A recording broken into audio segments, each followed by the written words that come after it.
This is Audible.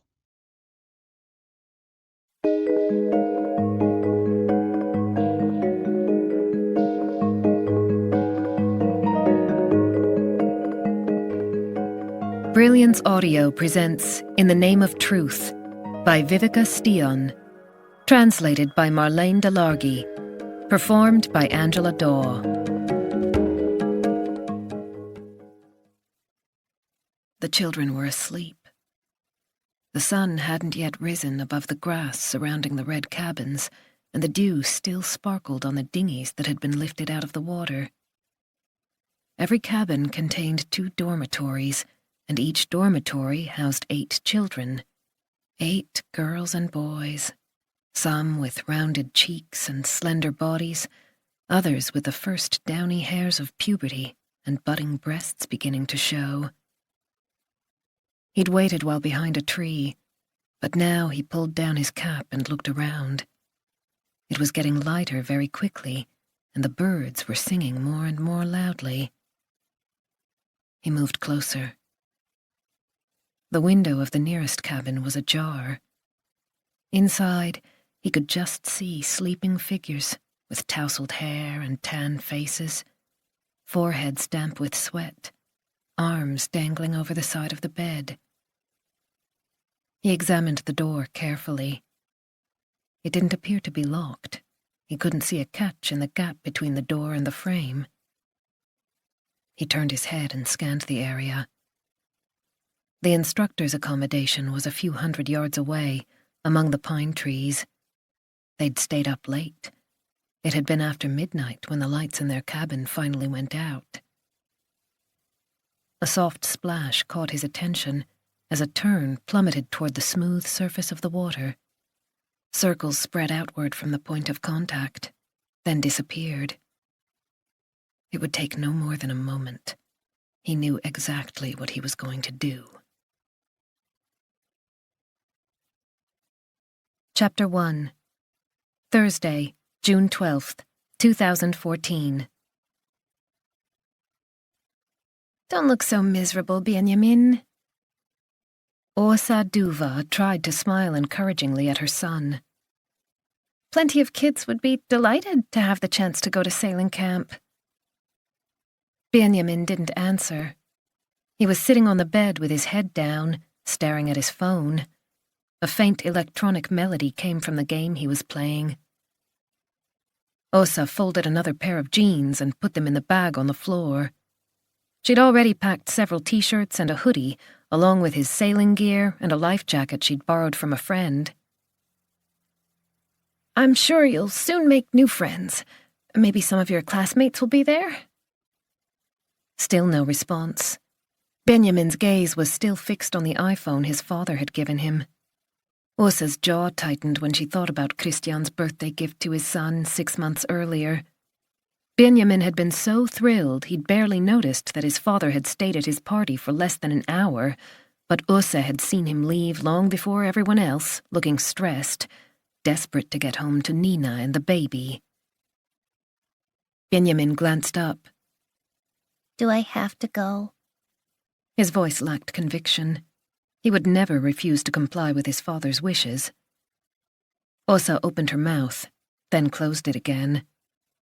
She should have told Christian that sailing camp was a dumb idea. Just because he'd loved camp life, that didn't mean it would suit their son. Benjamin wasn't sporty like Christian, nor was he particularly outgoing or sociable. He kept to himself, preferring to sit on the sofa and play computer games. But as usual, Christian had gotten his way. He'd already arranged everything before he revealed that Benjamin had been accepted on a week-long sailing course. Åsa would pick him up the day before Midsummer's Eve. Tomorrow, Christian and Benjamin would take the ferry over to Sandhamn, then continue to the island of Lochholmen, where the camp was taking place. Åsa sighed. Don't forget to brush your teeth after breakfast and before you go to bed when you're away, she said, folding one last sweater. No response. Did you hear what I said? Benjamin looked up from his phone. I'll be the smallest one there. All the others will be older than me. This was true. He would probably be the youngest, and he was shorter than most of the others in his class at school. That was another way in which he differed from his father, who was tall and broad-shouldered. Åsa sat down on the bed next to Benjamin. He had his back to the wall, knees drawn up. His light brown hair had fallen over his forehead, but Åsa knew she had to resist the temptation to push it back, which would annoy him. Without meeting her gaze, he went on. I don't know how to sail. Well, that's why you're going to the camp, so you can learn. Åsa did her best to sound positive, but it was a real struggle. If it had been left to her, she and Benjamin would have been going to stay with Grandma and Grandpa in Småland, as they always did in the week leading up to midsummer. The camp was all Christian's idea, but it wouldn't help Benjamin if she made a sarcastic comment about his father's belief that he could buy his way out of his responsibilities. It's only a week, sweetheart. It'll soon pass. You know, Dad really wants you to go. She couldn't resist ruffling his hair, but of course he pulled away. She had to finish packing so that she could get started on dinner. Christian was due to collect Benjamin at 7:30 in the morning, and she was tired after a long shift at the hospital. As usual, there had been too few midwives to cope with what was expected of them. She got to her feet and took a pair of pajamas from the top drawer.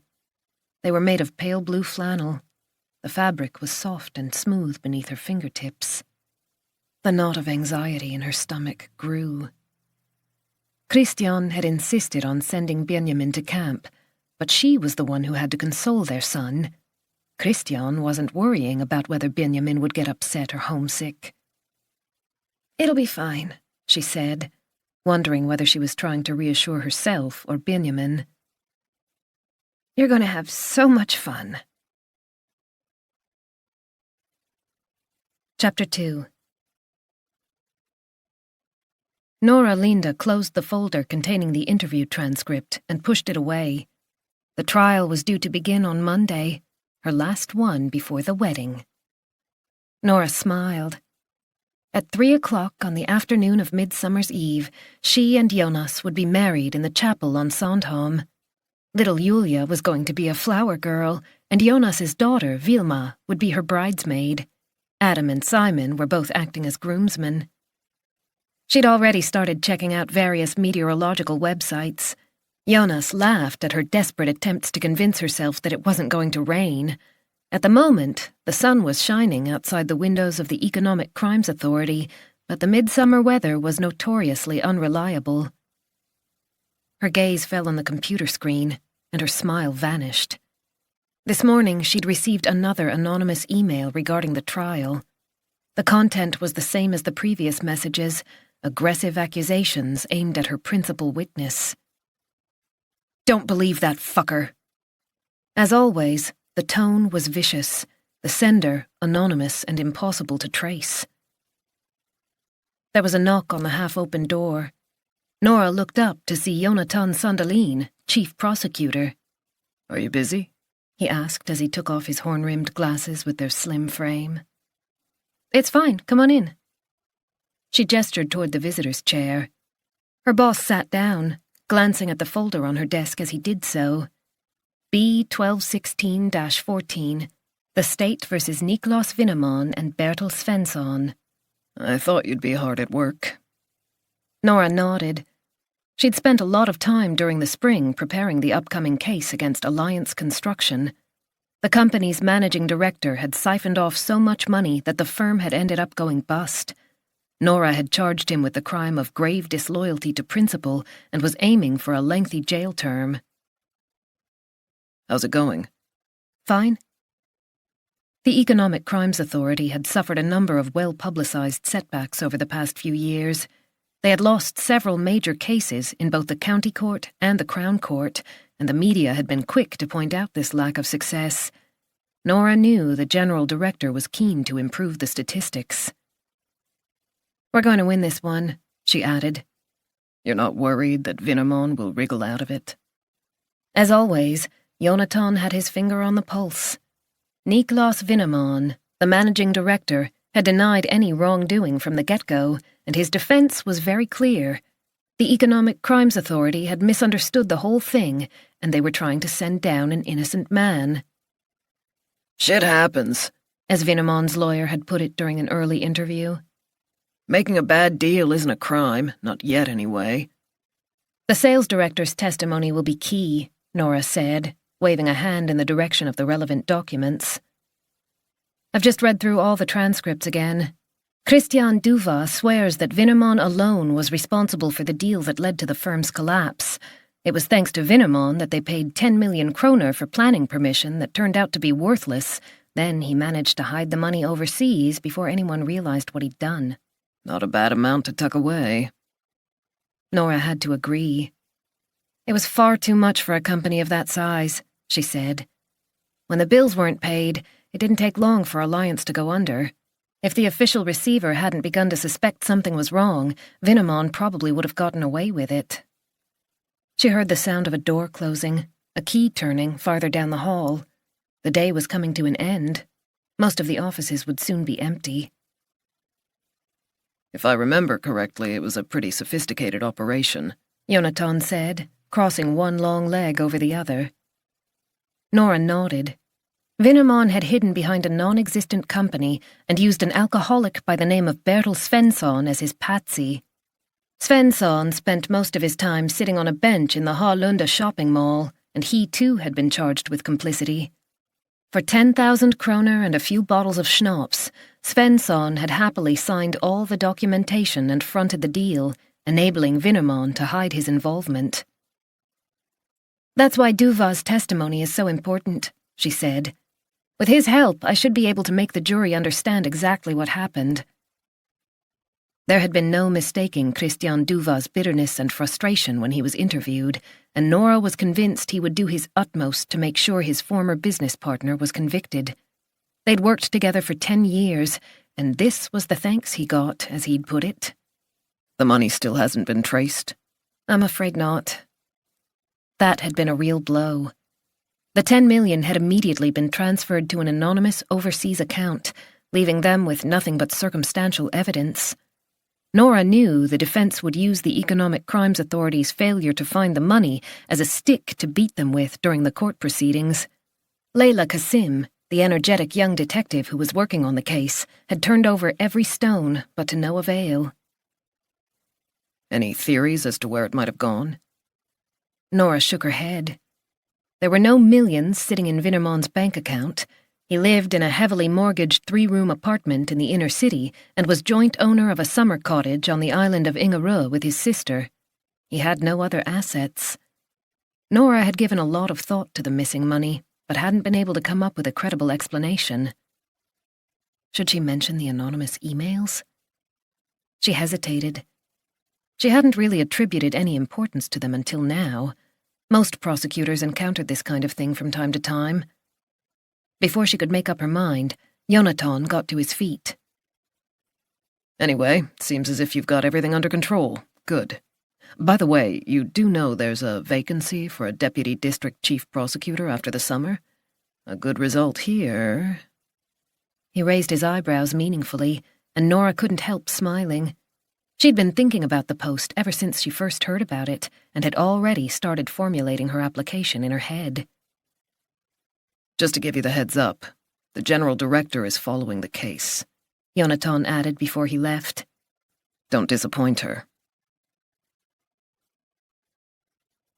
Chapter 3.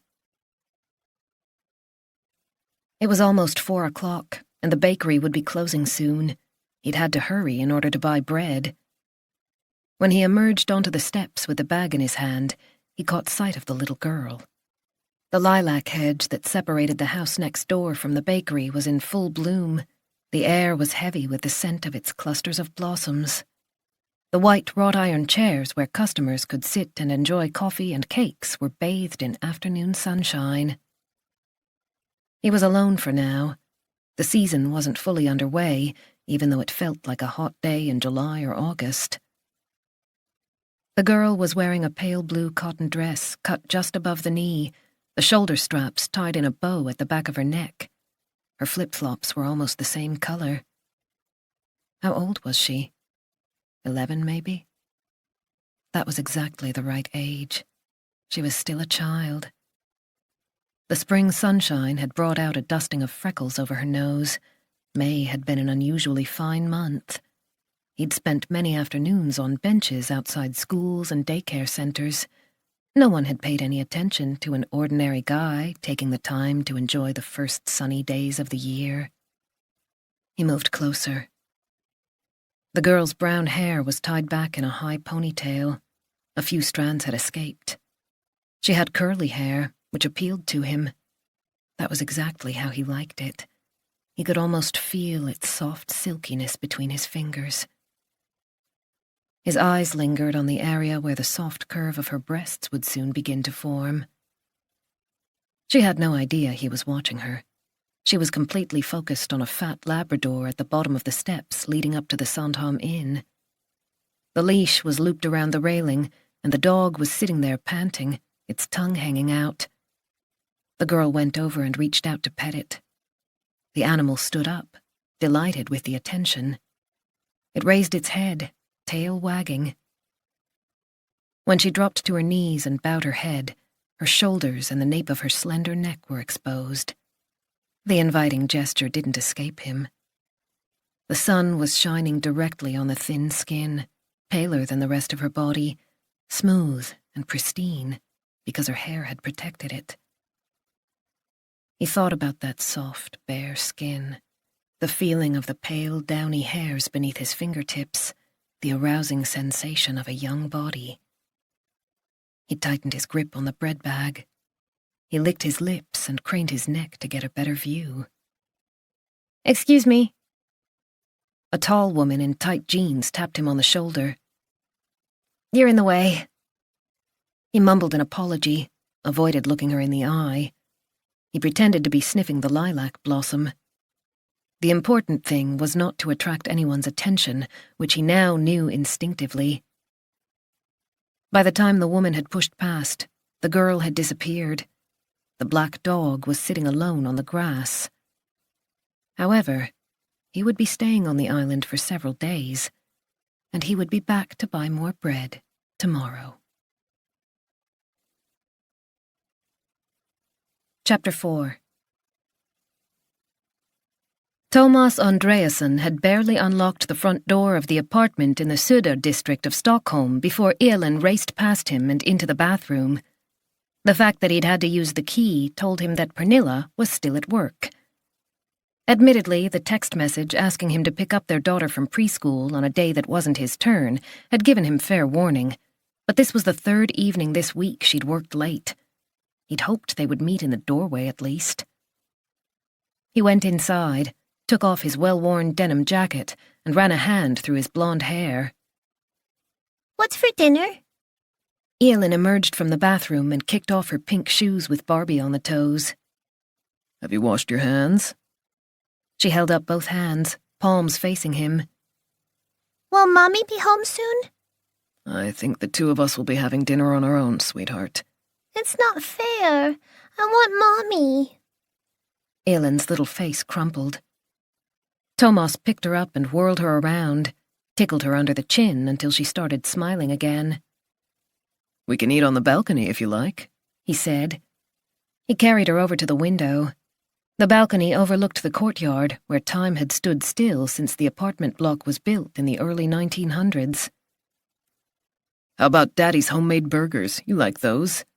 I want Mommy to eat with us. She buried her face in his shoulder.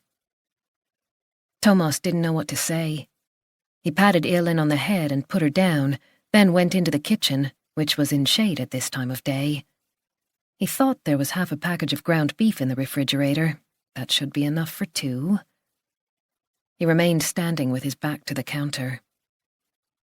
Pernilla had been in her new post as brand ambassador for a Scandinavian telecoms company for 10 months now. Elin was right. She seemed to be constantly working. When she wasn't at the office, she was on the phone or writing lengthy emails on her laptop. Text messages came pinging in non-stop, and she checked her emails as soon as she woke up. She spent most of the weekend preparing. The sound of Thomas's cell phone interrupted his frustrated thoughts. He glanced at the display and saw Margit Gronkvist's name. It was only a few hours since they'd seen each other at the police station in Nocca. He hoped it wasn't something urgent. He had to take care of Elin. I need a favor. As usual, his boss didn't waste her energy on small talk. Okay. I want you to take the morning briefing tomorrow. I've managed to get a dental appointment at 8 o'clock. I'm having trouble with a wisdom tooth. Come to think of it, Margit hadn't looked too good earlier on.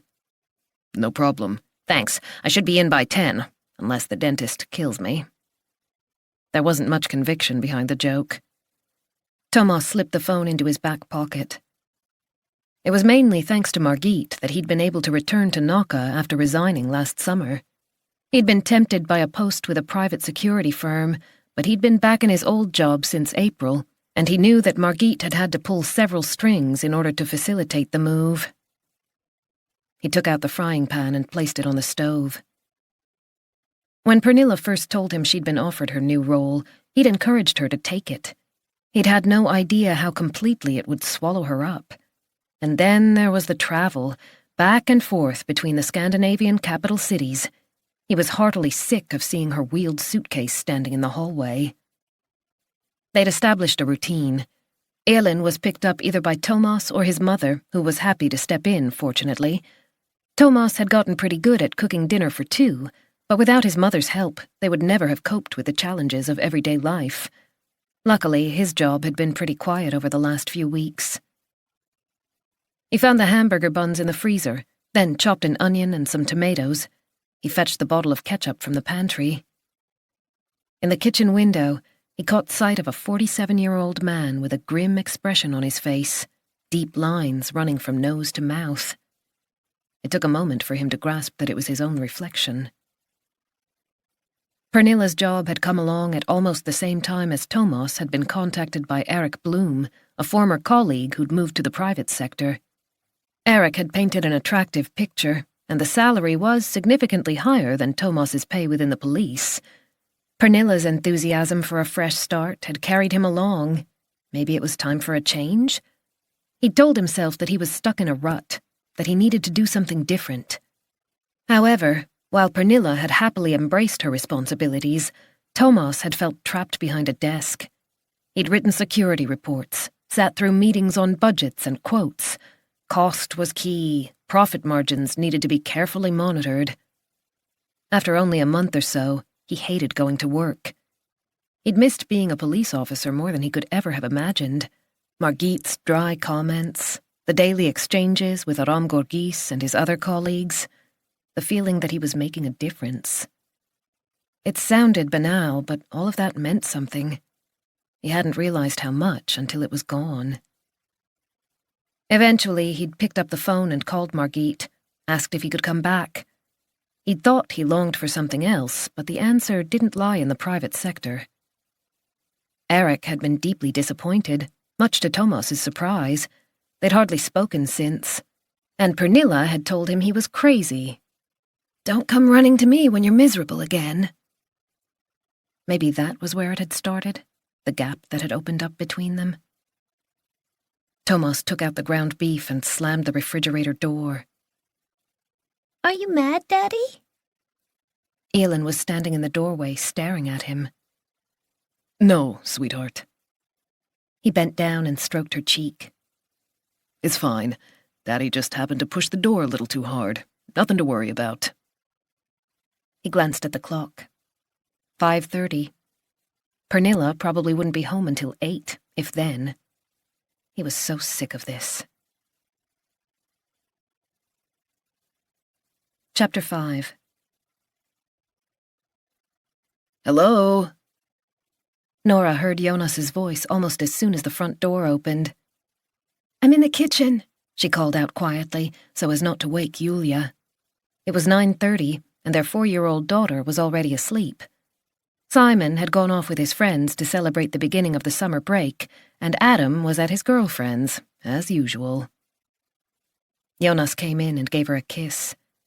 His brown hair was damp from the drizzle that had set in during the evening, and a few droplets lingered on the silver trim of his pilot's uniform. He loosened his tie and sat down opposite her. He nodded toward the papers spread across the table. Wedding? I'm trying to finish the seating plan. Do you have any idea how many possible combinations there are with 45 guests? Does it really matter where everyone sits? I'm sure it'll be fine. Oh, well, here you go. She pushed the notepad and pen over to him.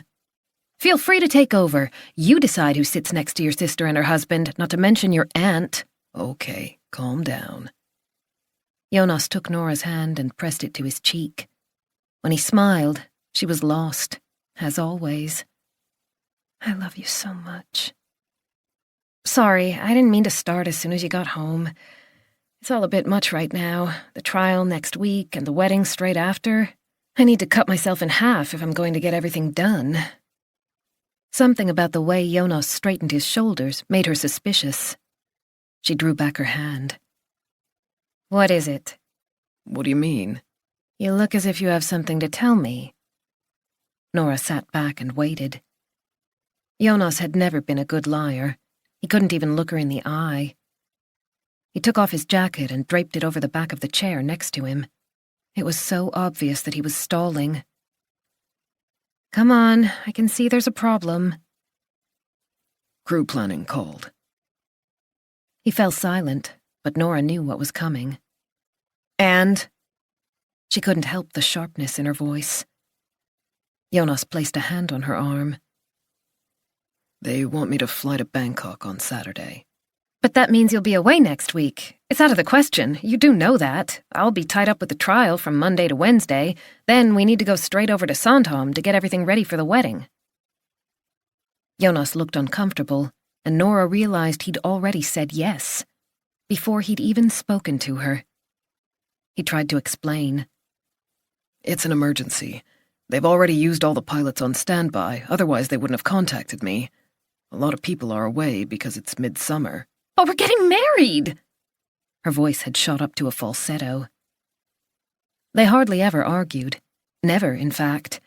She and Henrik had bickered and quarreled the whole time, but Jonas was different.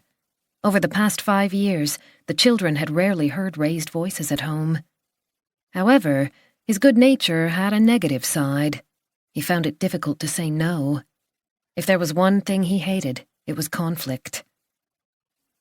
It'll be fine, he said gently.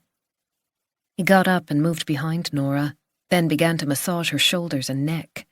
It was embarrassingly clear that he was trying to win her over. I leave on Saturday evening and land in Bangkok on Sunday morning. 2 days rest, then I fly home on Tuesday evening. I'll be back in Stockholm early on Wednesday in plenty of time. Nora stared at him. Early on Wednesday? That's only 48 hours before the wedding. But we're not leaving for Sandhamn until Thursday, are we? What if something goes wrong? There's no safety margin. How could he be so insensitive? Being loyal to his employer was one thing, but this was ridiculous. You'll be exhausted when you get back. You'll be jet-lagged. No, I won't. I'm not away for long enough. I won't have had time to adjust. Nora pursed her lips. The table was strewn with pieces of paper with the names of the guests on them. There was so much to do, so many details to finish up. Was she going to have to do everything herself? Sometimes we just have to step up to the plate. You must understand that, given how hard you work. The comment hit home, but Nora couldn't let it go. The Vinnerman trial starts on Monday. What are we going to do about Julia if you're away? I'll be working 24/7. Jonas stopped massaging her shoulders and straightened some of the papers on the table. Then he fetched a cloth and cleared away the crumbs from Julia's place. Can't Adam help out, or Simon? It's only a few days. I'd have asked Vilma, but she won't be home until Wednesday evening. Jonas's eldest daughter had been working as an au pair in the U.S. and would be back just in time for the wedding. Nora unclipped the barrette holding her hair in place, then refastened it. Adam wasn't due to start his summer job at the grocery store on Sandhamn until after midsummer. Simon was around too, so, of course, the boys could take turns picking up their little sister and watching her for a couple of hours.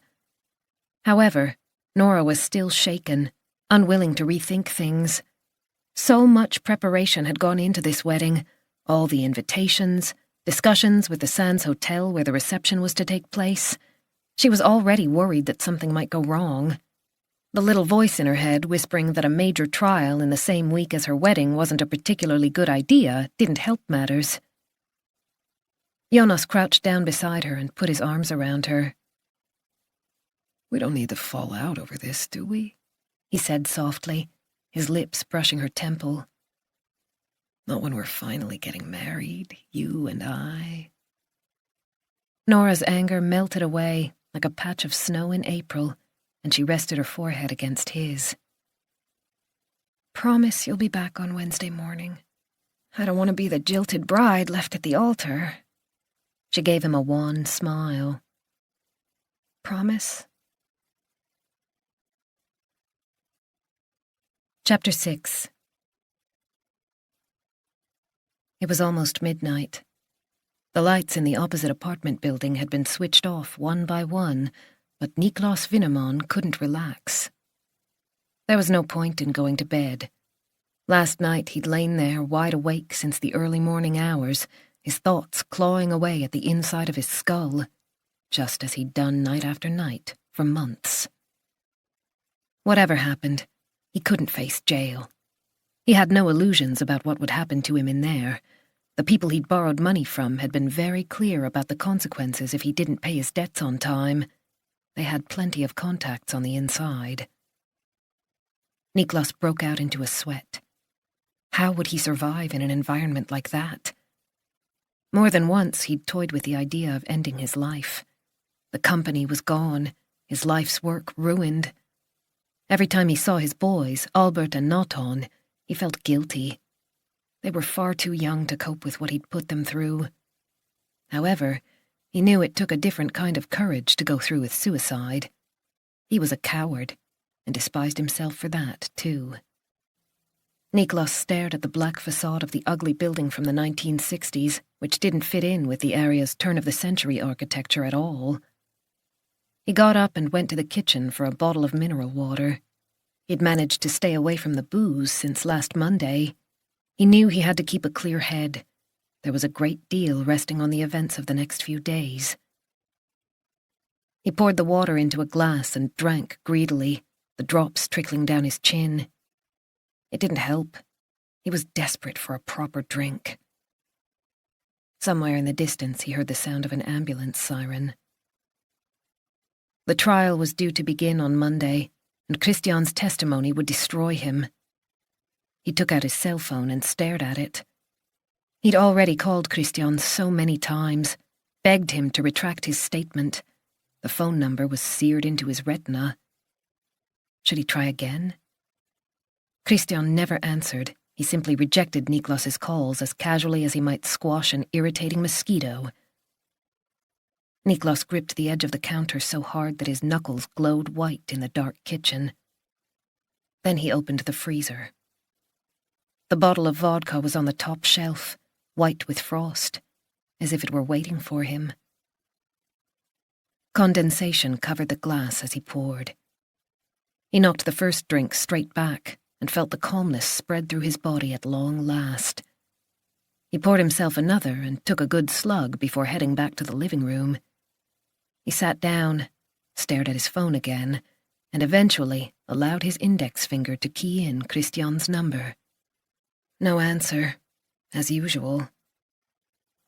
He glanced at the laptop on the sofa. He had to resist temptation, but the desire was so powerful, tugging at him and demanding his attention as it always did. It was thanks to gambling that he was in this mess.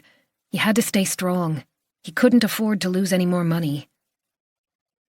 The laptop seemed to come to life before his eyes, pulsating with promise, drawing him in.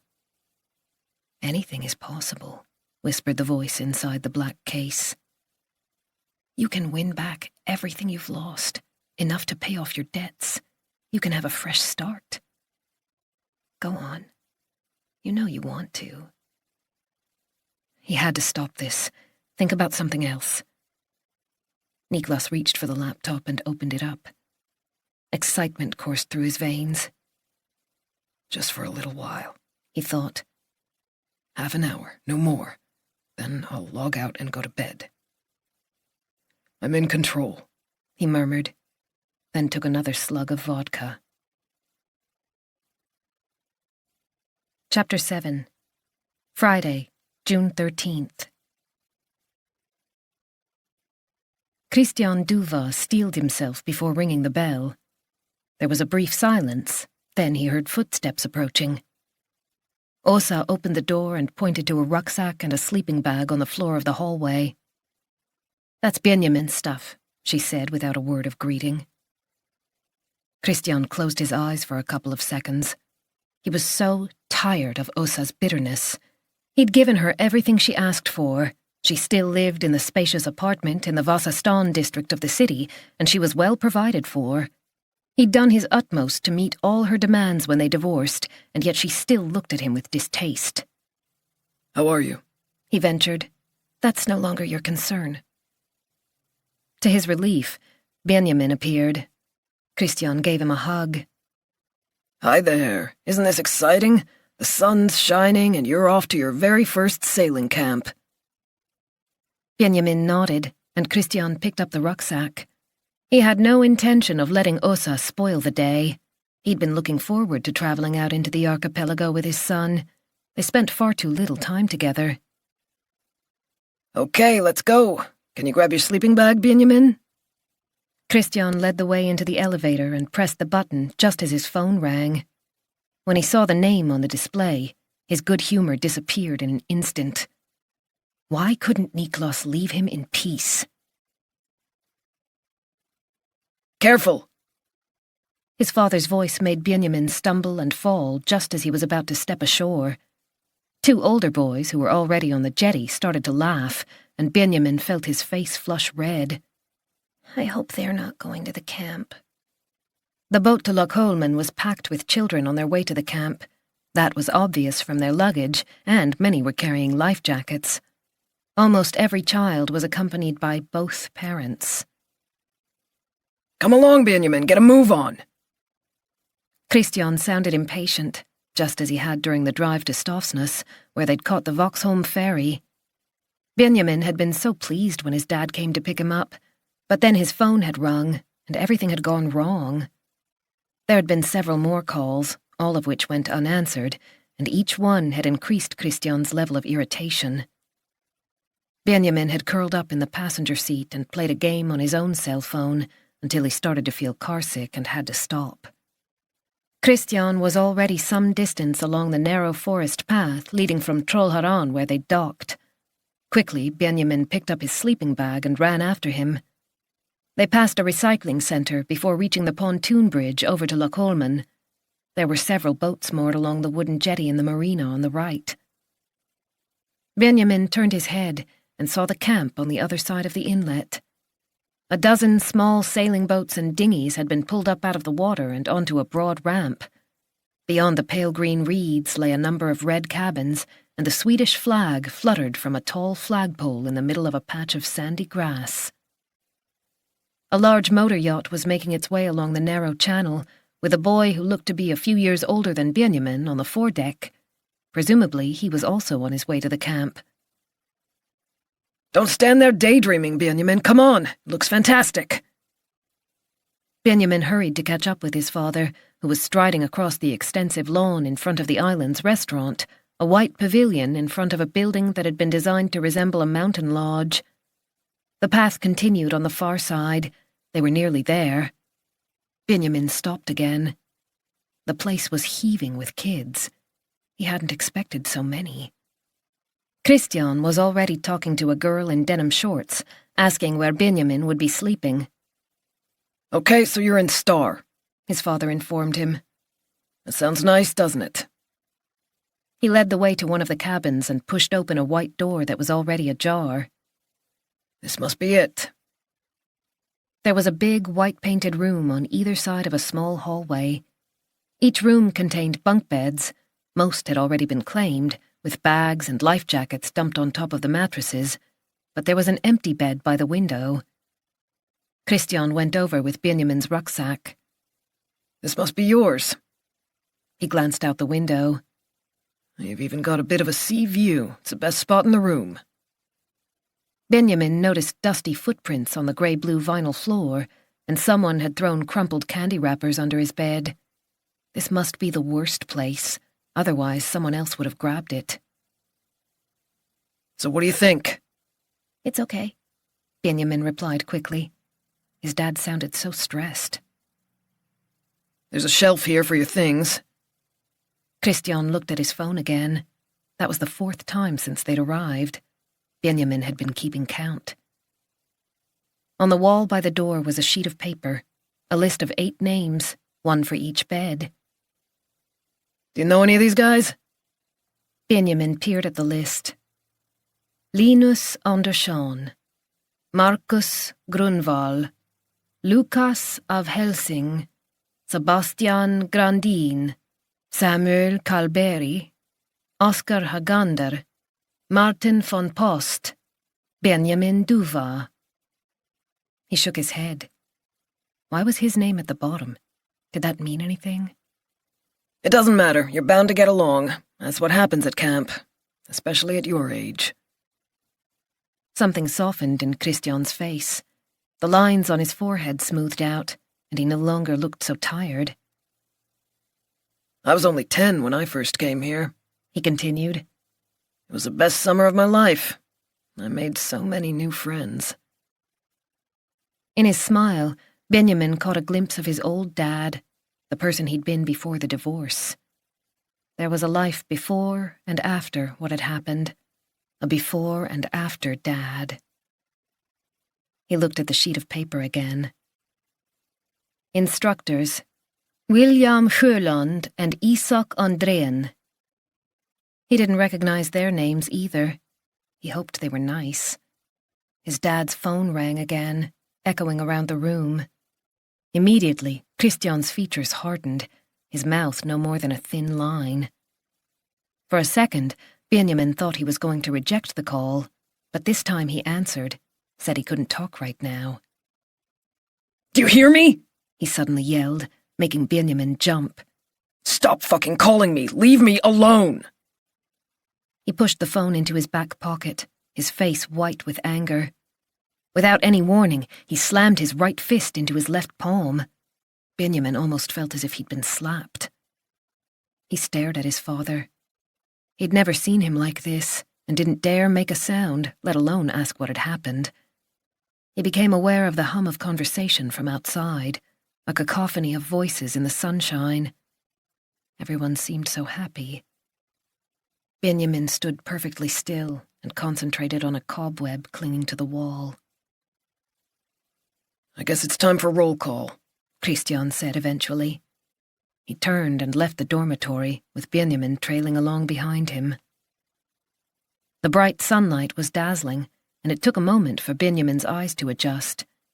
He searched for a familiar face, one foot scraping at the sand. Mom had said there was bound to be someone he knew, but that didn't seem to be the case. In fact, most of them seemed to be older, just as he'd feared. A group of girls was giggling under the shade of a tall pine tree. Were they laughing at him? Over here, Christian said, pointing to a table with a large basket on top of it. The basket was full of cell phones, and Benjamin realized this was where he must leave his phone and money. Mom had explained last night. No one was allowed to keep their phone in camp. The candy store was open for only an hour a day. A young guy with a brightly colored bandana around his head climbed the steps, holding a gray megaphone. Time for group allocation and roll call, and to say goodbye to moms and dads. He raised his hand and waved exaggeratedly. See you in a week. Don't worry, we'll take good care of your kids. The children began to split into groups, green, blue, red, yellow. Benjamin was in blue, which was for those who had some sailing experience. He knew it was wrong. He'd been out to sea with his father on only a few occasions, but Christian had decided it was the right level and had ignored his son's protestations. Okay, so you're over there by the blue flag. Don't forget to do whatever the instructors tell you. He patted Benjamin on the shoulder. Benjamin wanted to fling his arms around him, beg him to stay, but that would be dumb, especially in front of everyone else. He suddenly noticed how grey his father's stubble was, and his hair was greying too. There was hardly any brown left. The sun was strong down by the water where Blue Group had gathered. Christian put on his sunglasses. "Time for me to leave, kid," he said in a softer tone. "I hope you enjoy yourself this week." His phone rang again, and the anger was back. "Have fun." He turned away before Benjamin could say goodbye, then headed toward Trollhättan, where the taxi boat was just arriving. His phone was pressed to his ear. Chapter 8. When Niklas Winnerman arrived in the meeting room, Jakob Immelson was already seated at the oval mahogany table, surrounded by open ring binders and piles of papers. Niklas hoped the throat lozenge he'd just popped into his mouth would conceal the sourness of his breath. His head was pounding, in spite of the fact that he'd taken 2 painkillers. "At last," Immelson said, forcing a smile even though Niklas was 20 minutes late. "We have a great deal to get through today." One of Immelson's paralegals hurried in, clutching yet more files. They'd met before. Her name was Karin, or was it Carmen? Immelson pointed to a tray with an elegant thermos and 3 cups and saucers. "Coffee?" Niklas nodded. Just getting out of bed had been a huge effort. He hadn't bothered with breakfast. He'd simply stood in the shower, letting the hot water cascade over him. His stomach heaved at the memory of yesterday evening. He'd stayed up until 4, and the empty vodka bottle was sitting in the sink. And during those hours, No, he couldn't think about it. He just knew he was in deep shit. "It won't happen again," he promised himself, gripping the seat of his chair. "I hope you're not going to turn up in court looking like that," his lawyer said. Niklas shook his head, which was a mistake. Someone seemed to be hammering nails into his forehead, just above his eyebrows. "I want you in a clean shirt and a smart suit," Immelson went on. "And a tie, nothing too colorful, preferably gray or dark blue, and make sure you have a decent shave." Niklas ran a hand over his chin. He'd cut himself this morning, and it had bled profusely. He'd stuck on a Band-Aid and given up on the rest of the shave. The paralegal handed him a cup of coffee, and he knocked it straight back. He felt a little better as the caffeine began to take effect. He relaxed, closed his eyes. "You have to take this seriously," Immelson remonstrated. "Otherwise I can't help you." "I know, I get it." Niklas wasn't an idiot, even if he had shown up late. It's kind of early." It was 10:30. Immelson's expression didn't change. "The prosecutor is going to do her best to secure a conviction. She's requesting a 4-year jail term for grave disloyalty to principle. It will mean a significant loss of face for both her and the Economic Crimes Authority if she doesn't win." Immelson folded his arms, revealing his expensive cufflinks. "The biggest problem is your former associate, Christian Duva. His testimony could send you down." The room was suddenly too hot. Niklas felt his shirt sticking to his back. He saw himself through Immelson's eyes and felt a wave of despair. The familiar fear gripped him by the throat. He couldn't go to jail. He was prepared to do anything to avoid that. "Tell me what to say. I'll do whatever you want." Chapter 9. Benjamin glanced at the other kids, who were busy getting their boats ready. They were on a wooden ramp by the inlet where Blue Group's sailing boats lay in a line. Most of his campmates seemed to know exactly what they were doing.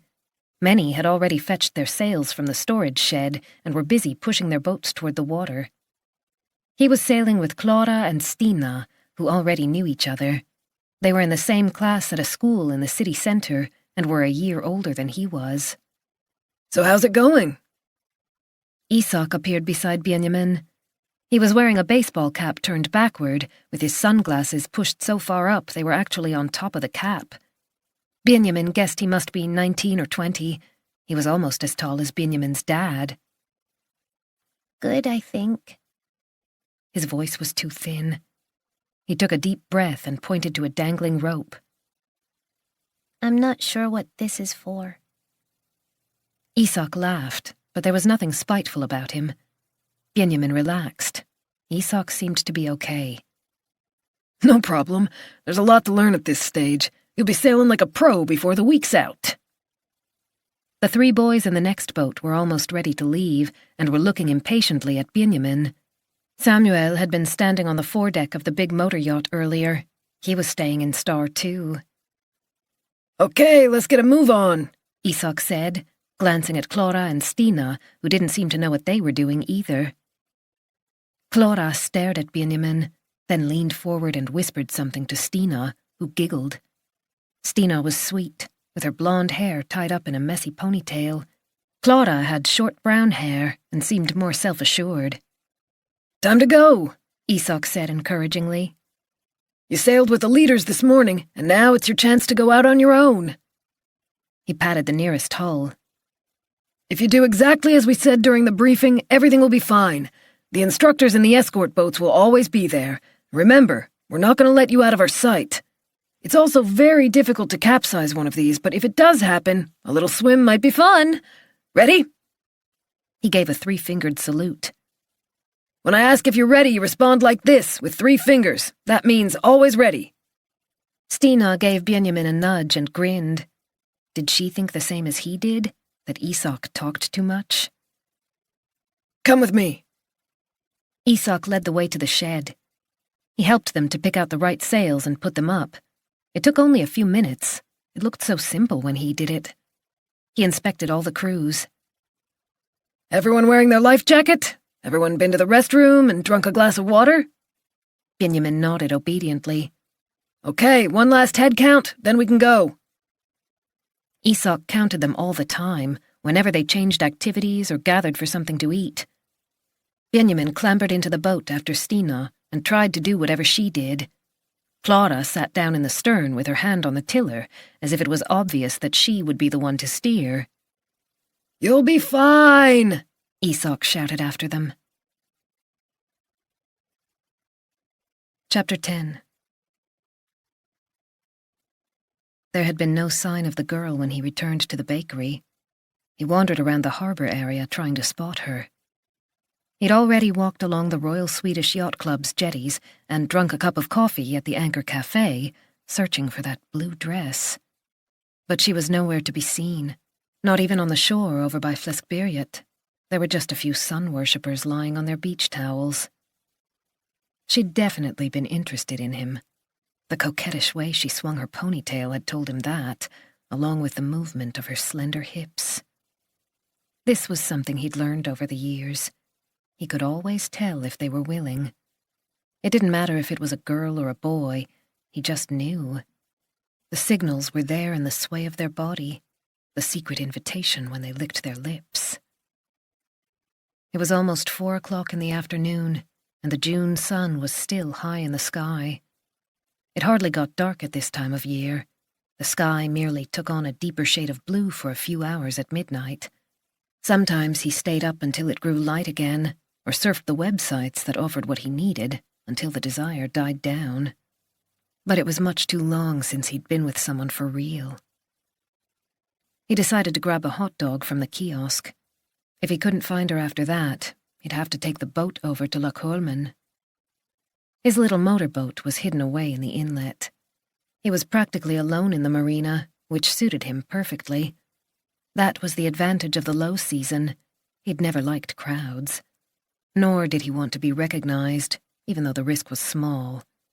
He'd served his time near Gothenburg and moved to Stockholm for a more anonymous existence. There was no line at the kiosk by the steamboat jetty. He paid for his hot dog and a drink, then moved a short distance away. He saw a little girl walking toward the grocery store. Was that her? Someone honked behind him. He was blocking the path of a red quad bike and trailer that had come to collect goods from the cargo ferry Oliver. When he looked back, he realized it was a different child. This girl was nowhere near as pretty. She was older and had shorter hair. He finished his hot dog and dropped the wrapper on the ground. The taxi boat would be leaving soon. He might as well head for the departure point by the Sailors' Hotel. Why hadn't she shown up? Sandhamn was pretty small. It couldn't take more than 10 minutes to walk through the harbour area. He should have spotted her somewhere, if she was still on the island. He remembered her bare shoulders as she bent forward to stroke the dog, pictured the flat stomach beneath the blue dress, the hollow of the navel. He'd wanted to wind her hair around his fingers. But there were other possibilities. The first sailing camp of the season was underway on Loch Lomond. He'd seen the children gathering this morning. Then all the moms and dads had left. How many children were attending the camp? 70? Maybe 80? There couldn't be more than 20 instructors, and they didn't look very old. They had a lot of kids to keep an eye on. Chapter 11. They'd left the inlet and were sailing toward the open sea, toward the Svengen lighthouse outside the channel leading to Sandhamn. Clara was on the tiller, shouting orders as if she'd been steering all her life. Benjamin and Stina were sitting by the mast. One of the escort boats passed them. The instructor waved, and Benjamin waved back. This wasn't so bad after all. He even managed to smile at Stina. After an hour or so, the wind grew stronger. It was coming diagonally from behind, and the mainsail bellied more and more. Benjamin struggled to hold it steady. The other boats were no more than dots in the distance now. A bank of clouds had come rolling in, and the sky was grey. The temperature was dropping as the waves grew higher. He glanced at Clara. Why were they so far from the other boats? She also seemed surprised. What happened to everyone else? She shouted. I thought we were supposed to stick together. Benjamin peered at the horizon. Where was the escort boat? There were 2 escorts for 10 boats. That had seemed plenty when the sun was shining, but now he wished there were more. I don't know, he said. His legs were freezing, and he hadn't brought a sweater with him. Look out! Clara yelled as a huge wave came from nowhere, crashing against the hull. Benjamin almost lost his balance. The water caught all 3 of them, but Clara took the worst of it. She was dripping as she wiped her face with the back of her hand. Shit! She hissed, giving herself a shake. It didn't help. Her shorts were drenched, her hair hanging like rats' tails. What do we do now? She said. I'm fucking soaked. Benjamin tried to suppress his fear. Clara was supposed to be in charge. He'd thought she had everything under control. Stina was no help at all. She was just staring anxiously at the 2 of them and chewing her thumbnail. Shouldn't we turn around? Stina said. It's too windy. What if we capsize? The sky was the colour of lead now, and the sea was getting choppier by the minute. We're not allowed to go back without permission, Benjamin pointed out. Isak had made it very clear that no one should split from the others. It could be dangerous. He looked around, hoping to spot one of the escort boats. Isak had promised there was nothing to worry about. The escorts would stay close by the whole time. Loch Lomond was barely visible now. It had melted into the surrounding islands and skerries. To the east he could see nothing but grey sea. During the briefing, the instructor had told them they'd end up in Estonia if they kept sailing eastward. There were no more islands after Sandhamn. Stina was on the verge of tears. I want to go home. Clara narrowed her eyes. She looked so mad that Benjamin decided to keep quiet. We're turning back, she decided.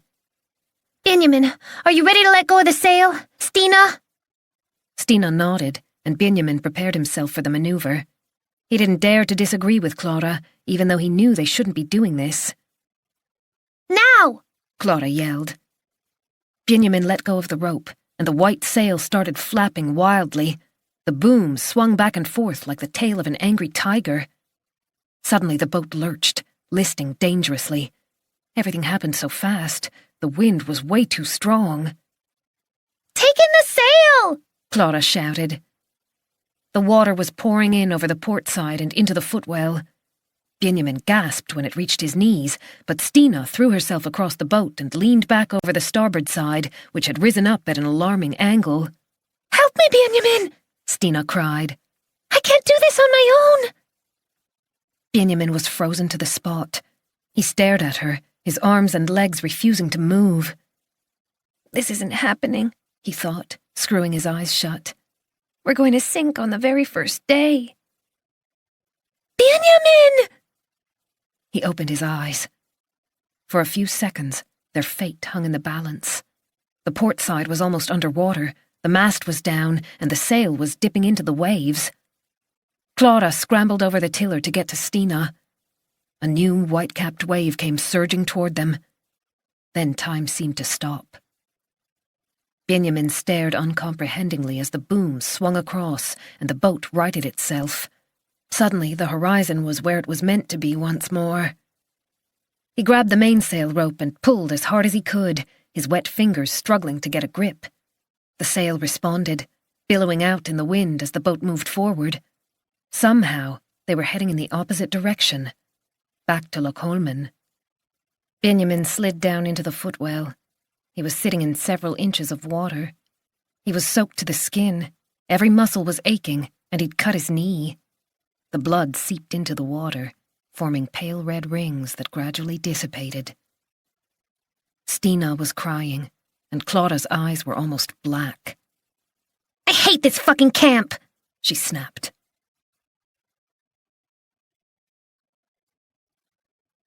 Chapter 12. Thomas was sitting next to Aram Gorgis, fingering his coffee cup. He knew he was stressed. When Margit called a meeting at short notice, it was rarely good news. Almost everyone was there. The room was full. A great deal had happened during Thomas's absence, even though he'd been gone for less than 6 months. The biggest restructuring of the police in modern times had begun. A lot of balls had been thrown up in the air, and not all of them had been caught. Even Margit was stressed in a way Thomas hadn't seen before. All senior posts had been advertised, and everyone had to reapply, regardless of qualifications or years of service. Adrian Carlsson walked in. He was the latest addition to the team. In his previous role as a rank-and-file officer, he'd been involved in several major cases on Sandhamn. The door opened again, and Kalle Lidval, sporting a full beard, came and sat down beside Thomas. All of a sudden, the boyish appearance was gone. Thomas had always thought of him as something of a junior colleague, when in fact he was fast approaching the age of 40. Margit got to her feet, pain still etched on her face. It seemed as if the visit to the dentist hadn't really helped. "We've received more information about the new structure," she began. "There will be a number of changes for the Nacka district, and I suspect you're not going to like them." Aram put down his cup and pushed it away. "Nothing's been finalized yet, but it looks as if our department will be relocated to Flemingsberg." Thomas could see his own shock reflected in the faces of his colleagues. Karin Eek, the administrative assistant, was the first to pull herself together. "We can't stay here? Are you kidding?" "According to the latest proposal, the whole department will move. Nacka will be reduced to a local station only as of 2015. "Surely they can't do that," Aram objected. "I'm afraid they can." Flemingsberg, Thomas thought. It was in the Huddinge area of the city, and it had already been decided that the police training academy would be relocated there. The Södertorn district court was in Flemingsberg, and had been dealing with more significant cases of late. It was quite a distance from Nacka. "But why?" Aram muttered as Kalle made a careful note in his leather-bound book. "What about our jobs?" Adrian wanted to know, running a hand over his light brown hair. He'd been a detective inspector for 7 months, so the last-in, first-out principle would hit him hard. "It's too early to say," Margit informed him. "All department heads have to reapply for their posts, but I think, or hope, that the rest of you will simply transfer as you are. I've been temporarily appointed to something called New Division 1. She winced. At my age, for fuck's sake. Thomas sighed. Naka was one of the best divisions in the country, with excellent closing statistics. Why anyone would want to break up a unit that worked so well was beyond his comprehension. On a personal level, it meant he would spend hours sitting in traffic. Dropping off and picking up Elin would be considerably more difficult, at least if Pernilla continued her current working pattern. He hadn't expected such changes when he asked to come back. This would give Pernilla even more grist to her mill. She'd been far from happy when he left the private security firm. It's business as usual until we know more, Margit said in conclusion. I'll get back to you as soon as I hear anything new. Chapter 13. Nora stretched her arms out in front of her and turned her head from side to side a few times. Her back and shoulders were stiff from hours spent reading through the trial documentation once again. She couldn't shake off the feeling of unease. On Monday, she would begin the fight to convict Niklas Winnerman, but the money was still missing, and the self-confidence she'd shown in front of Jonathan was dwindling. She got up and walked down the hallway to Leila Kasim's office. She was still hoping that Leila would find some clue as to where the money had gone. The door was open, and she went in. "Am I disturbing you?" Leila was rummaging in her purse. She was 15 years younger than Nora, and had been with the Economic Crimes Authority since 2012. She'd spent many hours on the Winnerman case. She beckoned Nora in, still rummaging. "I'm looking for a tampon." She pulled a face. "Wrong day of the month." There was a photo of Leila's dog on the desk, a brown Newfoundland weighing almost 150 pounds. There was never any mention of a boyfriend, but Nora had heard a great deal about Bamse. Leila put her purse down on the floor with a sigh of relief. "Back in a minute," she said as she disappeared, clutching something white. Nora's thoughts returned to the case. You could never tell which way the court would go. Many judges regarded the Economic Crimes Authority as troublesome and overcomplicated. The narrow designations were difficult to apply to modern financial transactions, which were also tricky to explain with clarity in the courtroom. "Let's hope Emilsson doesn't have anything new up his sleeve," Leila said when she returned. Jakob Emilsson was known for going in hard when he was defending a client. On the other hand, one member of the bench also had a certain reputation. Barbro Vikingsson was an experienced judge who didn't tolerate any showboating. She had no hesitation in yanking battle-scarred lawyers if she thought it necessary. Or prosecutors. Nora believed Winnerman was guilty, otherwise she wouldn't have brought the case. However, she couldn't help worrying. She'd been sure they would have found the money by this stage, and the upcoming post Jonathan had mentioned was freaking her out slightly. "Have you heard anything from the tax office?" she asked. With the help of the tax office, they'd been trying to find out about the holder of the bank account in the Cayman Islands into which the missing 10 million had been transferred.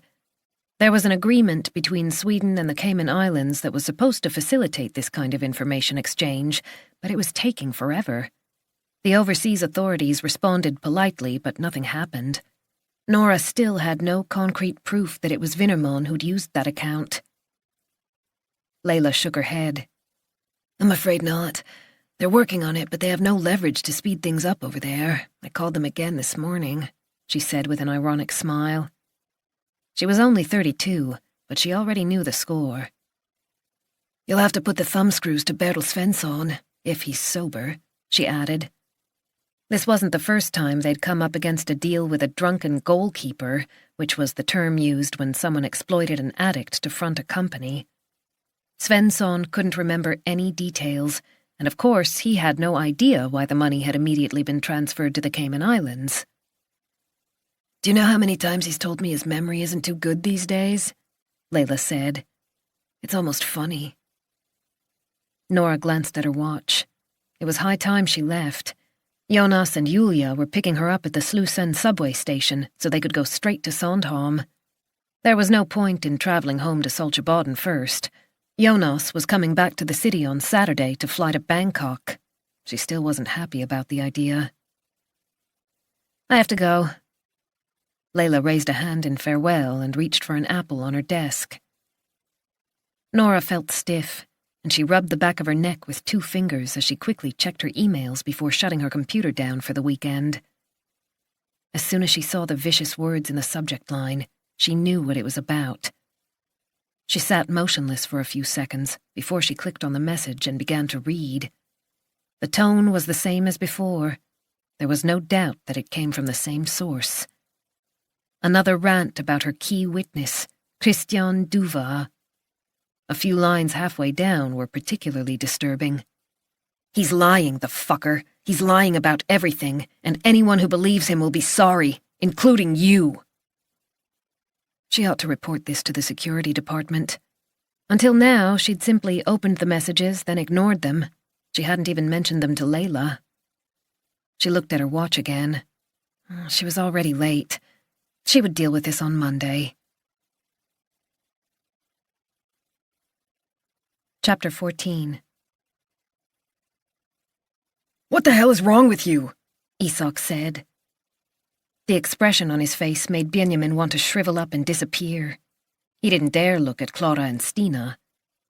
Isak had taken them to the dining hall. It was strange to be alone in the big room that had been filled with eager chatter not so long ago.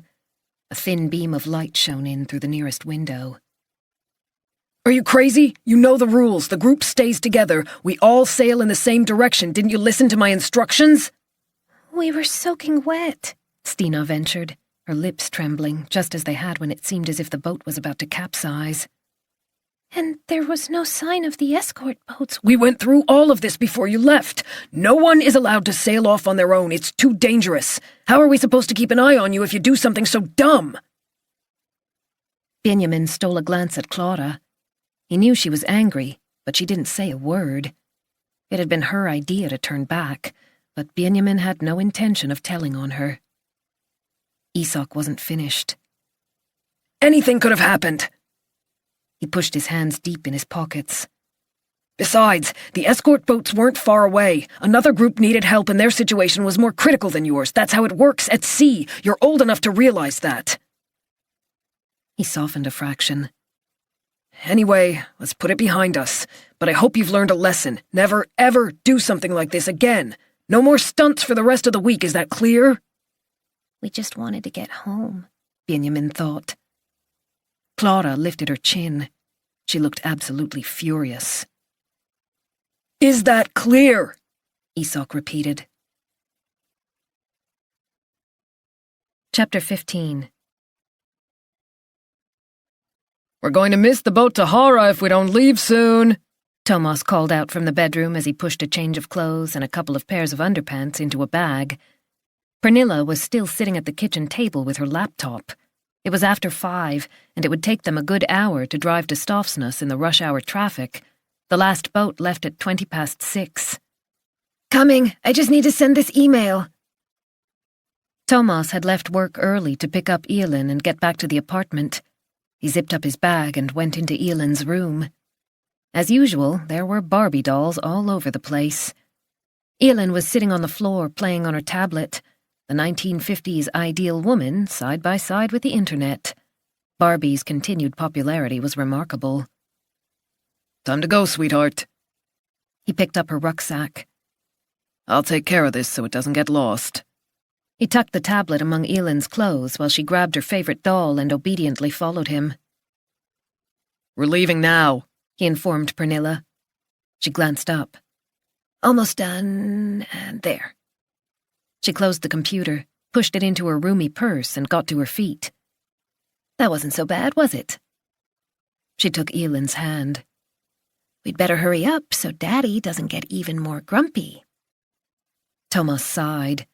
He hated it when she communicated with him through their daughter. Don't drag Elin into this. You started it.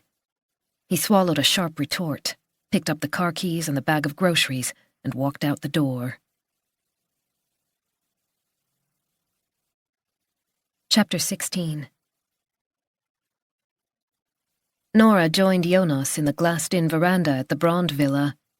He was sitting in the old wicker chair by the window. It had been there as long as Nora could remember. Aunt Sina used to sit there reading in the evenings. When Nora inherited the house from Sina Brand, there had been no question of getting rid of her beloved armchair. The clouds were edged with gold, and the last rays of the sun had painted the sky pink. Sina would have loved this beautiful sunset. Nora could almost hear her voice. "Sit down and enjoy it, girl." "I wish you didn't have to go to Thailand tomorrow," she said, wrapping her arms around Jonas's neck. "Are you sure they can't find someone else?" Don't worry, I'll be back in plenty of time. I've had to wait a whole year since I proposed. I have no intention of missing our wedding. Jonas pulled her onto his knee, her back against the armrest. She tried to relax. "I guess I'm just a little nervous about the trial," she said after a while. Jonathan said the general director's following the case. You'll be brilliant. He also mentioned the vacancy for a deputy district chief prosecutor. Jonas didn't say anything.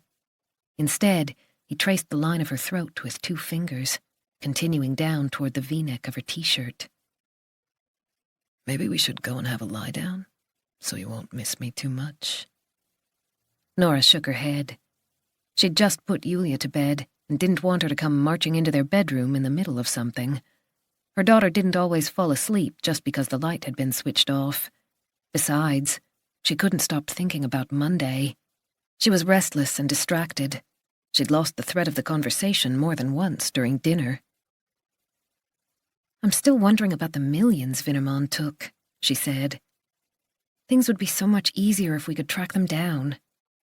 Have you seen how fantastic the sunset is? Jonas clearly wasn't interested in her problems. The weather forecast for the next 5 days was on the TV in the living room. Plenty of sunshine, no danger of rain on her bridal crown. "The money that disappeared," Nora persisted. "The theory has always been that Vinnerman's hidden it away until the court case is over, but when I went through his finances, something else occurred to me." Oh, really? Jonas's gaze was fixed on a point in the distance where the splendor of the clouds was reflected in the water. It was still light enough to read outdoors. The scent of lilac crept in through an open window. Nora knew she ought to be savoring this fine evening instead of brooding over a cheat. "He's already borrowed a significant amount to buy the apartment, but I discovered that he's taken out fresh loans online with sky-high interest rates." Lots of people do that. Otherwise, they wouldn't keep advertising them on TV. "Yes, but what if something else is going on? What if we can't find the money because he's already spent it? He might be a gambling addict, for example." Jonas's fingers began to wander over her bare arms. She felt a tingle in her stomach as he caressed her skin.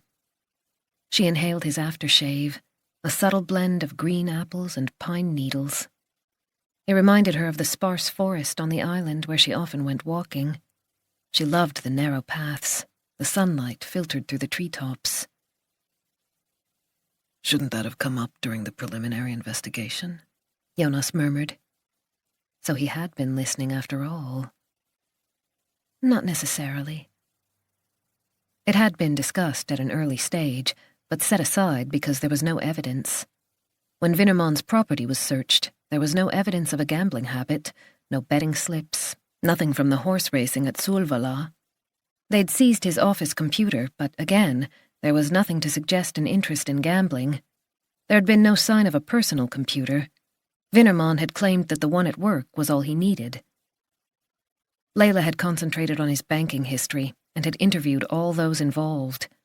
Follow the money was the Economic Crimes Authority's guiding principle. Let it go, Jonas whispered in her ear. It's Friday night. Mommy! Came a little voice from upstairs.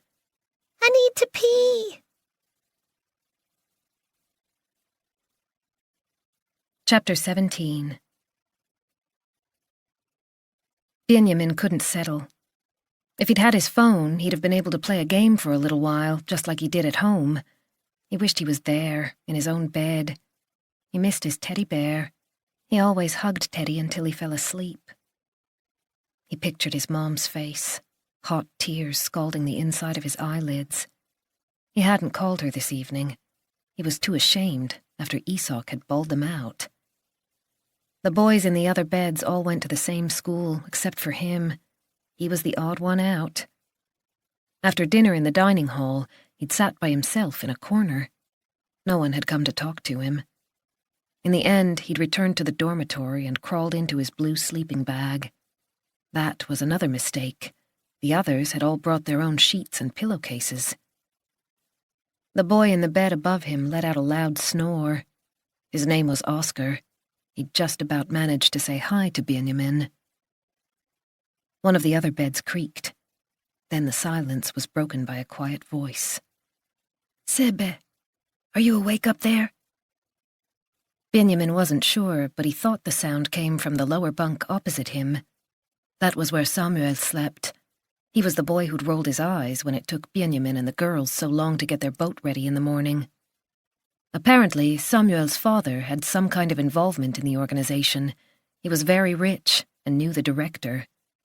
Samuel had been boasting during dinner about what a big shot his dad was, how much money he donated to the camp. Benjamin opened his eyes, but the room was dark and it was hard to make anything out. "Sebbe." "What?" someone whispered sleepily from the bunk above Samuel. "What do you think of our beginner? The kid who took so long to do everything earlier on." "He's okay, I guess. I heard he panicked, started crying when he thought they were going to capsize." Benjamin stiffened. They were talking about him. "Shh, what if he hears you?" A snort. "He'll be fast asleep. Did you see his life jacket? It's like something from the Stone Age." Benjamin hadn't paid much attention to his well-used life jacket until he arrived at camp and saw the fine gear everyone else had brought along. Theirs resembled padded vests.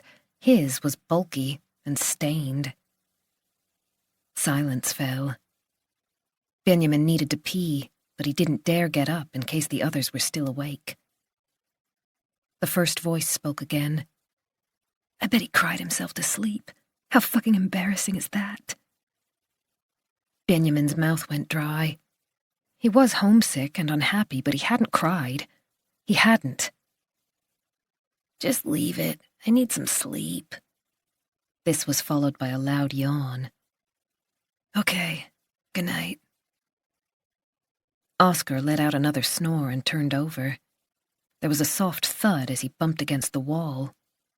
"Oh, for fuck's sake," the first voice said. Then silence fell once more. Benjamin held his breath. He didn't want them to realize he'd been listening. Tears pricked at his eyes once more, but he gritted his teeth. He couldn't let them hear him crying. Anything but that. Chapter 18. Isak sank down on the red sofa in the instructor's common room. It was after 10:30, and he'd just checked on Blue Group to make sure they'd all gone to bed. He'd really looked forward to this job. Just like most of his colleagues, he'd also attended sailing camp as a child. His parents had a summer cottage on the island of Ingarö, and learning to sail was part of life. They were on the go from 7 in the morning until midnight, but he loved the spirit of the camp, the opportunity to make new friends, people who didn't know what he'd been through. Mom and Dad had been proud when he told them he'd been accepted as an instructor. Dad's face had actually lit up, and the disappointed expression he so often wore when he looked at Isak had disappeared.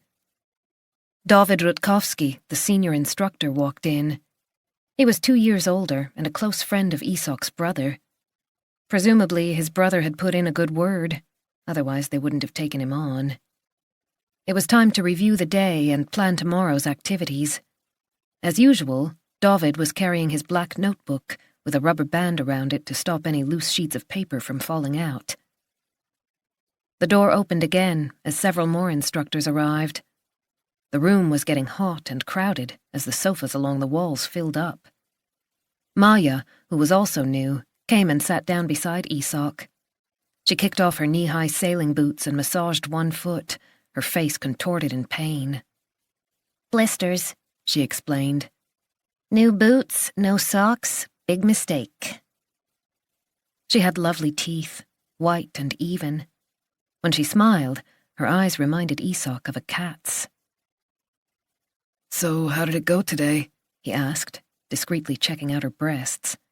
She was a bit like Tina, his ex, who dumped him when he got sick.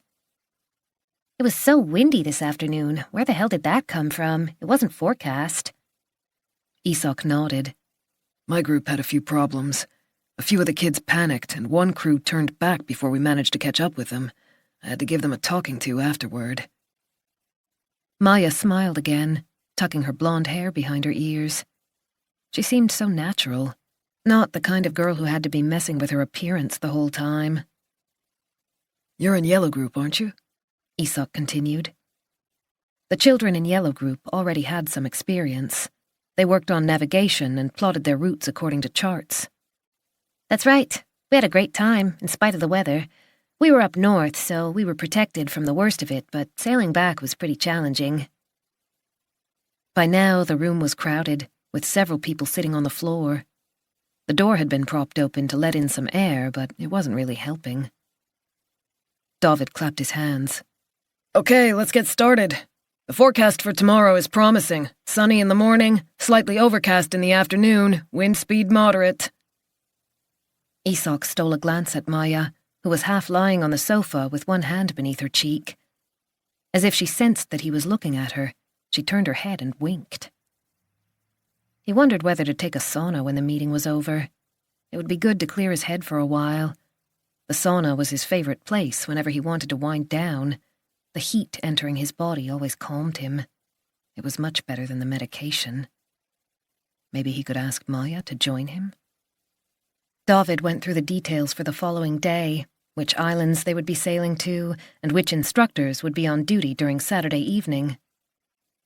Unfortunately, we haven't managed to find replacements yet, but we're working on it. 2 group leaders had been delayed due to illness. Viveca, who was supposed to be sharing the responsibility for Blue Group with Isak, was one of them. His absence made Isak nervous, but he hadn't said anything to David. He didn't want to start the season by appearing unsure of himself, not now that his recovery was virtually complete and he had this fantastic opportunity. There were still around 20 leaders to 75 kids, and David thought Viveca would probably be back tomorrow or the day after. Isak just had to make sure he didn't mess up in the meantime. Don't forget, these kids are at the very worst age, David added. Young teenagers are hard work. Maya sat up straight. I found a cell phone in the dormitory in turn, she said. The girls were so busy posting pictures on Instagram they didn't even notice when I walked in. The owner's name is Lisa Gunnarsson. It meant nothing to Isak. He'd only gotten to know his own group so far. Didn't she hand in her phone when she arrived? Someone asked. Yes, but apparently her parents gave her a second one, just to be on the safe side. David didn't seem particularly surprised. You might well find more phones during the course of the week, he said. Some of these kids are seriously spoiled. This is probably the first time anyone's asked them to make their own bed or clear the table after they've eaten. He closed his notebook. Please make sure you keep an eye on them. We don't want any trouble. No Lord of the Flies on our watch. Chapter 19. Niklas was in bed when a sound from the stairwell startled him. His heart started pounding, and he broke out in a sweat. After a few seconds, he realized it was the elevator on its way up. He had to pull himself together, stay calm. He couldn't go to pieces every time he heard an unexpected noise. He glanced over at his cell phone on the nightstand, its black case gleaming in the moonlight that had found its way in through a gap in the curtains. The last text had arrived late the previous night, at around this time. Time to pay. 3 words that turned his stomach inside out. He'd had to run straight to the bathroom to throw up. He realized he was clenching his jaw so tightly that his teeth were aching. He opened his mouth wide, tried to ease the tension, turned his head to the right and then the left until the bones cracked. He shifted position, knowing that sleep was far away.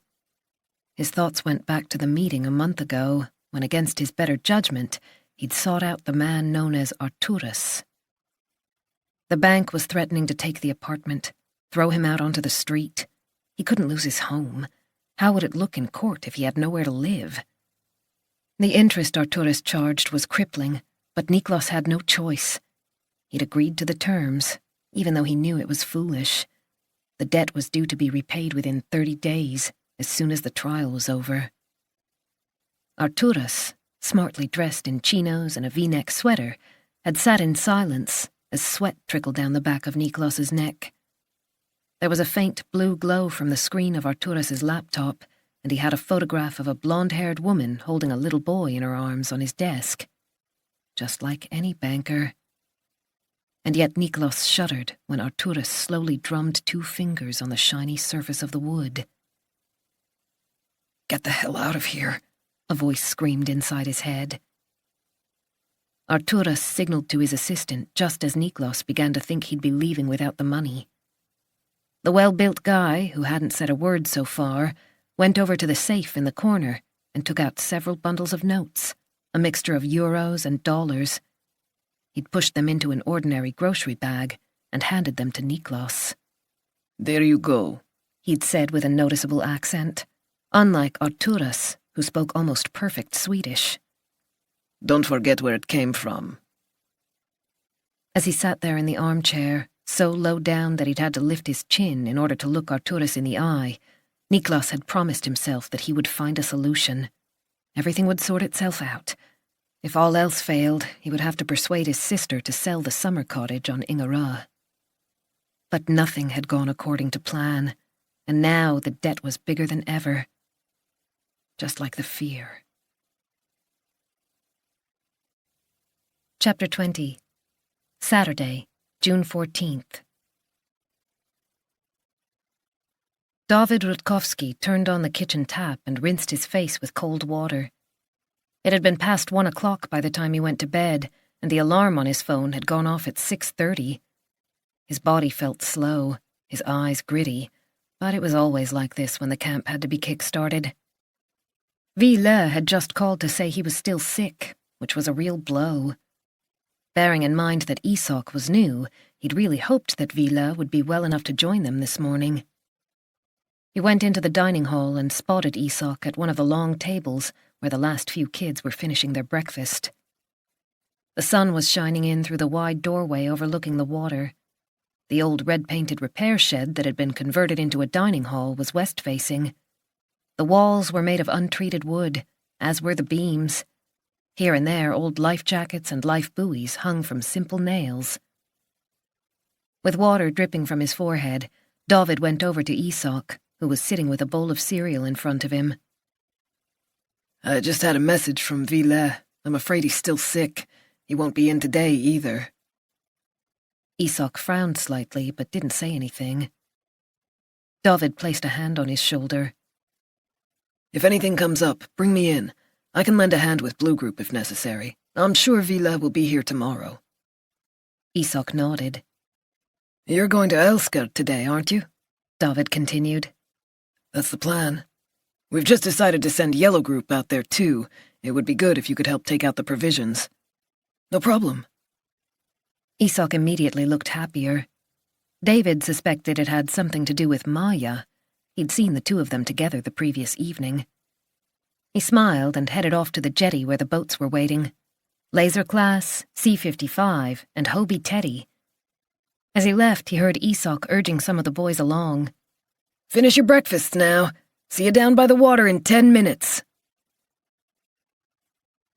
Benjamin and Stina were already rigging the sail by the time Isak appeared. The reeds were swaying in the gentle breeze, and the sun glinted on the waves beyond Trollhättan.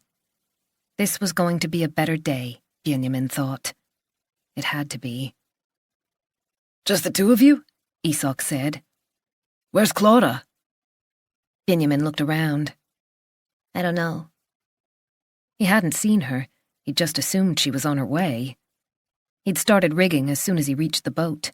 He had no desire to be the last to leave after yesterday's humiliation. Stina merely shrugged. "I'm sure she'll be here soon," Benjamin said. The others were almost ready to leave.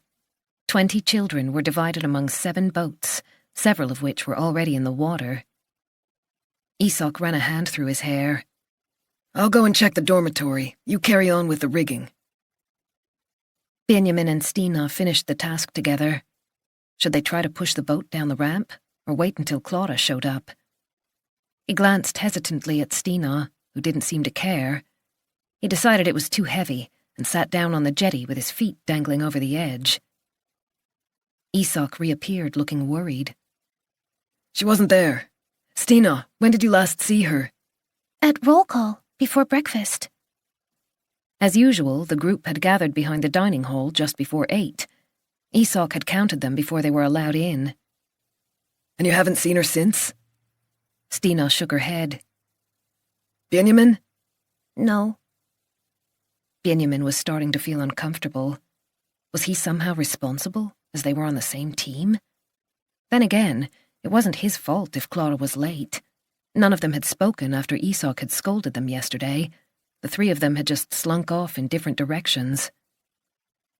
Isak blew his whistle, and everyone stopped what they were doing. "Has anyone seen Clara since breakfast?" he asked. No one said a word. Isak checked the diver's watch on his left wrist.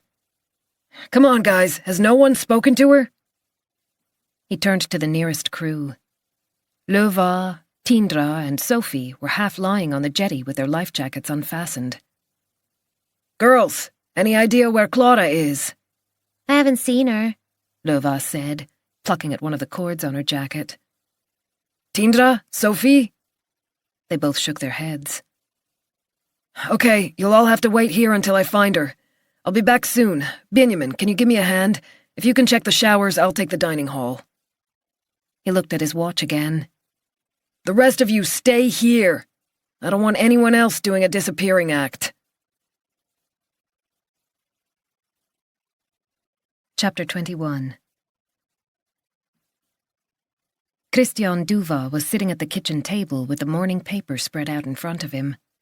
The window was open, but there was no draft. The cramped apartment already felt too warm. By the time the sun moved around in the afternoon, it would feel like a sauna. He couldn't help missing his former home. No doubt Åsa was relaxing on the generous balcony right now. There were also plenty of windows to let in the fresh air. He sighed and focused on the business section. His eyes skimmed a substantial article on dubious practices in the construction industry. Some expert from the Royal Institute of Technology had given his opinion on the matter. There were smart Alecs in every walk of life. Nina had Emil on her lap and was feeding him porridge. He was waving his little hands around and had already messed up his mother's shoulder-length blonde hair. How did it go with Benjamin yesterday? She asked. Christian had hoped the baby would take up all her attention. He had too much going on in his head right now. He couldn't cope with making small talk. "Fine." He turned the page. I hope he enjoys himself at the camp. Nina rescued her coffee cup from Emil's fingers. Benjamin, the source of Christian's ever-present guilty conscience. He knew he ought to get in touch more often, but Åsa's constant whining whenever he tried drove him crazy. She had refused to discuss joint custody, and in the end he'd given up. These days he only saw Benjamin for the odd weekend. Plus, of course, Nina's apartment was so small that there was barely room for 2 adults and a 1-year-old, let alone a growing boy. Benjamin had looked unhappy when Christian left him at the camp, but it would be good for him to make new friends, good to get away from Åsa's toxic outbursts against his father. She suffocated the kid, just as she'd done throughout their marriage, when everything had been about her son rather than her relationship with her husband. The recollection of her sour expression when he'd collected Benjamin yesterday morning sent his spirits plummeting. "He doesn't want to go," she'd hissed in the stairwell as Benjamin stepped into the elevator. "He's only going to please you." Christian hadn't bothered to reply. He couldn't do anything right, according to Åsa, so there was no point. From the moment she'd found out about Nina, her aim had been to make life as difficult as possible for him. Nina pushed the last spoonful of porridge into Emil's mouth, then got up to grab a paper towel to wipe his face. "You're very quiet," she said over her shoulder. "Are you worried about the trial?" Christian mumbled something inaudible. "It must be terrible for you, having to testify against your former partner. I don't understand why he isn't behind bars." She held Emil out so that Christian had no choice but to take him. "Can you have him while I eat my breakfast?" Nina took a piece of bread, spread it with jelly, then added a slice of cheese. She tightened the belt of her pale green robe, which was covered in old and new baby food stains. Christian noticed the swell of her voluptuous breasts, and something stirred within him. "I still don't know how Niklas could have done that to you," she went on, her mouth half full. "I hope they lock him up and throw away the key." The scent of Emil's hair reached Christian's nostrils. Little Emil, who was still too young to realize what people were capable of. Life was simple when it was all about food and sleep. He didn't want to think about Niklas right now. The guy kept on calling him like some crazy stalker. 2 days to go. Christian was due to testify on Tuesday. He'd found it difficult to sleep again last night. He reached out and covered Nina's hand with his. What would he have done without her over the past 12 months? Her arms had been his refuge when he was at his most desperate, sick and tired of Åsa's demands. When they started seeing each other, she'd been working as head of human resources with one of their suppliers. She always wore tight-fitting skirts and high heels and was careful about what she ate. These days, she couldn't care less about her weight, and she was more beautiful than ever. "You never know who you can trust," he murmured, his lips resting on Emil's head. Chapter 22. Isak ran across the grass to the dining hall. There wasn't a soul in sight. A blue t-shirt lay on the ground, and the door to one of the cabins was wide open. The dining hall was empty except for one of the housekeepers, who was busy wiping down the tables. "Have you seen one of my girls?" he shouted above the whir of the dishwasher. "Clara Rusman, 13, Blue Group." The housekeeper, who was a year older than Isak and whose name was Katja, shook her head. "Have you tried the other side? Maybe she's waiting at the wrong jetty?" Clara knew exactly where she was supposed to be, but Isak nodded and headed off into the bright sunshine. Yellow Group was just leaving.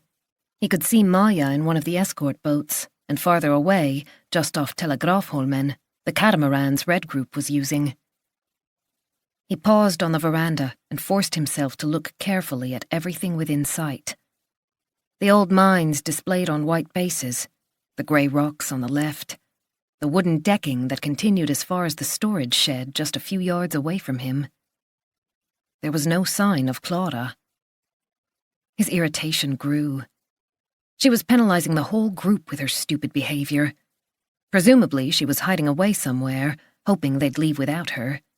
Was this some kind of childish revenge because he'd yelled at her crew yesterday? David was right. Kids of this age were no fun at all. Where the hell was she? He turned and hurried up the forest path leading to the showers, which was behind a hill above the dining hall. Benjamin was coming toward him. "Have you found her?" No one was there." Benjamin seemed nervous. "Are you sure you looked everywhere? Did you open the toilet stall doors?" "I swear the place was empty." Isak checked his watch. 10:20. All the others had left. His group was seriously late, and he had no idea where Clara could possibly be. "Okay, let me think for a minute." Should he contact David? Let him know that Clara was missing? No, she couldn't be far away.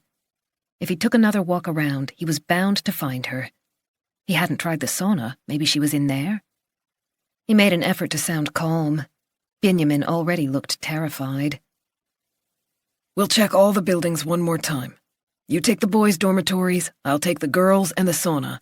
We'll start with the cabins closest to the dining hall." They were on an island, for fuck's sake.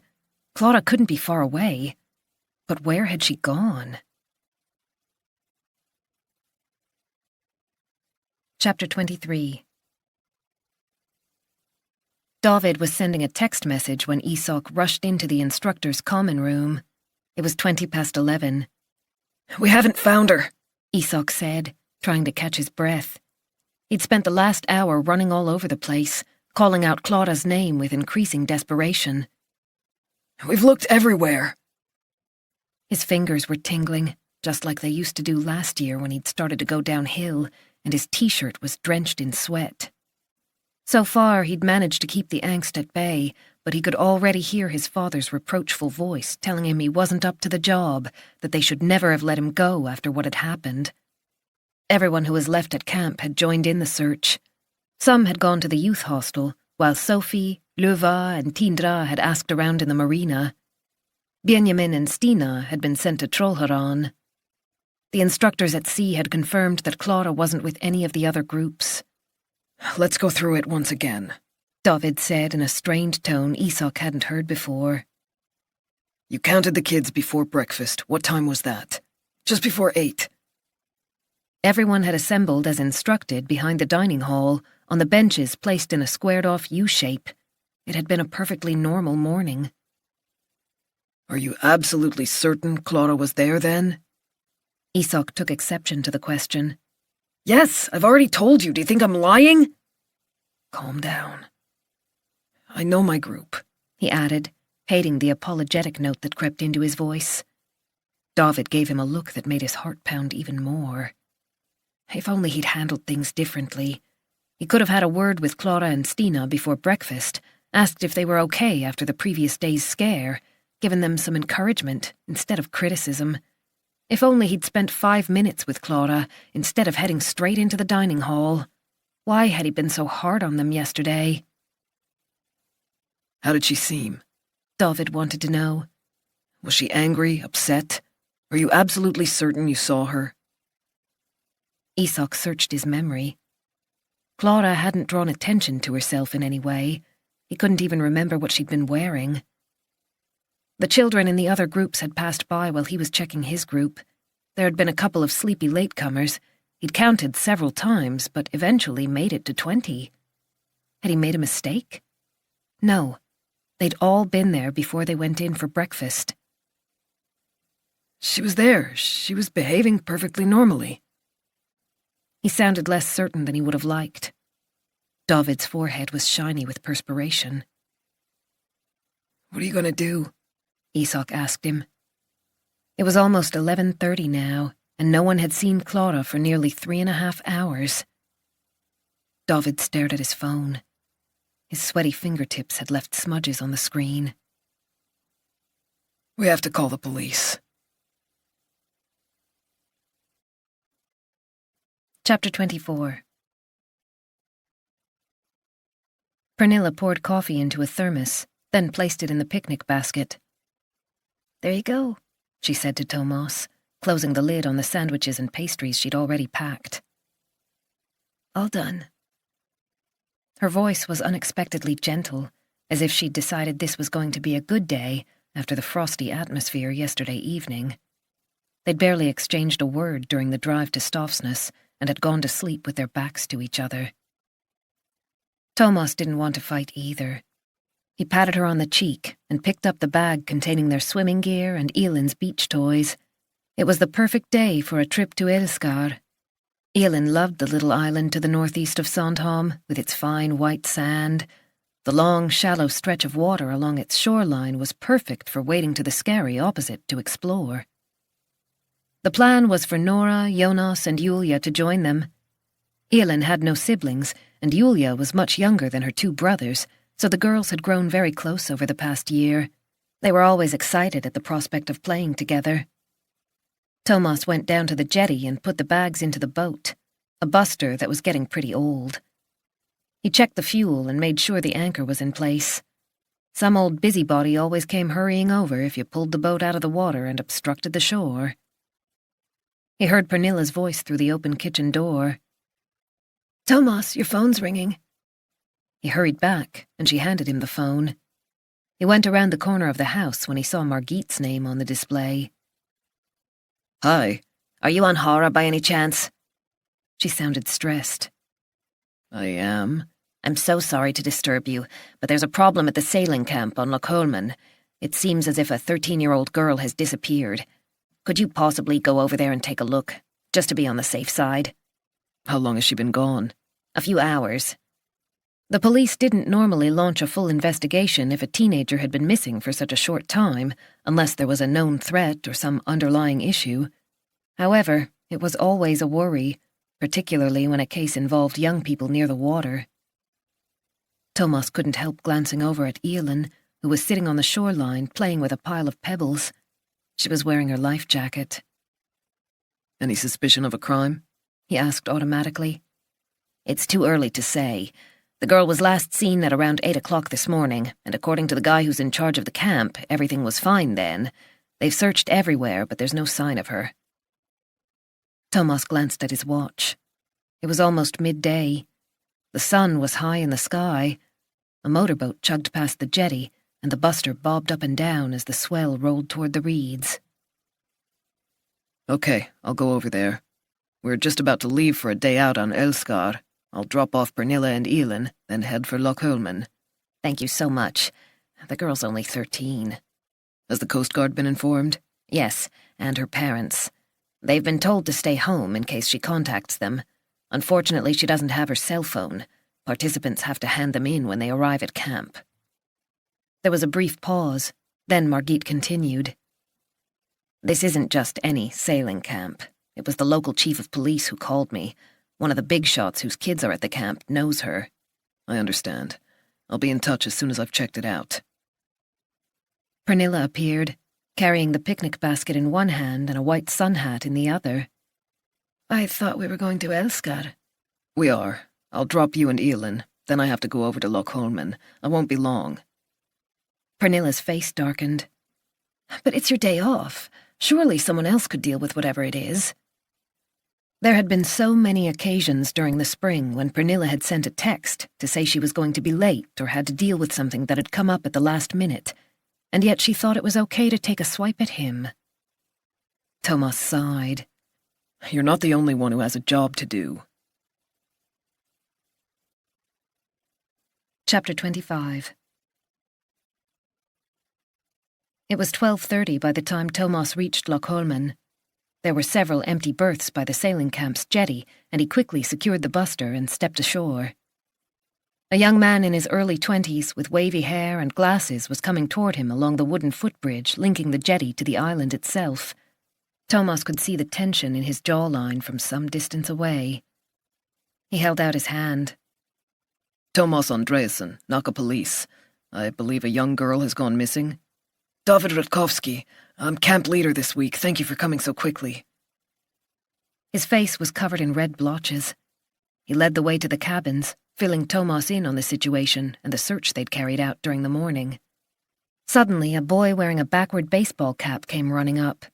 He was holding a cell phone in the air, his words spilling out so fast that Thomas had trouble understanding what he was saying. I think we found her. The Vauxhall Ferry Company just called. They've spoken to a member of the crew from the morning crossing, and he said there was a young girl on board who matches Clauda's description. Are we talking about the ferry from Sandhamn? Thomas asked.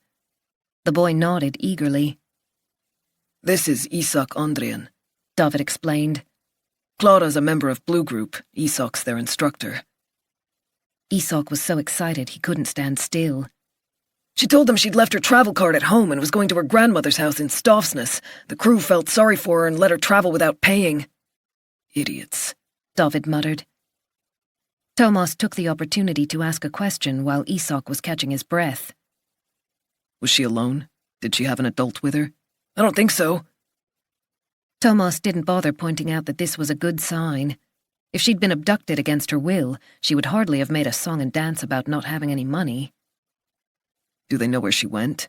No, the guy just said she disembarked in Stofsness. Isak suddenly looked worried. The news from the ferry company had obviously made him forget that Clara was still missing. So what time would that have been? Thomas wondered. David was quick to answer.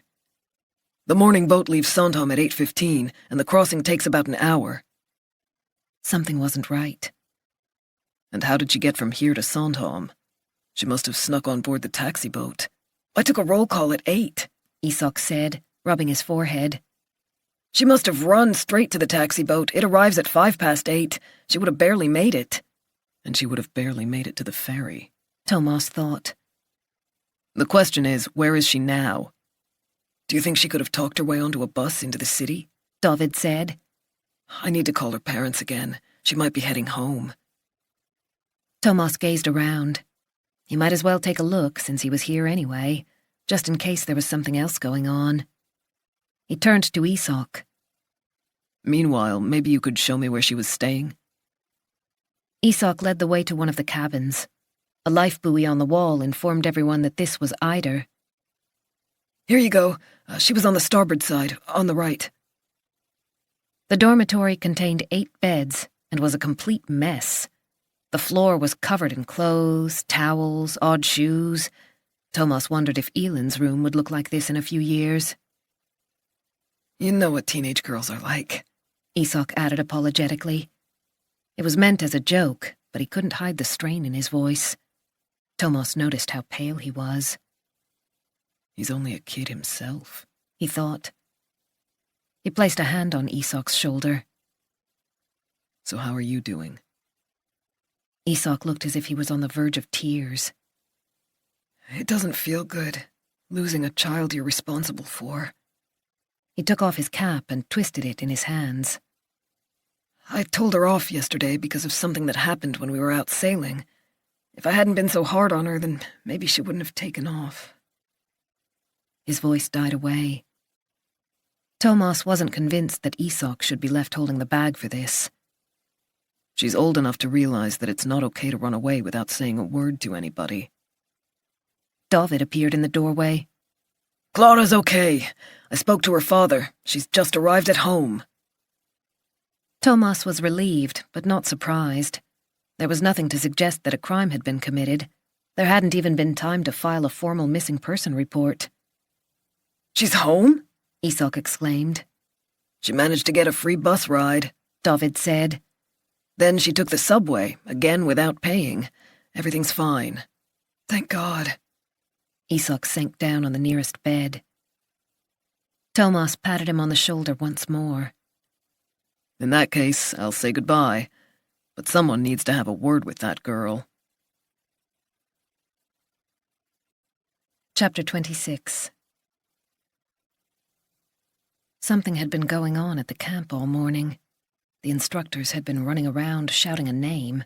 The escort boats had returned, then set off again. At lunchtime, 3 girls came to his boat and asked if he'd seen someone named Clara. He'd shaken his head, tried to look sympathetic, promised to let them know if he heard or saw anything. The trio had moved on. From his vantage point in the stern, he'd watched them go from one boat to the next. 2 were blonde. The 3rd had Asian features. Now they were coming back across the footbridge. What did they want this time? It was almost 1 o'clock, and he'd just made himself some lunch, sausage and eggs. Several boats had left, but new ones had arrived. Hopefully on Monday things would settle down, and he'd be more or less on his own in this part of the marina. It was usually pretty quiet, both here and in Trollsundet before midsummer. The taller girl, the one who'd done most of the talking before, stopped in front of his boat. Sophie, that was her name. Hi, sorry to disturb you again. He peered at her. His cap was pulled well down over his eyes, but he wasn't wearing sunglasses. He'd stupidly left them in the cockpit. He didn't want anyone to remember what he looked like. He decided to shade his eyes with one hand. Back again? We just wanted to let you know Clara's been found. Everything's fine. He nodded in a thoughtful, kindly way. Good to know. Where was she? She'd gone home without telling anyone. She's back in the city. Sophie rolled her eyes. You mean she ran away? Yes, said the Asian girl, tossing back her dark hair. She was wearing very short shorts, and her nails were painted bright pink. We have to go, Sophie said. We just came to tell you she's okay. She almost seemed to curtsy before she turned away. It was an appealing sight, those soft, skinny knees bending for a second. Bye then. He waved goodbye and sat down, then decided to fetch a cold beer from the refrigerator. The cap came off with a satisfying hiss and disappeared overboard. It was just as he'd suspected. The instructors weren't really keeping an eye on the kids. Yesterday, he'd taken a stroll through the forest, past the red cabins. The area wasn't fenced off, and the cabin doors weren't locked. In fact, some had been wide open. It wouldn't have been difficult for Clara to run away, but the fact that she'd made it all the way into the city did surprise him. He'd thought she'd have hidden somewhere. Lochholmen was bigger than you might think. It took almost an hour to walk around the island through the pine forest and the undergrowth. The sun was blazing down. He watched the girls until they were out of sight. They weren't to his taste, too tall, and their attitude was too grown up. They didn't have that inexperienced look that appealed to him. He took a swig of his beer and thought things over. Clara's disappearance had caused an enormous fuss. He'd seen it with his own eyes. They'd brought in the police. He was pretty sure the man who'd shown up in the Buster at lunchtime was a cop. There was something about the posture. They all looked the same. The atmosphere around the camp was somehow subdued now. He couldn't quite work it out. No doubt the instructors were exhausted by the tension of the morning, conscious that they'd failed in their duty of care. A drama that had ended in an anticlimax. He carried on drinking, enjoying the bitter aftertaste, toyed with the idea of what would happen if another child went missing from the camp. Presumably there wouldn't be quite the same degree of panic, nor would they be in such a hurry to call the police. They'd already cried wolf. They wouldn't want to do it again. Chapter 27. Isak gazed at Blue Group, who'd gathered on the wooden decking. Since Thomas Andreasson left the island, Isak hadn't let a single one of them out of his sight. He'd watched them like a hawk, been on edge whenever anyone asked to go to the restroom. He'd already counted them 4 times. Every time he reached 18, his mouth went dry. David had drawn him aside at lunch and suggested he should take a couple of days off, go home, get some distance from what had happened. Isak had refused. Going home would make him feel even worse. The angst could easily sink its claws into him for real. He knew how his father would react. He might not even let Isak return to camp. Besides, Ville was still out sick. Okay, so we're gonna have a quiet afternoon, he told the group, trying to sound as upbeat as when they'd first arrived. He felt as if a heavy weight had settled on his chest. He slipped his hand into his pocket to make sure the bottle of pills was still there. He always carried it with him, just in case. We're going to sail through Korsjö Sound, he continued. Then we'll meet up with the other groups for a picnic on the shore at Trouville. It's Sandhamn's best-known beach. A few of the kids nodded in recognition, but Isak wondered what they were really thinking. Had they lost their respect for him when they realized he hadn't been on top of things? Clara wasn't coming back, and Stina had been so upset that she'd asked to leave as well. Her parents were on their way to pick her up. Benjamin raised his hand. Who am I with? Isak had forgotten that Benjamin no longer had anyone to sail with. Samuel and Sebbe were the only ones who didn't have a third crew member. They were older and came from the same school. It was obvious that shy little Benjamin was cut from a different cloth. The 2 14-year-olds were lying on the jetty, looking bored. They had plenty of attitude. Isak had noticed that right from the start.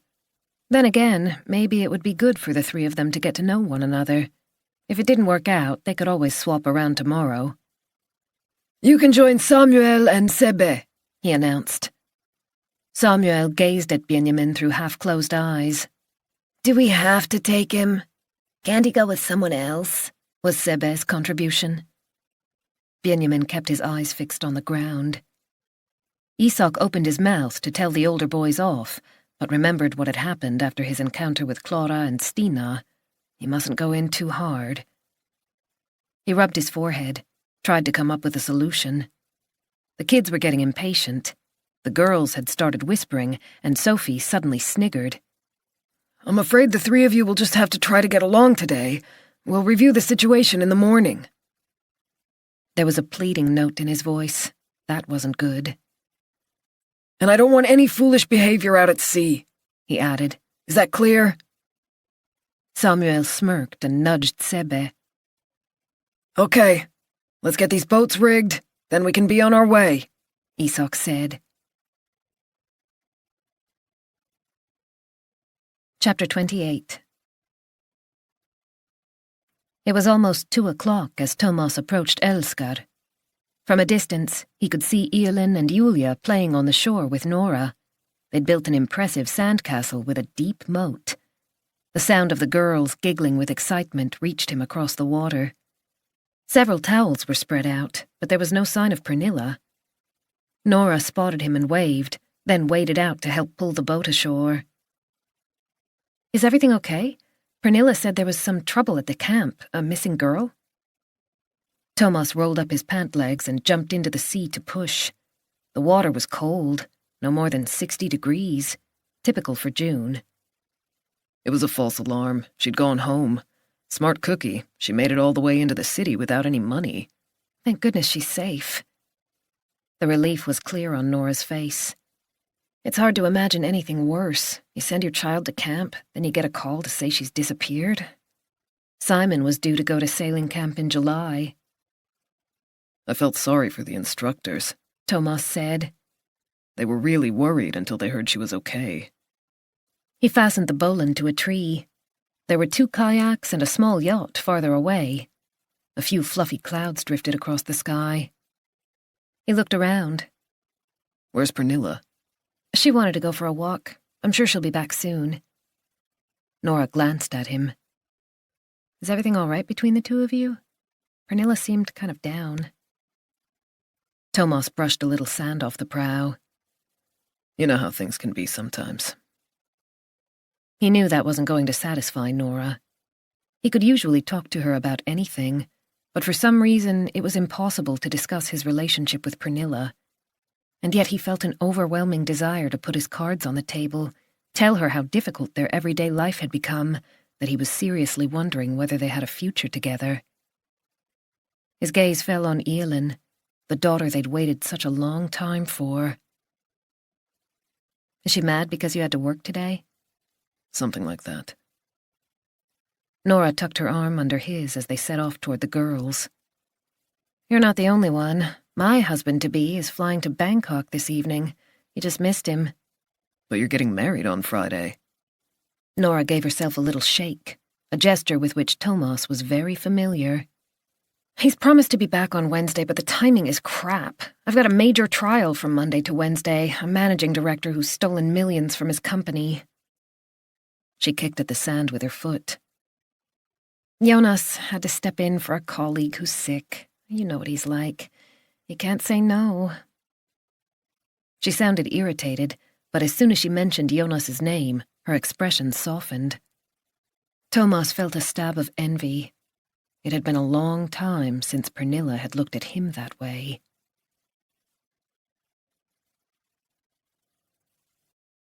Chapter 29. Benjamin was sitting on a bench by the wall in the dining hall, which had been transformed into a disco for the evening. The tables had been pushed aside, and loud music was pouring out of tall black speakers. Bowls of popcorn, chips, and cheesy puffs had been laid out. He leaned back, wishing he had his phone. At least then he'd have something to do. He couldn't go back to the dormitory yet. He would attract attention to himself if he left too early. Samuel and Sebe wandered in. Benjamin stiffened. The afternoon had been torture. Samuel had taken the tiller and refused to speak to Benjamin, issuing orders via Sebe. Tell him to take in the foresail. Doesn't he realize we need to turn around? Benjamin had no idea why he'd behaved like that. It wasn't as if he'd done anything to Samuel. They hardly knew each other. He should have spoken up as soon as the older boy started messing around, but he couldn't do it, not when they were sitting 3 feet apart. Instead, he just cowered in his seat, kept his mouth shut like an idiot, stared at the horizon, counting the minutes until the trip was over. Benjamin knew that Samuel despised him for his failure to fight back. He despised himself. He just wanted to go home. However, he hadn't said anything to Mom when he spoke to her after dinner. He knew she'd worry, and there was nothing she could do. 5 days left. He caught a movement out of the corner of his eye. Suddenly, Samuel and Sebe were standing in front of him. His stomach contracted. Sebe leaned over him, sniffing loudly. It definitely stinks of pig around here. No wonder Clara couldn't stand being in the boat with you. I guess she couldn't take it anymore. That's what everyone's saying. He shoved a handful of cheesy puffs in his mouth. Yellow powder stuck to his lips, making him look like some kind of evil clown. Samuel took over. No one wants to sail with you. Why don't you run off home to your mommy? Smelly little babies like you don't fit in around here. Benjamin tried to ignore him. He fixed his gaze on the nearest speaker.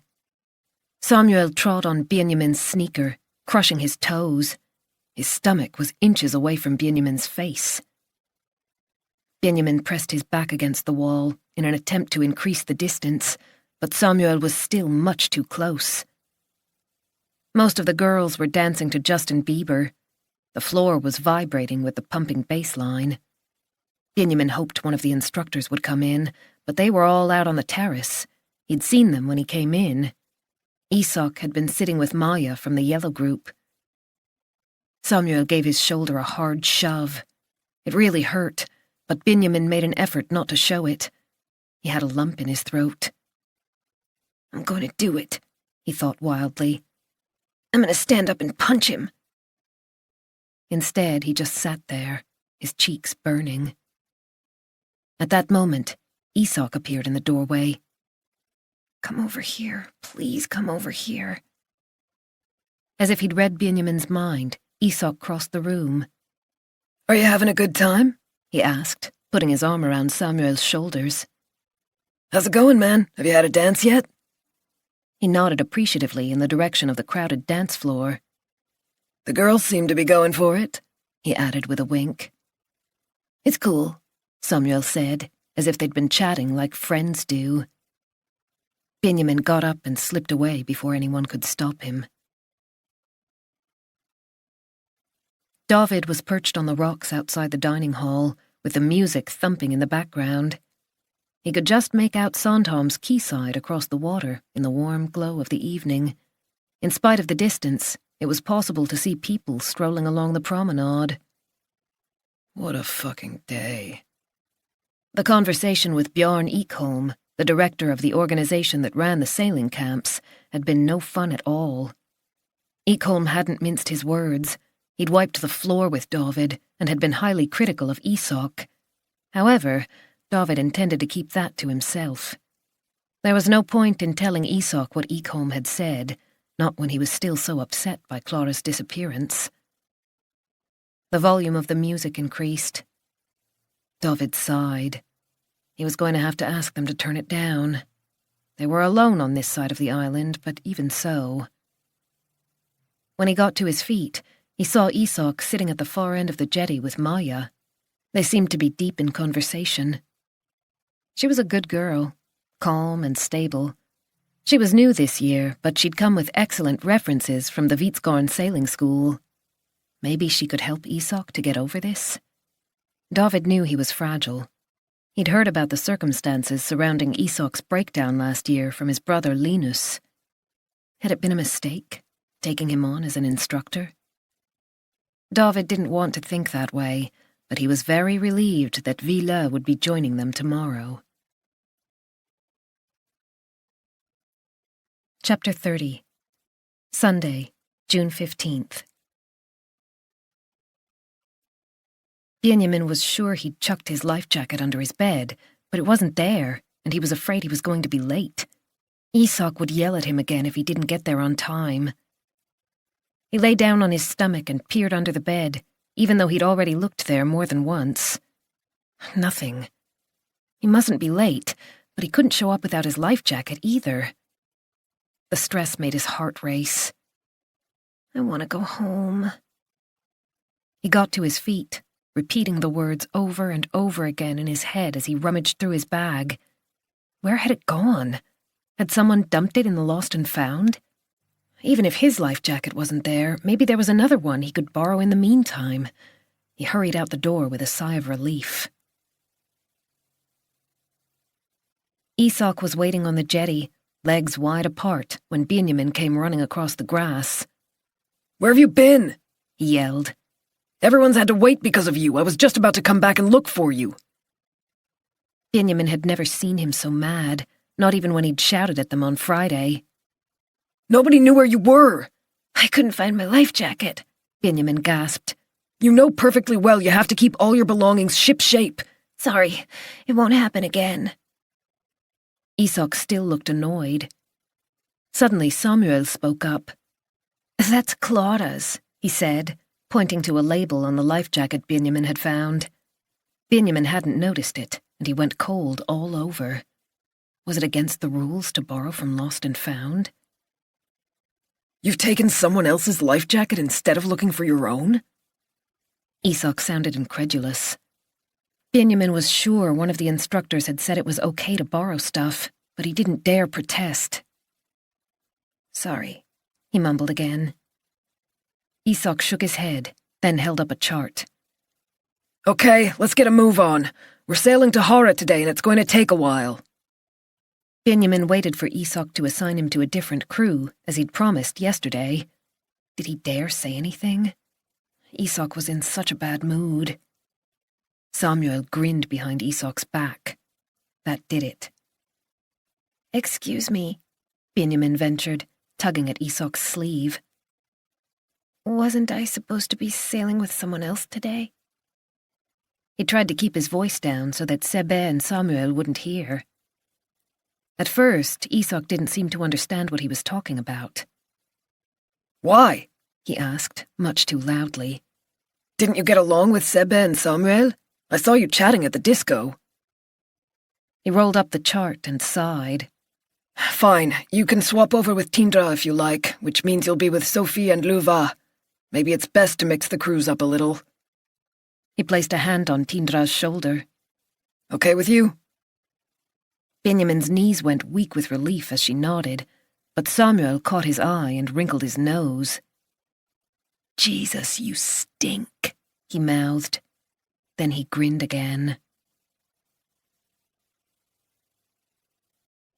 Chapter 31.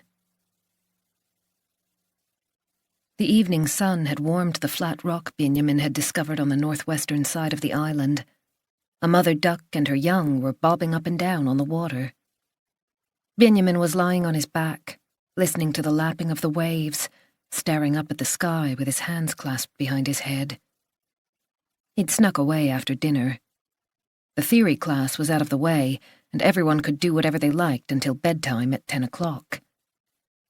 It hadn't been a bad day after all, he thought.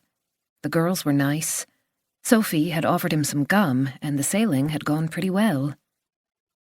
He closed his eyes, felt sleep creeping up on him. Suddenly a shadow blocked out the sun. When he opened his eyes, he was looking straight into Samuel's face. How had he found his way here? He must have followed Benjamin from the dining hall. Benjamin sat up and saw Sebe on the other side of the triangular rock, closing off his escape route. What are you doing here? He said, doing his best to sound unconcerned. What are you doing here? Samuel mimicked. Nothing. Nothing? Stop it. You stop it. Benjamin tried to get to his feet, but Samuel gave him a hard shove. He looked around for someone who could help him, but they were all alone. That was why he'd come here, to be by himself. Samuel came closer, and Benjamin shuffled backward. Samuel gave him another hard shove, and Benjamin shuffled again. He was dangerously close to the edge now. The water was several feet below. There was no sandy seabed here, just pebbles. His lower lip trembled. He was going to cry at any moment. Samuel stepped forward, but Benjamin didn't dare move any farther. "There's a disgusting smell around here," Samuel said, sniffing the air. "What's the matter with you? Don't you take showers?" Benjamin wanted to protest. Of course he showered, every single day. "We want to help you, to keep clean." Benjamin didn't understand. "Take off your clothes." What? "Take off your clothes and give them to me." Samuel punched him on the shoulder, and when Benjamin didn't obey his instructions, he delivered a vicious kick to the younger boy's leg. Benjamin's eyes filled with tears. That really hurt. He managed to remove his shirt with fumbling fingers, and Samuel grabbed it. "And the rest." Benjamin took off his sneakers and pants. The granite was cold against his thighs. He wrapped his arms around his body. "Don't forget your boxers." "Please." A blow to his ear made his head spin. He managed to ease off his boxers, snot dripping from his nose. He was completely naked and had no way to cover himself. Samuel picked up the pile of clothes and sniffed it again. "They really stink," he said, turning to Sebbe. "Have you ever smelled anything worse?" Sebbe grinned, pinching his nose between his finger and thumb. "Fucking rank," Samuel said, holding the clothes at arm's length. With a flick of his wrist, the whole lot disappeared over the edge of the rock. "Say thank you," Samuel went on. "It's important to thank people when they try to help you." Benjamin had no choice. "Thank you," he whispered. When Samuel bent down to pick up his sneakers, he couldn't stop himself from begging. "No, please don't. Maybe this'll get them clean." Samuel hurled them into the sea. Benjamin stared at his clothes floating on the water. His t-shirt was already on its way to goodness knows where, and his sneakers were sinking fast. "Look, Sebbe," Samuel shouted. "The kid has to wash his clothes in the sea. What a fucking loser." Sebbe sniggered. "I guess you'll have to go for a swim if you want them back," Samuel added with a smile. "That might get rid of the stench."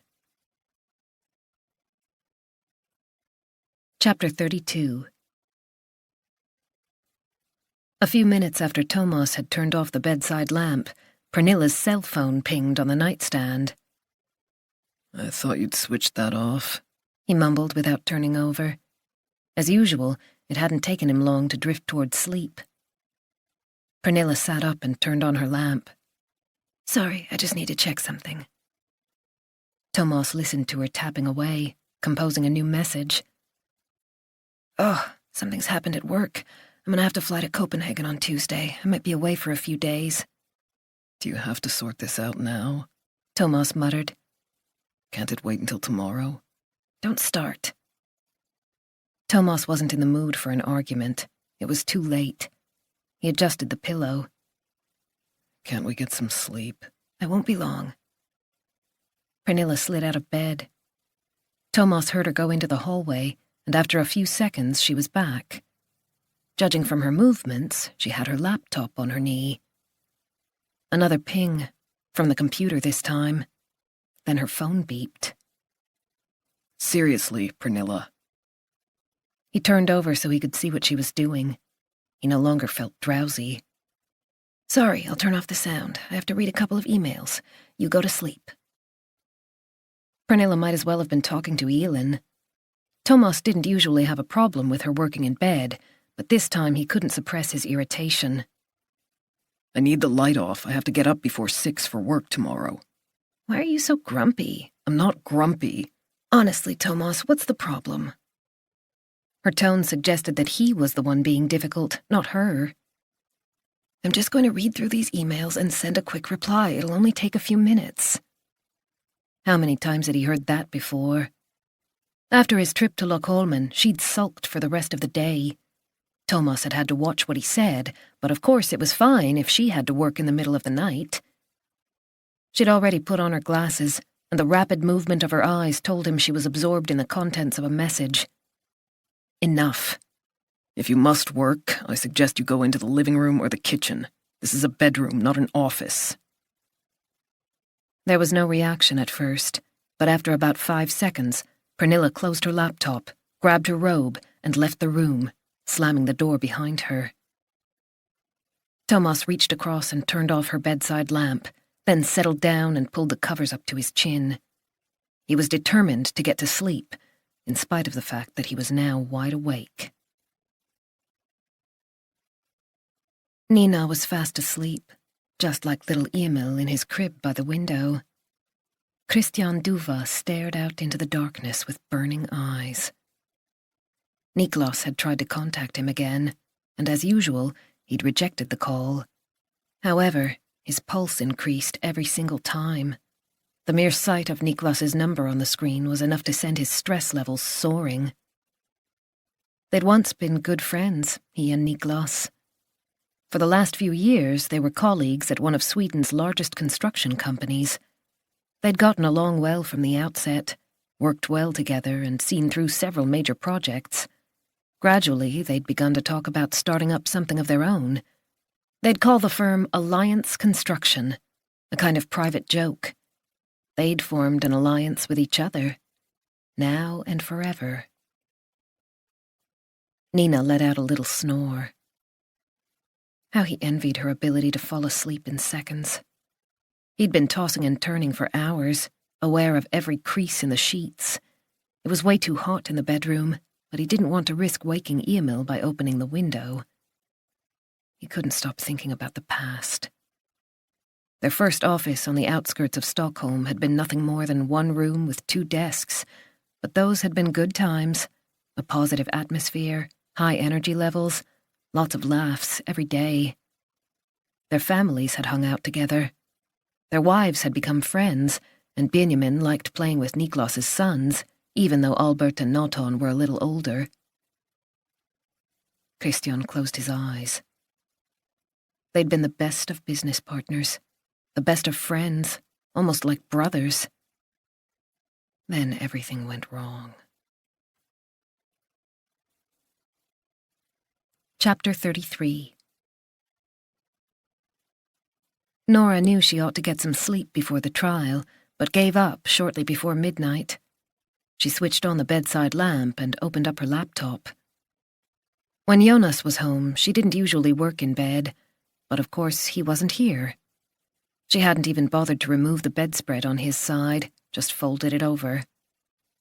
She hadn't logged in all weekend, so she went straight to her emails.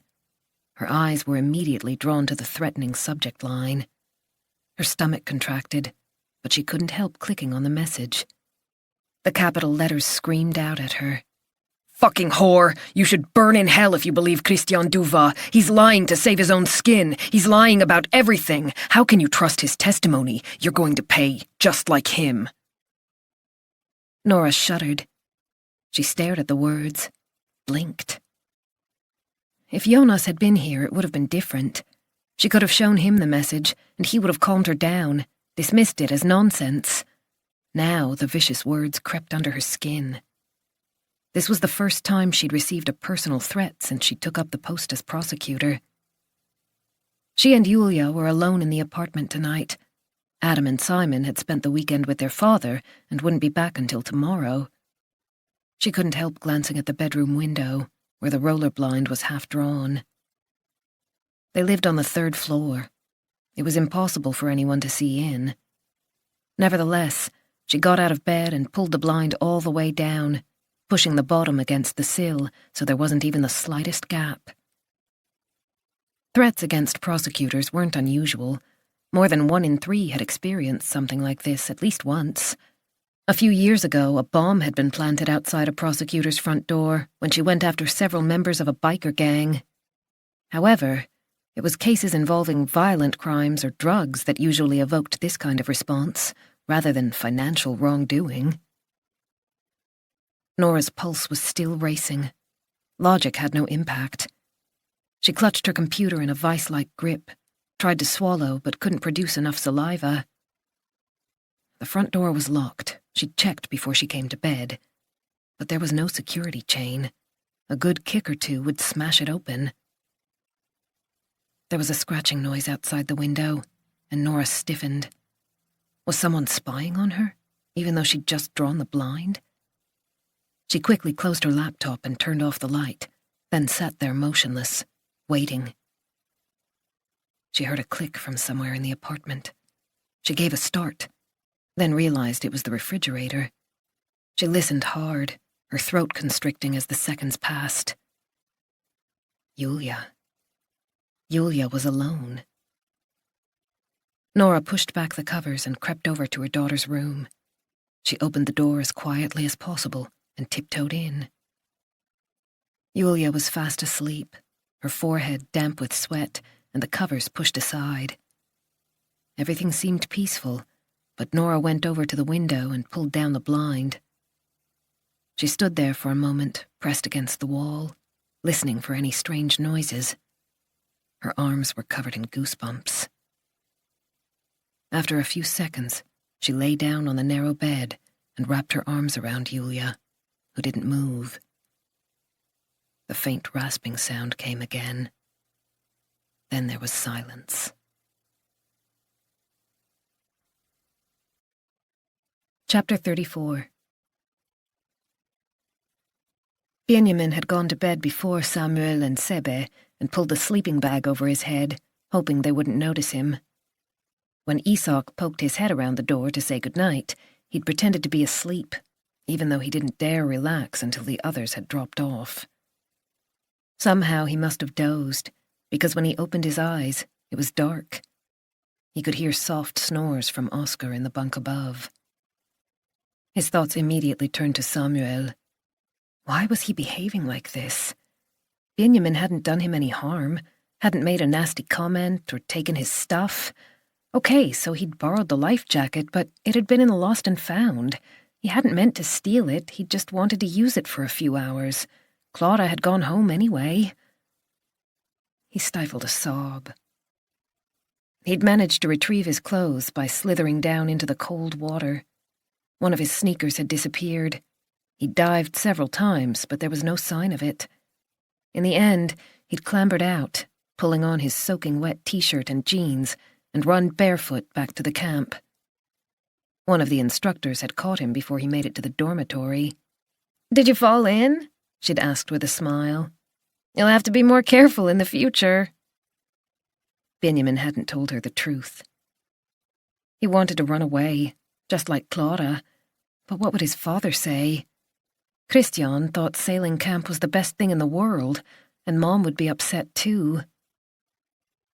Samuel snuffled in his sleep, and Benjamin stopped breathing. Did he dare speak to Isak? No, that wasn't a good idea. Isak was already mad at him. Isak had changed since Claudia's disappearance. He'd become bad-tempered and volatile. Benjamin had only been a couple of minutes late earlier today, but Isak had really gone for him. Isak wouldn't take his side. Benjamin glanced in Samuel's direction. There was no point in speaking to any of the instructors. If Samuel found out he'd told on him, it would make things so much worse. Chapter 35. Monday, June 16th. It was long after midnight when Niklas Vinnerman started fumbling with his key. The entry code for the main door stopped working at 10.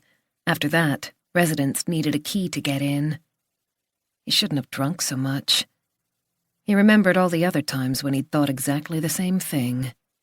The trial was due to begin in a few hours, and he had to be at the top of his game. It was no good turning up with a hangover. However, the pressure on his chest had eased as soon as he walked into the bar. The music and the hum of conversation calmed his nerves. After a couple of drinks, he was almost able to relax, imagine that he was going into the office tomorrow instead of to court. Just being among people who knew nothing about him made everything seem better. The lock refused to cooperate. He tried to insert his key, but dropped it. He heard the clink as it hit the ground and bounced away. Where had it gone?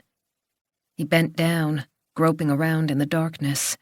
The exterior light seemed to be broken yet again.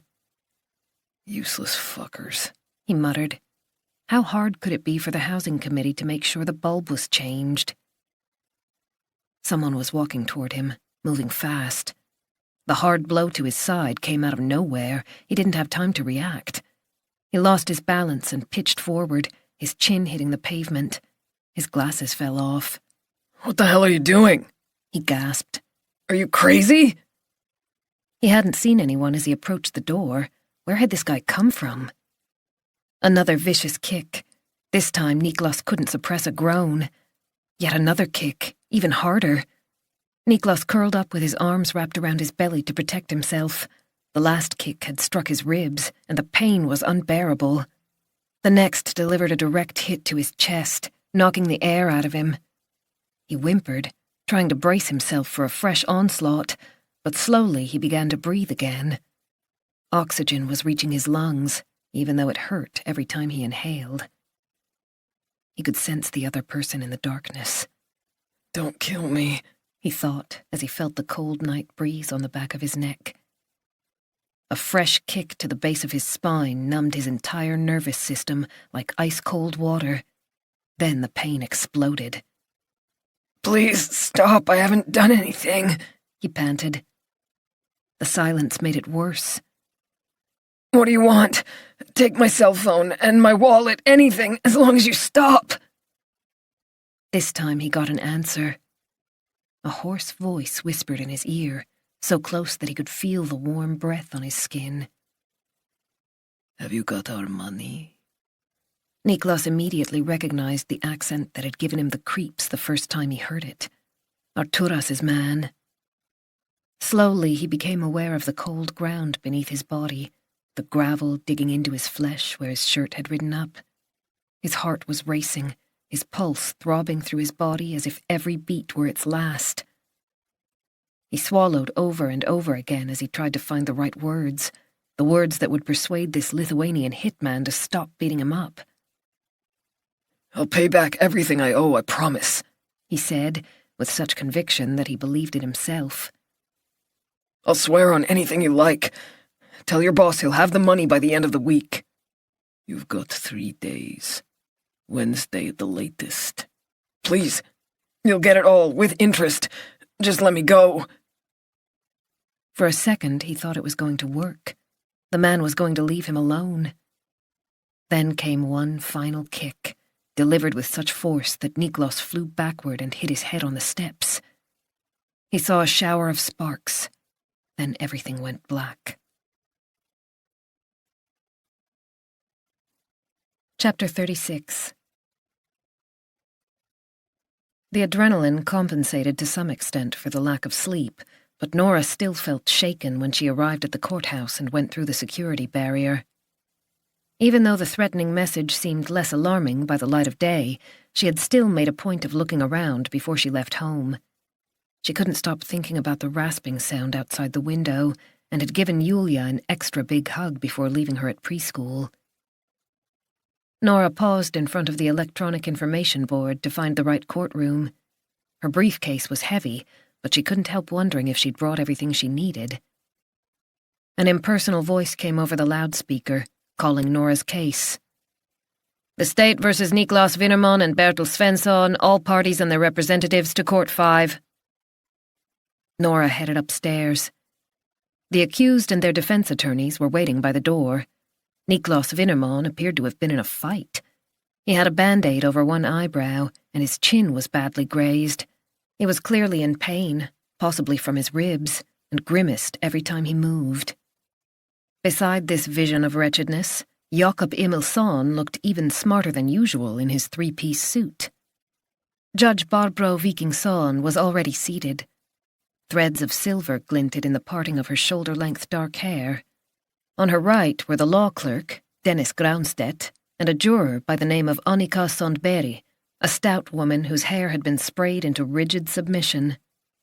The other jurors, a man in his 60s and a middle-aged, dark-skinned man, were on Vikingsson's left. They were in one of the oldest rooms in the courthouse, with a high ceiling and dark wood-panelled walls. Nora took her place to the left of the bench. The judge welcomed the participants and dealt with the formalities, then nodded to Nora. Prosecutor Linda will now outline the charges. In spite of the fact that Nora had served as a prosecutor for almost 5 years, her heart always beat faster when the focus turned to her. She remained silent for a few seconds, her gaze sweeping the courtroom and resting on Vinnerman. Niklas Vinnerman is charged with grave disloyalty to principle, and Bertil Svensson with aiding and abetting Vinnerman. The prosecution asserts that Vinnerman abused his position of trust as managing director of Alliance Construction, thereby causing the company serious harm. Bertil Svensson assisted him in this enterprise. She allowed her words to sink in, glancing at the bench. Annika Sandberg and the 2 men were leaning forward, which was a good sign. 2 smooth wedding rings shone in the light as Annika rested her chin on her hand. Vinnerman facilitated the transfer of 10 million kroner from Alliance Construction to a company known as Vine Holdings to secure planning permission on a plot that was completely worthless. As soon as Vine received the money, it was forwarded to a bank account in the Cayman Islands, thanks to Bertil Svensson. Christian Duva, Vinnerman's former business partner, will testify that Vinnerman went behind his back and demonstrably abused his position of trust. Vinnerman, who had kept his head lowered until this point, gave a start at the mention of Duva's name. Vinnerman expected his deception to be regarded as nothing more than a bad business transaction, but in fact it led to the collapse of Alliance Construction, bankruptcy. Thanks to the meticulous work of the official receiver, it became clear that the situation was entirely caused by an unscrupulous owner who was unable to distinguish between his own funds and those of the company. Perhaps the prosecutor could save the summing up until the end, Barbro Vikingsson said dryly. Nora knew she'd gone too far, but she'd made her point. Annika Sandberg looked unimpressed with the defendant, and the middle-aged juror, Martin Inbeke, was shaking his head. Out of the corner of her eye, she saw Jakob Emilsson place a reassuring hand on his client's arm. She addressed the bench once more. During this trial, I will show how Niklas Vinnerman set up a company with the sole aim of siphoning money from Alliance Construction. He deceived his co-workers, he deceived his partner, and he manipulated Bertil Svensson in an attempt to conceal his own involvement. The judge was frowning. Nora needed to rein it in if she was to avoid another reprimand. However, she had decided from the start that she was going to plead her case in the strongest terms and to repeat the sum of 10 million kroner as often as possible. She knew that would provoke a reaction from the jury. Should she say that the money was still missing? Sometimes it was an advantage to bring up a weakness before the defense could do so, but why wake a sleeping bear? She decided to keep that detail to herself for the time being. Vinnerman has cheated both the state and Alliance Construction of 10 million kroner, she said in conclusion. He deserves to be handed down a lengthy jail term. Vinnerman was now sitting bolt upright, staring at her with bloodshot eyes. Thank you, prosecutor, the judge said. Over to you, Herr Emilsson. Chapter 37. Thomas sat down at his desk and switched on the computer to type up his report on the morning's activities. He'd drunk several cups of coffee, but still felt slow and unfocused. The window was ajar, but the humid air drifting in from outside didn't help at all. He'd lain awake for far too long last night, even after Pernilla came back to bed. Nothing more had been said before he left this morning. She hadn't moved when he got up. So much was unresolved between them, but Thomas didn't know how to tackle the situation. Maybe things would improve when the pressure eased for her at work. She often said this was only temporary, although he wasn't convinced. After morning briefing, Thomas had taken a statement from a young man who'd been assaulted. The 19-year-old had been smoking outside a bar when he received a single punch to the chin. The blow had been so powerful that he fell to the ground and broke a rib. His jaw had been swollen for a week. It was totally unprovoked, he'd insisted. I'd never even seen the guy before. It wasn't the first time Thomas had heard about this kind of thing, but on this occasion there were witnesses. 2 girls had seen a drunken 38-year-old deliver the punch with no warning. The younger man had been reasonably composed when Thomas spoke to him, but he was pale and clearly still shaken. His hair was lank and greasy, and he didn't look good. He said he was scared to go out in the evenings and didn't think he'd ever be able to go back to that same bar. Thomas intended to charge his attacker with assault. He didn't have a criminal record, so would probably receive a suspended sentence, along with an order to pay compensation of 7,000 or 8,000 kroner, the usual price tag for an injury like this. He doubted whether the payment would ease the victim's nightmares, or that he would ever feel as safe as he had before the attack. Are you busy? Aram was standing in the doorway with a cup of coffee in his hand. Thomas gratefully seized the opportunity for a diversion. Come in, he said, gesturing toward the visitor's chair. I'll finish this later. Rough weekend? You look as if you've been partying half the night. Were the dark shadows beneath his eyes so noticeable? Thomas waved a dismissive hand. Even though he and Aram occasionally spent time together outside work, they weren't close enough for Thomas to discuss his marital relationship with him, especially since Pernilla got along well with Aram's wife, Sonja. He could hear the discussion around the table in the Gorgis household in Hogsetra if he told the truth. Pernilla's job took up so much of her time that they hardly saw each other these days, and they found it difficult to hold a civilized conversation when they did meet. You know what it's like when you have small kids, he said instead. I'm very happy that's all behind me, Aram said, finishing his coffee and tossing the cup in the trash can. We're definitely done. Aram's daughters were 8 and 11. Thomas wondered if he was being unfair. He and Aram had worked together for more than 5 years, and his trust in his colleague was absolute. He couldn't imagine anyone better. He and Margit had been a good team in the past, but since her promotion, he and Aram had become a pretty solid unit. And yet he couldn't open up to him, just as he'd been unable to confide in Nora. So what do you think of the restructuring? Aram asked. I never imagined we'd end up in Flemingsberg. Before Thomas had time to answer, his cell phone beeped. He took it out of his pocket. A brief text message from Pernilla. Flying to Copenhagen today. Sorry, you'll have to pick up Elin. P. He wasn't even annoyed. As soon as Pernilla mentioned the trip yesterday evening, he'd gotten used to the idea of being alone with Elin over the next few days. He just felt even more exhausted. Pernilla dropped everything and took off as soon as work called. Thomas was under no illusions that his job came before hers. He'd learned that during the years they'd spent together. Almost 20 by this stage, not counting the period of their separation. She also earned significantly more than he did. His police salary wasn't much to shout about. But she could have at least asked if he was able to pick up Elin, rather than just telling him what to do. He sighed. Bad news? Aram said. It's just Pernilla. She has to go away on business at short notice. Thomas put down his phone and clasped his hands behind his head. That's what happens when you live with a career woman. He didn't like the way it sounded, but it was too late now to take it back. Chapter 38. It was time for Vinnerman to take the stand. Nora leaned back in her chair. Jakob Emilsson might describe the situation differently, but she was the one who'd set the agenda. She knew she'd gotten the members of the jury on her side. Annika Sandberg, in particular, had nodded approvingly several times.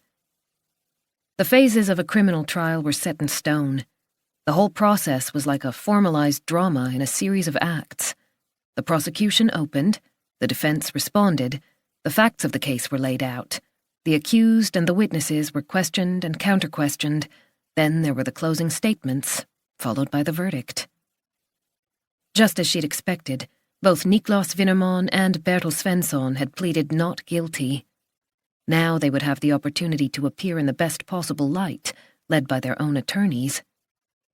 Emilsson was already preening on the other side of the room. Niklas, he began. How did it come to this? The question was purely rhetorical. Let's go back to the start of this sorry tale, Niklas, so we can get a clear picture of the course of events. He bestowed a warm smile on judge and jury. The prosecutor has depicted my client as a cunning businessman whose only aim was to line his own pockets, which is why I think that you, Niklas, should tell us what really happened. Emilsson had used Niklas's name 3 times in 60 seconds. Nora thought he sounded like a bad imitation of American courtroom practice, but he usually knew what he was doing. When did you start thinking about this deal, Niklas? He asked. 4 times, Nora thought wryly. Vinnerman raised his chin, the nasty grays showing clearly. He still seemed uncomfortable, and his posture was odd. It was back in December 2012, Vinnerman said. I was contacted by representatives from Vine Holdings. They told me the company had access to a very attractive plot with planning permission. I immediately felt that Alliance would be able to use this to our advantage. How does planning permission work? Could you explain, for the benefit of those of us who are not in the industry?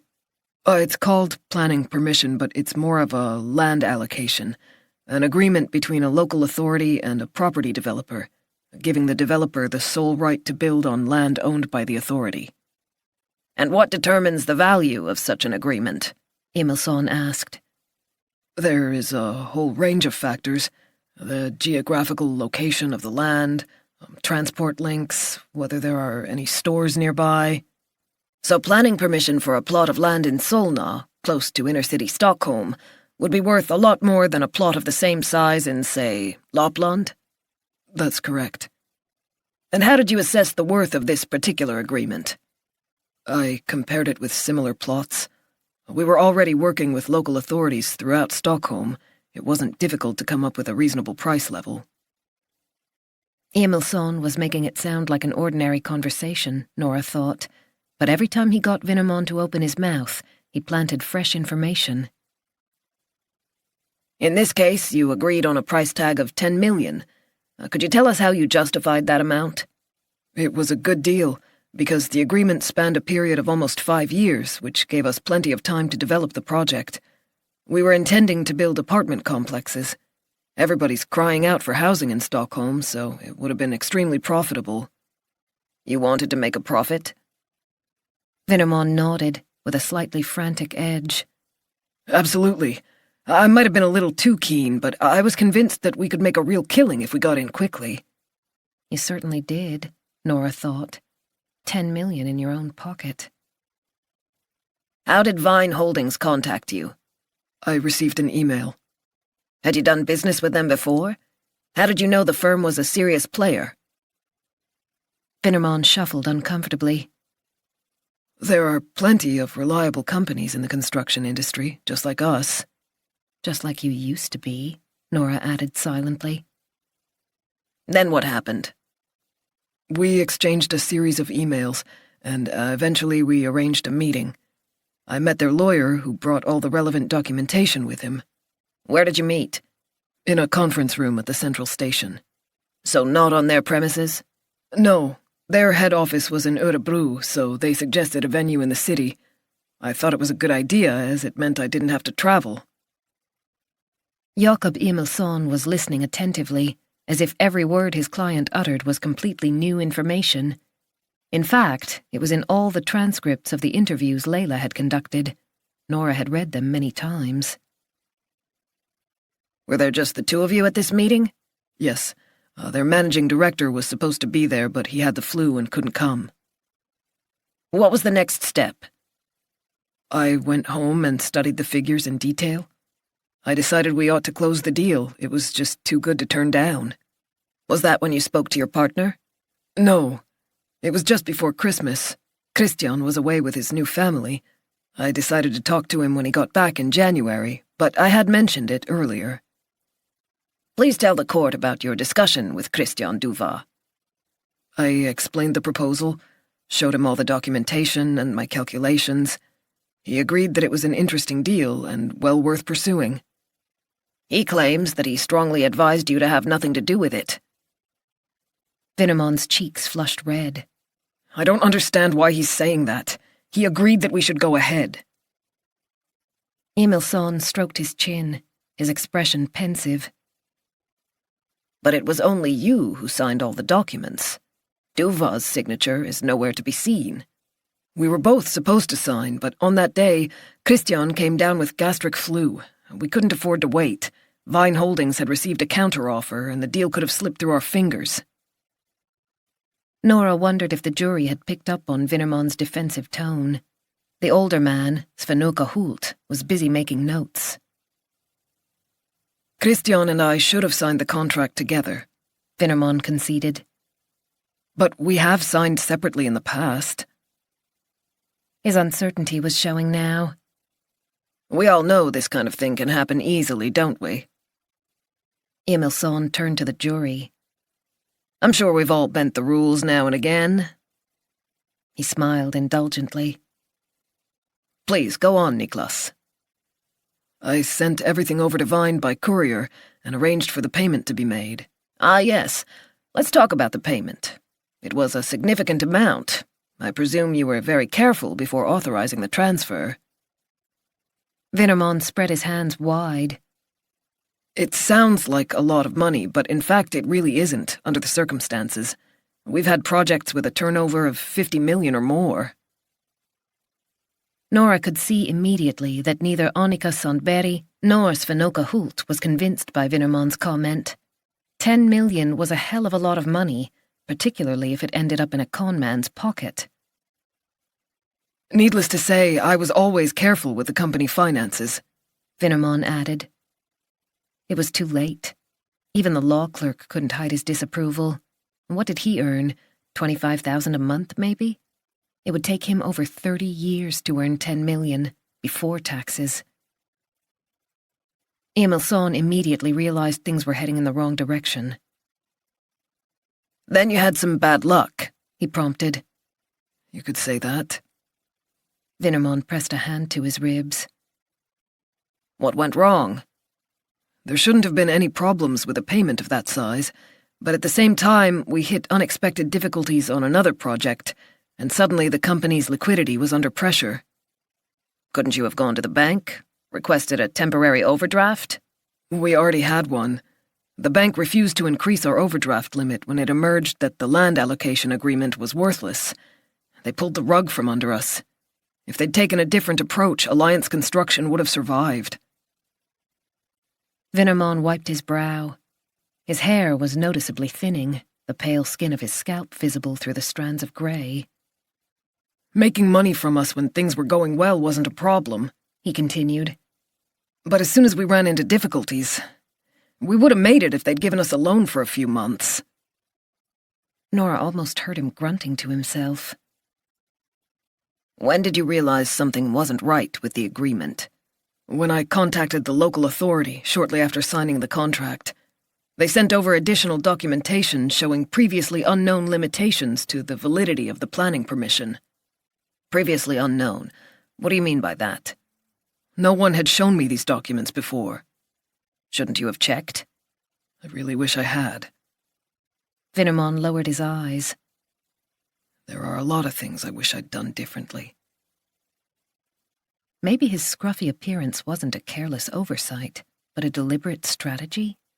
It wasn't impossible, given Emilson's approach to questioning his client, allowing him the opportunity to justify his actions and to correct himself. Nora had to admit that Emilson was good. I thought the contract was solid, Vinnermon continued quietly. There were guarantees in place, and as I said, the agreement covered a 5-year period. Guarantees? What kind of guarantees? Nora noticed that both the judge and Annika Sandberg sat up a little straighter. The vendor expressly guaranteed that 5-year period. I assumed everything was okay, it usually is. By the time I found out the truth, the money was already gone. Didn't you try to get it back? Couldn't you have contacted Vine's lawyer? I couldn't get a hold of him. Why not? He wasn't answering his phone. I sent emails but got no reply. Vine's address was a postbox number in Örebro. Suddenly, everyone had disappeared. Vinnerman was spinning a decent story. Nora waited for him to go on. All the jurors were leaning forward. Emilsson contemplated his client. Just like the money, he said. that had disappeared too. I've no idea where it is. No, even the prosecutor doesn't know. Emilsson turned to the bench, emphasizing every word. My client denies the charge, and the prosecutor has no proof whatsoever that he has taken the money. Chapter 39. He stopped behind a lush shrubbery above the path between the sailing camp and the pine forest. It was a good spot, just on the edge of the trees, but well hidden. He couldn't be seen from the marina, and the bushes concealed him from the camp. And yet he was no more than 20 yards from the back of the red cabins. There wasn't a soul in sight. He looked around carefully, but no one was mending a sail or tinkering with a boat. No housekeeper was clattering pots and pans in the kitchen. It was just before lunchtime. The children were out sailing, and all the escort boats were at sea. Presumably, the rest of the staff had gone along for a picnic lunch. It was a beautiful day for a trip. It was a beautiful day for a lot of things. He took off his sunglasses and spotted an open window in the nearest cabin. All the buildings were constructed on concrete plinths with large grey stones underneath. The place appeared to be deserted. He couldn't see anyone moving around inside. From his vantage point, he had a clear view of the whole area.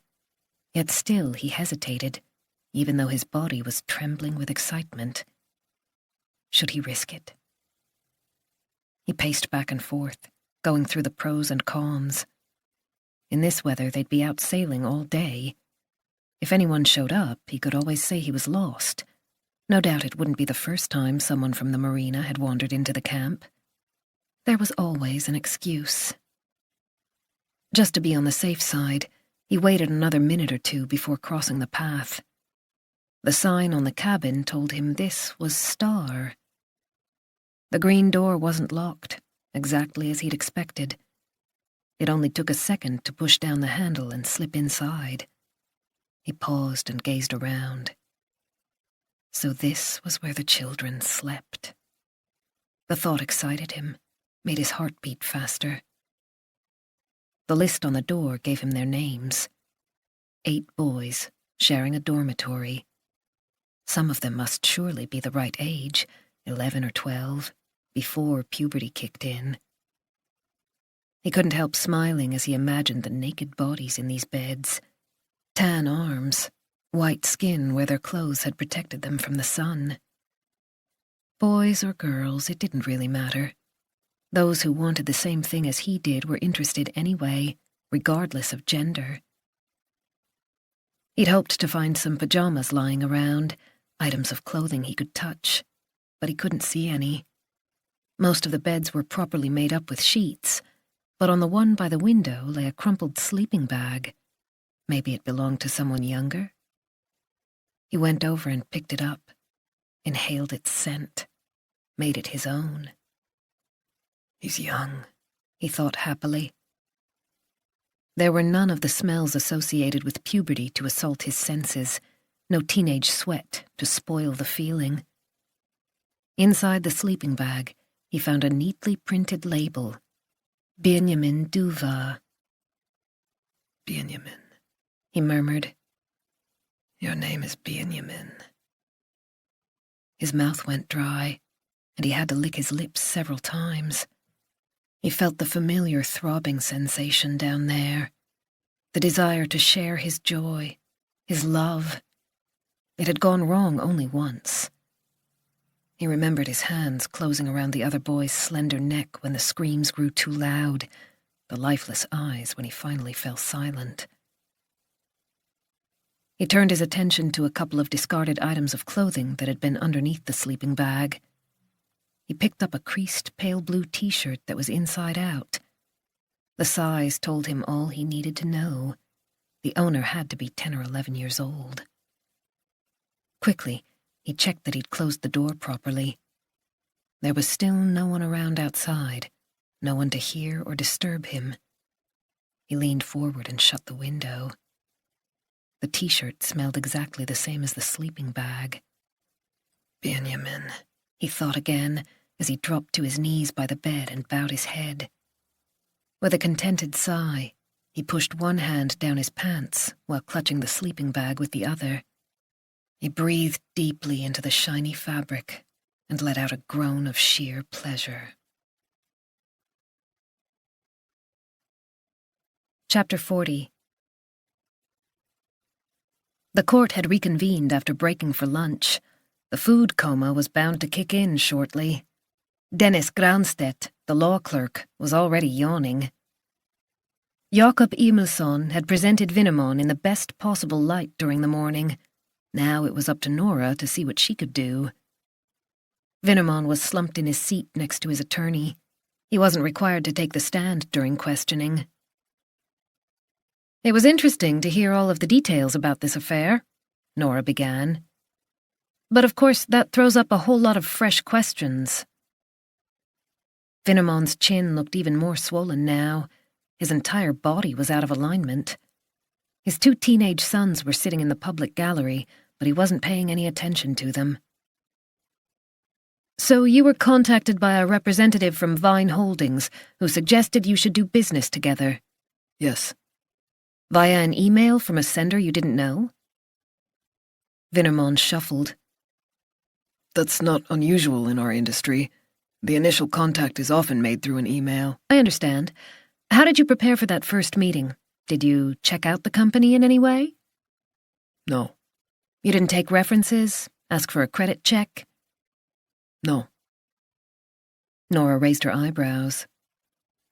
You also indicated that you were surprised when you learned there were problems regarding the land allocation agreement. Didn't you speak to the local authority before you signed the contract? No. Sorry? No, I didn't. Why not? Wouldn't that have been normal procedure? Maybe. Vinnemon loosened his tie. I'm afraid you're going to have to explain this a little more clearly, Nora said. Is it difficult to get in touch with the local authority? I believe they have set times when you can phone, and yet you didn't do it. Was that deliberate? No, You just... It was almost Christmas. There was a lot going on. Plus, there were clear guarantees written into the contract, as I said. The agreement was valid for 5 years. Vinnemon glanced at his attorney. I thought everything was in order. So you said. Nora allowed a few seconds to pass before she asked the next question. She wanted to be sure she had the court's full attention. This lawyer you mentioned, what was his name? Anders Johansson. That's a very common name. In fact, those are the most common first names and surnames in Sweden. Really? And guess what? There's no Anders Johansson registered with the Swedish Bar Association practicing in Örebro. Vinnemon didn't manage to look quite surprised enough. But you already knew that, of course. How am I supposed to know that? How indeed? Nora let the question hang in the air. Judge and jurors were listening closely, and Dennis Granstedt's fingers were flying over the keyboard. Presumably because he doesn't exist, Nora went on. Because everything you've told us is a lie, fabricated to conceal the fact that you arranged a non-existent deal and siphoned 10 million kroner from Alliance Construction. Wait a minute. Nora didn't give him the chance to protest. She raised her voice and looked him in the eye. Let me summarize what you're asking the court to believe. First of all, you were contacted about a multi-million kroner deal and made no effort to look into the details more closely, nor did you speak to anyone at the local authority. Second, you met a lawyer who doesn't actually exist, according to the Bar Association. And third, it's pure chance that all the documentation was signed only by you, since your partner happened to be suffering from gastric flu. Nora folded her arms.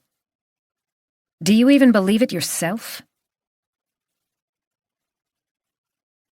Chapter 41. Benjamin adjusted the sail a fraction and ventured a smile at Sophie, who was sitting in the stern with her right hand resting on the tiller. The sun was shining, and the morning sail had gone well. He didn't think he'd messed up, and Sophie and Luva were happy to have him along. They'd stopped off at Elskar and had lunch on the shore, fried sausage and potatoes with an egg on top, which was one of his favorites. Now they were heading east, along with the other boats in Blue Group. They were roughly in the middle, sailing off the island of Corcheux. Sophie gave an enormous yawn. A few strands of brown hair had escaped from her ponytail and were protruding from beneath her blue cap. From time to time, they caressed her cheeks whenever there was a gust of wind. Sophie was her own person. She didn't seem to care what anyone else said or thought. Benjamin wished he could be like her. So what's going on with you and Samuel? She suddenly asked. Benjamin gave a start. The knot of anxiety in his stomach came back as soon as he heard the name. What do you mean? He hoped his discomfort didn't show. Sophie gazed at him steadily. Samuel doesn't like you. She wrinkled her nose. He's so horrible to you. He's always making nasty comments. Benjamin didn't know whether to be pleased because Sophie had noticed Samuel's behavior or embarrassed because it was so obvious. He didn't want to be a victim of bullying. I haven't done anything to him, he mumbled, feeling his face flush red.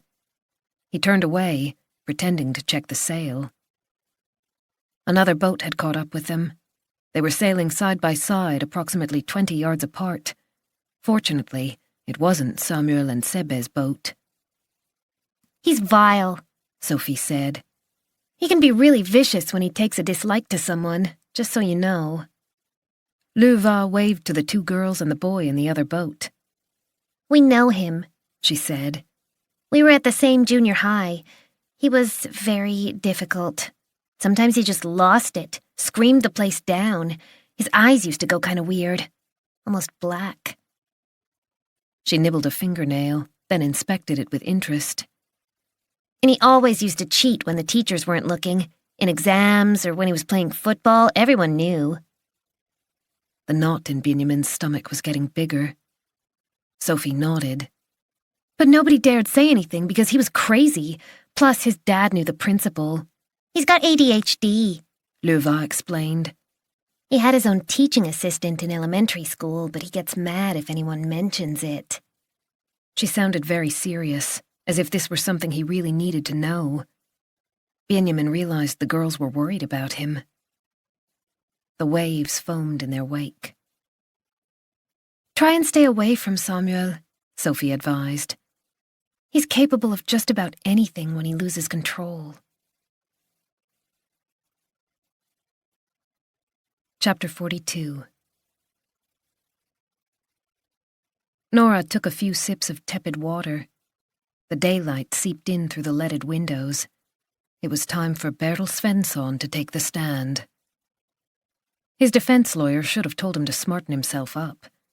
Admittedly, he'd had a shave, but his jacket was scruffy and his jeans were crying out for a washing machine. His grubby tie was knotted so carelessly that it reinforced the impression of a man who was down on his luck. Appearance mattered. The judge and jurors were only human. A well-groomed individual gained more points when it came to trustworthiness than a moth-eaten wreck, however unjust that might seem. Fanny Ferlin was going to have to work hard for her client. Nora had read Svensson's file and was familiar with his background. He'd once worked as a truck driver, traveling the length and breadth of Sweden. His record had been blameless for over 20 years, and he'd been in a stable relationship. Then, a patch of black ice and an 18-year-old who'd just gained his driving license changed Svensson's life. When he was cut free from the tangled wreckage after many hours, his back was damaged beyond repair. Early retirement and constant pain made for a devastating combination. The relationship broke down, he lost his apartment, and life became a never-ending quest for booze and pills. Nora had been far from convinced that he would actually turn up sober, but Fanny Ferlin had somehow managed to talk him into doing so. Barbro Vikingsson made a note, then looked up. Fru Ferlin? Svensson's defense lawyer cleared her throat. She was wearing a long-sleeved blouse, but a colourful butterfly tattoo was just visible below the cuff. Nora realised how much had changed since she'd passed the bar. Back in the day, it would have been unthinkable for a young, ambitious legal practitioner to get a tattoo, one that could be seen anyway. However, Ferlin was 15 years Nora's junior, a different generation in many ways. Bertil, she began, her tone warm and familiar.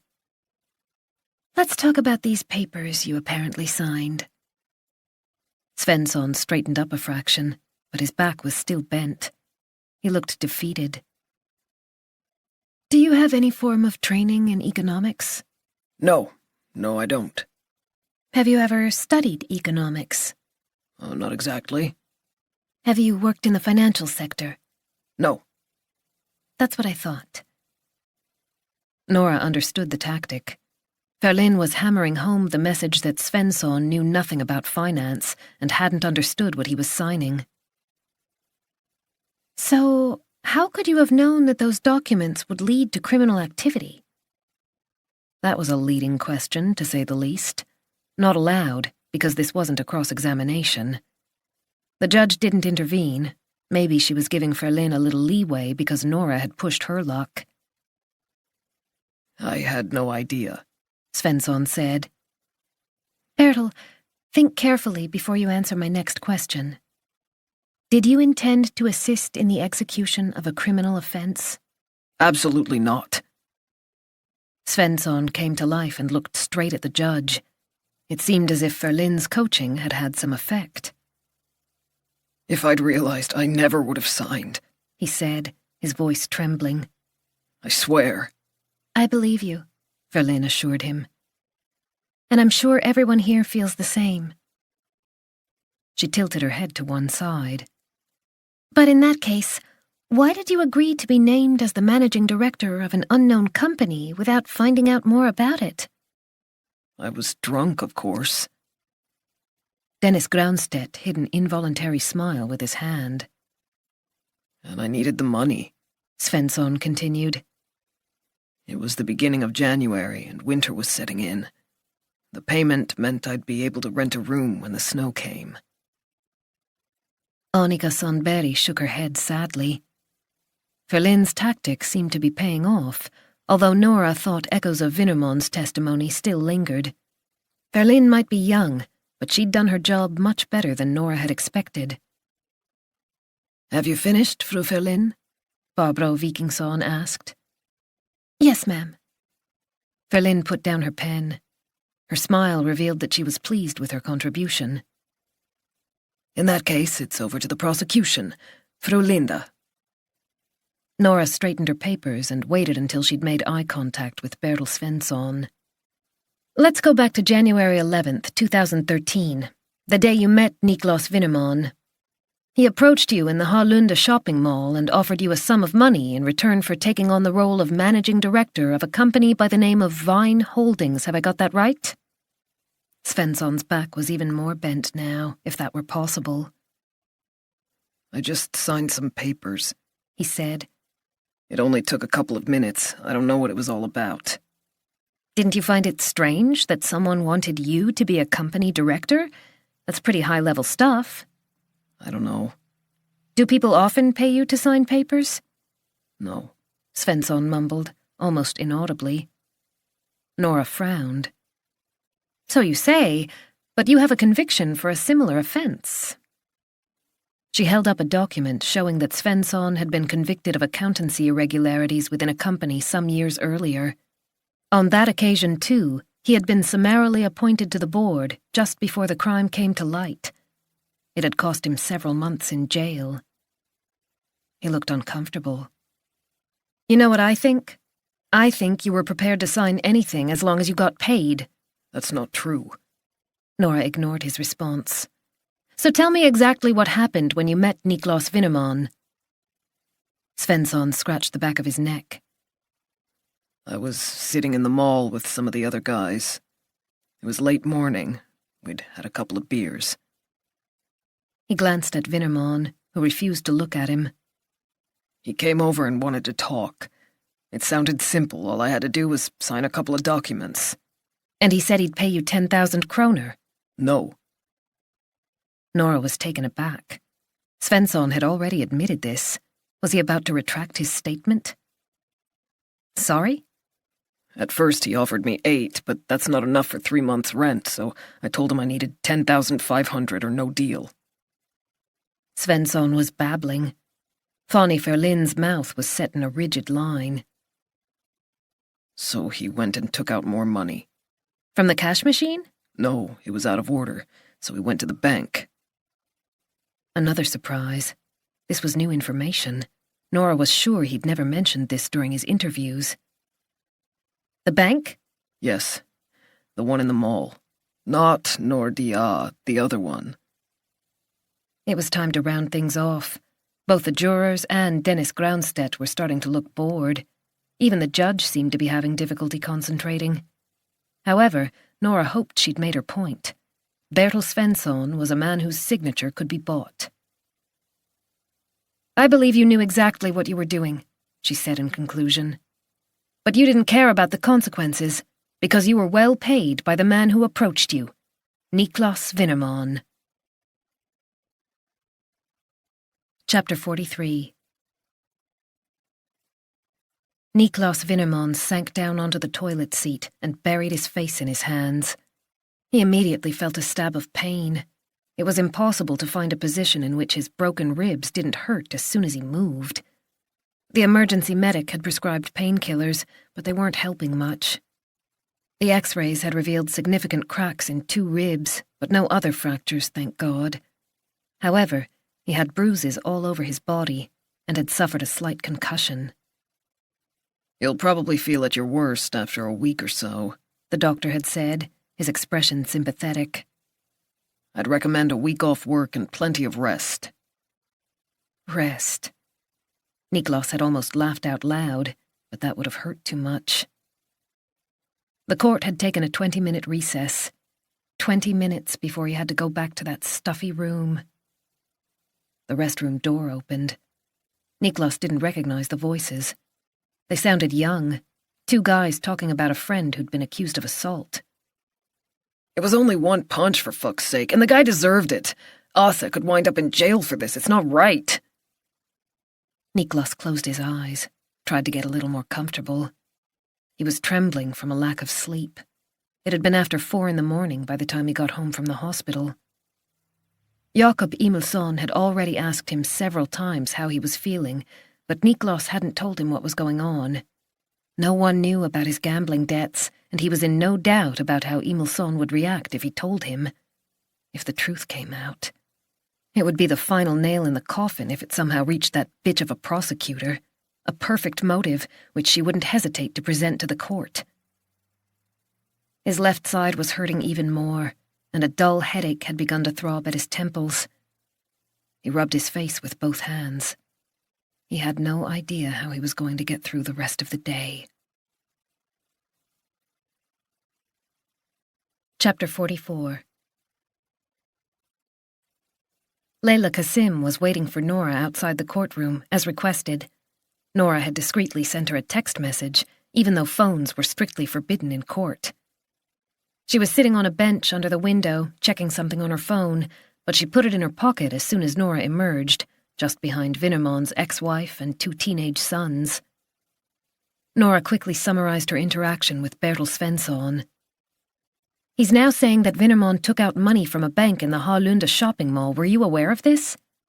Layla shook her head, her long black braids swinging to and fro. No, but he was never sober when I spoke to him, not once. It was like questioning a goldfish, no memory at all. Just as Nora had suspected. Which bank was it? Layla asked. He didn't know, just that it wasn't Nordic. How many can there be? Nora could see that Layla's interest had been aroused. Her dark brown eyes were shining. We must be able to Google it. Layla retrieved her phone. The bank must have CCTV, Nora said. Maybe we can find an image of the person who made the withdrawal? If they still have it after such a long time. Almost a year had passed since Alliance Construction went under. The case had been with the official receiver for months before it was referred to the Economic Crimes Authority, where it had languished until someone got around to it. It was unlikely that the CCTV footage still existed, but not impossible. It's worth a shot, Layla said. If they could prove that Vinnerman had taken out money at approximately the same time as Svensson was handed 10,500 kroner in cash... Nora couldn't help glancing toward the other end of the hallway. Jakob Emilsson was on the phone, pacing up and down and waving his free hand around. She'd like to hear him explain away photographic evidence of his client in the bank. A short distance away, Fanny Ferlin was sitting with Bertil Svensson. He was drinking from a can of Coke, his hands shaking. Layla looked up. According to Google, there are 2 banks in the Hallunda Mall, Handelsbanken and Nordic. Can you check with Handelsbanken as soon as possible? They didn't have much time. The trial was due to conclude on Wednesday. I'll contact them right away. Chapter 45. Nora was the last to take her seat. She directed an apologetic smile at the bench. Barbro Vikingsson simply raised her eyebrows. Herr Emilsson, do you have any questions for Bertil Svensson? The defense attorney adjusted his tie, a perfect Windsor knot. The sun shining in through the window made him look as if he'd acquired a halo. Bertil, he began in a casual tone. The prosecutor claims that you met my client in early 2013, on Friday, January 11th, to be precise. How can you be sure it was Niklas Vinnerman who sought you out on that day? I think it was him. Svensson leaned across Fanny Ferlin and pointed to Vinnerman. Him over there, the guy with the glasses. You say you think it was him. Emilsson slowly stroked his chin. You're not sure? He said his name was Niklas. Did he give you both names? Did he actually introduce himself as Niklas Vinnerman? I don't remember.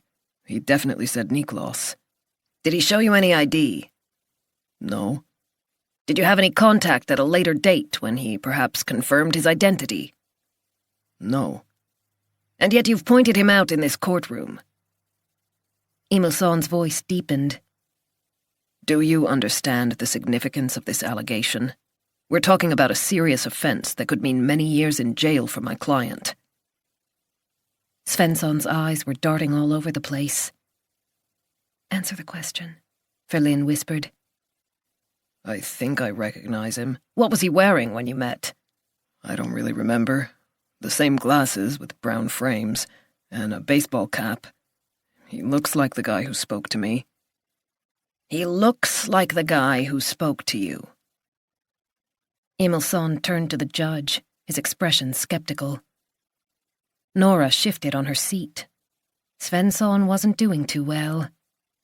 He had brown hair, Svensson mumbled. And he was tall. In that case, let me inform you that Niklas Vinnerman is exactly 6 feet tall. Do you know what the average height is in Sweden? No.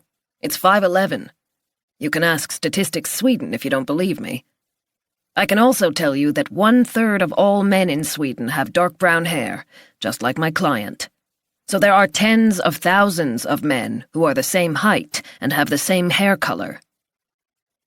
He slowly drummed his fingers on the table. Bertil, do you remember what you said when your lawyer asked you why you signed the papers?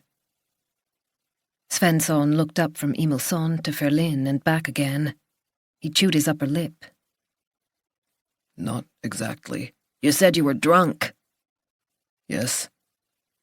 How drunk were you? Pretty drunk. Could you be a little more specific? How much had you had to drink?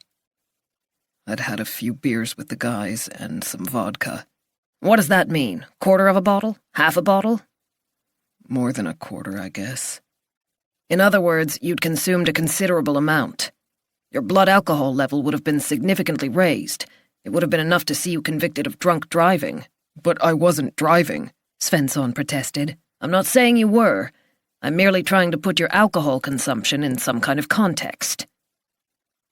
Emilsson nodded to the judge and jurors. Annika Sundberg was frowning.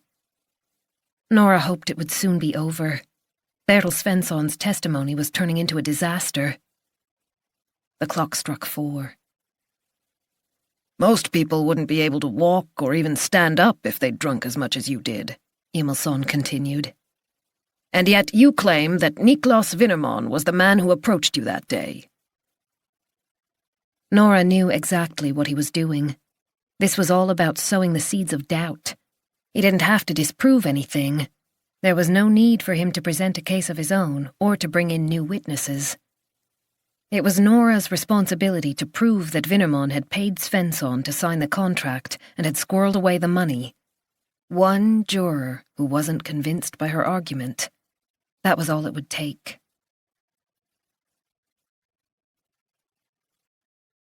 Chapter 46.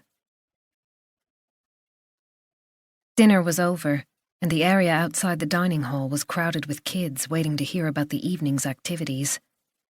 They'd been told to gather at 6:15. Most were already there. Small groups had formed on the steps of the cabins. A few latecomers were hurrying along. Benjamin had sat down on a bench in a spot where the sun still lingered. Distractedly, he poked at a pine cone with his foot. He felt quite drowsy after a meal of spaghetti bolognese. Samuel had left him alone all day, and Sophie had beckoned him over to sit with them for the theory class.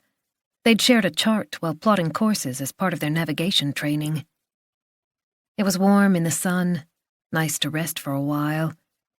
Benjamin would have liked to skip the evening program. He had no desire to move.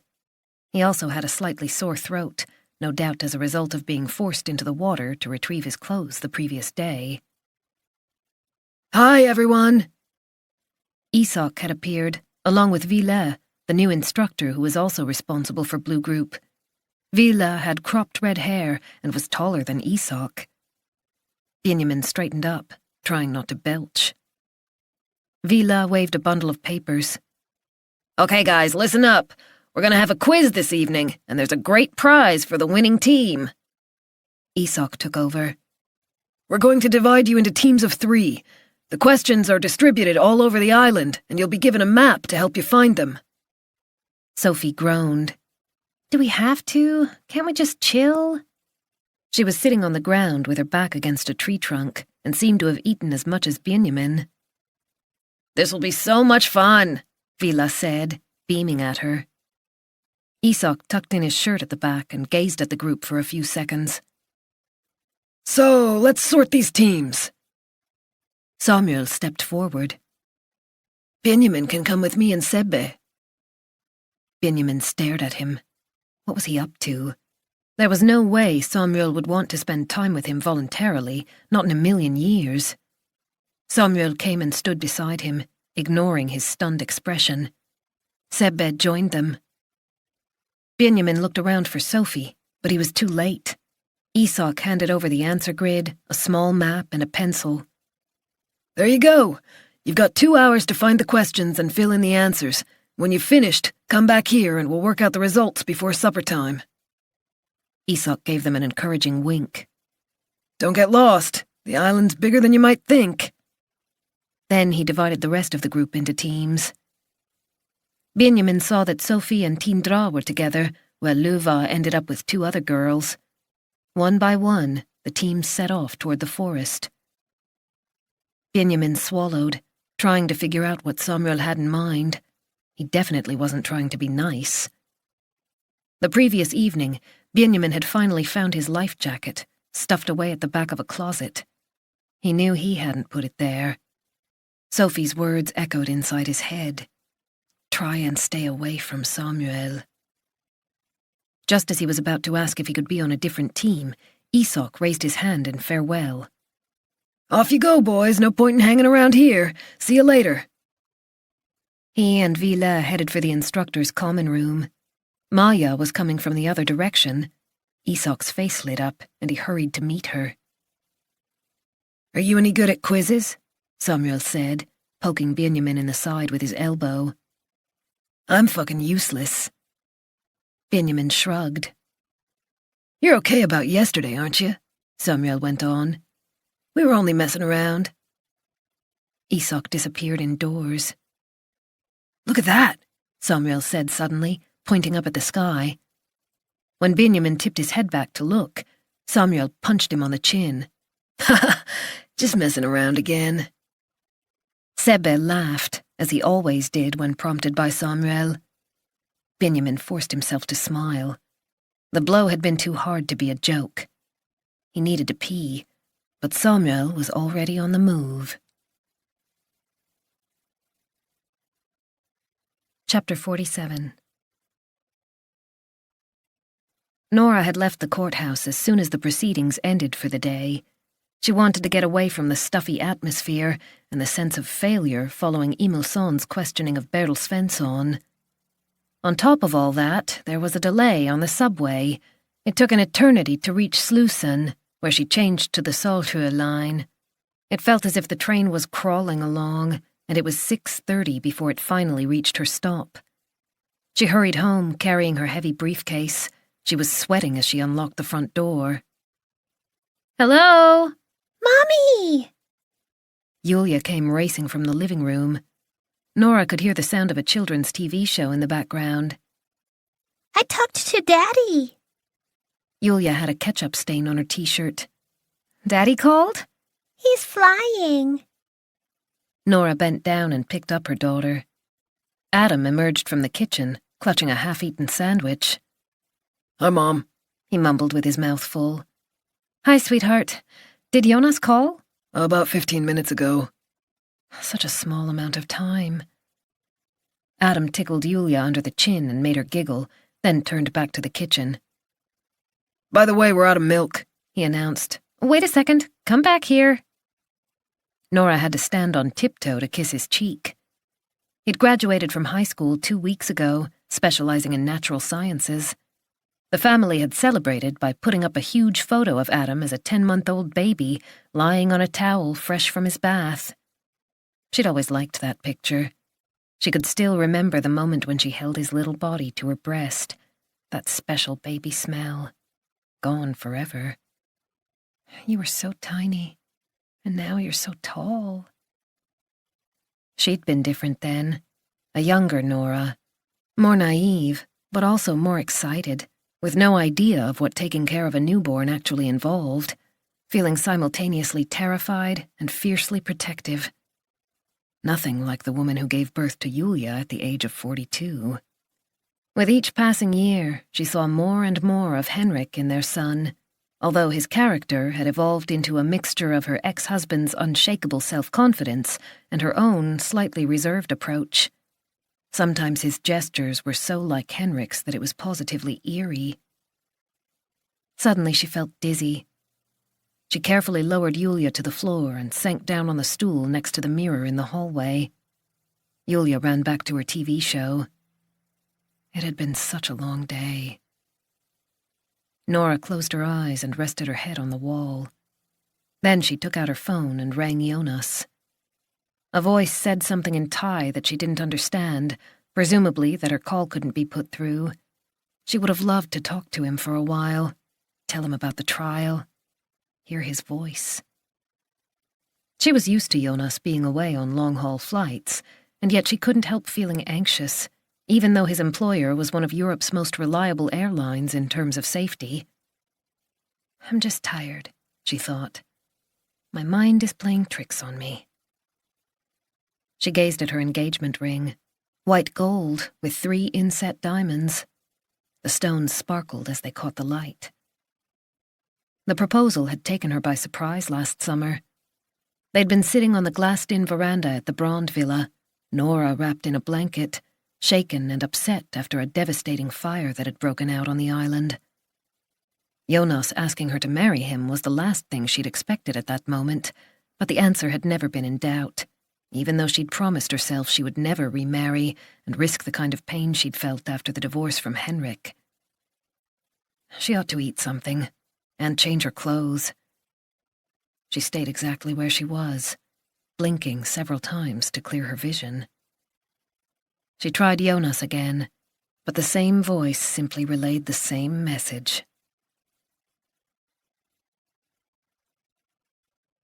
Chapter 48. Niklas Vinnerman rubbed his eyes, exhaustion weakening his body like a fever. As he reached for the bottle of beer, he felt a stab of pain in his left side. He couldn't suppress a groan. Hearing Nora Linda paint him as the villain of the piece had been a horrible experience, especially in front of Albert and Noton. He hadn't even been able to bring himself to look at them after the first half hour. Although they'd waited for him outside when proceedings were over, he'd hurried away without speaking to them. They mustn't come to court tomorrow. He couldn't cope with them being there to witness his public humiliation. He pushed away the plate of bacon and eggs he'd cooked and laboriously got to his feet to toss the food in the trash. His cell phone rang. You called? Jakob Emilsson never wasted time with small talk on the phone. Niklas didn't usually mind, but this evening he would have appreciated a little more warmth. I just wondered, how do you think it went? Emilsson had rushed off straight away. Niklas hadn't had the chance to speak to him.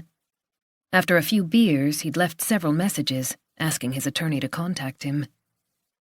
It was the first day. Not helpful. But what did you think? Niklas persisted. He could almost hear a sigh on the other end of the line. The prosecutor took a pretty aggressive approach. It was nice to know he wasn't the only one who'd thought that fucking bitch had gone in too hard with her theatrical attempts to frame him. She thought she was something special just because she was a prosecutor. Everything had sounded so much worse coming from Nora Linda. What do you think Christian's going to say? Niklas hated the fact that he sounded so anxious. Emilsson let out a bark of laughter. You should know that better than I do. Christian was due to give his testimony tomorrow. The very thought made Niklas feel sick. Emilsson cleared his throat.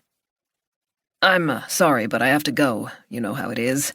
I'll see you in the morning, 5 to 10 outside the courtroom. He was gone before Niklas could ask another question. Niklas sank down in his armchair and sat there with the phone in his hand. As if in a trance, he scrolled through his address book until he reached the letter C. Only Christian could help him. Without his damning testimony, the court wouldn't be able to convict Niklas. Emilsson had more or less said so. The prosecutor needed Christian to confirm that a crime had been committed. It was that simple. Getting caught making a bad deal isn't illegal, Emilsson had stated.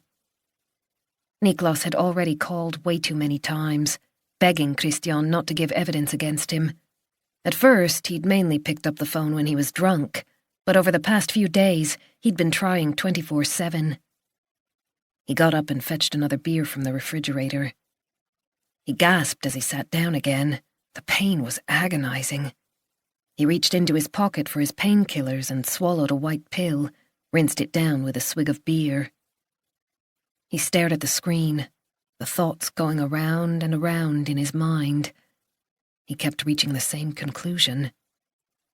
He had no intention of ending up in jail because of Christian Duva. Chapter 49. Benjamin trailed along behind Samuel and Sebe, even though he was pretty sure they were heading in the wrong direction. They were on the north side of the island, far away from the camp. Question 7 had been displayed on the last board, but that was at least 15 minutes ago. They'd searched for the next one, but had failed to find it. Samuel was striding along resolutely. Benjamin looked up. The pine forest was much denser here than in the south. They'd passed Heineke's tower and continued in a straight line. Where had all the others gone? The only sound was their own footsteps, the pine cones crunching beneath their feet. They should have come across the other groups by now.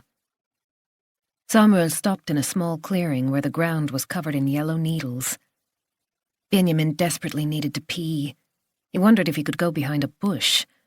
But what would Samuel and Sebe do if he pulled down his pants in front of them? He decided to try and hang on for a while. "Don't you think we should turn back?" he ventured. "There won't be any questions this far out." Samuel shook his head. "The next board must be here somewhere. I vote we keep looking." He glanced at Sebe, who was busy scratching a mosquito bite until it bled. "What do you think? Shall we search around here?" "Yes, good idea." Benjamin felt more uncomfortable with every passing minute. He didn't trust Samuel, didn't trust his assertion that he'd only been messing around yesterday. He stared at his Wellington boots and thought about the sneaker that was at the bottom of the sea somewhere. "But none of the others are around," he said tentatively, not wanting to provoke Samuel. "I don't see how there can be any questions so far away from the camp." Samuel waved the map in front of his nose. "Are you trying to tell me I don't know how to read a map?" "That's not what I meant. I'm just saying, maybe we should look somewhere else." Samuel came closer. "Like where?" "I don't know. Nearer the camp?" Benjamin stepped back and bumped into a tree. "Are you saying we've gone the wrong way? Did you hear that, Sebe? Do you agree with him?" "Calm down, okay?" Sebe was trying to sound cool, but Benjamin could tell he was getting nervous. It was still daylight, but the tall pines were blocking out the evening sun. The forest was gloomy, and the temperature was dropping. Benjamin shivered. Samuel moved so that he was blocking the path leading back to the camp. He stood with his legs apart, arms folded. "So you don't like my map-reading skills? Anything else you don't like?" At close quarters, it was clear how strong he was, broad-shouldered and muscular. His nails were bitten to the quick. Benjamin just wanted to get away. Maybe he could sneak past Samuel. He didn't know what the older boy had in mind, but the expression in Samuel's eyes scared him. Sebe said nothing. He just continued to pick at the open sore around the mosquito bite.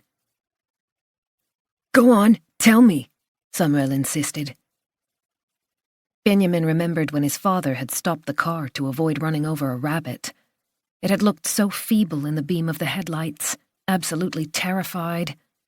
That was exactly how he was feeling right now. "So where do you think I went wrong?" Samuel was almost spitting out the words. "We need to sort this out. You know what the instructors say when a conflict situation arises. It's important to talk to each other." Benjamin's tongue was thick and uncooperative. "Can't we just go back?" he whispered, knowing that wasn't going to happen. Samuel laughed, and Benjamin realized how much he was enjoying the situation. "He's crazy." Samuel looked different now, almost excited. "Of course we can, if you ask me nicely enough."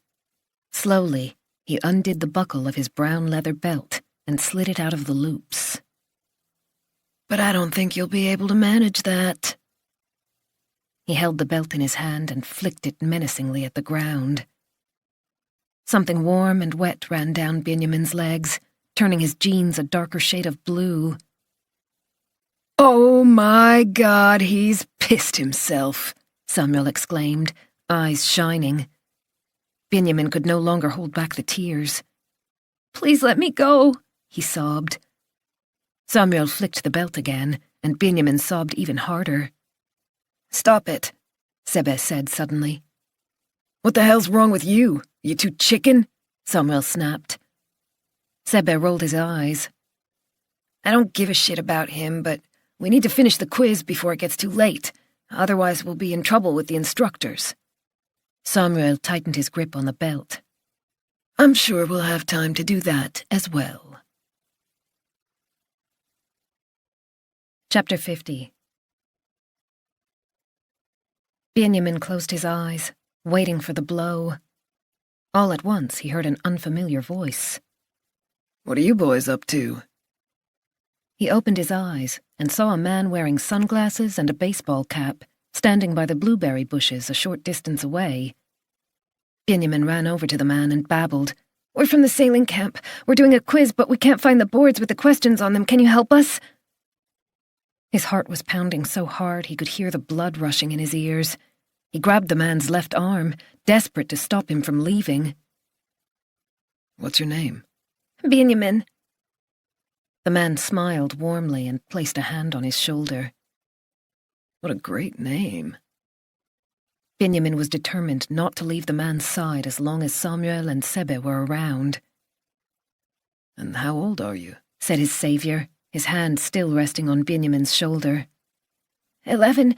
I'll be 12 in November. That's a great age to go with a great name. Out of the corner of his eye, Benjamin saw Samuel and Sebe begin to move backward. Then they turned and ran in the direction of the camp. The man repeated his name. He almost seemed to taste it, which was a little weird, but Benjamin was so relieved he didn't care. Benjamin. And are you okay, Benjamin? It looked as if you might have been having problems with those other boys. It was nothing, Benjamin mumbled, hoping he wouldn't ask any more questions. It was even darker in the forest now. Something rustled in a bush behind them, but no animal appeared. The man bent down and contemplated Benjamin's jeans. The dark stain was unmistakable, and Benjamin lowered his head. Would you like to come to my boat for a Coke? The man said without commenting on the mark. We could play a computer game. I've got Wi-Fi on board. The kindly voice almost made Benjamin burst into tears again. He really wanted to go with the man, avoid returning to the camp and seeing Samuel and Sebe again, but he didn't dare. Isak would go crazy if he was late again. I have to go, he said reluctantly. Surely you've got time for a short visit. You look as if you need to take it easy for a little while. He couldn't see the man's eyes behind the dark glasses, but Benjamin felt the warmth of his concern. Everything seemed better now. It was nice to meet an adult who cared about him. He hesitated. A little while would be fine, wouldn't it? The sound of voices interrupted his train of thought. Sophie and Tindra appeared farther down the path. Benjamin, are you okay? Sophie shouted as they ran toward him. We have to get back, Tindra added. We don't want to be late. The man frowned, then quickly patted Benjamin on the cheek. Stop by tomorrow if you like. My boat's in the inner harbor. It's a white aqualine with a blue cabin. Just pop in any time. Before Benjamin could reply, the man turned and disappeared among the trees. Chapter 51. Niklas Vinnemon was sitting on the sofa, listening to the phone ring. His headache wouldn't let up, and it was impossible to find a comfortable position because of his injured ribs. 3, 4, 5 rings. Then voicemail kicked in, and Christian's dry voice asked him to leave his name and number. Christian hadn't picked up since he'd yelled at Niklas on Friday. There was no point in leaving a message. Christian was never going to call back. However, Niklas had to make him listen. The guy was in the process of destroying his life. The least he could do was speak to him. This was all because of that bitch, Nora Linda. Niklas hated her so much he couldn't think straight. What could he do to make Christian answer? He searched through the apps and found the symbol for number withheld. Worth a try. He waited 10 minutes, then tried again. Once again, the phone rang 3, 4 times, but then he heard a familiar voice. Hello? Christian. So it was you. Those few words told Niklas that Christian had hesitated before answering, but it was too late now. Please don't hang up, he said, aware that he was on the verge of tears. Just give me a couple of minutes. What do you want? Niklas forced himself not to give way to panic. He had to remain calm. The rest of his life depended on this conversation. I'm so sorry things turned out the way they did, he said, keeping his voice steady. I've tried to tell you that many times. What do you want? Christian said again, speaking very quietly. Niklas searched for the right thing to say. He had to move Christian, stop him from letting his anger take over in court tomorrow. Niklas was angry too, filled with bitterness that his former partner had turned against him after all these years, but he knew Christian would hang up immediately if he showed his true feelings. He had to come crawling, even though the shame and humiliation threatened to choke him. If he was sent to jail, he would never get his life back, never be able to pay off his debt to Arturas. He didn't dare think about what Arturas and his henchmen would subject him to behind bars. He clenched his fist, his nails digging into the fleshy part of his palm. I want to ask you. I just wish... he began, but he was immediately interrupted by a joyless laugh. He couldn't go on. I wish I'd never met you, Christian said after a long pause. I wish we'd never set up the company together. Niklas could almost see Christian shaking his head, as he always did when he was disappointed. Once again, he was overwhelmed by a sense of shame, but he couldn't give in to it. You can't testify against me tomorrow, he said, clutching the phone. If you do, you'll ruin me. I'll go to jail, Christian. They'll lock me up for years. He waited for a reaction. Nothing. Hello? He said eventually. There was a strange sniveling noise. Was Christian crying? He heard a door opening in the background, high heels crossing the floor, a baby whimpering. Then a woman spoke. Christian, Benjamin's on the landline. He wants to talk to you right away. Is he calling from Lochholmen, from the sailing camp? Christian's voice was muted. Presumably he'd put his hand over the microphone. You need to take it. He's really upset, the woman said. I have to go. Christian's name disappeared from the display as he ended the call.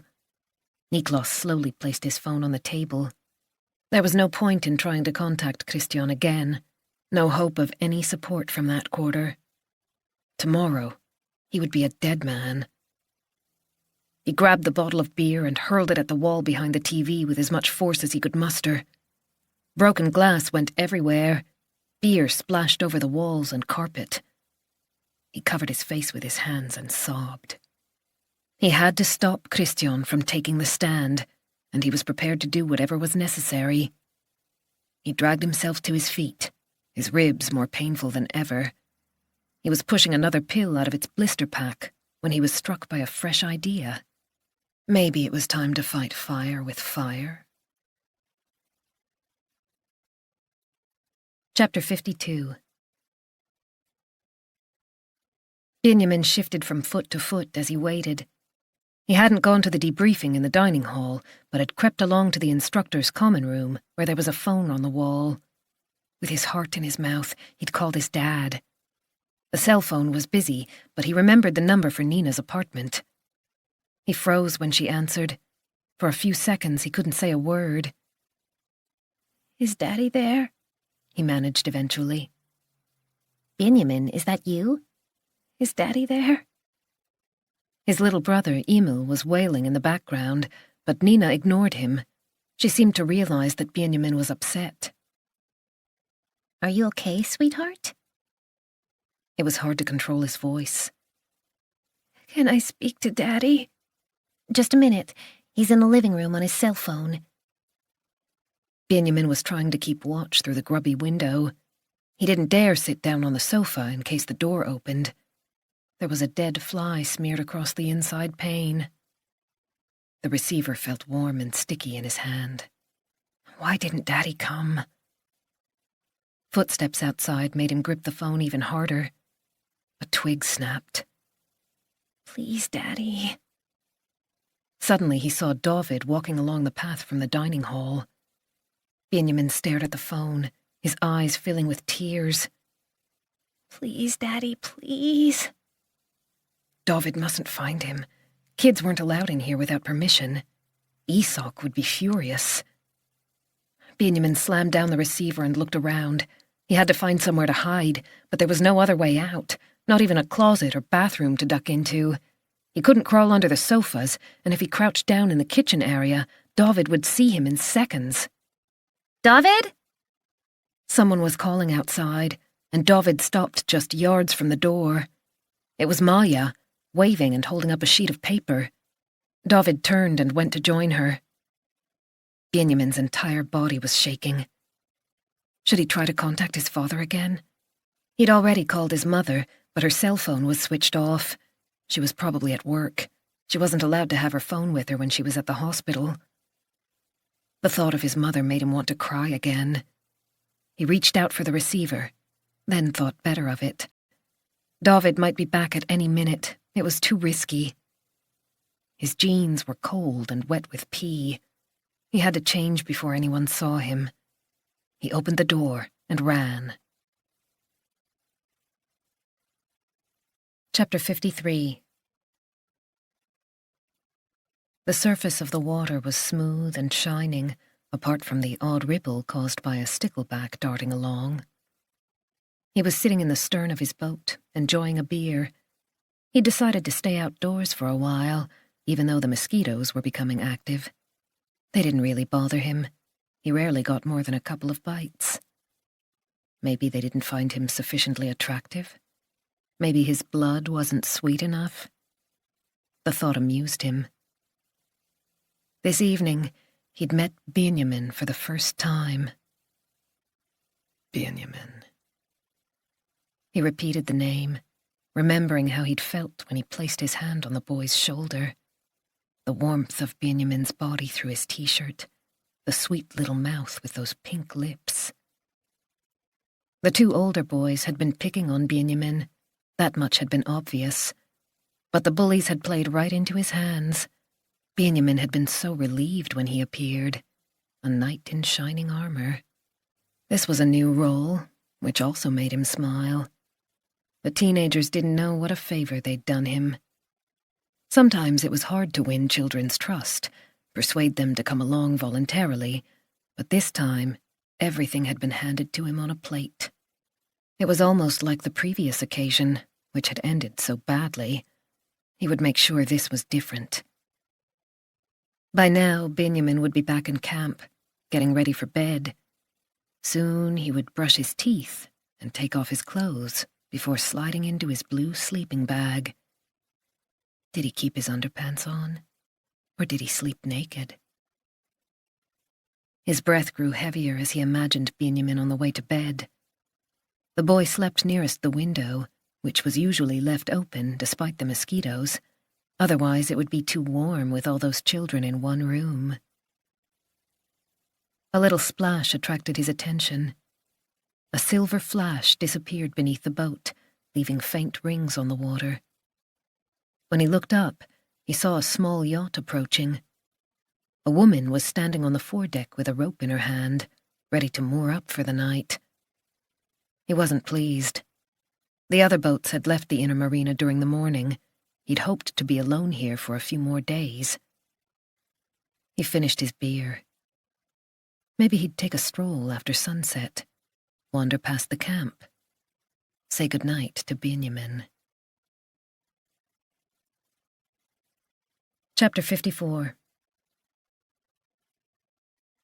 Isak opened the door of the common room and put down the box David had asked him to take to the evening meeting. It was 10:30. They were all due to gather in 15 minutes. His cell phone rang. As always, he felt a faint sense of unease when he saw Dad on the display. Those 3 letters were enough to make him wonder what he'd done wrong this time. He just hoped his father hadn't found out about Clara running away. He couldn't cope with yet another lecture about his defects in comparison with his older siblings, Mia and Linus, who had never doubted their own ability. Mia had already completed her law degree, and Linus was at the Royal Institute of Technology. Isak was so sick of having the two of them held up as role models. He dreamed of studying cinematography, but his father assumed Isak would apply to the Stockholm School of Economics, just as he'd done. Isak was destined for a career in banking and finance, a real profession. But Isak's grades were nowhere near good enough to get in, especially after all the time he'd had off sick. His fingers found the bottle of pills in his pocket. He couldn't help touching it, just to reassure himself that it was still there. His father had never accepted that he was actually ill when he was diagnosed with depression and the darkness took over. He simply stated that Isak was tired. He just needed to pull himself together and everything would be fine. Isak realized that he found his son's condition embarrassing. It would have been better if Isak had broken his leg or contracted pneumonia, something that could be explained within his father's social circle. No one talked about depression. His phone rang for the third time. Isak briefly considered rejecting the call, but he couldn't do it. Hello, when will you be back from camp? His father never bothered with a greeting. Why? When will you be home? Thursday night? I need to go into town early on Friday to pick up some chairs for the midsummer party. You'll have to come with me to help. Isak wanted to protest. One of the other instructors was having a party at his summer cottage on a different island, and Isak had arranged to go with David. Maja would be there too. Isak had been so pleased to be invited. He'd felt he belonged, for the first time in what seemed like years. But it was impossible to say no to his father. When will we be back? He asked, hoping his disappointment was obvious. 12 at the latest. The guests are due at 3 and we need time to set everything up. That would be too late for David. Sorry, that doesn't work for me, he ventured. I need to leave by 11. I'm going to another party. Don't be difficult, Isak. I'll see you on Thursday. The call ended abruptly. Isak stared at his phone, recognizing the familiar angst that had nowhere to go, the blackness he must try to resist. At least his father didn't seem to have heard about Clara. Isak attempted to calm his breathing. The phone on the wall rang, and Isak answered. Lakulmen Sailing Camp, Isak speaking. Hi, Isak, this is Christian Duva, Benjamin's father. I'm sorry to call so late. No problem. I'm hoping you can help me out. I was thinking of dropping by tomorrow evening with a couple of things Benjamin left behind, but I'm not sure which cabin he's in. It's Star, the first red building you reach if you're coming from Skothalerfladen. Of course, I remember now. Christian Duva laughed with a warmth Isak had never encountered in his own father. By the way, which is Benjamin's bed? I can just leave things there if he's out sailing when I arrive. Isak thought for a moment. It's on the starboard side, the bottom bunk by the window on the right. Great. Thanks for your help. Isak put down the phone. His father would never have travelled over with anything Isak had forgotten. He would have said that Isak had only himself to blame, and that would have been the end of the matter. Chapter 55. In some strange way, everything was calmer after the phone call. Niklas Finnemon allowed his shoulders to drop. The next day no longer seemed like a deep black hole, ready to suck him in at any moment. The favor he'd just requested would cost him dear, but it was worth every penny. He was in debt anyway, and if his only way to pay back what he owed was to increase the sum, temporarily, then so be it. A few glasses of vodka had also helped to steady his nerves. The doctor had said that the painkillers he'd prescribed mustn't be taken in conjunction with alcohol under any circumstances, but what did he know?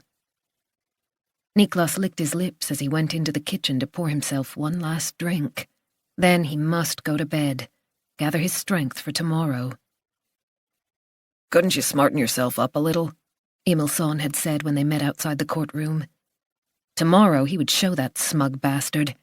He'd already laid out his best suit, with an elegant shirt and tie that complemented each other perfectly. Armani, bought from his favourite store in Östermalm. He glanced at his watch. Almost 11:30. Then his eyes strayed to the laptop on the table. It was like a chemical reaction in his blood. From 0 to 100, that was how fast it happened when the urge hit him, a tingling feeling that wouldn't go away, a dragon that had to be given the right food. There were those who would call it an addiction, but he refused to see it that way. He'd looked up the symptoms on a website, read about people who spent all their time gambling, whose social life withered to nothing because human contact became meaningless. Dependence manifested itself through stress, lies, and mental health issues, none of which applied to him. He wasn't obsessed, and he hadn't spoken to anyone. Neither the boys nor his ex-wife was aware of what he did, but he'd never lied to them. On the contrary, he certainly hadn't lost control, despite the year from hell.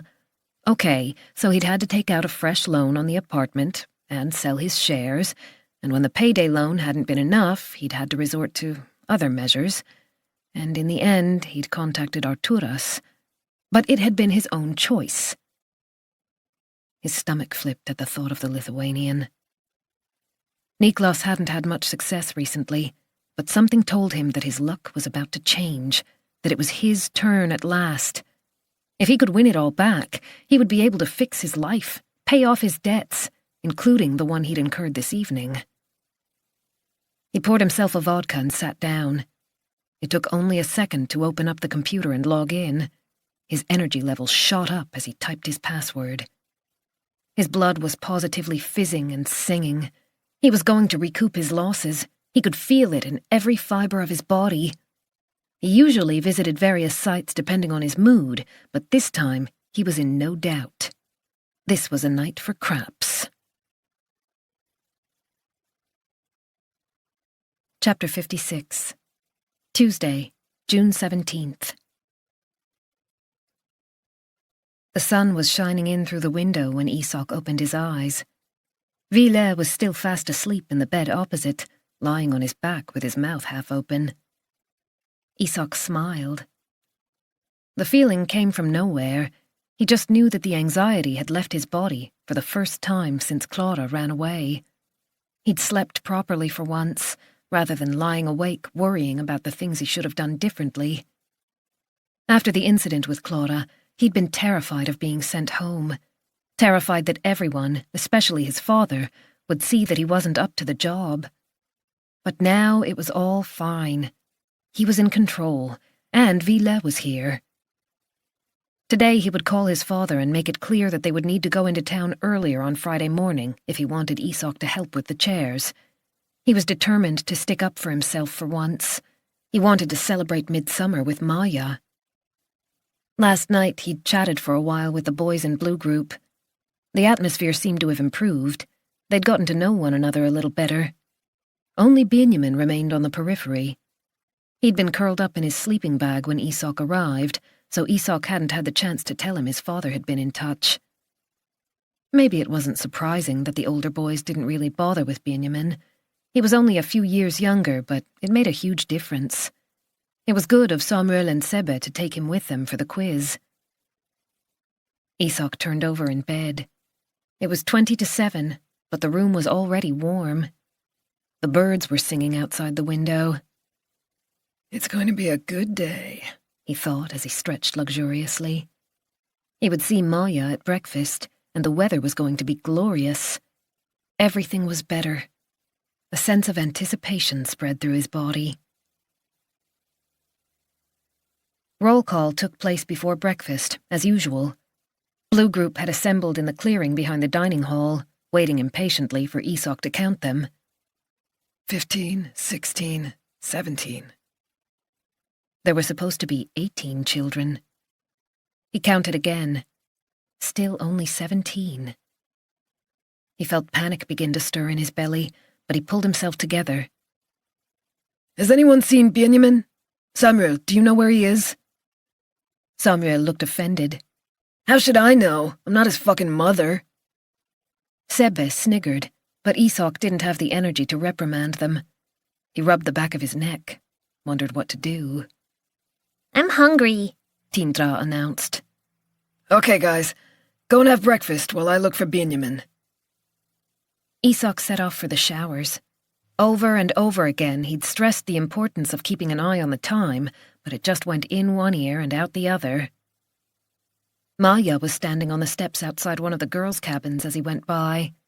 He'd noticed her on the way to the showers earlier. Today she was wearing deck shoes instead of Wellington boots, and the sight of her tan legs made him want to whistle. Maybe he could persuade her to join him in the sauna this evening. Where are you going? She asked. There was something of an invitation in her tone of voice. One of my kids was missing during roll call. Benjamin, the youngest one. He's a real dreamer, always has his head in the clouds. Maya's blonde hair was shining in the morning sunlight. Have you checked the toilet stalls? She said. He's probably sitting in there with a comic. No idea what time it is. I was just on my way to take a look. Maya gathered her hair into a ponytail and ran down the steps. Suddenly they were standing very close to each other. He gazed into her blue-grey eyes. She'd just brushed her teeth. He could smell peppermint. He placed the palm of his hand against her cheek. Her soft skin was cool beneath his fingertips. You're so lovely, he murmured. She took his hand and drew him into the empty cabin.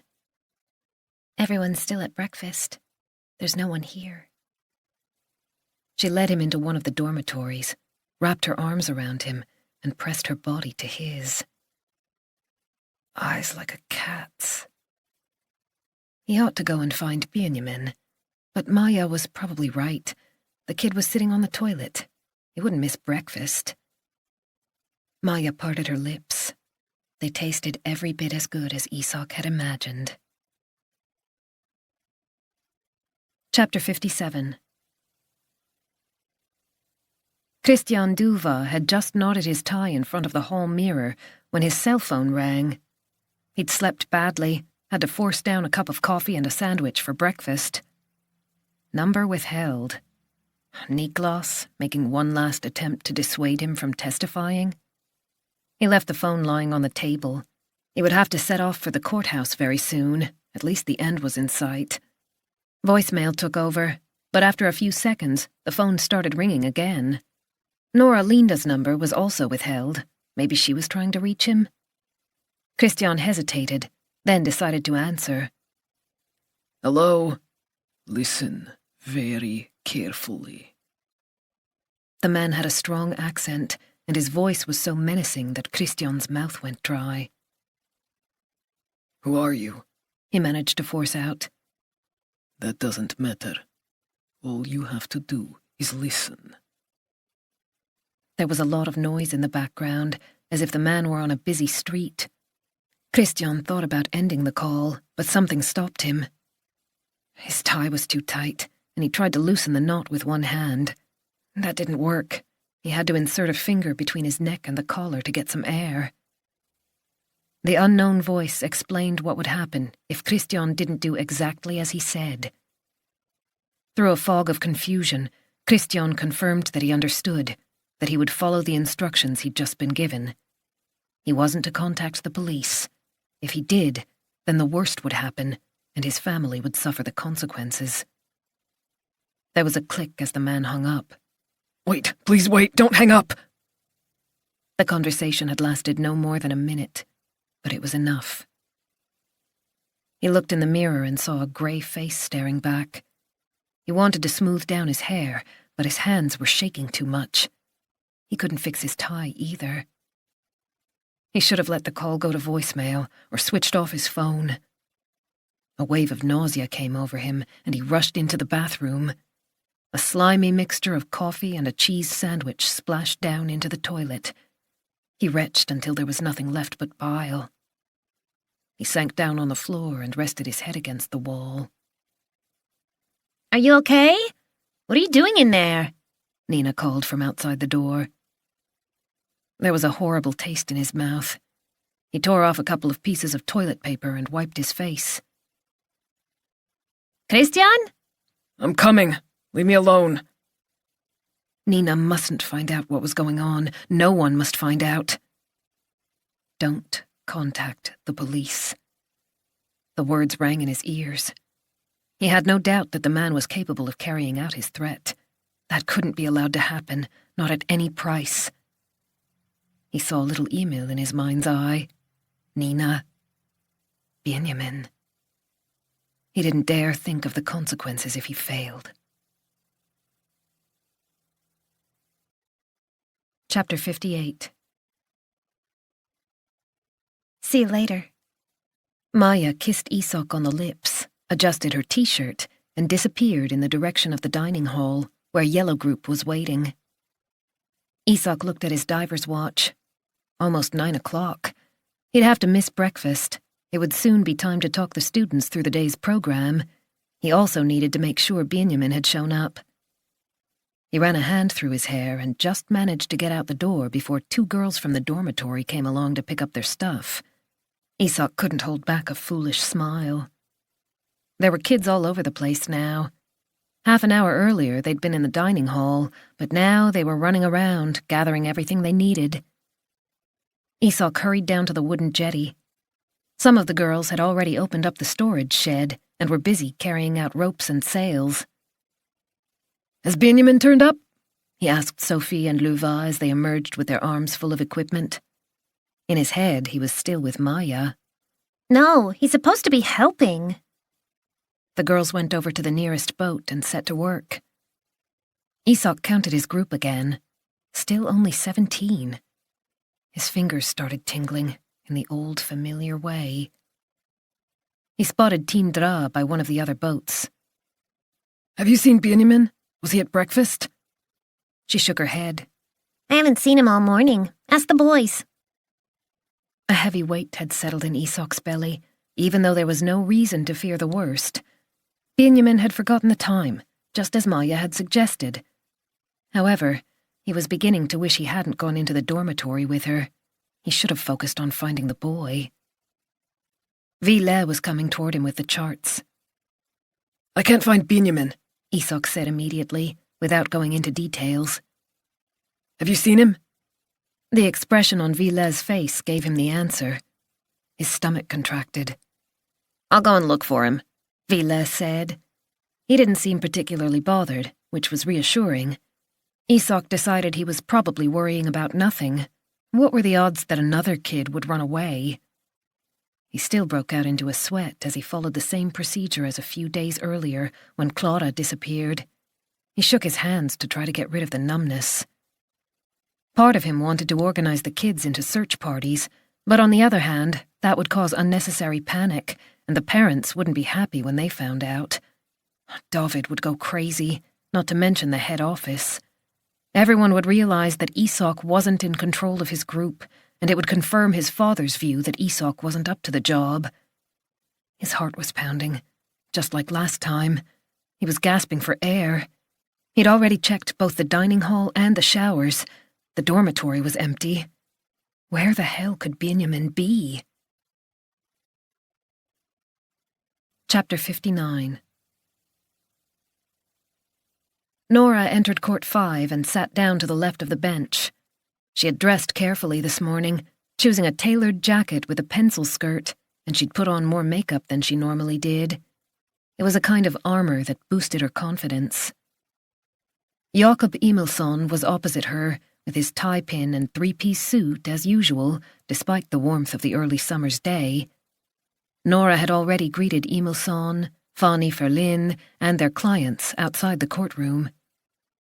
Vinnerman was clearly still in pain, and the scrape beneath his chin was even more noticeable, but he'd made more of an effort with his appearance than the previous day.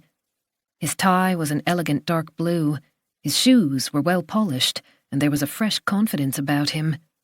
Nora could see the successful company director he had once been. He looked worryingly calm. Nora smoothed down her skirt and arranged her papers in neat piles. Everything must go like clockwork today. Christian Duva's testimony was vital. They'd been due to meet 15 minutes before the session began, but he hadn't shown up.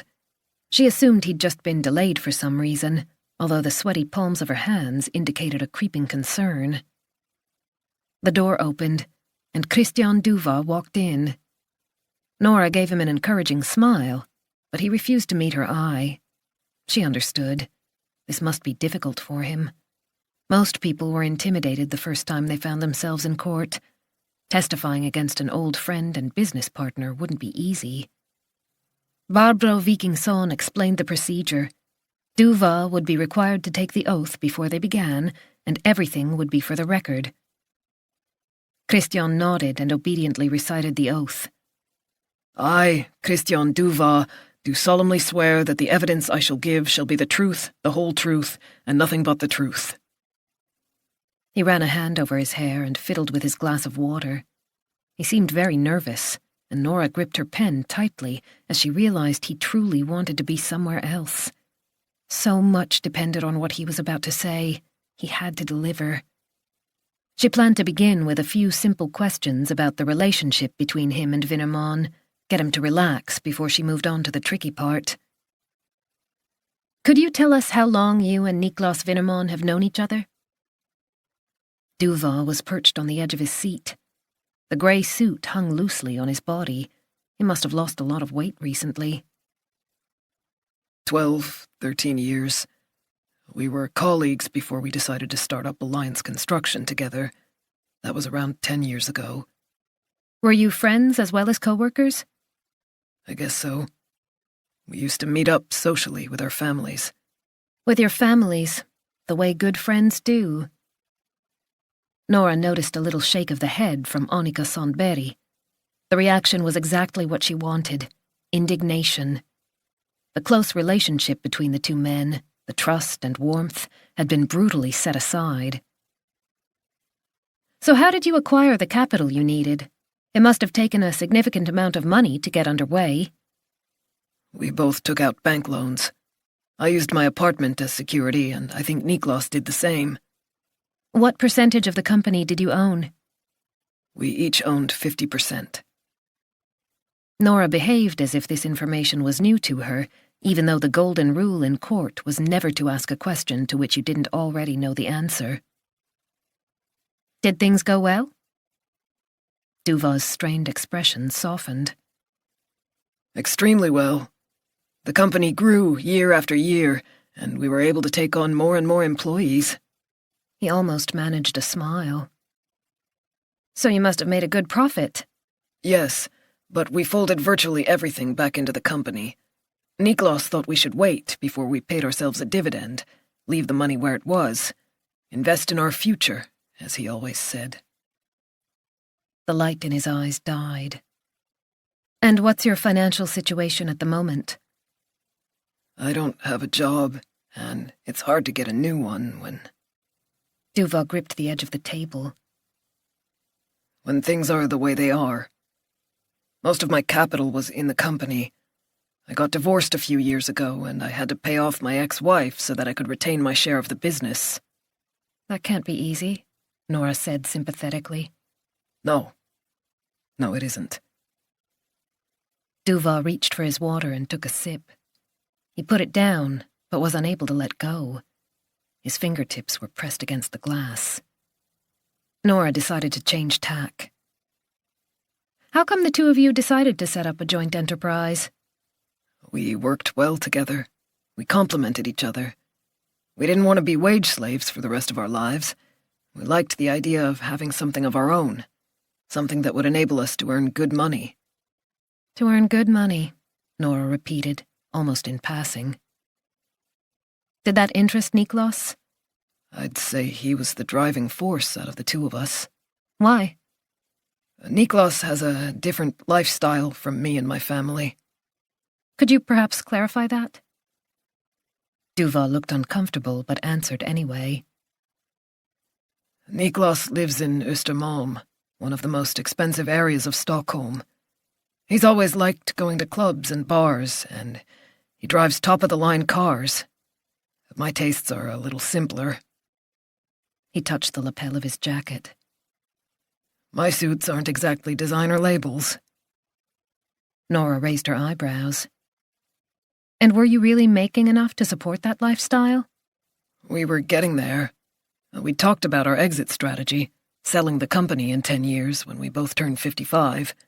It would have been worth a significant amount by then. How much are we talking about? It's hard to say, but if it had continued to grow at the same rate, probably several million. But now there's nothing to sell. The two jurors to the left of Barbro Vikingsson had disapproval written all over their faces, and Annika Sandberg stared skeptically at Vinnerman. The company doesn't exist anymore. Duva's shoulders slumped. It's gone for good. He swallowed hard, his Adam's apple bobbing up and down. Nora took her time picking up a sheet of paper. She wanted his words to linger. Alliance Construction doesn't exist anymore, she said slowly. Let's discuss the events leading up to the collapse. She saw Duva clench his fists. She understood his anger and knew it wasn't directed at her. The court has already heard that Niklas Vinnerman purchased a worthless land allocation agreement from a company known as Vine Holdings for 10 million kroner. Is that correct? Duva responded with a brief nod. Could the witness please answer for the record? Barbro Vikingsson said. Yes. Duva cleared his throat. That's correct. He'd been definite during his interviews with the police. He'd specifically advised Vinnerman against the deal because the company's cash flow wouldn't be able to withstand the strain. There simply wasn't enough money in the pot. And yet Vinnerman had gone behind his partner's back. Malicious intent, according to the letter of the law. Nora could see no other interpretation. She couldn't help glancing at the bench. Dennis Granstedt was leaning forward. That was usually a good sign. She just needed to hammer a few more nails into the coffin. Niklas Vinnerman claims he thought it was a good deal. He insists the two of you were in agreement. Duva seemed unwilling to look at her. Isn't it true that you objected strongly when he proposed entering into an agreement with Vine Holdings? I don't really remember. Nora stared at him. The floor gave way beneath her feet for a second. A little while later, you brought the matter up again, she said, trying to keep her voice steady. Didn't Vinnerman assure you that you had nothing to worry about? Jakob Emilsson raised his hand. Your Honor, that sounds like a leading question to me. Barbro Vikingsson agreed. Sustained. Please express yourself with a little more care, Fru Linda. Nora took a deep breath. She'd crossed the line, but the man in front of her was a different person from the one who'd sat in a police interview room, complaining bitterly about his ex-partner. My apologies, she said, even though she had the urge to yell at Duva. If Niklas Vinnerman hadn't done this deal, would that have made a difference to Alliance Construction's financial situation? Of course. In that case, let me put it this way.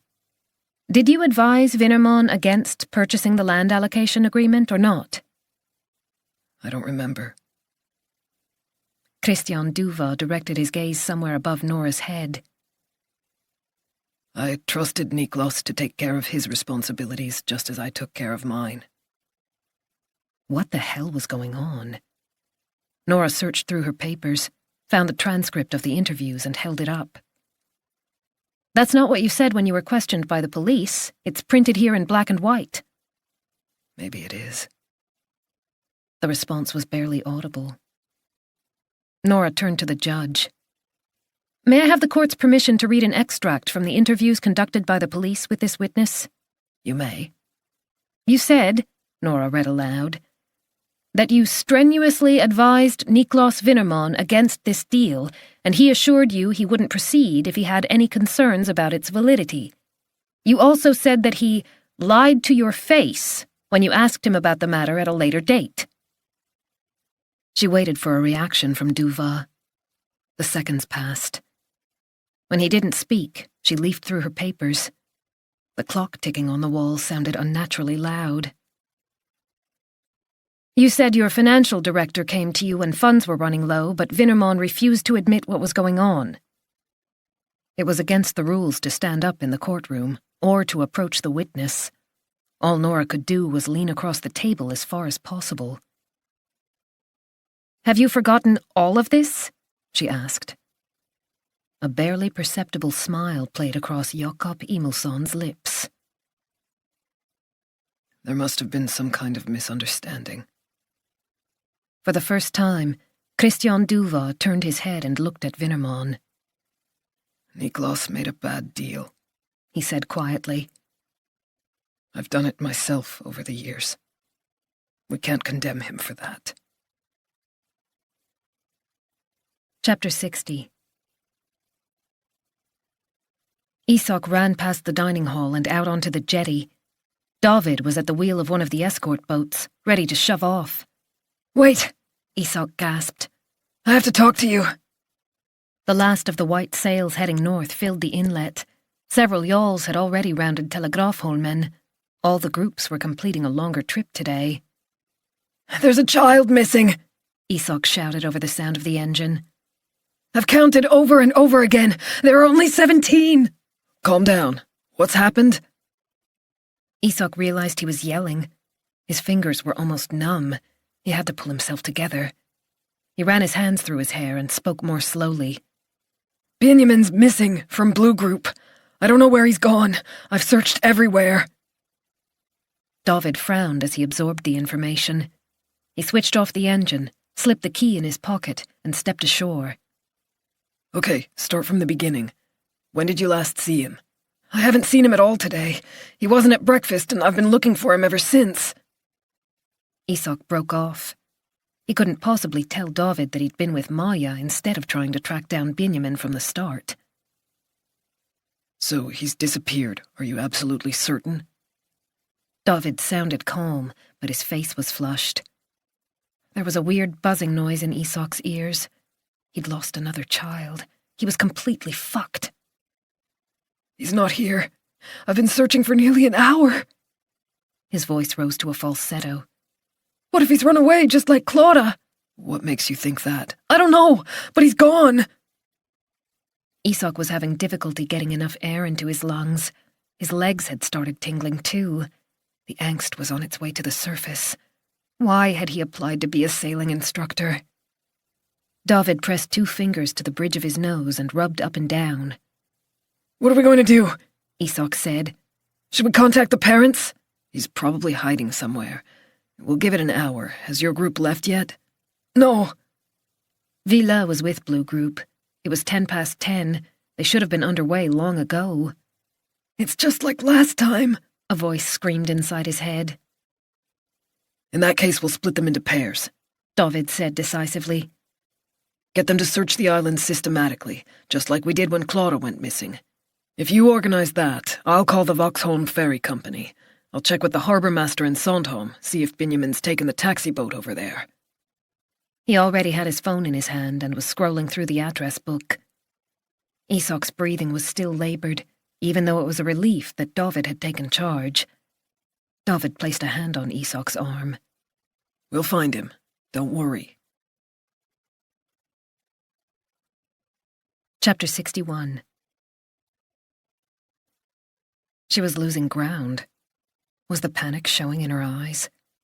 Nora had been involved in other trials where witnesses suddenly changed their minds in court, but not in a way that jeopardized the whole case, not like this.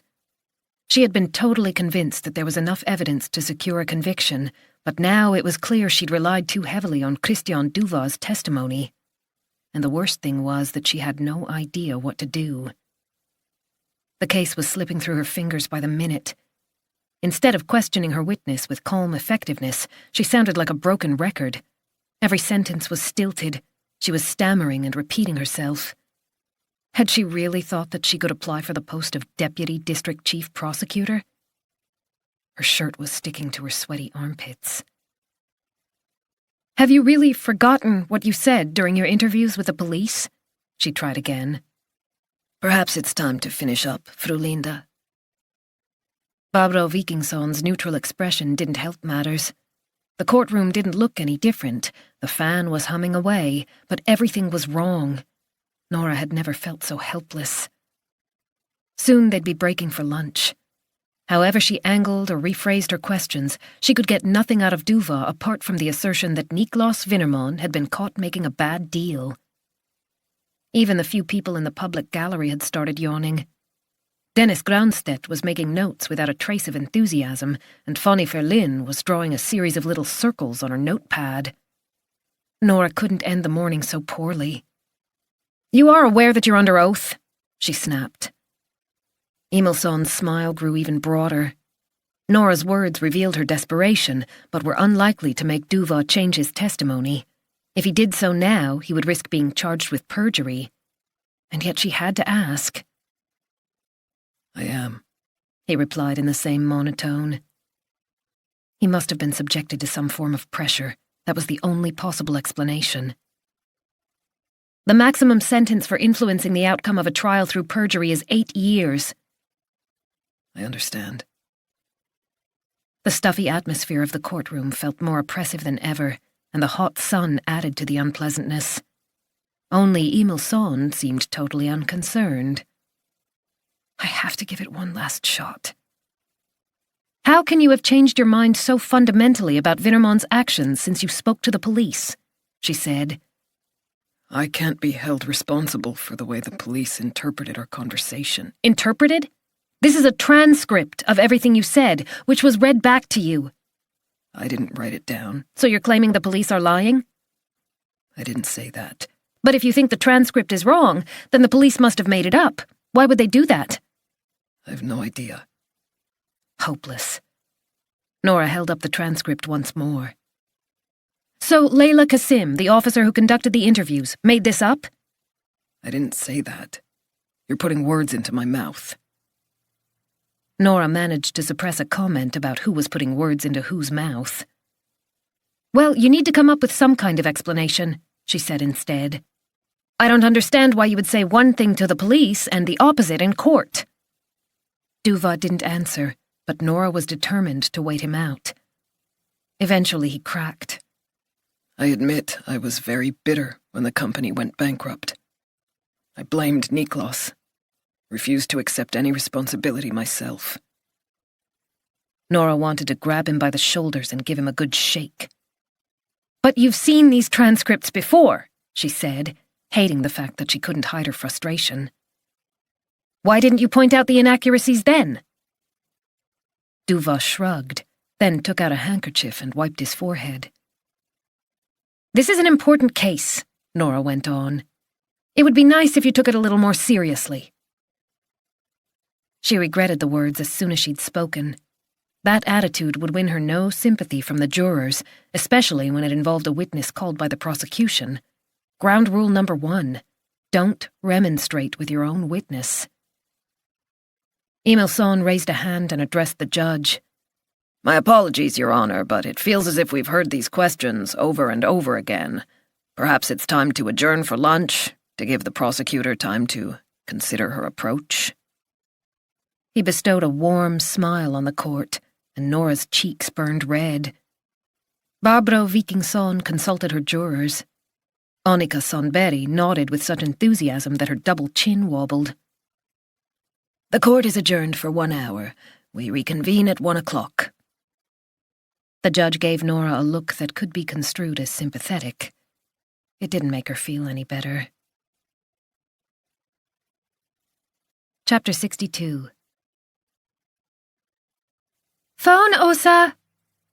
Jamila, the new junior nurse, called to Åsa Duva from the office as she closed the door of room 3 behind her, leaving a 22-year-old mother-to-be in tears when she realized that Åsa was unable to stay with her. Åsa already had 3 women in labor. She had no choice.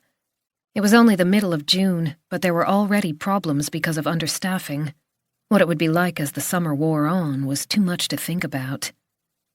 I haven't got time, Åsa shouted back. Take a number and I'll contact whoever it is later.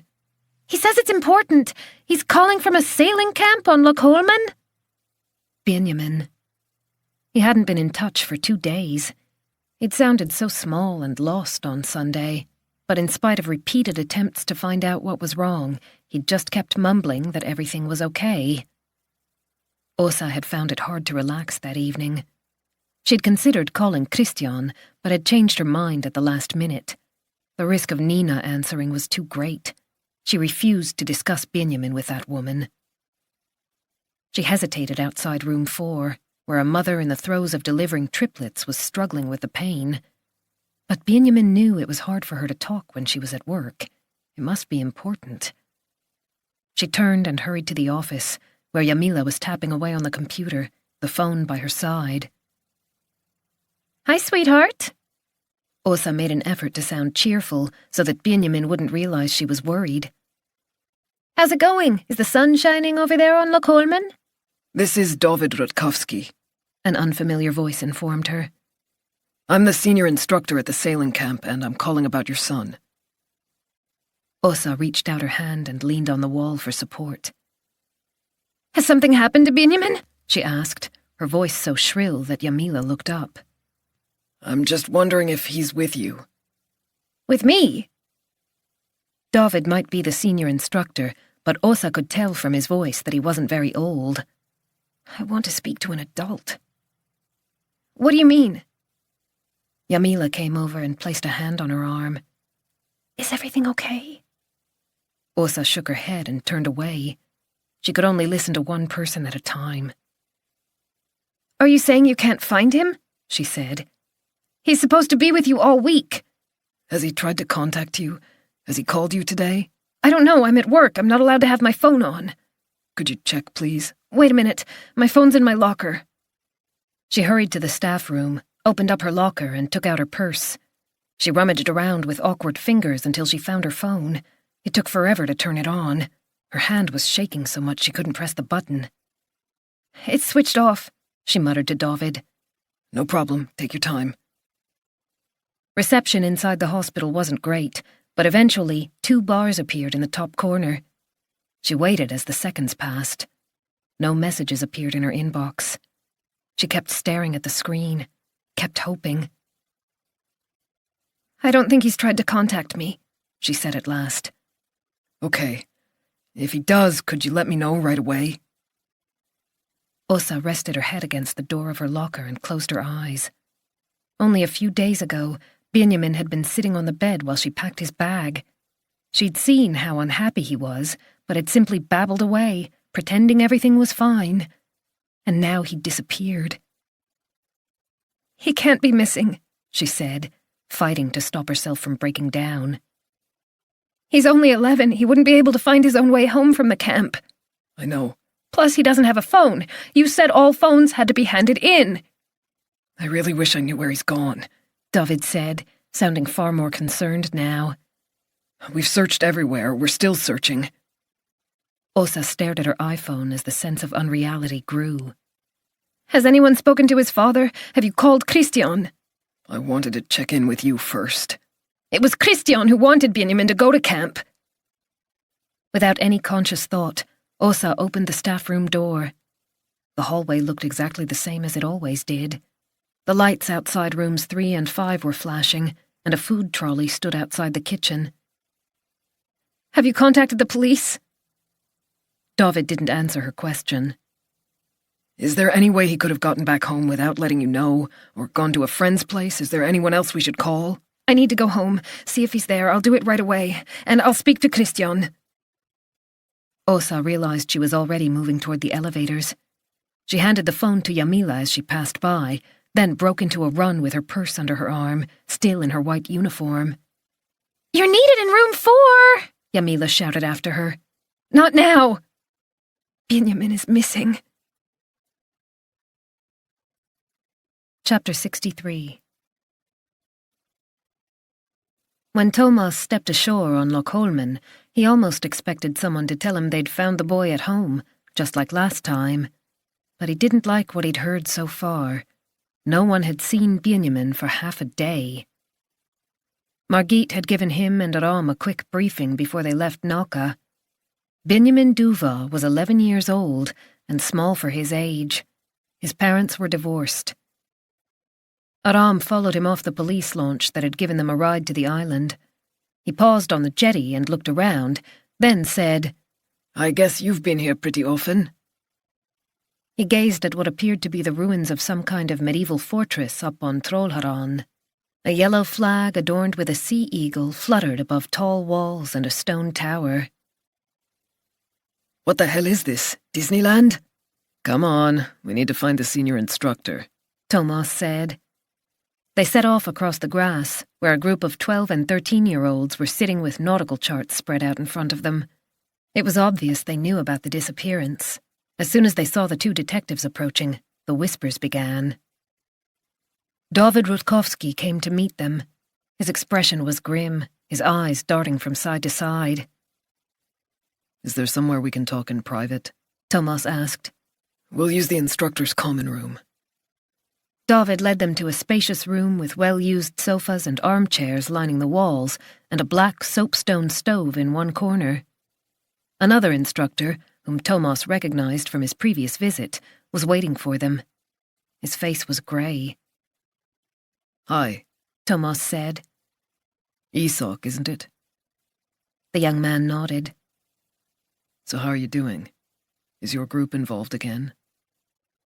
For Isak's sake, Thomas hoped this wasn't the case, but another nod confirmed his fears. Okay, let's start from the beginning.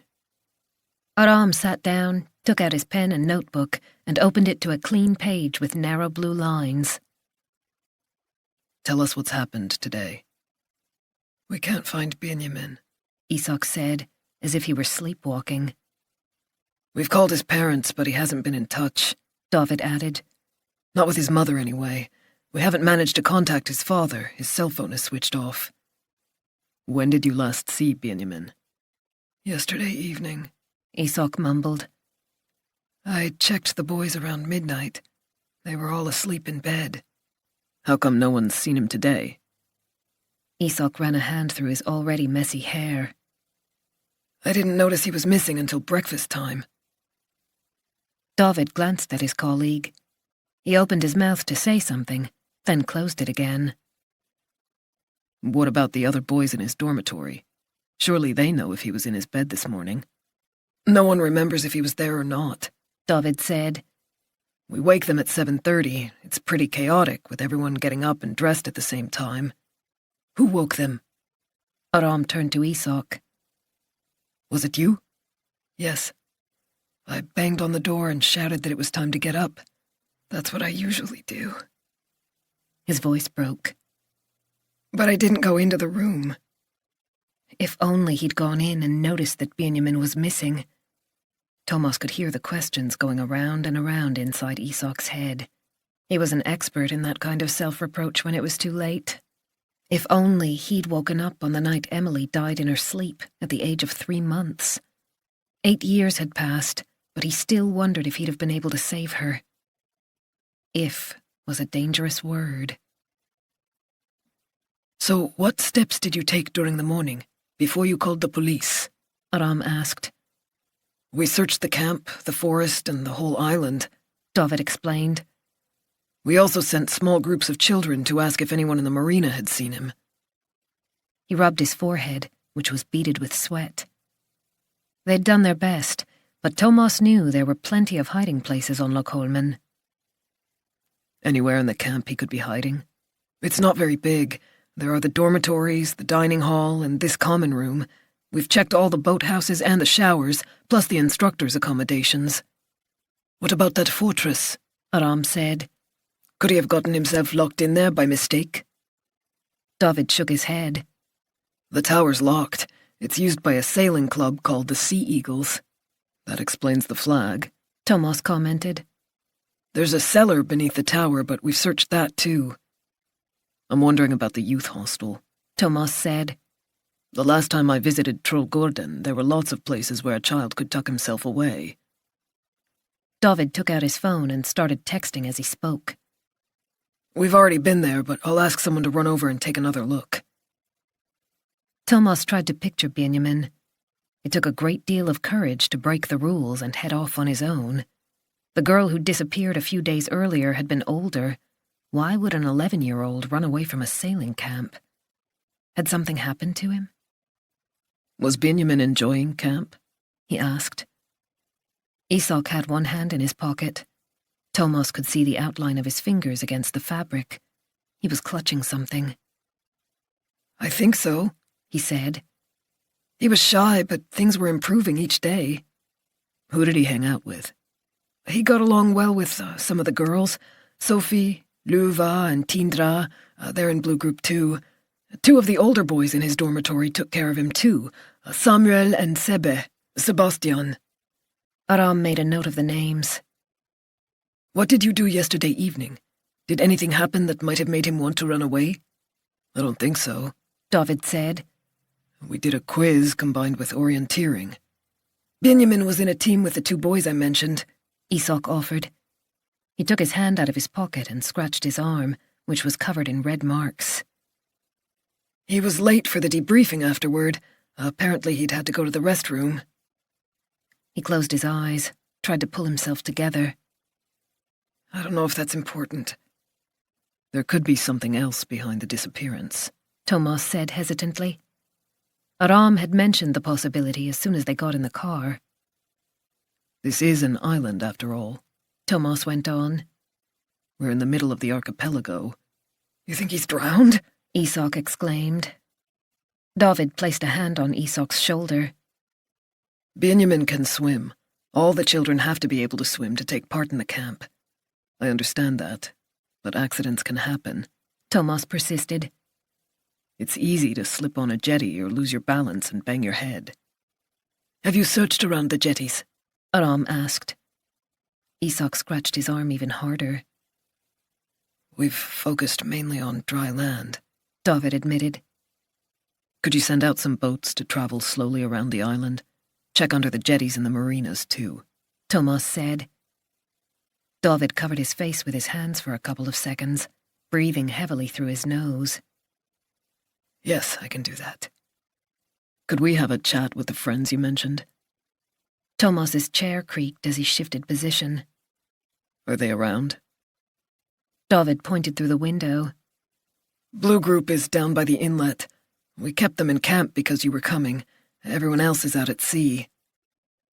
Aram put down his notebook. Can we stay in here? It'll be a while before we're done. No problem. David got to his feet and gave Isak a nudge to push him along. I'll go and fetch the girls. Aram watched the two men as they left the room. How old do you think they are? 19, 20? Something like that. Not very old to carry so much responsibility. Chapter 64. Thomas and Aram waited for David to return with Benjamin's friends. They exchanged a worried look. Neither of them was comfortable with the situation. Thomas was still hoping that Benjamin had run away. If that was the case, then statistically they had a good chance of finding him very soon, heading for home. However, if a tragic accident had occurred and he'd fallen in the water, it could take a long time to find his body, particularly in view of the currents around the island. He clasped his hands behind his head as he thought things through. Could there be another explanation? There was a faint chance that Benjamin hadn't left the camp voluntarily. He hadn't mentioned it to David and Isak. He didn't want to alarm them even more, especially given the state Isak was in. However, children were abducted, though such cases were rare and usually linked to a custody battle. The parents were divorced, so it was worth following up. There was a knock on the door, and 3 slender girls in shorts appeared with David. Come on in, Thomas said warmly. Sophie, the tallest girl murmured as the 3 of them sat down on the sofa. They stuck close together, although there was plenty of room. The girl with Asian features giggled nervously, while Sophie peered at Thomas from beneath her bangs. David introduced the other 2 as Luva and Tindra, then briefly explained why the 2 detectives were on the island. As if they don't already know, Thomas thought. Kids aren't stupid. I believe you're friends with Benjamin, he began. We'd like to ask you a few questions, if that's okay. Technically, a parent or guardian ought to be present when minors were questioned, but Aram and Thomas had decided that they could get around that by having David sit in. After all, he was responsible for the children while they were in camp, and Thomas didn't want to have to wait until parents arrived. Sophie nodded, her expression serious. She seemed more mature than the other girls, who were both chewing gum with their mouths open. Luva's dark hair shone beside Tindra's white blonde ponytail. Could you tell us where you last saw Benjamin? Aram took the lead. His oldest girl would soon finish junior high, and he perhaps had a better understanding of how to talk to girls near puberty. Elin, too, would be a teenager one day, but Thomas found it impossible to imagine. Sophie spoke first. We saw him in the dining room yesterday evening. There was a quiz, then there was a debriefing at supper time. And how did he seem? He was kind of down, Tindra said. He didn't have many friends. Everyone in Star already knew one another before camp. But you were friends, David interjected. Surely things can't have been that bad. Thomas frowned. It would be better if the girls were allowed to talk freely. Why are you here? Sophie demanded. Do you think Benjamin's run away? We don't know yet, but we are trying to locate him. Luva's eyes narrowed. It's important that you tell us everything you know, Thomas added. Anything at all, for Benjamin's sake. It wasn't easy to understand loyalty among young people. It might seem self-evident to him that something should be passed on, yet it might be unthinkable to a teenage girl. However, these girls surprised him. I don't think he wanted to be with Samuel and Sepe, Sophie said. He was scared of Samuel. David gave a start and was about to speak, but Thomas held up his hand. Why? Luva tugged at her lower lip. They were horrible to Benjamin, especially Samuel. He's sick in the head. Sophie nodded. He used to call Benjamin names when the instructors weren't around. David leaned forward, and Thomas quickly said, Did he do anything worse than that? Sophie rubbed her hands up and down her thighs.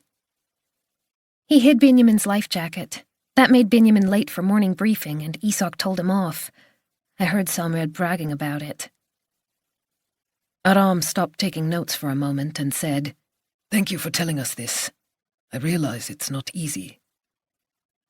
He sounded exactly the way he did when he was talking to his daughters, warm and kind, but Thomas could see that he was upset. Few things affected Aram more than children suffering. He was concerned about the way schools were developing these days, particularly in major cities. If we can go back to yesterday evening, Thomas said. You saw Benjamin in the dining hall? Sophie licked her lips. We saw him in the forest before that, during the quiz. Were Sebe and Samuel with him then? They'd left him, even though they were on the same team. We saw them running along the path back to camp, and we went to look for Benjamin. So Benjamin was alone? Sophie shook her head. No, he was talking to someone in a clearing. Aram paused with his pen in the air. Are you sure? All three girls nodded. It might not mean anything, Thomas thought. It could be anybody, a dog walker or a sailor, maybe a tourist. Then again... Aram turned to a fresh page. Man or woman? Tall, short, fat, thin? Can you give us a description? Sophie tilted her head to one side. He was like an old man. She had the perspective of a 13-year-old. Anyone over 30 was old. Thomas took over. Let me put it this way. Was he more David's age, or did he remind you more of your dad or your granddad? My dad, I guess, or a bit younger. Older than David. Sophie frowned. But I can't really tell you what he looked like. He was wearing a baseball cap and sunglasses. They were horrible, Tindra announced. Not cool like Isak's. Thomas had to smile. He turned to Luva. Did you see this man too? Yes. Can any of you remember what he was wearing? Jeans, a t-shirt? What color were his clothes? Did you notice any kind of logo or brand name? No one said anything, but why would they remember? Nothing? Thomas prompted them. It all happened so fast, Sophie said apologetically. He walked off in the opposite direction as soon as we called out to Benjamin. Tindra opened her mouth, then closed it again. Anything you'd like to tell us, Tindra? Thomas said gently. Even if it's only a tiny detail, it could help us to find Benjamin. I'm not sure. It was just... Tell me what's on your mind. She tugged at her ponytail, which was fastened with a red rubber band. The man who was talking to Benjamin in the forest. Yes? Thomas resisted the urge to hurry her. It would be better if she went at her own pace. However, he was starting to feel impatient. It had been over an hour since they'd arrived on Lochholmen. Very soon they would have to make a decision about the next step. Should they put a call out for Benjamin and bring in forensics and a dog team to search the whole island, or wait and hope the boy turned up at home? Several long seconds passed.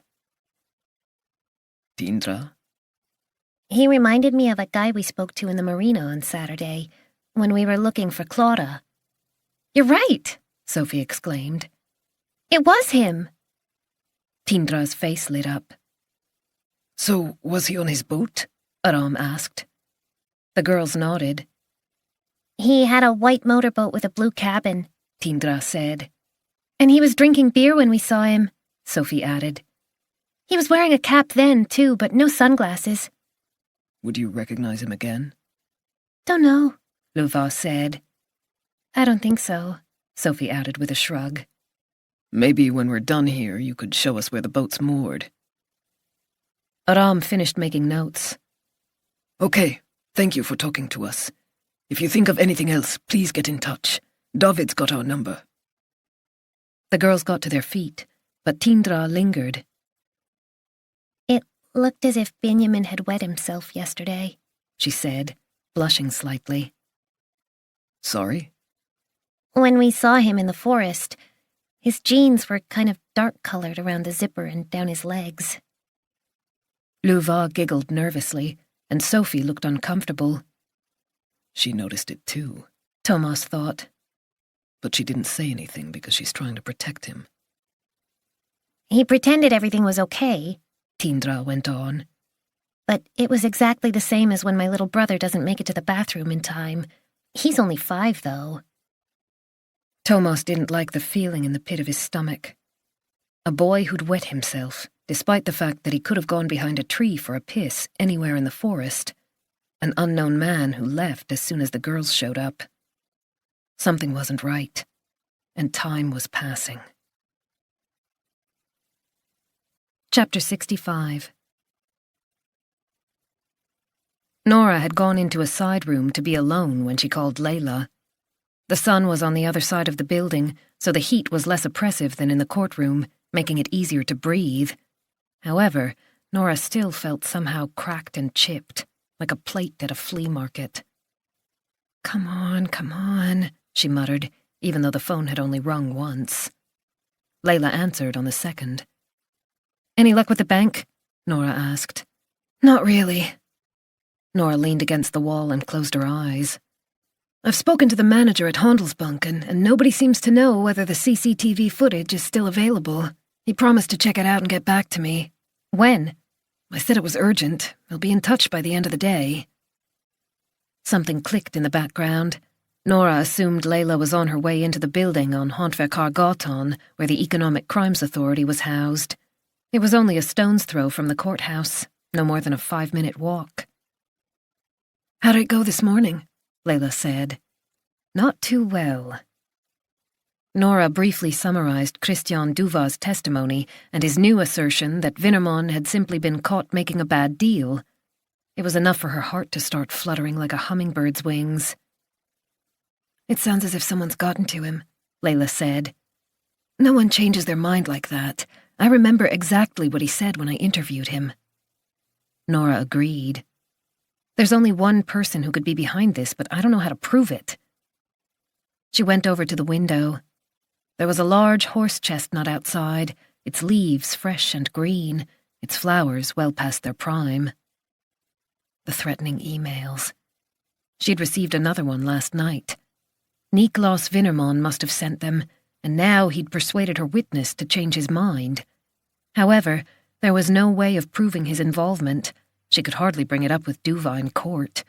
If he was prepared to perjure himself because of Vinnerman, he wasn't about to admit the truth to Nora. "Do you think someone's threatened Duva?" she asked.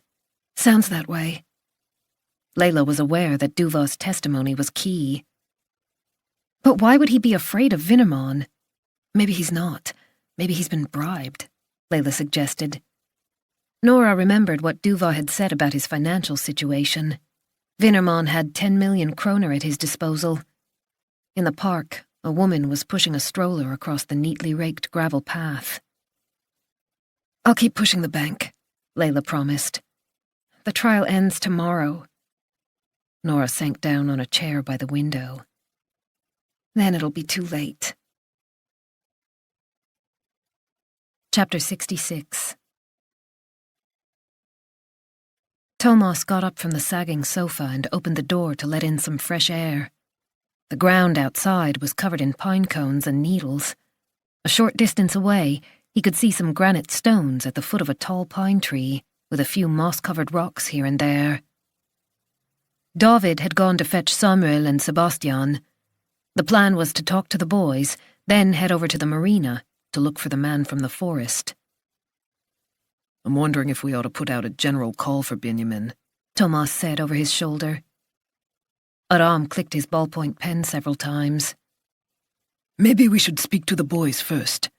You know what happened last time, when Clara disappeared. A lot of fuss about nothing." Before Thomas could reply, David reappeared with 2 teenage boys trailing behind him. The sun shining in through the doorway filled the room with bright light. David made the introductions. "Samuel Carberry and Sebastian Grandin. They're in the same dormitory as Benjamin." Thomas hadn't been told their age, but he could guess. They were tall, but not fully grown. They had the adolescent's typical outbreak of zits scattered across their foreheads, and the uncoordinated gait, showing they'd shot up a little too quickly. Benjamin was a child, much smaller than these two. "Samuel, pleased to meet you," said the first boy, holding out his hand. "Sebastian, but everyone calls me Sebbe." Samuel was wearing a blue-checked shirt with the sleeves rolled up and a pair of pale khaki shorts. Thomas wondered if he ought to recognize the small logo on the shirt pocket.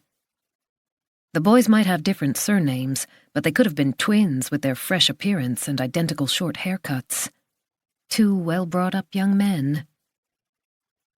"We need to speak to you about Benjamin Duva," Aram began. He folded his arms, his approach more formal than it had been with the 3 girls. "How well did you know one another, you and Benjamin?" Thomas asked. "We're not like friends," Samuel replied. "But we're in the same sailing group in the same dormitory." Sebbe nodded. "I believe you were on the same orienteering quiz team yesterday evening." "Maybe," Samuel said. Sebbe added. Thomas was irritated. He'd wanted to form his own impression rather than being influenced by what Sophie had said, but of course the boys had no idea they'd been portrayed as a couple of bullies. "Was that a yes?" he snapped. "I guess so," Samuel said with a yawn. "How come you volunteered to be with Benjamin if you weren't friends?" "He didn't have anyone to hang out with." The answer came so glibly that Thomas would probably have bought it, if it hadn't been for Sophie. "Is that the truth? Only, we've heard that you two were pretty nasty to Benjamin." Samuel no longer seemed quite so self-assured. He shifted position on the sofa and poked at the frayed fabric on the armrest. "Who said that? It doesn't matter, but don't bother lying. We want you to be honest, is that clear?" Thomas allowed his words to sink in. "Tell us what you did in the forest yesterday evening." "There was a quiz. We had to search for the questions." Samuel still sounded unconcerned, but Thomas saw him glance at David, who was sitting to one side as before. David didn't say a word. After the interview with the girls, Thomas had asked him not to get involved. "If I've understood correctly, the 2 of you took off and left Benjamin alone in the forest. Do you think that was fair?" He knew he sounded brusque, but he wanted to see how the boys would react. Aram looked at him. Take it easy. Samuel stared at the floor, one foot constantly bouncing up and down. Nothing to say? Thomas turned to Sebbe. How about you? Would you say you were kind to Benjamin yesterday evening? Sebbe was fiddling with the cord of his grey fleece hoodie, which had grass stains on one sleeve. No, he mumbled. Maybe not. He wouldn't be as brave without Samuel. Should they question the boys separately? Next time, perhaps. The fact that the parents weren't here was still a stumbling block. If anyone decided to complain, it would look better if they'd spoken to the boys together. This could hardly be regarded as a formal interview. Look, we need your help. If we're going to find Benjamin, we need to know what happened yesterday evening. Thomas got the feeling that Sebbe was softening, but not Samuel. It was fucking disgusting, Samuel suddenly burst out. We were looking for questions when he pissed himself. I mean, we had to leave. Who wants to hang around with a kid who stinks of piss? Sebbe let go of the cord. Disgusting, he repeated obediently.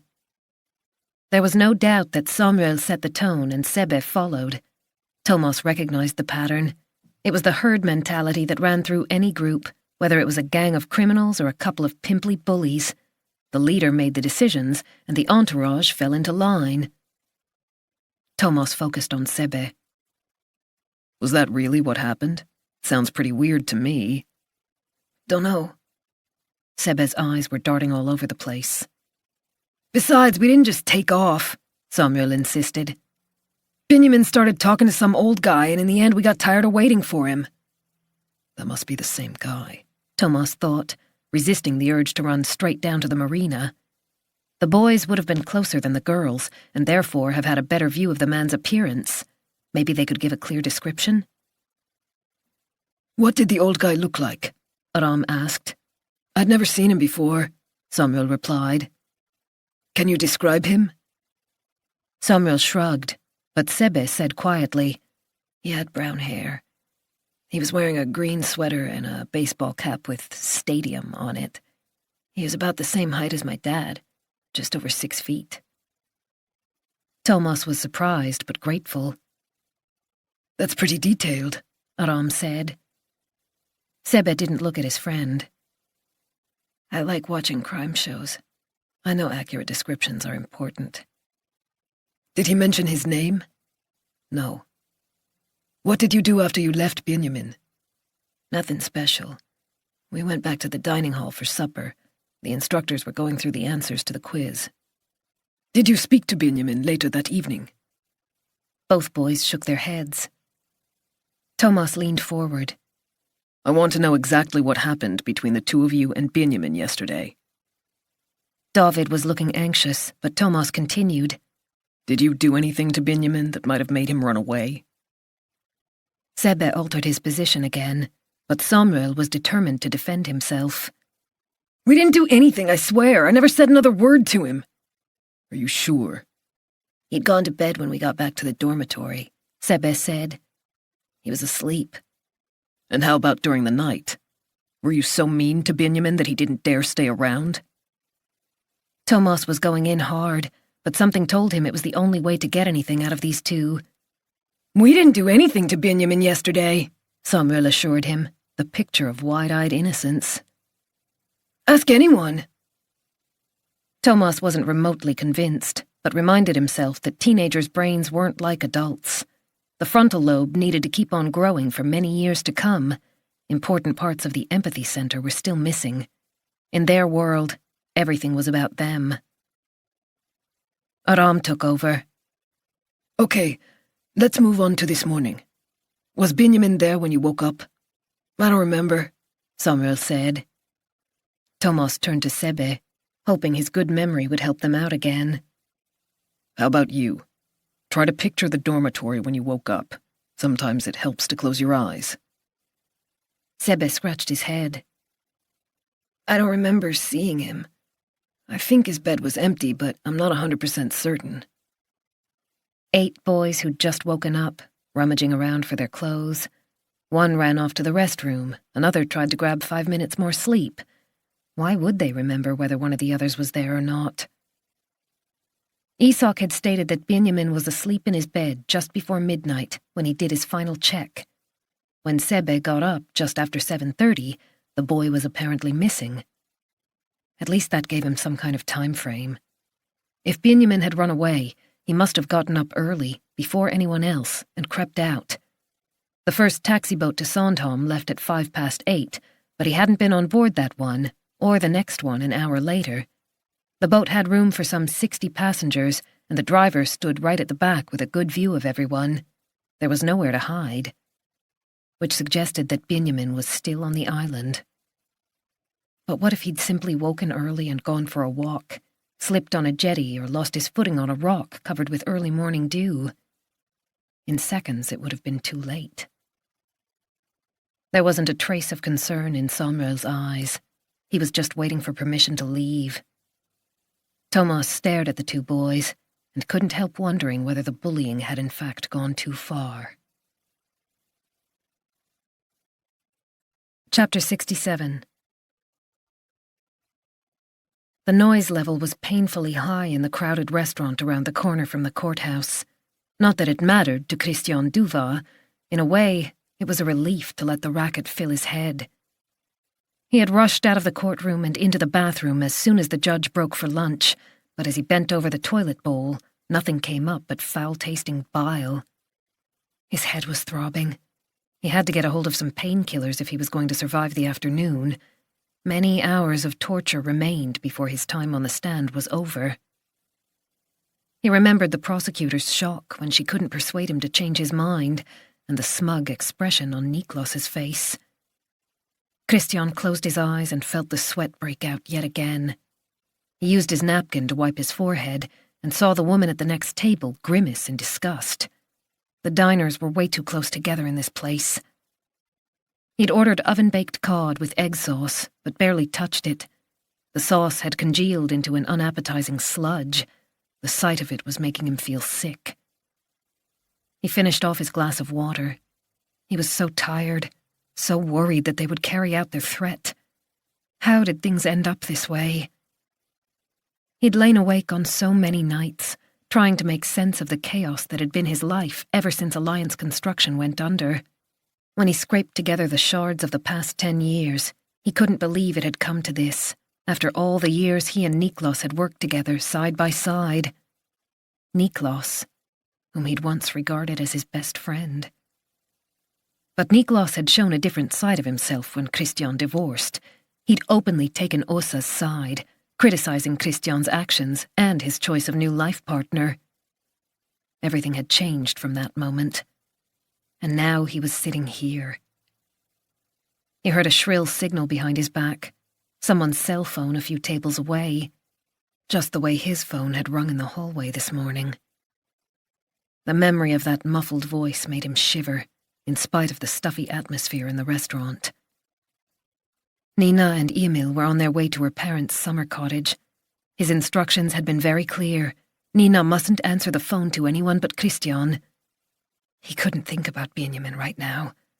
He'd been forced to say things that weren't true, in order to survive, in order to save the life he had with his family. But he had to protect those who were closest to him. He took out his phone. It had been switched off all morning in court. With trembling fingers, he turned it on and immediately saw that Åsa had tried to reach him several times. He hesitated, then turned his phone off again. He couldn't cope with talking to his ex-wife until the trial was over. Chapter 68. Sophie led the way across the narrow wooden bridge to the marina. Her shoulders were hunched, and occasionally she wiped her eyes. The other girls had stayed in camp for a quick snack before they carried on searching. Thomas and Aram followed her down a slope that ended at a wide wooden jetty running along the sheltered inlet. Opposite lay the uninhabited island of Kroksö, a popular tourist destination. The islands were almost joined together. The sound between Kroksö and Lockholmen, known as Lopphålet, or the Flea Hole, was only a few yards across. In the distance, they could just see the tower on Korsö, the military base that had once been the home of Sweden's coastal rangers. Sophie pointed to one of the white guest buoys. "That's where the boat was." Thomas looked around. A few yachts were moored farther in, but there was no sign of any motorboat. Could Sophie be mistaken? Are you sure? "Yes, it was just by that rock. I swear." We believe you, Aram reassured her. We'll ask around, see if any of the other boat owners have seen him. Someone might know when he left. Or ask at the marina office. The office was by the bridge between Trollhättan and Lochholmen. It wasn't much more than a kiosk, but with a bit of luck, the supervisor would have a good memory. Good idea. Thomas turned to Aram. We'll check there after we've spoken to the owners. The office should have a record of who uses the moorings. There's a fee for staying overnight. Our man might have paid by credit card, which would give us an ID. Thanks for your help, Aram said to Sophie. We can take it from here. But Sophie didn't move. What happens if you don't find Benjamin? I mean, it didn't take this long to track down Clara. Her eyes were shiny with unshed tears. The fact that the motorboat was gone didn't necessarily mean anything, but the feeling that something was wrong was growing stronger by the moment. Don't worry, we'll find your friend. Aram gave her an encouraging pat on the arm. He hasn't been missing for that long. It just seems that way. Thomas wasn't convinced, but there was no point in frightening the girl. The atmosphere in the camp was already tense. If they didn't locate Benjamin within the next couple of hours, all hell would break loose, especially when the parents were informed. It'll be fine, he said to Sophie as he set off toward the boats. But what if it isn't? Her faint whisper was barely audible. Then Sophie turned and walked away with her head down. When Aram and Thomas reached the marina office, the door was open, but no one was inside. Thomas looked around. An elderly man with a grey beard was sitting on a boat moored nearby. Excuse me, have you seen anyone in the office? Kia was there just now, the man replied. She won't be far away. It was almost 1 o'clock. They didn't have time to hang around. At that moment, they saw a girl approaching along the jetty. She was wearing turned-up shorts and a dark blue t-shirt with the marina logo on the right-hand side. A name badge revealed that she was indeed Kia. She appeared to be about the same age as the sailing instructors, 19 or 20. Thomas went to meet her and held up his police ID. Could you help us out with some information about a motorboat that we think has been moored here over the past few days? Sure. She hesitated. Has something happened? There was no point in keeping quiet about Benjamin's disappearance. The news would soon be out in any case. One of the boys from the sailing camp has gone missing, Aram explained. His name is Benjamin Duva. Oh no. Some of the girls were asking about him this morning, but I didn't realize the police were involved. We are hoping it's nothing serious, but if you do see him, please contact us. Thomas showed Kia Benjamin's passport photograph. It was old. Benjamin couldn't have been more than 8 or 9. A shy child staring into the camera. If he didn't turn up soon, they would have to get a hold of a better picture. He's 11 now, Aram went on. But not very tall. The 2 detectives followed Kia into the office, where a narrow desk sat alongside an ice cream cabinet. A selection of notices was displayed on the walls. The taxi boat ran between 8 in the morning and 9 in the evening. The depth of the channel leading into Kruksø-Fladen was 6 feet. Use of the sauna was free. We don't see much of the kids from the camp, she said. They tend to stick to their own area. Through the window, Thomas could see the ramp with the small boats drawn up out of the water on the other side of the inlet. How deep was it? No more than 3 feet at its shallowest, but significantly deeper farther out. Small children could drown in 18 inches of water. An 11-year-old who'd banged his head wouldn't need much more. A motorboat with 2 instructors on board was just setting off, and Thomas hoped David had gotten the search underway. Kia sat down at the computer. We're looking for the owner of a small motorboat, Thomas said. Unfortunately, we don't know the make, but it's white with a blue cabin. We think there was only one person on board, a man in his late 30s or early 40s. Does that ring any bells? It was still low season, so it was unlikely there had been many temporary moorings. The other 2 sailors currently in the marina hadn't noticed either Benjamin or the man. He hoped Kia would be able to help. I'm afraid I haven't been at work since Friday, so I don't know which boats were in over the weekend, but let me check. She logged in, then paused. How far back do you want me to go? Last Thursday, Thomas decided. The camp had started on Friday. Kia's fingers flew across the keys. She stared at the screen, muttered, "It's so slow," and pressed enter again. Thomas's cell phone vibrated in his back pocket. A text from Margit. Spoke to Benjamin's mother. She's called his friends. No luck. Benjamin hasn't been in touch. Father's still not answering his phone. They were losing valuable time. Finally, Kia said, turning the screen so that Thomas and Aram could see. This is everyone who's paid a mooring fee over the past 6 days. Thomas scanned the list of 40 names and boats. Recognize any of them? He asked Aram. No, do you? None of the names rang a bell with Thomas. Most were men. Equality hadn't gotten very far when it came to owning a boat. Most were typically Swedish names like Andreasson and Karlsson. I can't see a Gorgis or Dano, Aram said ironically. Thomas gave a wry smile and leaned in to get a better look. The right-hand column showed the fee paid, 200 kroner, 250, 300, while in some cases there was a blank space. Why do people pay different amounts? Aram asked. It depends on the size of the boat. Kia held up a laminated sheet. Less than 30 feet, 200 kroner per night. 30 to 42 feet, 250 kroner per night. 43 to 49 feet, 300 kroner per night. Over 50 feet, 400 kroner per night. If you're a club member, it's free for the first 5 days, she added. The girls had said the man's boat was pretty small. Sophie had guessed at around 25 feet. Thomas looked at the list again. If he discounted the large boats, the number of owners who were of interest shrank by 1/3, which would save some time. Can you print off a copy? No problem. Just let me know if I can help with anything else. Could you email it to me as well? Thomas said, jotting down his address on his card and handing it over.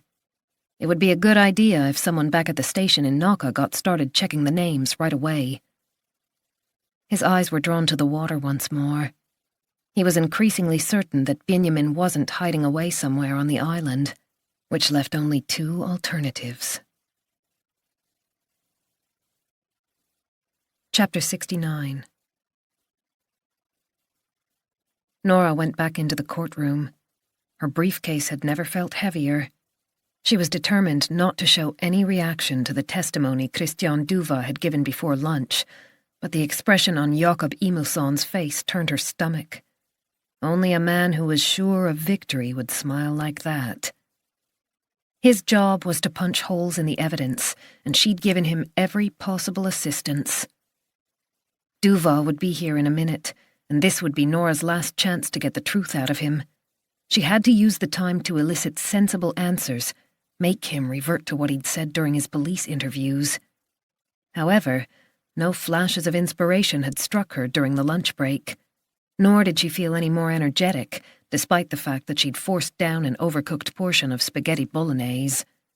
She just wanted to put her head down on the table and close her eyes, snap her fingers, and wake up somewhere else.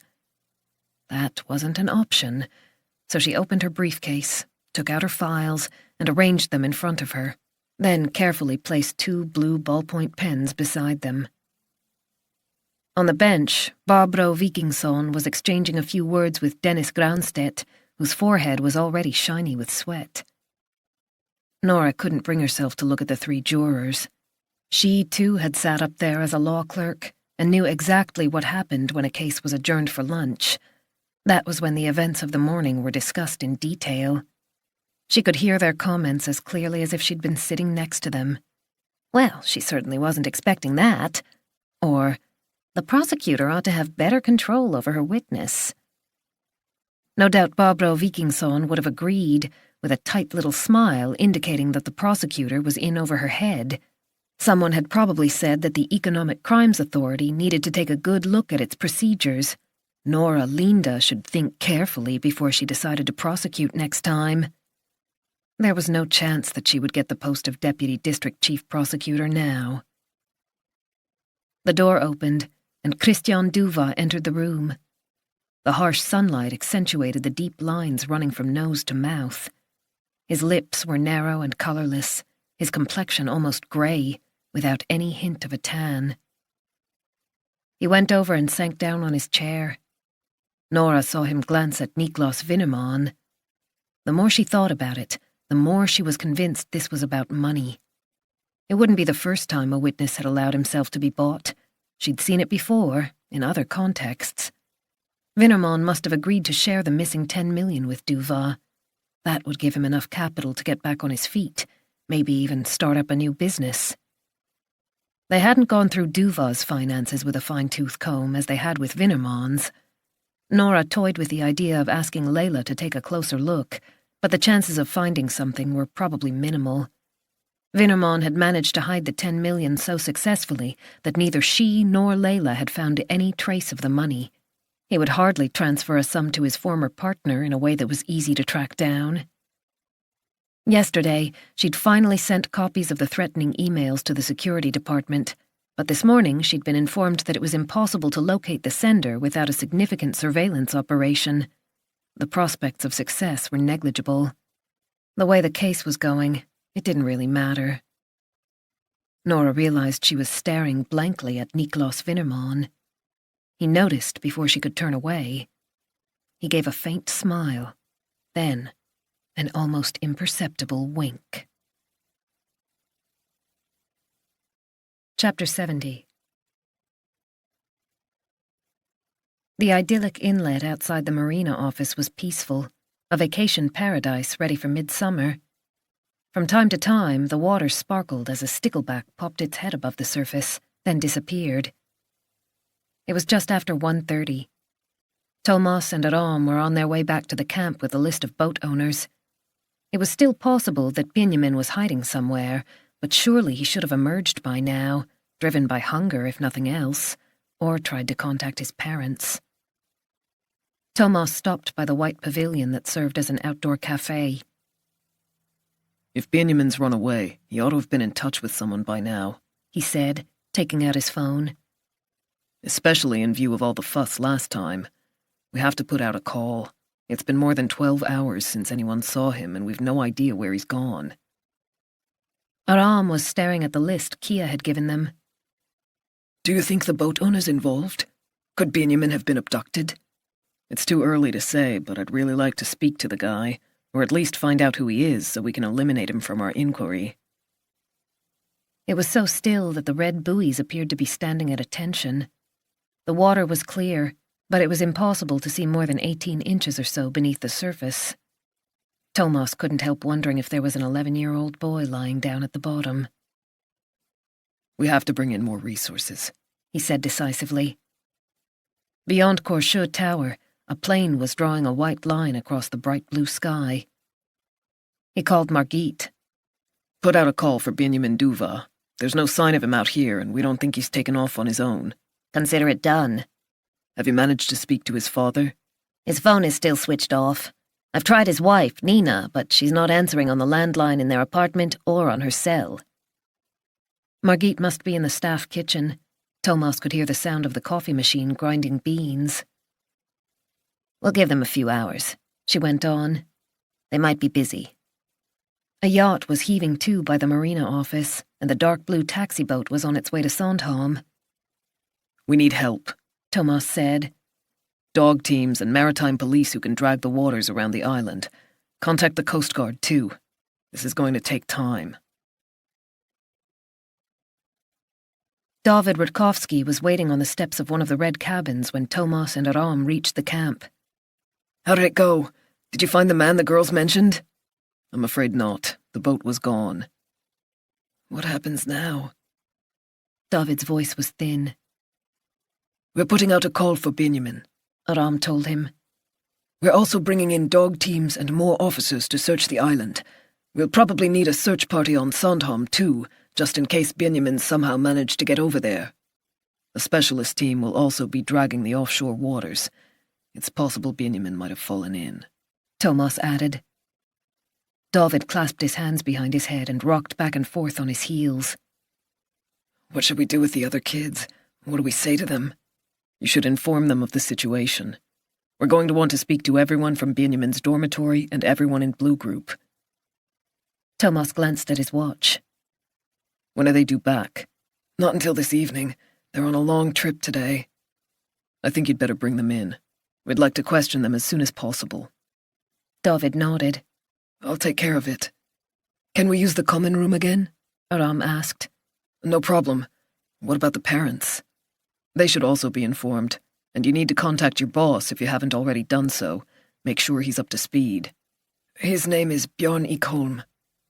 This is going to hit the media very fast. You do realize that?" Aram said. It wouldn't take the press long to sniff out a story like this. A child going missing from a sailing camp, particularly a camp favored by the upper echelons of society, was a gift for any tabloid editor. The phones would start ringing at any minute. "I'll do that right away." David's voice sounded even hollower now. "Good idea." Thomas moved to one side to call his mother and ask her to pick up Elin. It was going to be a long day out here. While he was waiting for her to answer, he couldn't help glancing at the water. A tern plummeted toward the surface and grabbed a fish. The rings spread outward, then vanished, as if nothing had disturbed its fragile tranquility.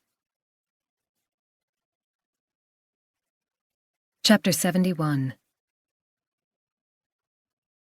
"Your witness, Herr Emilsson," Barbro Vikingsson said. Nora felt battered and bruised, as if she'd just finished a full-on stint at the gym. Nothing new had emerged, whichever way she'd phrased her questions to Christian Duva. Her efforts since lunch couldn't be regarded as anything other than a total fiasco. At one point, she'd considered confronting him, coming straight out with the allegation that Vinnerman had paid him to change his testimony, but she knew that Emilsson would immediately accuse her of harassing the witness. Now it was his turn. Duva waited, his eyes sunken. He'd emptied his glass of water and refilled it from the pitcher in front of him. He was facing Emilsson, but after a little while he moved his chair a fraction, as if he sensed that Nora was watching him. The leg of the chair scraped along the floor.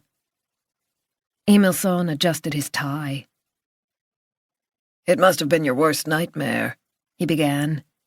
"Seeing the company go bankrupt, losing everything you'd worked for.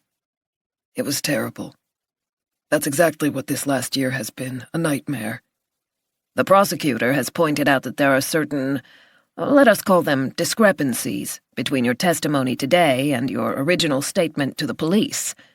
Perhaps we could clear that up once and for all." Duva nodded. "How did you feel when Alliance Construction collapsed?" "It was hard to understand. One minute the business was doing well, the next it was a disaster. Things just got worse and worse, however hard we tried to salvage the situation. Then the police got involved.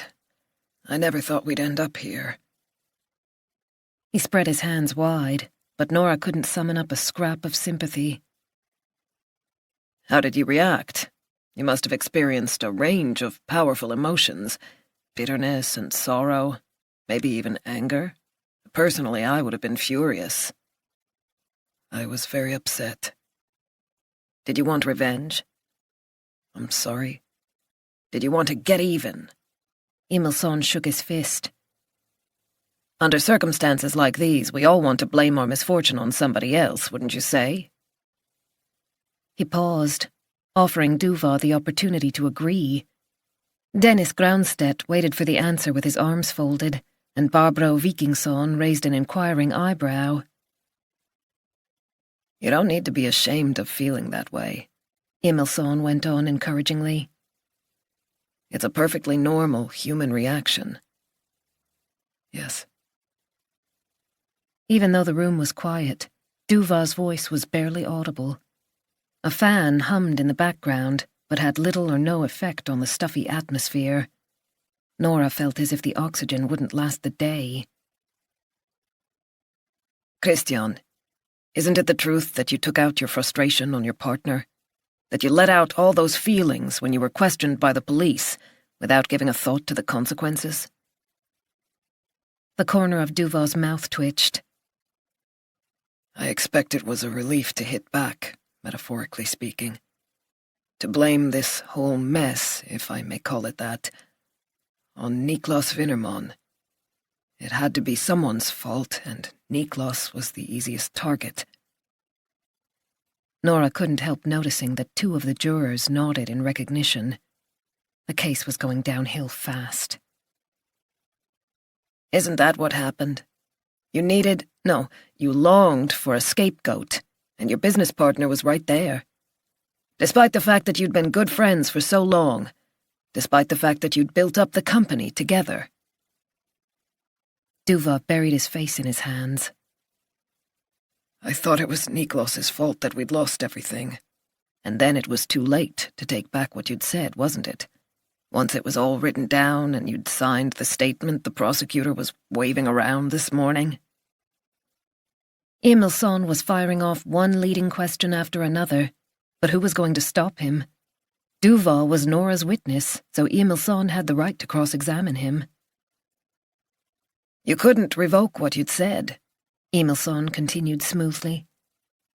It was easier to carry on accusing Niklas instead of admitting the truth. That's right. Emilsson leaned forward.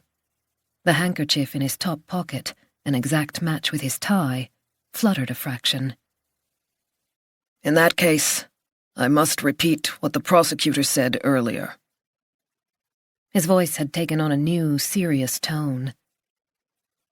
You understand that you're under oath? That you could be charged with perjury if you don't tell the truth, the whole truth, and nothing but the truth? I understand. Can we believe what you're telling us now? What you said to the police wasn't true, but today you're being completely honest? I am. Nora wondered if she was getting a fever. Her skin was prickling, and her legs were sweaty beneath her pencil skirt. So there was no deception on the part of Niklas Winnerman as you previously alleged? No. Is it true to say that Niklas Winnerman acted with good intentions, and that his aim was to secure a good deal for the company? Yes. Emilsson took a moment to make eye contact with each juror in turn. Annika Sonberg was sitting with her head tilted to one side. In your opinion, is Niklas Winnerman guilty of the offence known as grave disloyalty to principle by defrauding Alliance Construction of the sum of 10 million kroner?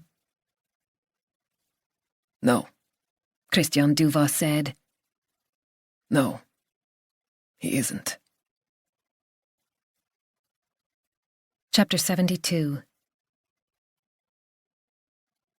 Isak was sitting outside the sauna when Maja found him. The sun was hot, and Isak had moved into the shade, his back against the wall. He couldn't even bring himself to look up as Maja approached. "I thought you'd be here," she said, sitting down beside him.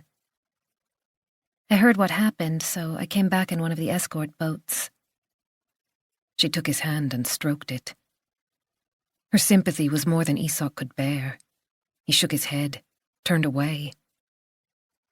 Maja leaned forward. Her sunglasses had left pale rings around her eyes. Her face was suddenly much too close, and he pulled back. "How are you feeling?" What a stupid fucking question. How do you think I'm feeling? He said with such force that a blob of saliva landed on her cheek. The police are here and Benjamin's missing. Maya's eyes widened. "Listen, I know it's not easy, but nobody blames you." You know nothing. He'd seen it in the eyes of the 2 detectives, those accusing looks when they were asking about Benjamin's last few hours in camp. He was the instructor who couldn't keep tabs on his kids, first Clara, now Benjamin. He deserved their contempt. He'd been naive enough to think that Benjamin running away was the worst thing imaginable, but now he realized there was another, much darker scenario.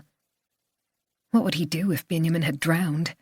If the little boy was lying at the bottom of the sea with his skin turning blue? It was obvious that it was all his fault. He'd neglected his duties. He should never have taken this job. He should have realized right from the start that he would fail, just as he'd failed at everything else in his life.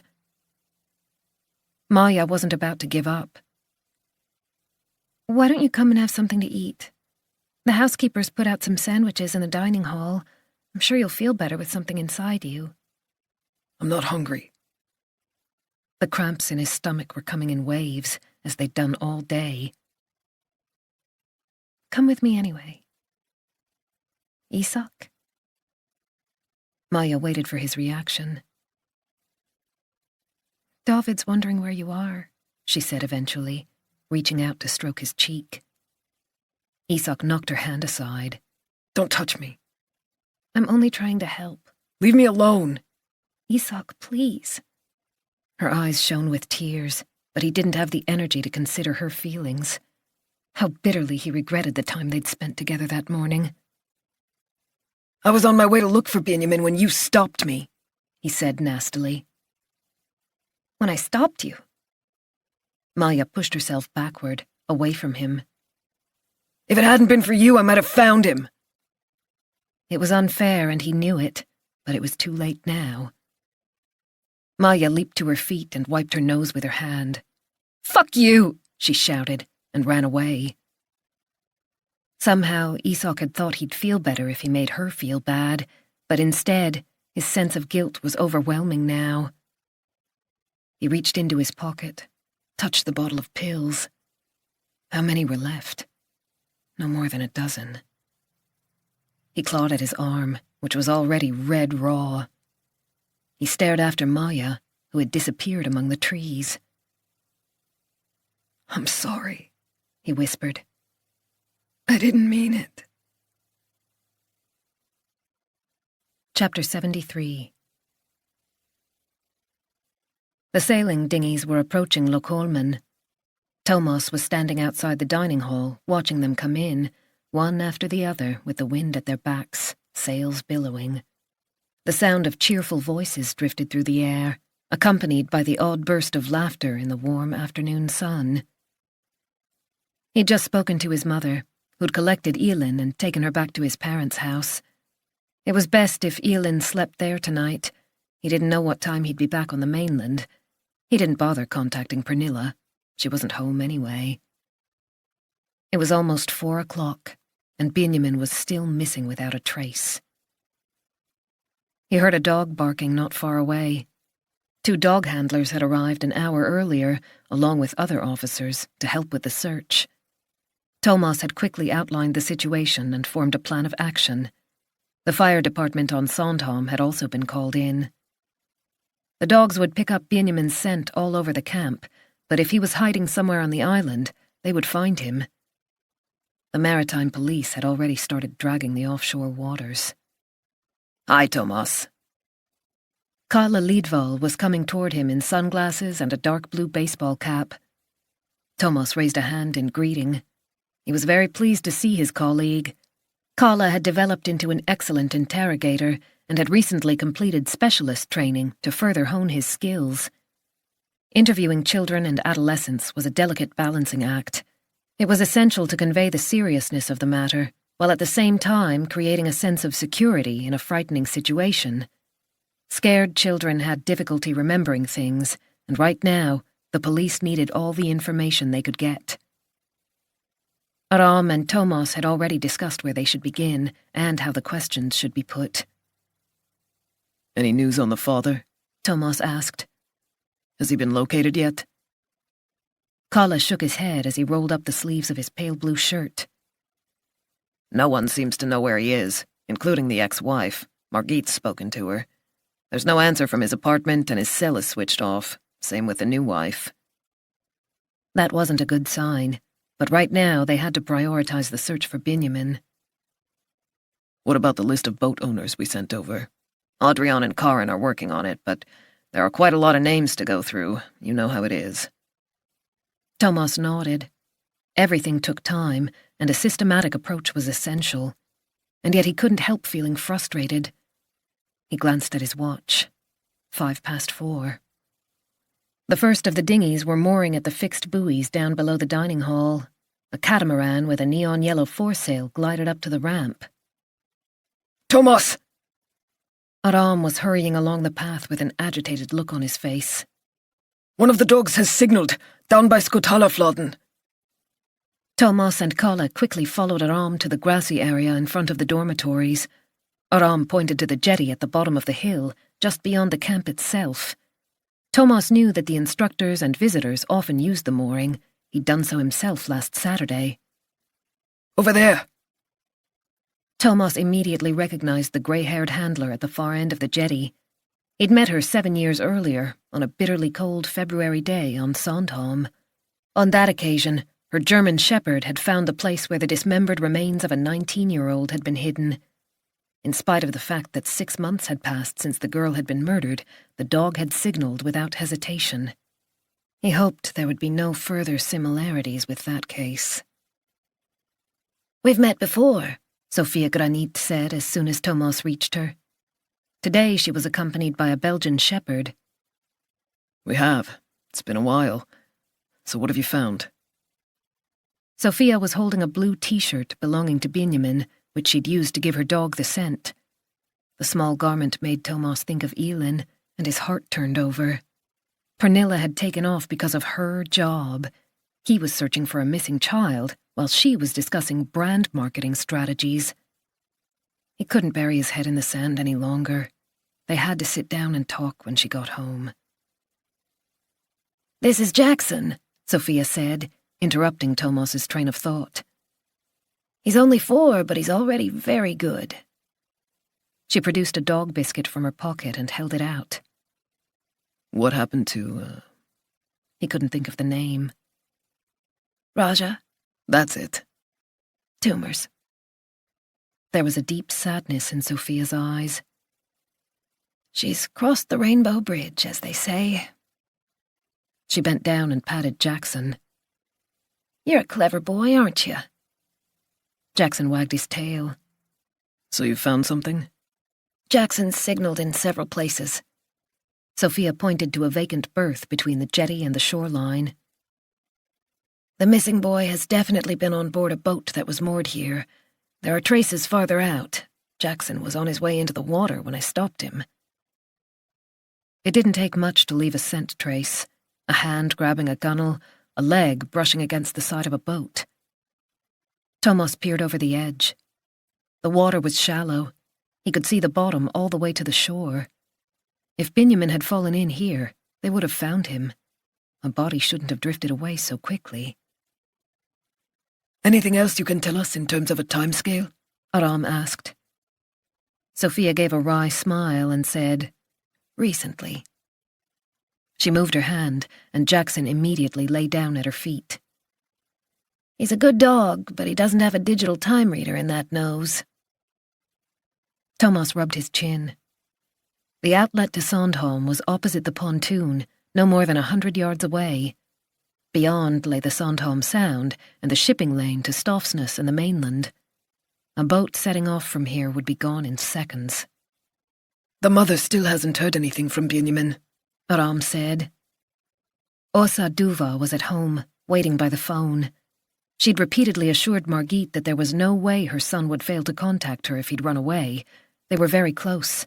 It seemed that Benjamin didn't have quite such a good relationship with his father. Thomas turned to look in the other direction, toward the marina at Kroksøfladen. How far was that? Maybe 300 yards? It wasn't such a long way, but the uneven terrain made it difficult to take a direct route, especially at night when it was dark. There were rocks and undergrowth and no lighting. However, for a boat owner who was already in Kroksøfladen, it would be a simple matter to come around and moor at this jetty. If someone had an errand in the camp. If someone wanted to take a little boy from his bed. Was he moving too fast?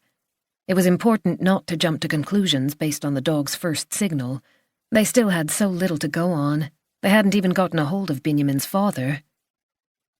Aram had followed his gaze. Are you thinking of the guy on the boat? Could he be involved?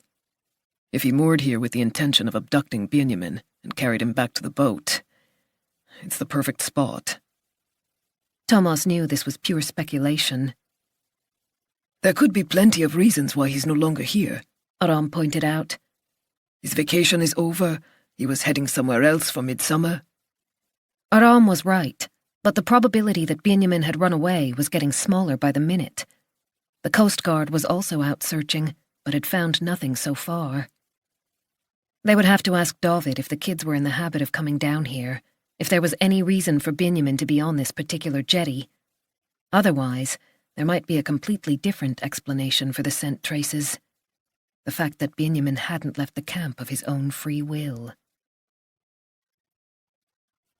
Chapter 74. When David came out of the common room, he saw a group of police officers standing on the jetty with a dog handler. Should he walk over, ask how things were going? The head office had just called and asked the same question as before. Have you found Benjamin yet? Every time he said no, his tongue felt thick and unmanageable. Bjarn Ekholm, the director, was on his way over to help out. David's cell phone rang constantly, and there was a never-ending stream of text messages as the news spread. He noticed Sebbe sitting on the steps of Star, flipping through a magazine. David hadn't been able to stop thinking about Samuel and the way he'd bullied Benjamin right in front of the staff without anyone noticing. He knew Samuel had a bad reputation. He'd heard the whispers, but hadn't seen any real indication that they were true. Until now. When Sophie and the other girls had told the police what they knew, he'd clenched his fists. He was supposed to be in charge of the camp, but he hadn't had a clue what was really going on. Any residual sense of shame was driven out by anger. Enough messing around, enough pandering to these spoiled brats whose parents simply dumped them at camp. Sebbe! Get over here now! Sebbe put down the magazine and got to his feet. He brushed the dust off his shorts and ambled across the grass. What? Where's Samuel? No idea. I think he said he was going sailing. David grabbed hold of Sebbe's arm. What did you and Samuel do to Benjamin? I don't know what you're talking about. Sebbe looked away. He was 4 inches shorter than David and a lot skinnier. A large zit on his forehead was about to burst. You know exactly what I'm talking about. You and Samuel have behaved like complete assholes toward a younger campmate. David tightened his grip. There was no one else within earshot, and he realized he'd just made a decision. If Benjamin was missing because of this little shit and his friend, then he was going to get to the bottom of it. Whatever it took. They only had themselves to blame. That cop, Thomas Andreasson, had hinted more than once that Benjamin could have fallen into the water and drowned. Or been pushed in. The image of the boy's dead body floating in the sea came into his mind. Had the bullying gone too far? David couldn't help wondering when he'd heard what Samuel had done, the way Sophie and her friends had described him. Kids could be astonishingly cruel to one another. David had seen all kinds of behaviour during his years at sailing camp. This was his 4th summer on Loch Lomond and his 2nd as senior instructor. Sometimes he thought it wasn't the kids' fault that they turned out as they did. Some of the parents were far worse than their offspring, especially the nouveau riche 40-somethings who often had a really arrogant attitude. He'd thought he had everything under control. He'd raised the issue of bullying on the very first evening when the instructors first got together. Early puberty was the worst age for that kind of thing, and he'd stressed the importance of intervening at the first sign of any problem. The camp had an anti-bullying policy and clearly laid out procedures, but this time they'd failed completely. Once again, he wondered whether it had been a mistake to employ Isak, whether the situation would have been different if Blue Group had had a more experienced leader. Let go, I need to pee, Sebbe said, trying to pull away. David felt a surge of rage, and the change in his expression had an immediate effect on Sebbe. The boy was clearly terrified, and his body went limp. Was that how Benjamin had looked? The thought was devastating. No one had been there to protect him. You're going to tell me exactly what happened, David said, in a voice he'd never used to a child in camp. "What did the two of you do to Benjamin?" Sebbe visibly shrank. His voice was barely audible. "It wasn't me. It was Samuel." Chapter 75. Isak stared out across the water. If Benjamin had drowned, would he be held responsible? The wind was blowing at around 11 knots. It was a good day for a longer sailing trip. Unfortunately, the day's activities had needed to be interrupted.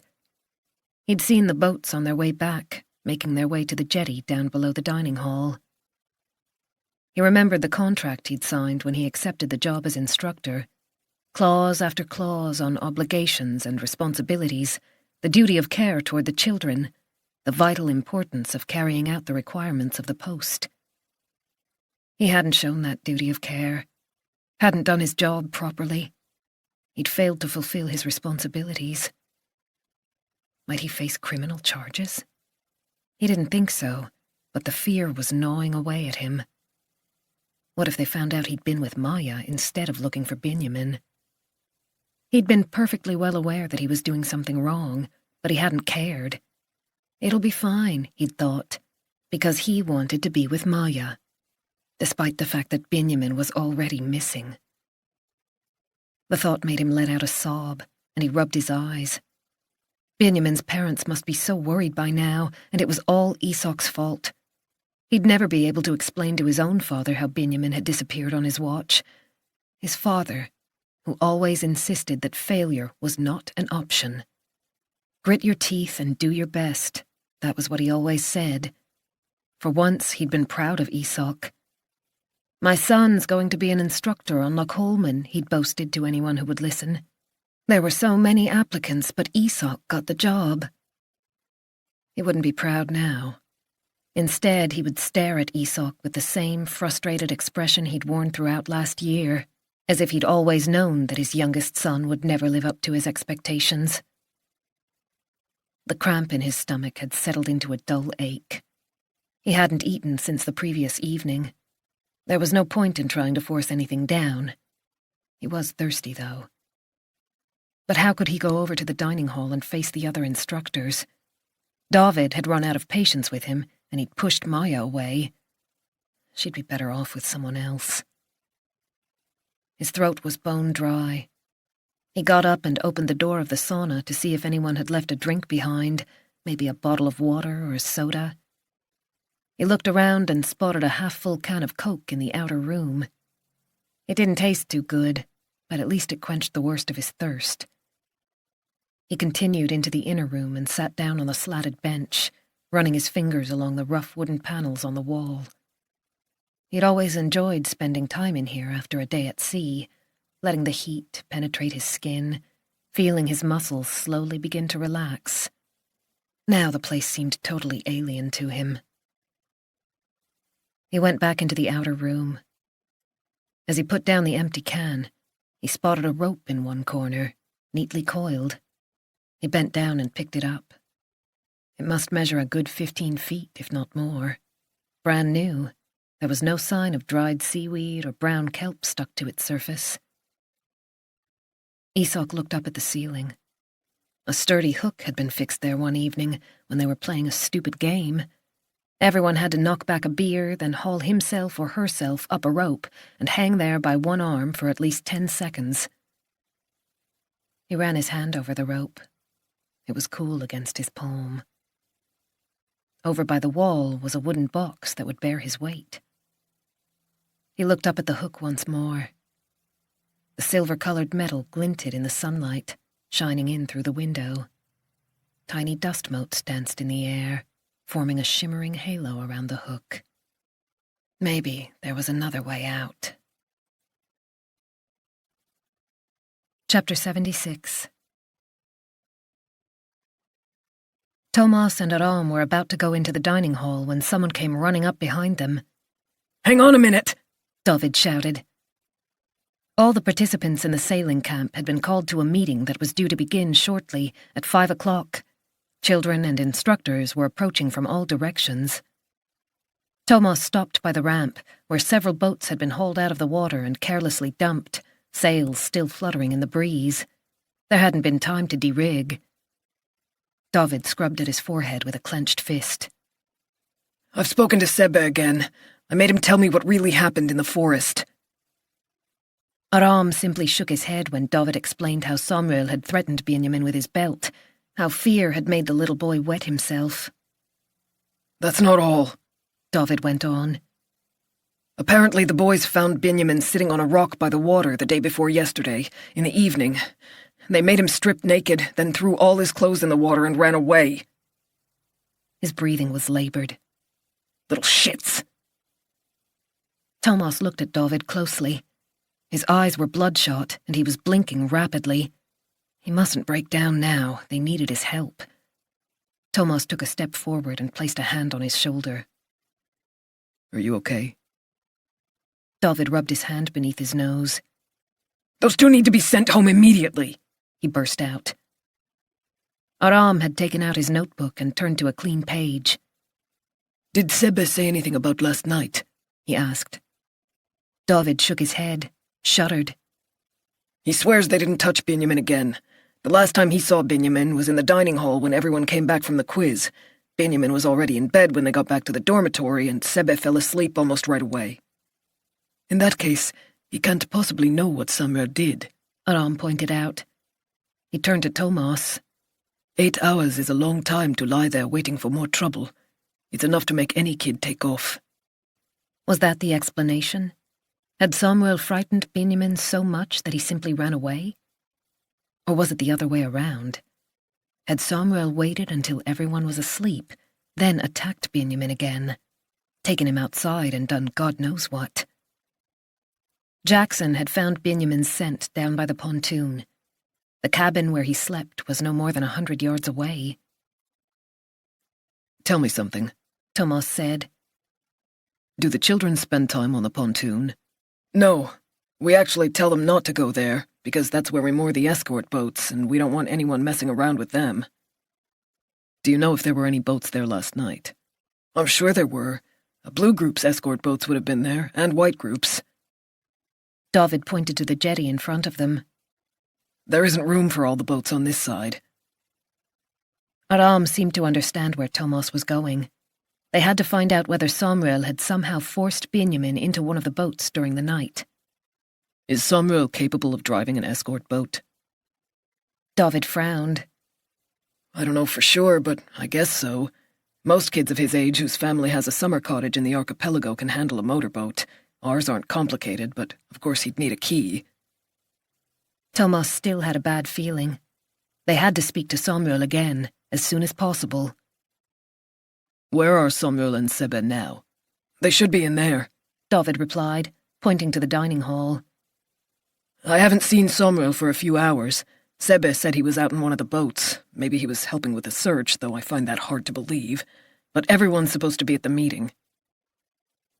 Through the doorway, Thomas could see something like 100 people.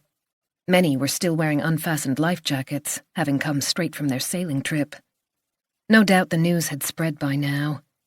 Blue Group already knew what had happened and would have shared the story with their friends as they came ashore. Out of the corner of his eye, Thomas saw the instructors gathering by the doorway. A blonde girl looked particularly upset. Her eyes were puffy, her nose red. There was no sign of Isak. Come to think of it, Thomas hadn't seen him for quite some time. A nervous buzz of conversation could be heard. David glanced at his diver's watch. We ought to get started. Thomas nodded, still trying to spot Samuel. The group of instructors dispersed, and a few latecomers hurried in. Kalle Lidval arrived with 2 uniformed officers, causing the volume of chatter in the dining hall to increase. Right now, the CSIs were going over the dormitory in Star. Staffan Nilsson, Naka's most experienced forensic technician, had also arrived. I want to speak to those 2 boys as soon as the meeting's over, Thomas said. Chapter 77. Christian Duva left the courthouse with no idea where to go. This had been one of the longest days of his life.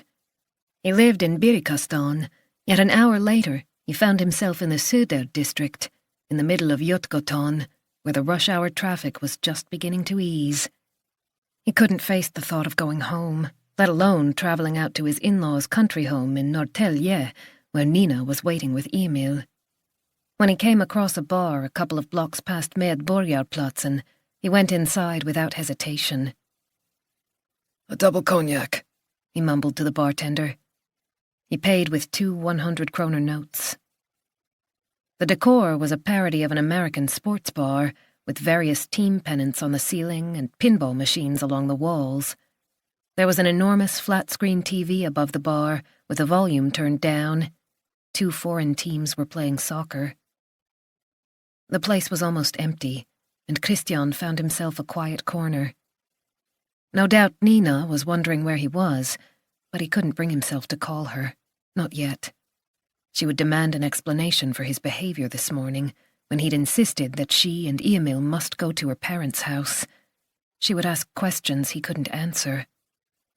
He could already hear her moaning and complaining, and he knew he'd snap if she started on him, especially when he felt so wretched and powerless. He ran his tongue over his teeth, felt how dirty they were. By this time, his tongue should be black from all the lies he'd told. His phone was still off. He took it out of his pocket, and his pulse increased as the black metal case glinted in the light, a symbol for the misery in his life. If he switched it on, he became accessible, just like this morning, and his world might come crashing down. Until then, he could pretend that everything was fine, obliterate this day, as if it had never happened. Christian emptied his glass and signaled to the bartender. One more drink, then he'd switch on his phone and call Nina. He wandered over to the jukebox and inserted a 5-kroner coin. An old up-tempo number from the 80s began to play, drowning out the memory of that threatening voice. His head was pounding. He felt as if a steel band was slowly tightening around his skull. The painkillers he'd bought at lunchtime were useless. It couldn't have hurt more if someone had driven a steel spike into his cranium. The door opened, and 2 men in their 30s walked in, typical hipsters with horn-rimmed glasses and close-fitting shirts, the kind of intellectuals who populated the former workers' district of Söder these days. They glanced in his direction, but he ignored them and knocked back half of his second cognac. Then he froze. Those 2 guys didn't belong here. A sports bar wasn't the kind of place they'd hang out in. He thought he detected a hint of a foreign accent as they each ordered a beer. They must have followed him. Christian broke out into a cold sweat. How had they managed to find him so fast? They were sitting between him and the door. He was caught in a trap. The bartender leaned forward and asked them something. Was he involved too? Perspiration trickled down the back of Christian's neck. His eyes darted around the room. There must be an emergency exit somewhere, a window he could climb through. Where was the restroom? As he got to his feet to make a run for it, the door opened again, and a woman in a yellow summer dress came in. She went over to the 2 men, kissed one of them on the lips, and gave the other a warm hug. Christian sank down on his chair and buried his face in his hands. There was nothing shady about the trio. They were normal people out for a beer. He was haunted by his own demons, that was all. Tears seeped between his fingers and dripped onto the table. He cursed the day he met Niklas Winnerman. He emptied his glass and caught the bartender's eye to order another. Chapter 78. David clapped his hands to get everyone's attention. He was still wearing his red baseball cap, which made his shocked face look even paler. Unfortunately, I have some bad news, he began. He blinked several times, searching for the right words. As some of you are already aware, one of our boys is missing, Benjamin Duva from Blue Group. We don't know where he is. He could have run away or fallen in the water. We're extremely concerned about him. Whispers spread around the room like wildfire, and Thomas heard a sob. He spotted Tindra at a table not far away. She had tears in her eyes, and Sophie put her arm around her friend's shoulders. No one has seen Benjamin since last night, David continued. We've informed his parents and are in regular contact with them. That wasn't entirely true. They'd only spoken to his mother. Thomas was more and more uneasy about the fact that his father seemed to have vanished into thin air. No more sailing today. We'll be calling your parents to tell them what's happened, and we will also be returning your cell phones shortly. If anyone wants to speak to an adult here in the camp, your instructors will be around the rest of the day. As soon as David stopped speaking, the noise level rose. He clapped his hands, but to no effect. Eventually, a loud whistle sliced through the air. The police are on site searching for Benjamin, David said, pointing to Thomas.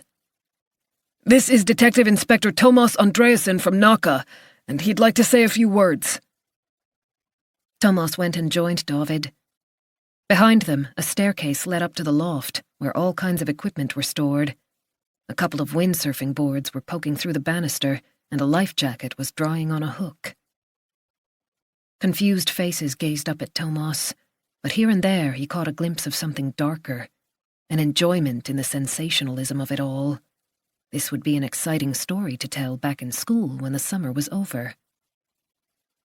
Sebe was sitting to the side, but there was no sign of Samuel. Thomas made eye contact with Aram and nodded in Sebe's direction. There was a space around the boy, as if the other children had instinctively moved away when David explained that Benjamin was missing. Maybe the girls weren't the only ones who'd known about the bullying? Thomas waited until the room fell silent. So Benjamin Duva is missing, and we already have a large number of police officers searching for him, all over the island and in the waters offshore. We've also put out a call to every police force across the country. He pointed to Aram and Kalle. My colleagues Aram Gorgis and Kalle Lidval and I will need to speak to all of you with any information about Benjamin as soon as possible. We need to find out if anyone's seen him since midnight. We'd also like to know if he indicated that he wasn't happy here, or hinted at where he might go. Even the smallest piece of information is important. Several of the girls were crying now, and there was quite a lot of whispering, even though Thomas hadn't finished.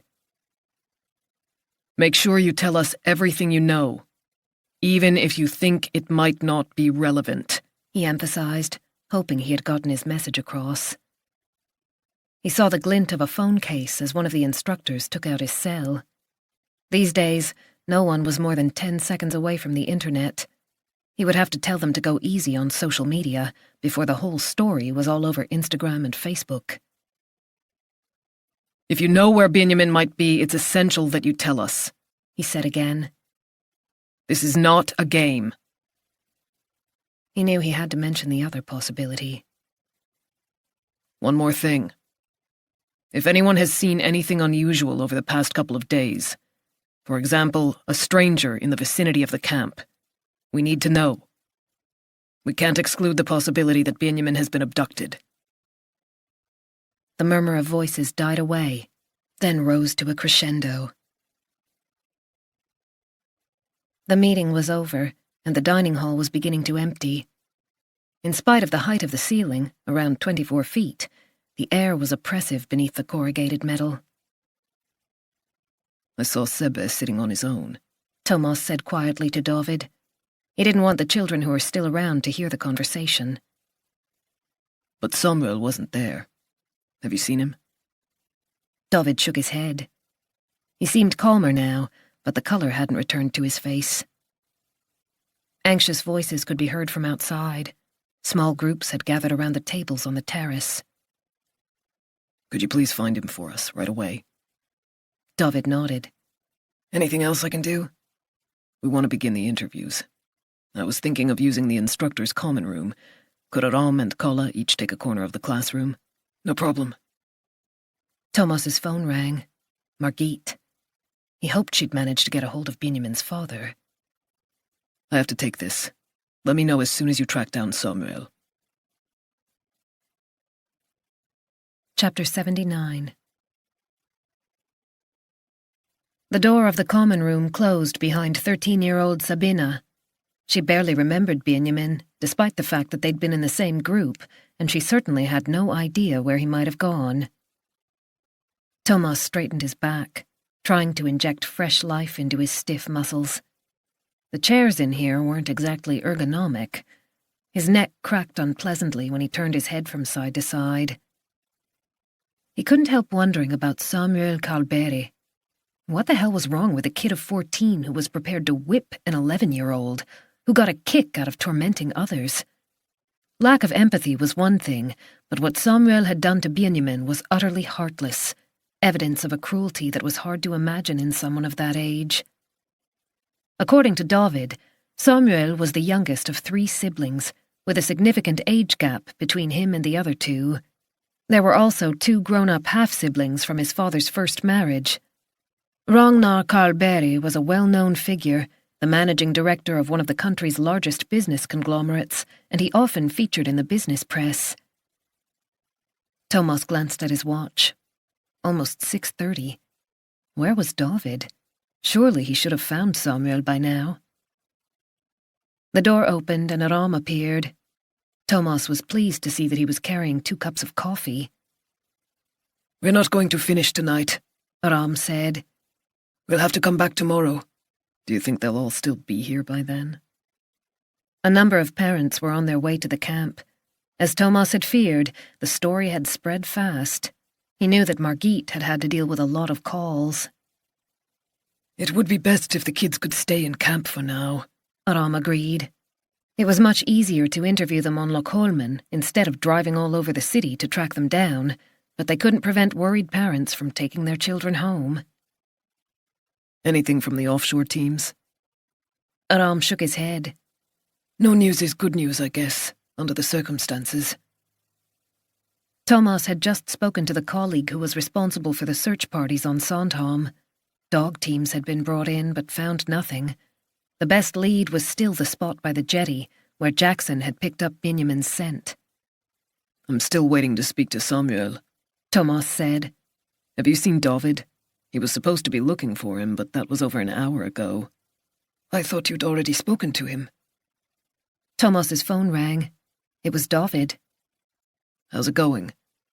"I'm afraid I can't find Samuel." David sounded as if he was on the verge of tears. "What do you mean?" "Nobody's seen him for hours, and Sebe doesn't know where he is." Thomas closed his eyes. Not another child. "When was the last time someone saw him?" "Sebe says they met up at about 4 o'clock, and Samuel said he was leaving." "Who with?" "Sebe thought one of the escort boats was taking him somewhere, but none of the instructors I've spoken to has seen him." Thomas put down his coffee. "Have all the instructors confirmed that Samuel wasn't with them?" "All but 2. "Find them and check. I'll see you in the classroom in 10 minutes. Aram raised his eyebrows inquiringly as Thomas ended the call. "Apparently Samuel has gone missing too. We'd better go and join Kala." There were so many issues to deal with. Thomas hardly knew where to start. At that moment, there was a knock on the door. The female instructor Thomas had noticed earlier was standing there. "Sorry to disturb you, but there's something you need to hear." "Unfortunately, we don't have time right now," Aram said. "It's really important." She chewed at her lower lip. Thomas realized she was very stressed. "Please, it'll only take a minute." Thomas looked at Aram, who nodded. Thomas beckoned the young woman in, even though he was so restless he could barely sit still. "What's your name?" "Maya. I'm the instructor for Yellow Group." As Maya came into the room, Thomas saw a red-haired child behind her. The girl's face was covered in freckles that continued down her throat. "This is Agnes," Maya said.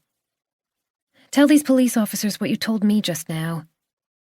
"Hi, Agnes," Aram said calmly, as if they were in no hurry at all. "Come and sit down. So how old are you?" I'm 11, but I'll be 12 at the beginning of December. She was quite short and still looked like a child. One front tooth was crooked, and her skinny legs were covered in mosquito bites. Maya sat down next to Agnes.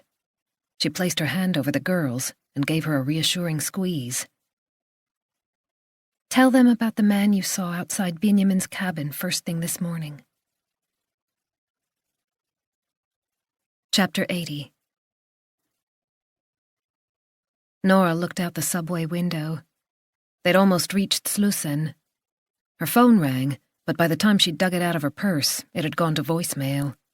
When she saw that it was Jonas, she called him back immediately, but needless to say, reached his voicemail instead. Nothing was going her way right now.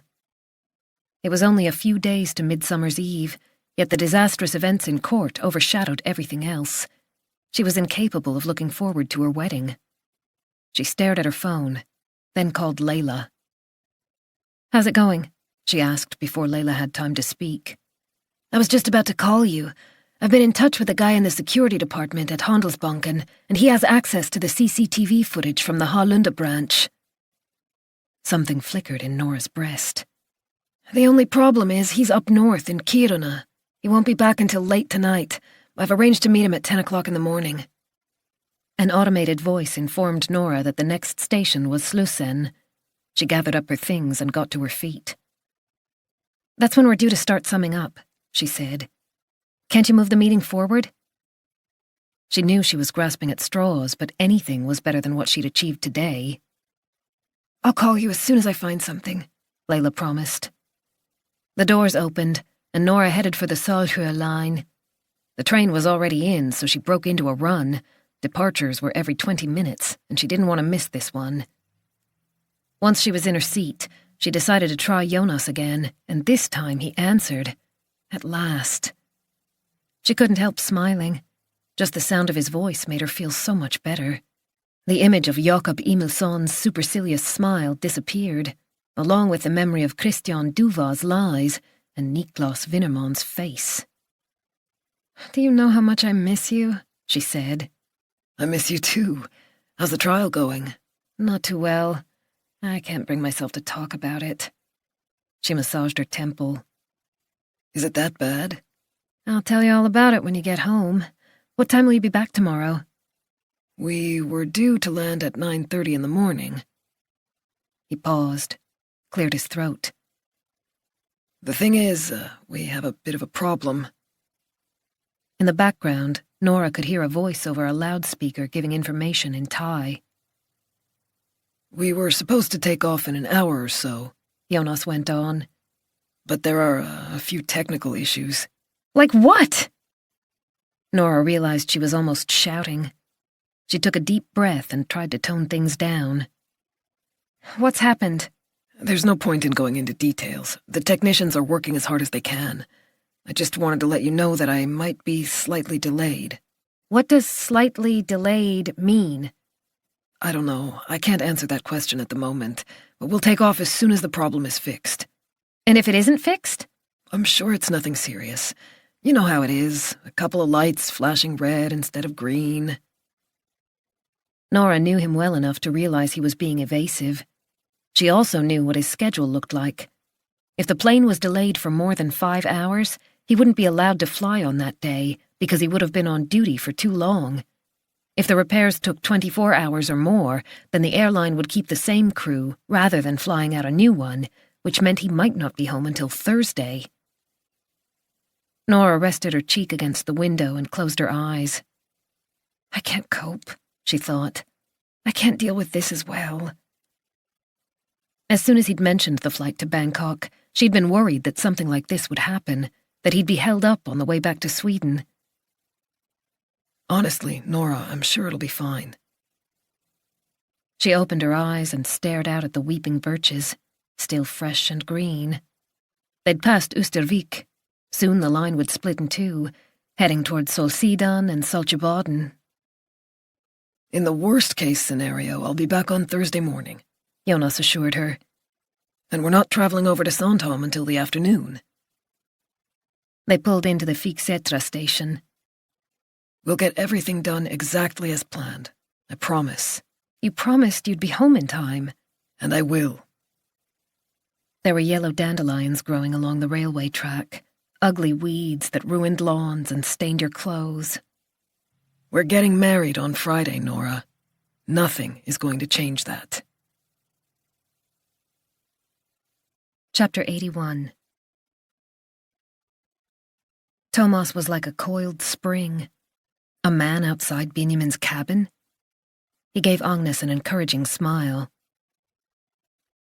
I woke up early this morning. She began quietly. I needed to pee. She broke off and looked at Maya. As I was coming back from the restrooms, I saw a man opening the door of Star, where Benjamin sleeps. She fell silent again, and Maya gave her hand a little squeeze. I waited, and after a little while he came out again. How long was he in there? Not long. 5 minutes? 10? 5 maybe, or less. Agnes tugged at her sleeve. It looked as if he was carrying something. I thought he was one of the instructors who'd gone in to collect something. A sail bag, maybe. Or a child in a sleeping bag? Thomas tried to picture the dormitory and Benjamin's bed. When he checked the room, all the beds had been unmade, with the sheets in a tangle and clothes and towels all over the place. But Benjamin's bed had been empty, no sheets or blankets. If Benjamin had used a sleeping bag, it was gone. Did you see where the man went? Aram asked. Down toward the water. Agnes lowered her head, her hair falling over her face. The warm red color glowed in the sunlight. The man must have been heading for the jetty, where a boat was waiting for him and his prey. Maybe he'd put Benjamin down for a moment, which was why the dog had signaled earlier. There was little room for doubt now. Benjamin had been abducted. They already knew there was no ongoing custody battle between the parents.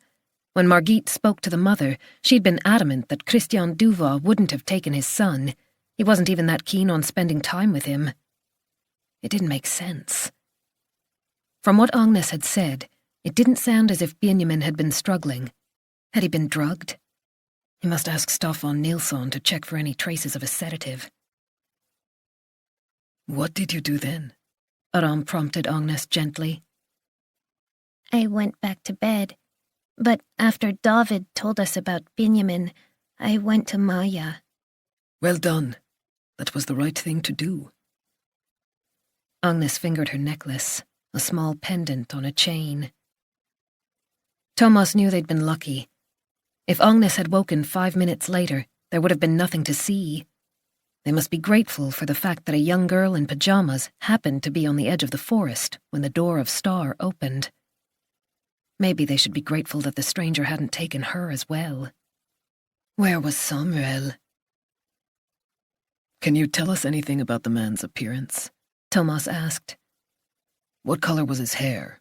How was he dressed? Agnes swallowed and frowned. He was wearing a hat. I think it was black or dark blue. A dark color anyway. Not a baseball cap? Aram interjected. According to Sophie and her friends, that was what the guy in the forest had been wearing. Agnes shook her head. No, it was like knitted. Pulled right down over his forehead. He didn't want to be identified, Thomas thought. He was smart enough to think of that. Was he afraid of being recognized by someone in the camp? Once again, he thought of Benjamin's father, but dismissed the idea. What about the man in the forest, the boat owner? So you didn't see his face clearly? No. The response was no more than a whisper. Agnes's lower lip was trembling, and Maya was beginning to look concerned. There was no point in pushing the girl too far, but Aram couldn't help asking one final question. Are you absolutely sure it was a man? It couldn't have been a tall woman? It looked like a man. The tears came, and Maya put her arm around the child. Thanks, both of you, Thomas said. What you've told us could be really important. Aram closed the door behind the two girls. Thomas looked at his watch. They should have been in the classroom long ago. The sailbag she mentioned, Aram said. Do you think that was Benjamin in a sleeping bag? Thomas nodded. There was a ruthlessness about this whole thing that he found disturbing. A kidnapper who entered a room where 8 children lay sleeping had to have strong nerves. A kidnapper who'd done this before. The question is whether it was Benjamin he was after from the get-go, Aram went on. Thomas leaned against the wall and gazed out the half-open window. The shadows were longer now, the stones on the ground golden yellow in the evening sunlight. How many people knew Benjamin was at the camp? He wondered. We'll need to check that out, but surely the MO suggests he was targeting Benjamin. Otherwise it would have been easier to take one of the boys near the door. Benjamin's bed was by the window, at the far end of the room, which meant the perpetrator had to walk past all the other boys in order to reach him. And how did the kidnapper know that was Benjamin's bed? Aram added. He opened the door, then paused. It doesn't sound as if Samuel was involved in Benjamin's disappearance. But Samuel was still missing. Was this part of a wider pattern they couldn't yet see? 2 boys missing from the same dormitory could hardly be a coincidence. Chapter 82. Benjamin woke up because he was cold. His body felt weird, alien, as if it no longer belonged to him. His fingers and toes were numb, and his face felt tight. He had a sore throat. He wanted to move, but his arms refused to obey him. He tried to stretch his legs, but there was something wrong with his feet. Eventually, he managed to raise his head, but it hurt. Slowly, he became aware that his wrists and ankles were bound. He was no longer in his own bed. Instead, he was lying on a hard surface, and something was digging into his back. A strange noise penetrated his consciousness. The throbbing of an engine. There was an odd smell, too. Diesel or gas fumes, an oily odor that made him feel sick. He was in danger. This insight was worse than the cold and the darkness. The sudden panic made it hard to get enough air. His breathing grew more and more rapid until his whole body was shaking. Someone had taken him, kidnapped him. He started sobbing. Help me! Please help me! His voice sounded feeble, pathetic, bouncing off the blackness all around him, but he carried on until he realized it was pointless. No one could hear him. He shuffled a little, trying to find a position that wasn't painful. The rope was cutting into his wrists. His lips were dry and cracked. He tried to lick them, but his tongue stuck to the flesh. The nausea was getting worse, but he couldn't let himself vomit all over his clothes.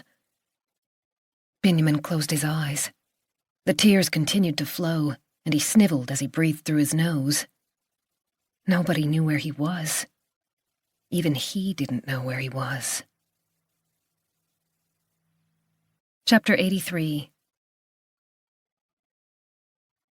Who crept into a dormitory in the middle of the night and abducted an 11-year-old from a room full of children?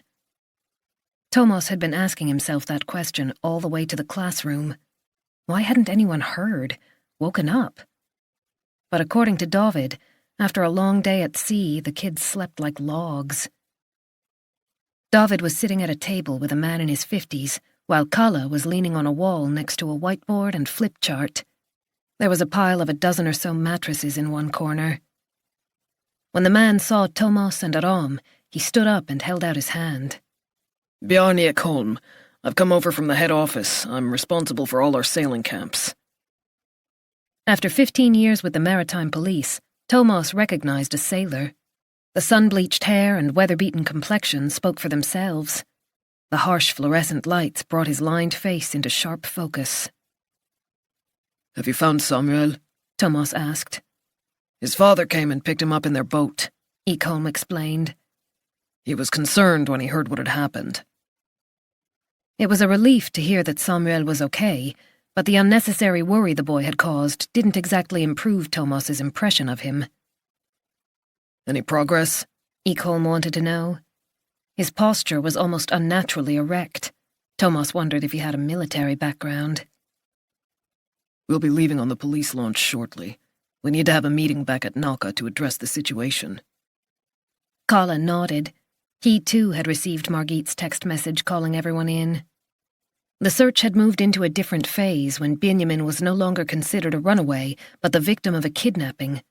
Priorities changed. Activity intensified. With every hour that passed, the chances of finding him diminished. Thomas summarized the new information they'd received from Agnes. So we think we're looking at an abduction, he said in conclusion. David inhaled sharply. He's been kidnapped? I'm finding it hard to get my head around this, Ekholm said. We've been running sailing camps for over 50 years. I can't believe something like this could happen here. He held up his phone, looking slightly dazed. The press are calling non-stop. I don't know what to say. As little as possible. Thomas spared a thought for Margit, who had also been fielding calls. He suspected the news about Benjamin would soon be on TV. The board is holding an emergency meeting, Ekholm continued. The company will issue a brief statement as soon as possible. He glanced at the logo on the wall. This is a disaster for us.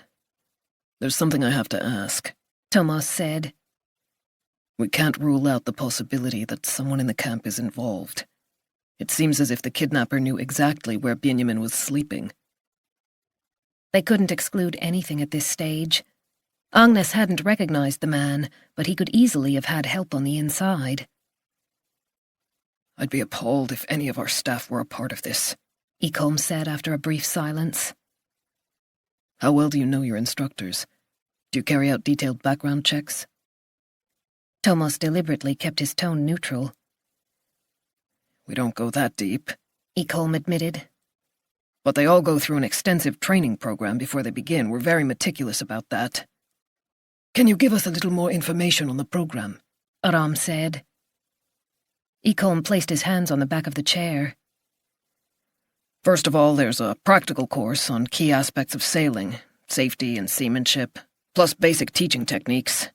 Once applicants have successfully completed those modules, they can work as instructors, maintenance staff, or housekeepers. Then there's an advanced course for anyone who wants to be a group leader. Then Stage 3 is for those aiming to be senior instructors like David here. He cleared his throat. We take the process very seriously. I hope you understand that. No one is saying otherwise, Aram assured him. But how well do you actually know them? Thomas asked again. Ekholm hadn't answered his question. We know quite a lot about them, I'd say. Most are friends before they start working for us, and many have been active in the club for years. Almost all of our instructors regularly attended camp when they were younger. Thomas did a quick mental calculation. The company ran at least 6 camps on Lochholmen every summer. With between 60 and 80 children participating, each one would require around 20 instructors. That meant a total of maybe 100, assuming that some instructors would work more than one camp. One rotten apple was all it took. I'd like to believe they're decent young people, Ekholm added. I know a lot of them personally. Their parents are often involved too. Which doesn't help us to figure out how the perpetrator knew which block Benjamin was in and which bed was his, Aram pointed out. There are lists of the children in each dormitory, Ekholm said. Maybe he got a hold of one of those? Who has access to the lists? Everyone at the head office, and the instructors, of course, and they're up on the door of each building before camp begins, so the children know where to go. So anyone can see where a particular child is. They just have to glance at the list, Aram said. Ekholm nodded. The camp wasn't fenced in, nor was there any security presence. During the day, the place was virtually deserted. It wouldn't be difficult to slip in and check the lists. Are the doors always left unlocked at night? Thomas asked. Yes, they have to be in case anyone needs to go to the restroom, David replied. That's always been the case. Ekholm sounded almost apologetic. Thomas didn't think he had anything to reproach himself for. It was entirely logical to leave the doors unlocked. A child who woke up during the night had to be able to dash off to the restroom if necessary. However, that also meant that anyone could get in. Chapter 84.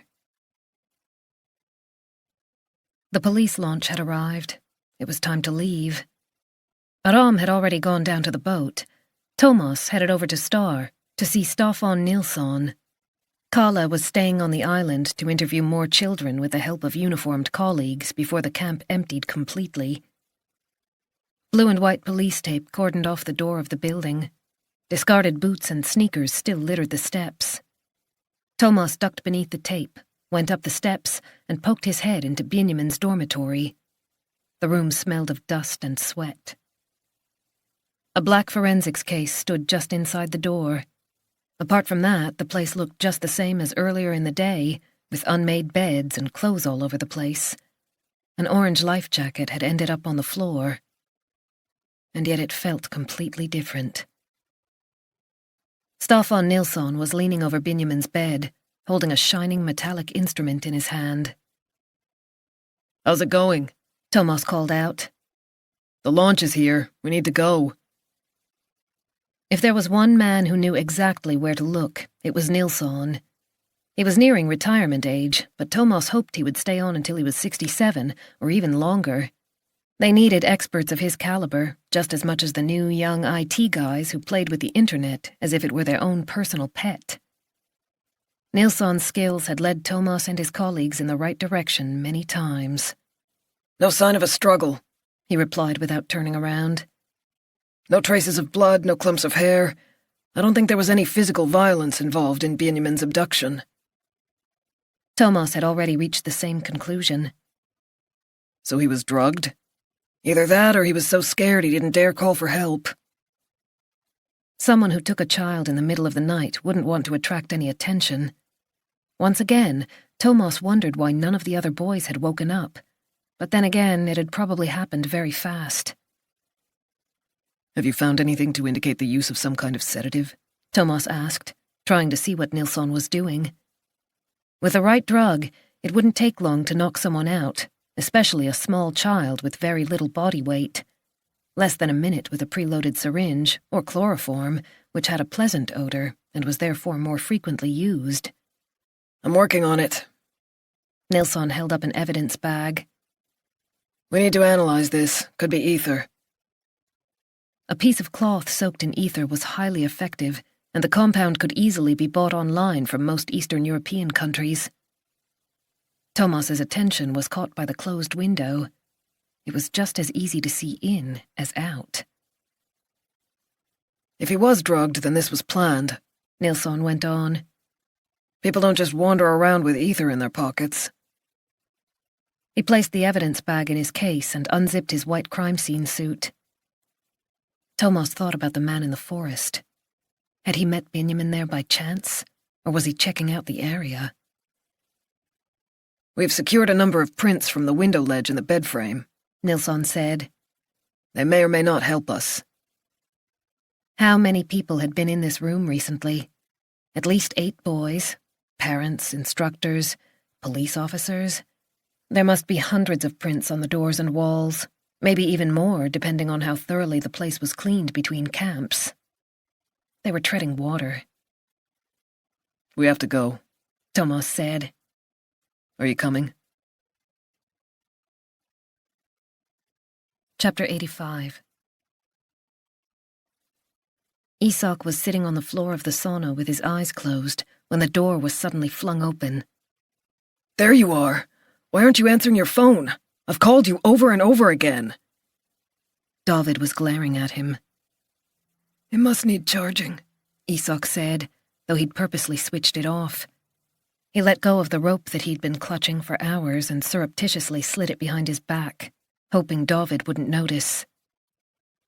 Maya said you'd be here, David explained, looking stressed. Bjorn Ekholm has arrived and he wants to speak to you right away. Isak's legs had gone to sleep, but he managed to drag himself to his feet. He followed David through the forest, past the restrooms. They met Sophie, hurrying along with her arms full of clothes from the drying room. Presumably she was packing, getting ready to leave. Isak didn't have the energy to wave at her. Ekholm was on the veranda outside the dining hall. He was on the phone, but ended the call abruptly and got to his feet as soon as he saw David and Isak. How the hell did this happen? He yelled at Isak. David stared at the older man, but didn't say a word in Isak's defense. You can go. I'd like to speak to Isak alone, Ekholm said firmly. David patted Isak clumsily on the shoulder, then turned and disappeared around the corner of the building. Do you realize how serious this is? Ekholm began. You were Blue Group's instructor. It was your responsibility to monitor those children. I did try, Isak stammered. Not hard enough, obviously. A boy has gone missing from camp, and the girl who took off on Saturday was in your group too. Isak lowered his eyes. I'm sorry. Ekholm pointed to his phone. I've just had a call from Samuel Carlberry's father. Apparently his son has been accused of bullying. People are saying he was unpleasant to Benjamin Duva. Samuel's beside himself. He was so upset that his father had to interrupt an important meeting in order to come and fetch him in their boat. What the hell have you actually been doing? Benjamin just disappeared, Isak whispered. He was in his bed when I checked at midnight. Don't try and wriggle out of this. There wasn't enough saliva in his mouth. Isak didn't think his voice would hold. He kept quiet. Do you understand what this means? Not one single family will be prepared to entrust their children to our care in the future. Ekholm started pacing back and forth. You've single-handedly destroyed this company's reputation. 50 years of hard work has gone up in smoke because you couldn't be bothered to fulfill your responsibilities. He slammed his hand down on the table so hard that his phone jumped in the air. It would have been better if the boy had run away as well, then at least the parents wouldn't have been able to blame us. But the fact that a man walked in and took him, it's totally unacceptable. Isak was sweating and shivering at the same time. Are you saying Benjamin's been abducted? That's certainly what the police think. Ekholm shook his head. Plus all the parents and reporters who keep calling. Isak swallowed and swallowed, but the hard lump in his throat refused to move. I want you to pack your things and leave as soon as we're done with the police. I've spoken to your father and he's picking you up at 9 o'clock tomorrow morning. You've spoken to my father? Isak tried to wipe his nose with his hand. He couldn't let Ekholm see that he was on the verge of tears. He turned away. The evening sun was sparkling on the water. He'd often sat here with the other instructors. At this time, the decking was usually crowded with kids, full and happy after dinner. Clearly, you're finished as far as we're concerned. You'll never work as an instructor for us again. Isak just wanted to put his hands over his ears. I have to go, he mumbled, taking a step backward. I'm not done with you yet. Ekholm clenched his fists, the veins on the back of his hands bulging. Have you told the police everything? Isak had, apart from the half hour he'd spent with Maya. The half hour that could have made all the difference. The police had said that every minute was vital. That was why they'd asked him over and over again about the timeline, when he'd last seen Benjamin, what he'd done next, where he'd gone. If Isak had sounded the alarm at 8 in the morning, maybe Benjamin would have been found by now. He took another step back. His head was pounding. I have to go. Ekholm grabbed his arm. The director's voice seemed to come from far, far away. Are you involved in this? His face was only inches from Isak's. How did the kidnapper know where Benjamin slept? Did you tell him? He released his grip so suddenly that Isak almost fell over. The only person he'd spoken to was Benjamin's father when Christian Duva called and said he couldn't remember the name of the building where Benjamin was sleeping. Isak had given him the information, told him that Benjamin's bed was by the window. As if he hadn't already been in there when Benjamin arrived. Isak started shaking as the realization dawned. It wasn't Benjamin's father who'd phoned. Isak had obligingly spilled every detail to a total stranger. He thought about the rope in the sauna, a silver hook glinting on the ceiling. "Leave me alone!" he yelled as he turned and ran. Chapter 86. When Benjamin woke up again, he immediately sensed that he was in a different place. It was just as dark, but the space seemed bigger, and the air wasn't as stuffy as before. He was able to move his head without banging it, and his wrists and ankles were no longer bound, although they were still sore where the rope had been. His throat felt raw. He listened hard, not daring to move. It was quiet. The throbbing noise of the engine had gone. However, the dull sensation that his body didn't quite belong to him remained. He was a little dizzy, and the world was moving very slowly. Somehow he was in his own sleeping bag. The smell was so familiar, the feeling when he rested his cheek against the silky fabric. He tried to piece together the disjointed memories of his last few hours in camp. The meeting in the dining hall, where he'd gone after failing to get a hold of his father on the phone. He'd slipped away before it was over, crawled into his sleeping bag. When the others came in, and when Isak did his final check, he'd pretended to be asleep. He'd kept his face to the wall, his body motionless. But what had happened after that? He must have fallen asleep for real, because the last thing he remembered clearly was Isak's voice from the doorway, saying goodnight to everyone. A fragment drifted into view, then disappeared. A blurred recollection of a man dressed in dark clothing bending over him. Strong hands, something being pressed over his mouth. Benjamin couldn't remember any more. However hard he tried, the image slid away, became even more unclear. He was so tired. Someone had taken him. That much he understood. He let out a sob. Why him? Had he done something wrong? Something stupid? If he could just go back home, he'd never argue with his mom again, never complain or refuse to do stuff. He'd clear his plate away after dinner and make his own bed every single day. If only he could go back home. He clasped his hands together and said a prayer. Then the darkness took him once more.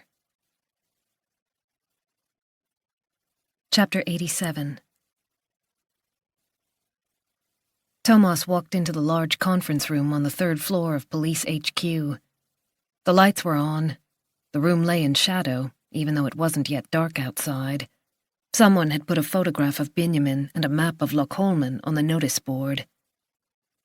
It had taken no more than 20 minutes for the maritime police launch to get them to Stafsnäs, where Thomas had left his car, and from there, it was only a half-hour drive to Nacka. Another 10 minutes and they would have been in central Stockholm. Thomas knew exactly how little time it took to leave Lochholmen and disappear into the crowded city. Benjamin could be anywhere by now. Too many hours had passed since Agnes saw a man carrying him away. They were so far behind. His thoughts turned to Elin. She would have had her supper by now, and would probably be sitting on Grandpa's knee, watching one of her favorite shows on TV. He'd called from the car to say goodnight to her. She'd sounded cheerful, happy to be staying over with her grandparents, and yet he still felt guilty. To be on the safe side, he'd texted Pernilla, just so she'd know where Elin was. He'd kept it brief and impersonal. There were too many unresolved issues between them. He pulled himself together. He didn't have time to sit here brooding over his private life. "Hi, Thomas." Margit arrived and took her seat. She looked tired. Her mascara was smudged beneath her eyes. 2 analysts, a man and a woman in their 40s whom Thomas vaguely recognized, joined the group. Additional staff had also been brought in to help log and organize information as it came through. Thomas yawned. He'd been on the go since 6 o'clock this morning. Too long with too little food. He functioned better when he ate properly, but had a tendency to forget about it. Karin Eek appeared with a thermos. "You look as if you need a coffee." She poured Thomas a steaming cup. then did the same for Aram as he sat down next to Thomas. The coffee was strong and delicious, without the metallic taste that came from the machine in the staff kitchen. Thomas knew that Karin had a far superior machine of her own in her office. She'd also brought a plate of ham and cheese sandwiches. Thomas took one and gave her a grateful nod. Audrion was the last to arrive. He closed the door behind him and ran his fingers through his short, light brown hair. Under his arm, he carried a bundle of papers. On the top sheet, several lines were highlighted in yellow.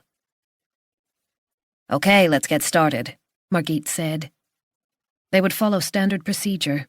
Facts must be laid out, information analyzed, possible leads identified or dismissed. They had to agree on a direction. Certain elements merited more attention than others, more resources. Only when this had been decided could tasks be assigned. No one would leave this room without knowing exactly what was required of them. As always, there would be too much to do in too little time. Thomas and Aram began with a brief summary of the interviews they'd conducted on the island. Margit turned to Staffan Nilsson. "You were there, Staffan. What can you tell us?" Nilsson shook his head. I don't have any definitive answers yet. We'll start with the fingerprints, see what we can get from them. "How long will that take?" Margit said with a hint of impatience. Nilsson scratched his nose. We'll do our best. Margit leafed through her papers, back and forth, as if the answers were buried in there somewhere. Thomas felt the weight of everything they hadn't achieved on Lochholmen. They should have spoken to more children, found more leads. Had they missed something? However, there were no shortcuts. One step at a time, that was the key to effective police work. "We still haven't gotten a hold of Christian Duva," Margit said. "But I did manage to speak to his wife, Nina. She sounded worried. He hadn't contacted her either. She said he was due in court in Stockholm today to give an important witness statement. Maybe that's why his phone is switched off." "At this time of night?" Karin frowned. "Surely no court is still in session at 8 o'clock. Margit turned to Thomas. "By the way, the prosecutor in the case is your friend Nora Linda." Nora had mentioned the upcoming trial when they were on Elskar on Saturday. She'd said it was a major case and that she'd put a lot into it. How strange that their paths should cross like this. "Maybe you could give her a call after the meeting," Margit suggested. "See if she has any idea where Christian Duva might be." Thomas nodded. The coffee had made him feel better. Although he really preferred tea, he held out his cup to Karin for a refill. Do we know any more about the relationship between Benjamin's parents? He asked. "Strained. The divorce went through just before Christmas 2012. Duva's new partner was already pregnant with their child. You can imagine what Benjamin's mother thought of that. She blames Christian for sending Benjamin to camp. Apparently he didn't want to go." "How's she doing?" Audrion asked. An engagement ring glinted on the third finger of his left hand. Had it been there before? Thomas felt slightly ashamed. He ought to have a better idea of what was going on with his colleagues. "She's shocked and frightened," Margit replied. "Benjamin's her only child." Elin is an only child too. Thomas took another sip of coffee. He ought to ring Pernilla, but somehow it went against the grain. "Åsa mentioned a guy she'd dated. Apparently he turned nasty when she didn't want to see him again. We'd better check him out." "And the father?" Aram said. "Christian has an alibi. Nina confirmed that he was at home with her all night." There was nothing to suggest that Christian was involved, but Thomas thought it was very strange that no one could reach him. Margit went over to the whiteboard and picked up a black marker. She wrote 2 words. "Why Benjamin?" "Any ideas?" She waited a few seconds, and when no one spoke, she added 3 more words. Blackmail, revenge, pressure. "Cases like this are usually down to 1 or more of these," she said. Thomas stared at the board. There were very few instances of kidnapping per year in Sweden, although it was a growing problem, as was the proliferation of organized crime. There were often links to extortion, the application of pressure because of an unpaid debt or some kind of retribution. Regular kidnappings, where the aim was to get money out of the victim's family, were rare, but they did happen. 10 years ago, the son of a company director had been abducted and held captive. The ransom was set at 10 million kroner. What's the parents' financial situation? He asked. Do they have money? Margit nodded to Karin. Christian Duva is a consultant in the building industry. His last tax declaration shows an income of around 25,000 a month. He lives with his new family, his wife Nina and their 1-year-old son Emil, in a rented apartment in Viveca Sten. Nina works in human resources at a property company but has been on maternity leave since May 2013. Karin adjusted her glasses. Duva has been significantly better off in the past. When he was married to Benjamin's mother, he was sales director and joint owner of Alliance Construction, a building firm. He and Åsa lived in a large apartment in Vasastan and declared an annual income of over 1 million kroner. 1 million kroner. That was a lot of money, well above the Swedish average, but not enough to put Christian Duva on the radar of the kind of people who might consider kidnapping a child. So he's no longer with Alliance Construction? Aram said. The firm went bankrupt just over a year ago, so he lost his job. Difficult, murmured the male analyst with a ponytail. What about the mother's finances? Thomas asked. Åsa's effectively a single mom now. She works as a midwife at the Söder hospital and she still lives in the family's 4-room apartment.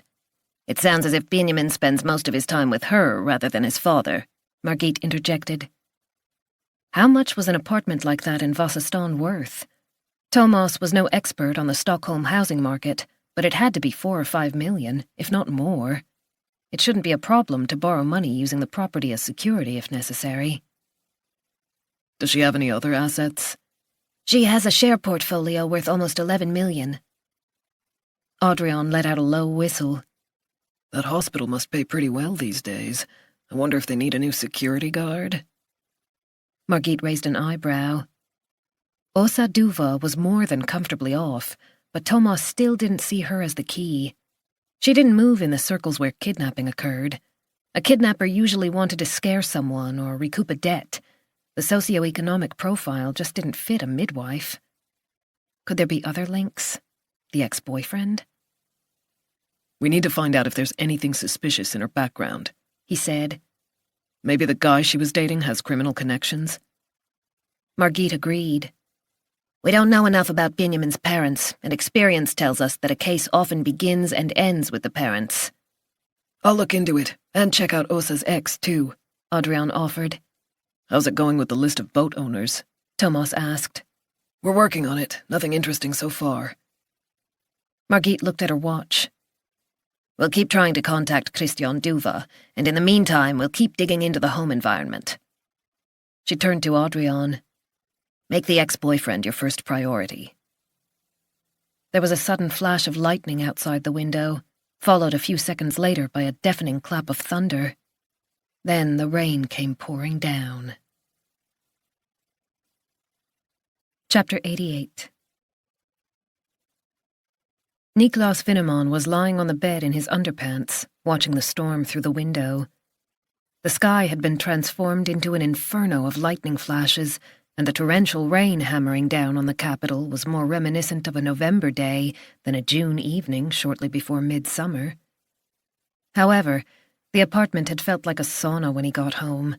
The rain and a drop in temperature were much needed. He sipped his drink with an inner calm he hadn't felt for months. The fear of ending up in jail was finally beginning to fade. Christian had finished giving his testimony, and he'd had to retract all those allegations. When Niklas first read the statement Christian had given to the police, he'd found it hard to control himself. If Christian had been there, he would have killed him.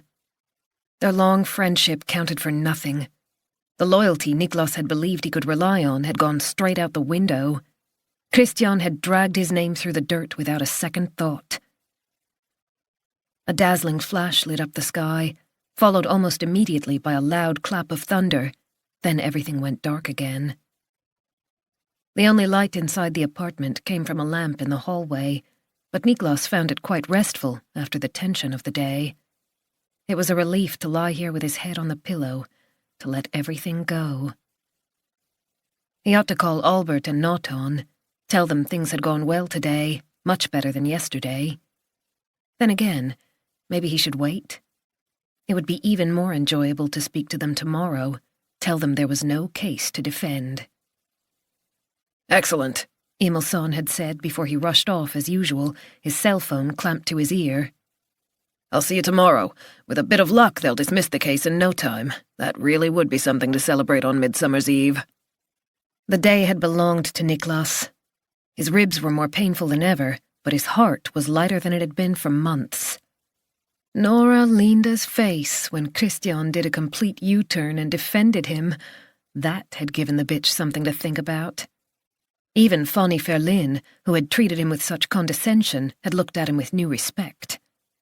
But the best thing of all had been Christian's pathetic appearance, his humiliation as he sat there retracting everything he'd said. Niklas savoured the thought of Christian waking up in the middle of the night with anxiety like a heavy weight on his chest. There was always a price to pay. Another clap of thunder. A hell of a storm was going on out there. Everything was heading in the right direction. Soon the trial would be over, after months of fear and worry. What he'd done had definitely been worth the money. It had been the only way to get Christian to change his testimony. The initial positive sign had come last night, when he'd started winning again for the first time in God knows how long. The dice had spoken his language, and he'd won a significant amount. Another night like that, and his troubles would be over. The thought gave him a fresh burst of energy. He pulled on his robe and went into the kitchen. His laptop was on the table, exactly where he'd left it in the early hours of the morning. A few clicks would open the door to another world. Niklas stroked the metal lid. Tonight, his winning streak would continue. He could feel it in his bones. Christian had already destroyed so much for Niklas, but tomorrow the case would be dismissed. If his luck held tonight, he would be able to pay off his debt to his Lithuanian lenders, and then he would be free to start a new life, the life he deserved after all he'd been through. Niklas opened up the computer and logged in.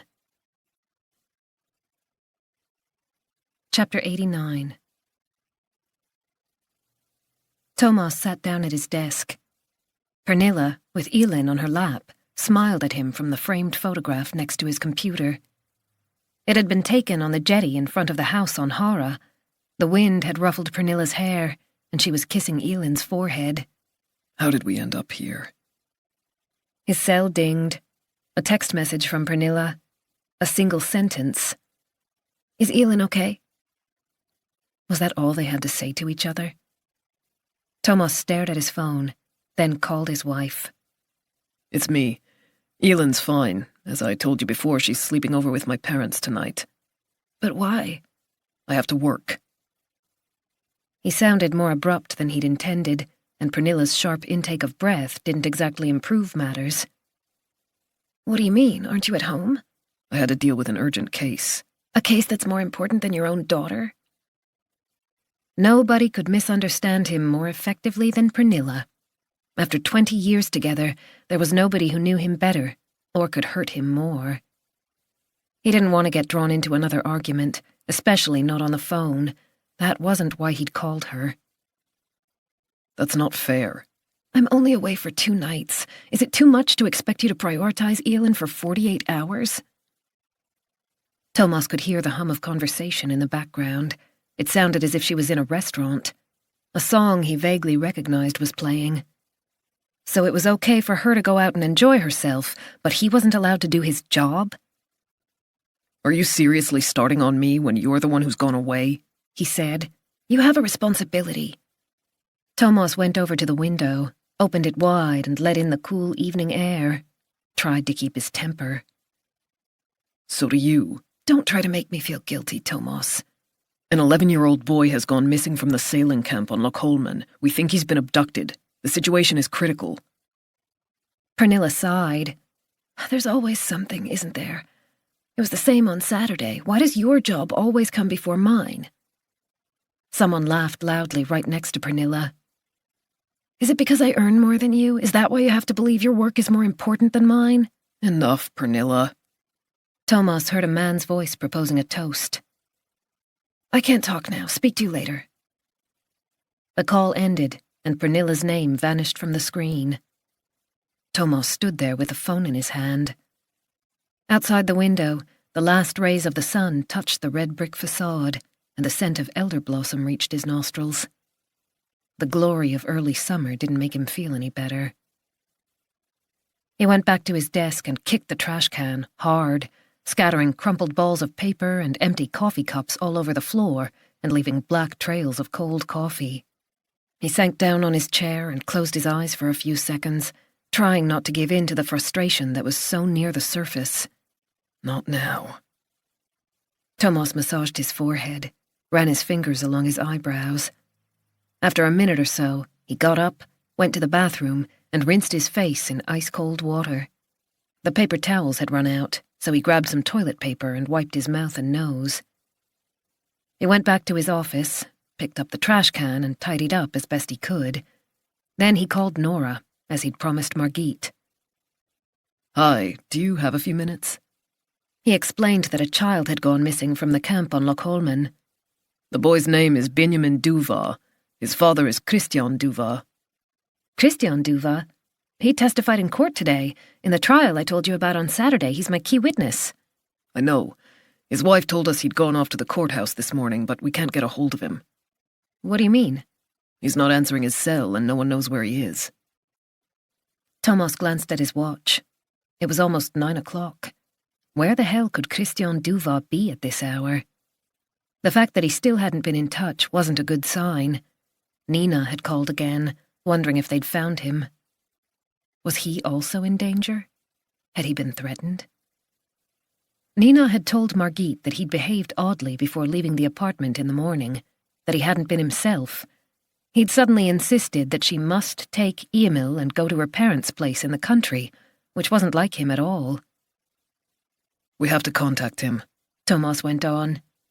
The situation is serious. We suspect that his son was abducted during the night. Nora inhaled sharply.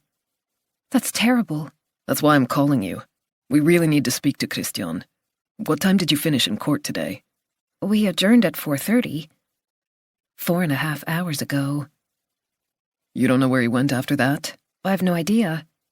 Did anything strike you as odd during the trial? At that moment, Aram appeared in the doorway. Hang on a second, Nora. Margit wants us in Staffan Nilsson's office right away, Aram said. She's already up there with Adrian. They must have found something. Finally. Thomas got to his feet. I have to go. Speak to you later, he said to Nora. No, wait. Sorry, I really have to go, but if Duval calls you for any reason, please ask him to get in touch with us as a matter of urgency. Nora started to say something, but Thomas was gone. Chapter 90. There had to be a connection. Nora remained sitting at the kitchen table with her phone in her hand. The brief conversation with Thomas had made her head spin.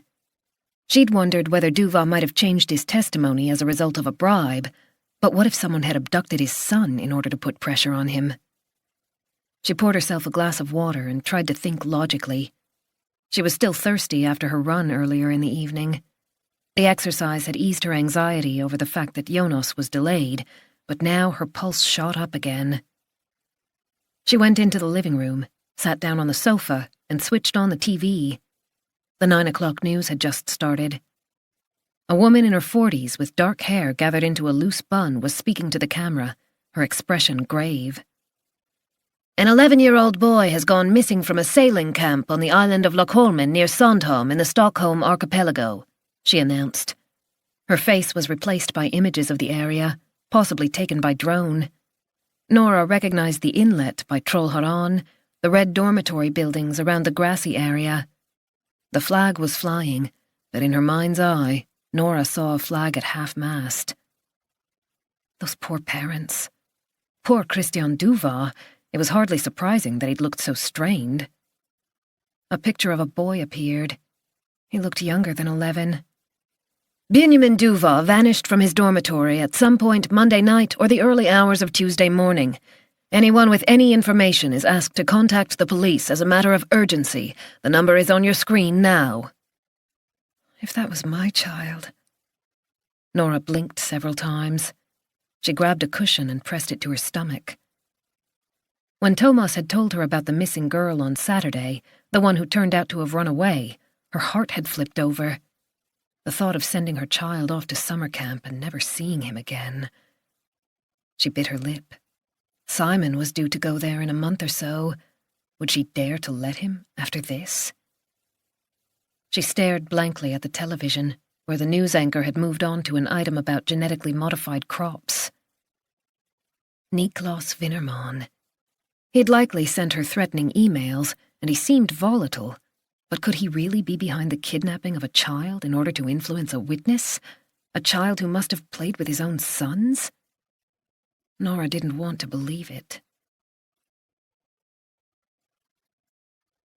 Chapter 91.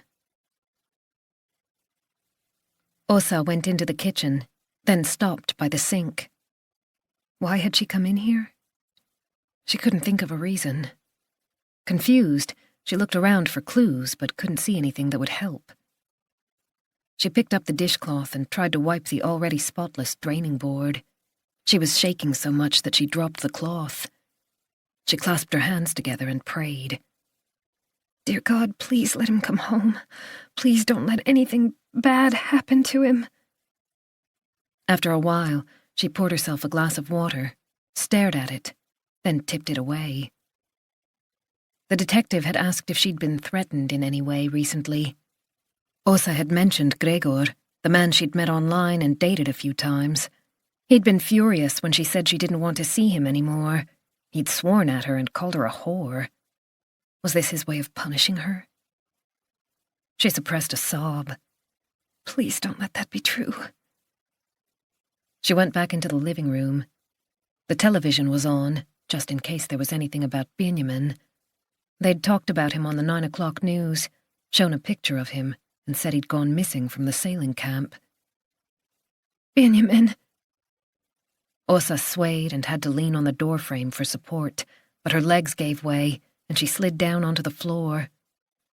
She sat with her back to the wall, arms wrapped around her legs. She pressed her mouth against her knees to stop herself from screaming, rocked back and forth until the scream turned into a low moan deep in her throat. Slowly, she became aware of a window banging. Her muscles were heavy and slow, but she managed to drag herself to her feet. The noise was coming from Benjamin's room. A catch had slipped during the storm. Fat droplets of water were running down the glass, like the tears constantly running down her cheeks. A grey curtain of rain dissolved the contours outside and darkened the sky. There was a flash of lightning, a clap of thunder, a remorseless storm. The sky is weeping for my son, Åsa thought. Benjamin's cuddly toy lay on his bed next to his pillow. He loved his old bear, even though the brown fur was shabby and worn away in patches. Benjamin didn't like going to sleep without Teddy, even though he would be 12 in just a few months. Åsa drew back the covers. Benjamin's blue pajamas were tucked beneath his pillow. It was only 5 days since he'd worn them, the morning she'd woken him to get ready for camp. They still smelled of Benjamin. Åsa lay down on the bed and pressed the pajamas to her lips. Chapter 92. Thomas took the stairs up to Staffan Nilsson's office 2 at a time, with Aram right behind him. They found Adrian and Margit sitting opposite Nilsson. She beckoned them in and pointed to a color photograph on the desk. Adrian's found an interesting name on the list of boat owners. Adrian leaned forward, his expression grave. This is a known pedophile by the name of Pontus Lindqvist. It seems as if his boat was in the marina from last Thursday onward. The children had arrived at the sailing camp on Friday. Thomas picked up the list and skimmed through it until he found Lindqvist. Just as he thought, Lindqvist had paid the mooring fee for a motorboat of less than 30 feet, the same size the girls had mentioned, the boat that belonged to the man in the forest. Was Pontus Lindqvist the man who'd been lurking among the trees? What's his record like? Aram asked. Not good. Margit pushed back her short grey hair.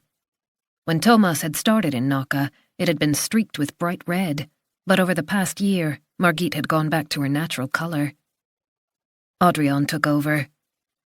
He's 37, and he's already been in jail several times for offences involving child pornography and child rape.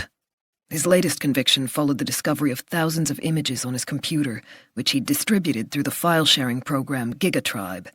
Some of the pictures showed him having anal and oral intercourse with a young boy. Thomas's stomach contracted. Benjamin was only 11. Margit glanced at Nilsson. I ran a check on the fingerprints we lifted from the dormitory, He said. Several are a match for Pontus Lindqvist's prints. Are you sure? Thomas said. I'm afraid so. I can't swear that he took Benjamin, but I can guarantee that at some point since the dormitory was last given a thorough cleaning, he was next to Benjamin's bed. Fuck! Aram exclaimed. Lindqvist's thumbprints were found on the bed frame, Nilsson went on. roughly on a level with the place where Benjamin's pillow would have been. Thomas rubbed his chin. They had to get Lindqvist's picture over to the camp as soon as possible, see if the girls could identify him. We also found traces of ether in the room. It's just as I thought, Thomas. That's what the perpetrator used to sedate the boy. A well-prepared kidnapper. Thomas had suspected as much from the start. Do we know if Lindqvist has done anything like this before? He asked. Margit took a deep breath. It's a question of definition, really. As Audrion said, he was found guilty of child rape, but always denied the charges. The child couldn't be identified from the images on Lindqvist's computer, but because the visual evidence was so overwhelming, he was convicted anyway. Audrion gave a mirthless laugh. The idiot had filmed the whole thing, but forgot to erase the recording from a USB stick with his fingerprints on it. He left it behind when he moved out of his apartment. The new tenant found it and went to the police. Margit shook her head. It's impossible to say how Lindqvist got a hold of the boy on that occasion. There are many ways of gaining access to children in those circles, as you know. The photograph on the desk showed a pleasant-looking man smiling at the camera. He had a small scar on one cheek, and his teeth were white and even. He obviously worked out, his muscles strained against the fabric of his short-sleeved t-shirt. He served his last jail term in Skogome outside Gothenburg, but he's also done time in Kristianstad. There were 6 institutions that took sex offenders in Sweden. Skogome was the only one exclusively for such prisoners.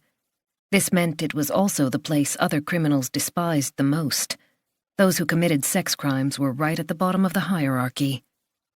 Aram picked up the photograph between his finger and thumb, as a dog owner might pick up a bag of dog shit.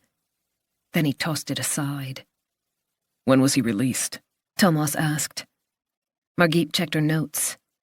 18 months ago, she said, unable to hide her frustration.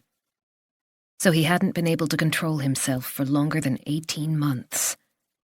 The reoffending rate among pedophiles was very high, despite the fact that all 6 institutions ran comprehensive rehabilitation programs. Does he have violent tendencies? Do we know if he's killed anyone? Aram wanted to know. It doesn't seem that way, Margit replied. None of his convictions contain evidence of that level of violence. There's nothing on the suspects register either, Audrion injected. I checked. Thomas studied the photograph of the smiling man. Was he calculating enough to abduct a child in the middle of the night? It was impossible to tell. He didn't have devil's horns growing out of his head to warn those around him. No external signs that this was a man with a serious personality disorder.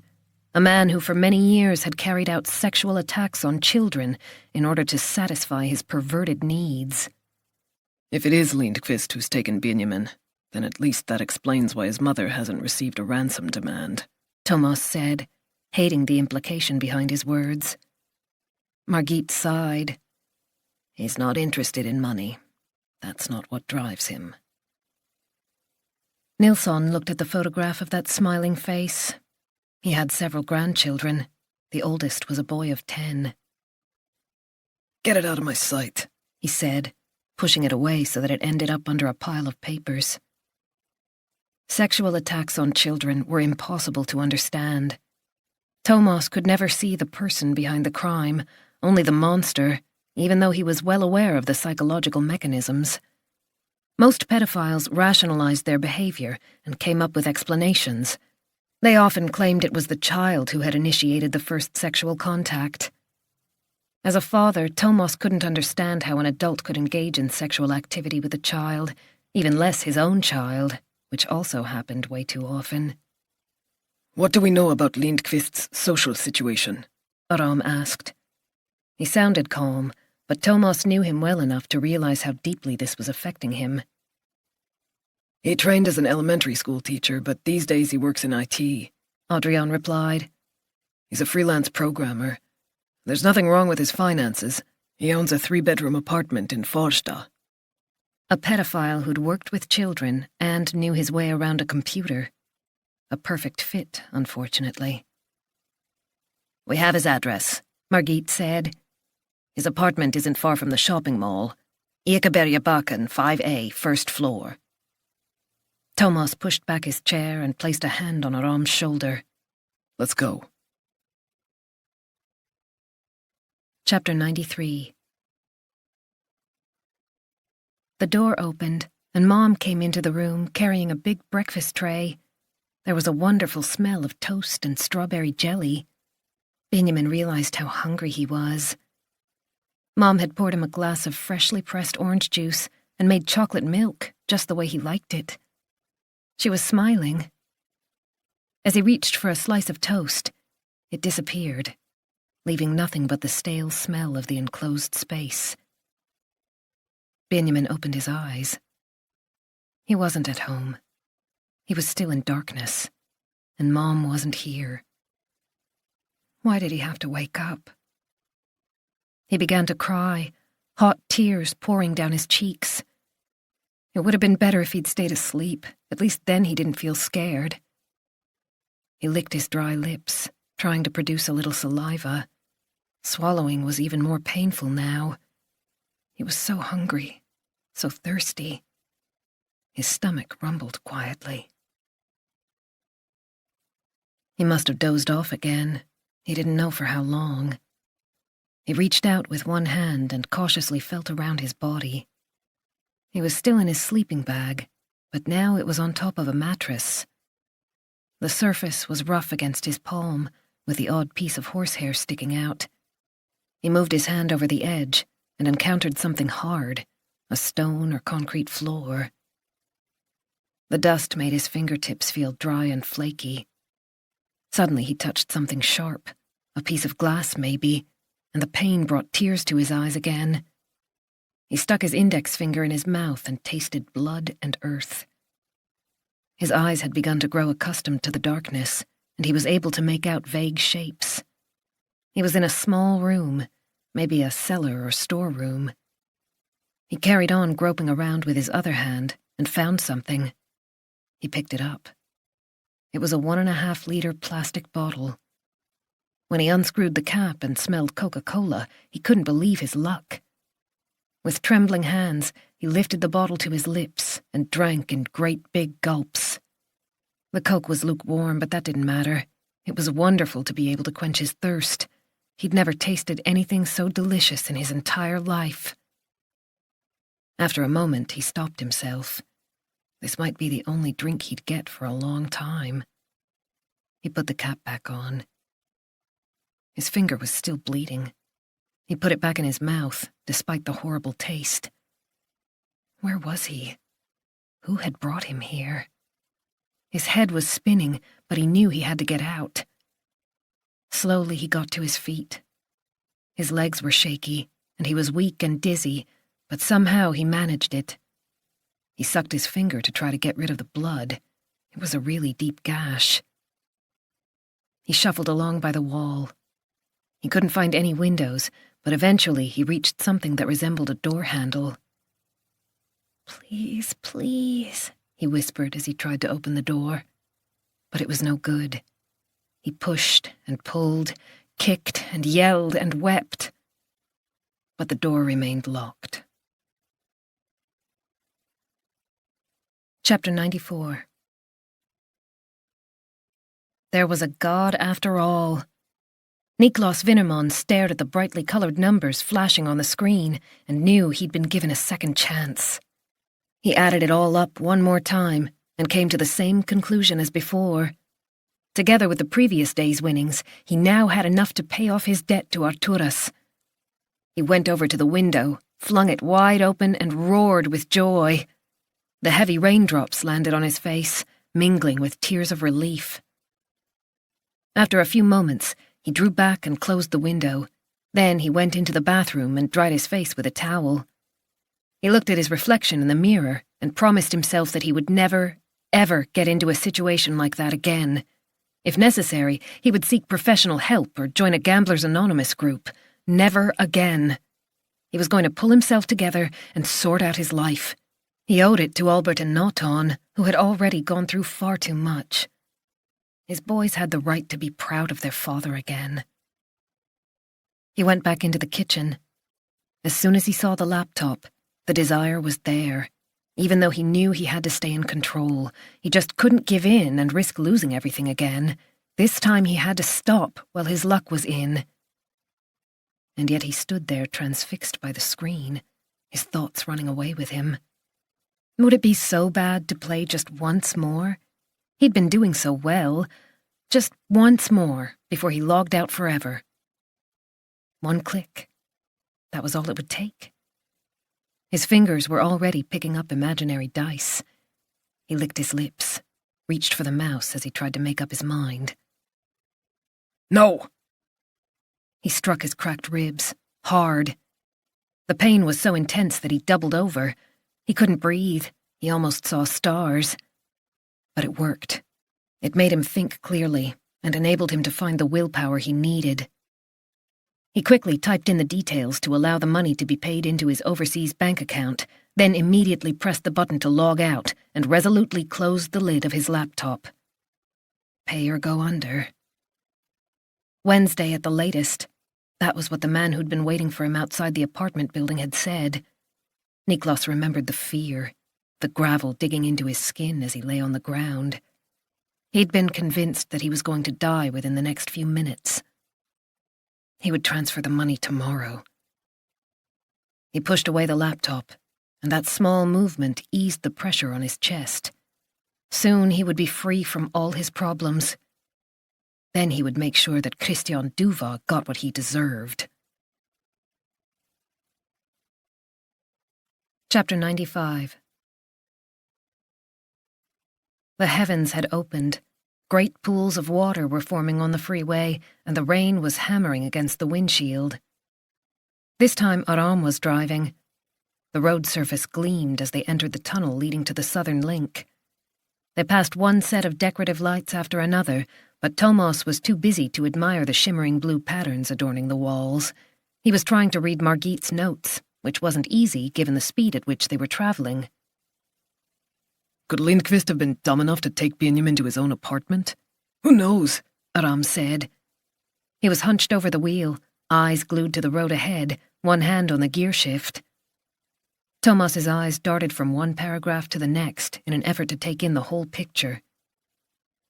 The rape for which he was convicted took place in his home, he said.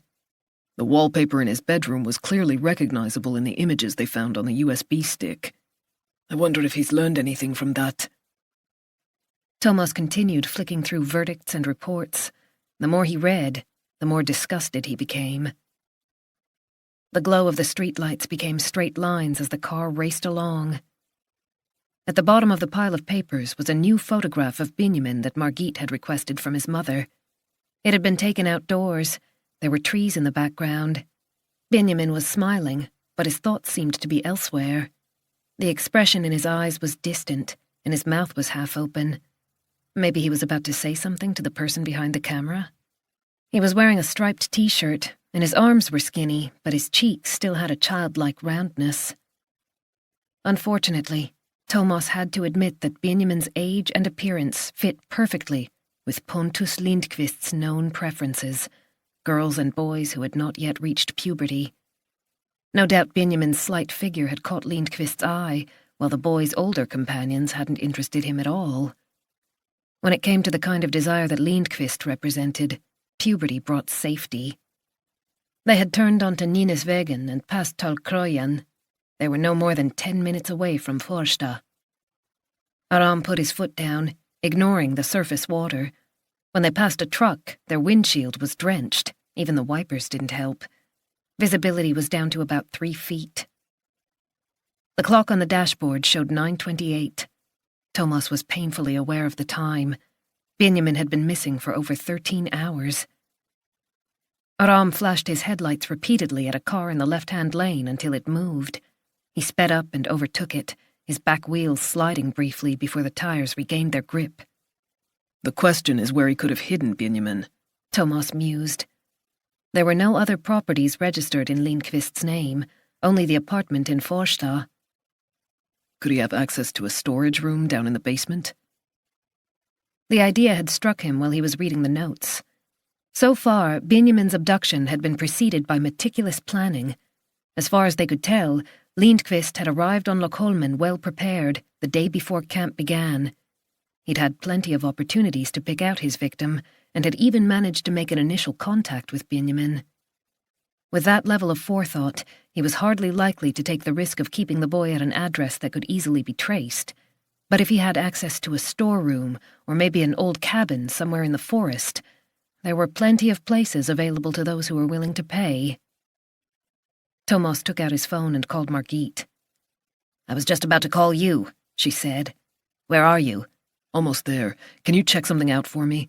I'm wondering if Lindqvist has a storeroom in the apartment building. I don't think he'd be dumb enough to take Benjamin to his... Margit didn't allow him to finish. "Listen to me. I've just had new information from Skogome. When Lindqvist was in there, he got involved in a fight with another prisoner on the same wing." Aram turned off the freeway, ignoring a stop sign. The birch trees lining the road were swaying and bending in the strong wind. What happened? Apparently Lindqvist did some serious damage to the other guy. He ended up in the hospital with a ruptured spleen. And Lindqvist? Solitary confinement, and his sentence was extended, but not by very much. You know how these things work. Thomas pressed the phone to his ear. It was hard to hear over the sound of the engine and the swishing of the tires. "Skogome still regards Lindqvist as a risk in terms of violence," Margit informed him. Thomas's hand instinctively moved to his gun. "I'm sending a patrol car to meet you there. Don't go in until it arrives." Aram glanced over at his colleague as Thomas ended the call. Not quite as docile as we thought? Thomas shook his head. Margit's sending backup. She wants us to wait. He looked at the picture of Benjamin again. According to Margit, the first boy had never been identified, which meant they had no idea how Lindqvist had managed to get a hold of that child. He'd been convicted on the basis of the evidence on the USB stick, but nobody knew what had become of the boy, or if he'd survived. Chapter 96. Nora switched off the TV. She had no idea what she was supposed to be watching. She sat there in the semi-darkness, with only the light from the kitchen seeping into the living room. Should she try to contact Thomas again? It was just after 10, and he hadn't called her back. The rain was lashing against the big windows opposite the sofa. It was impossible to see a thing through the cloudburst, and the wind was howling all around the house.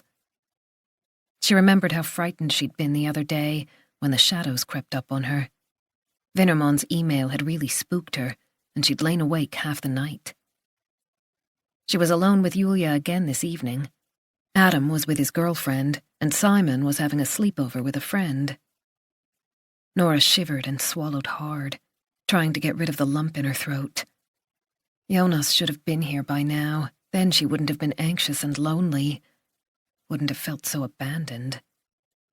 How could he prioritize his job over her, this week of all weeks?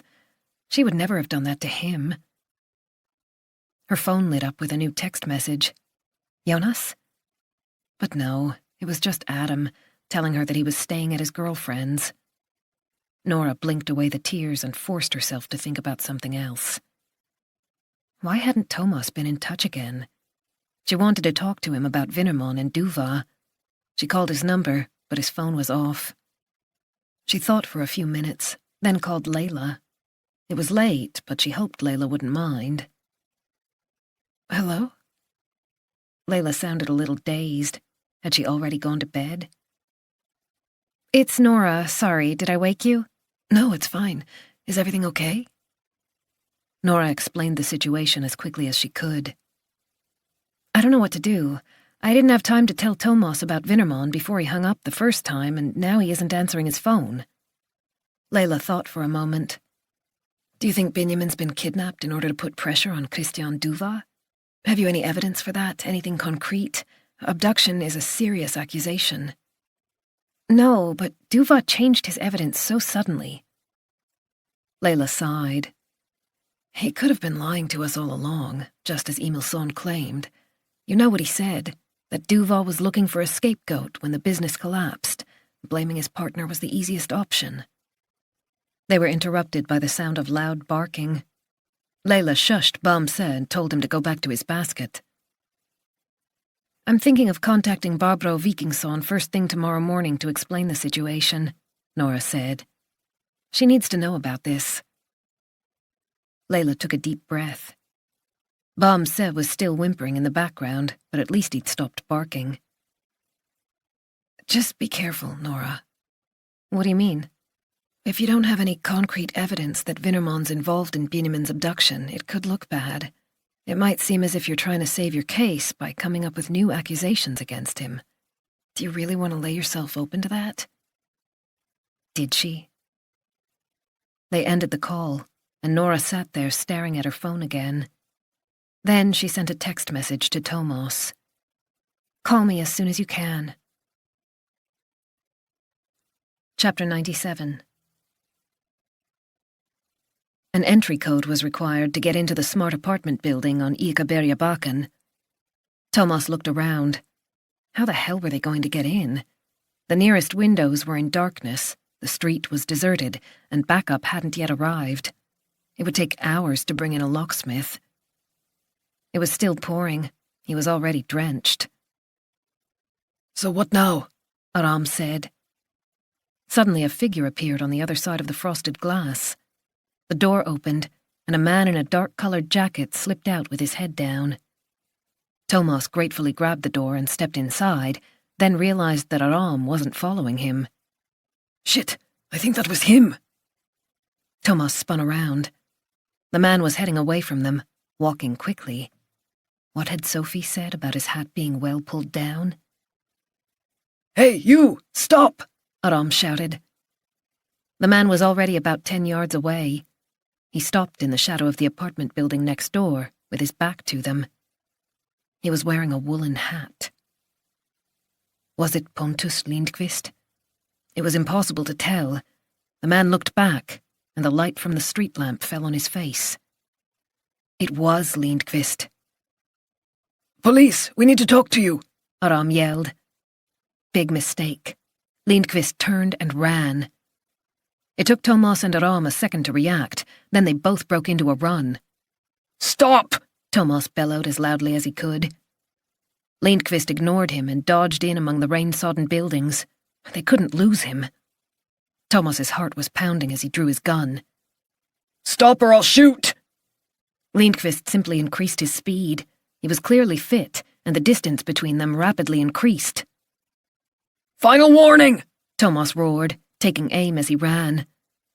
Lindqvist passed a bike rack, then jumped over a fence and into a small playground. He was still pulling away.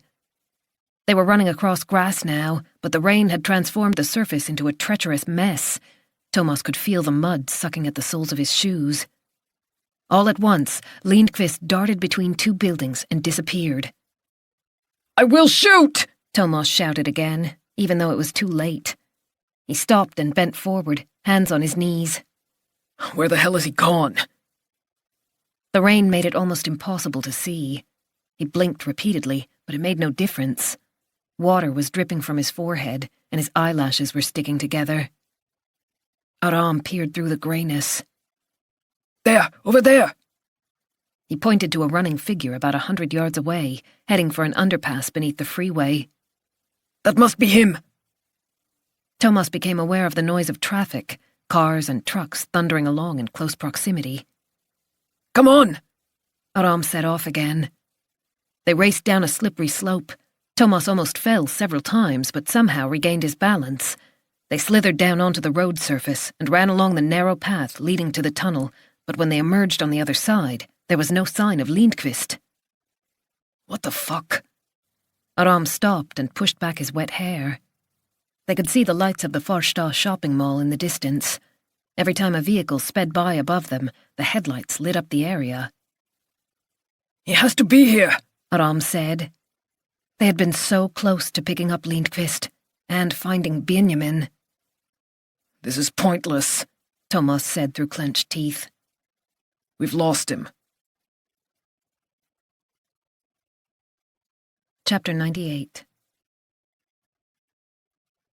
He had tried to hold on for as long as he could, but in the end he just had to pee.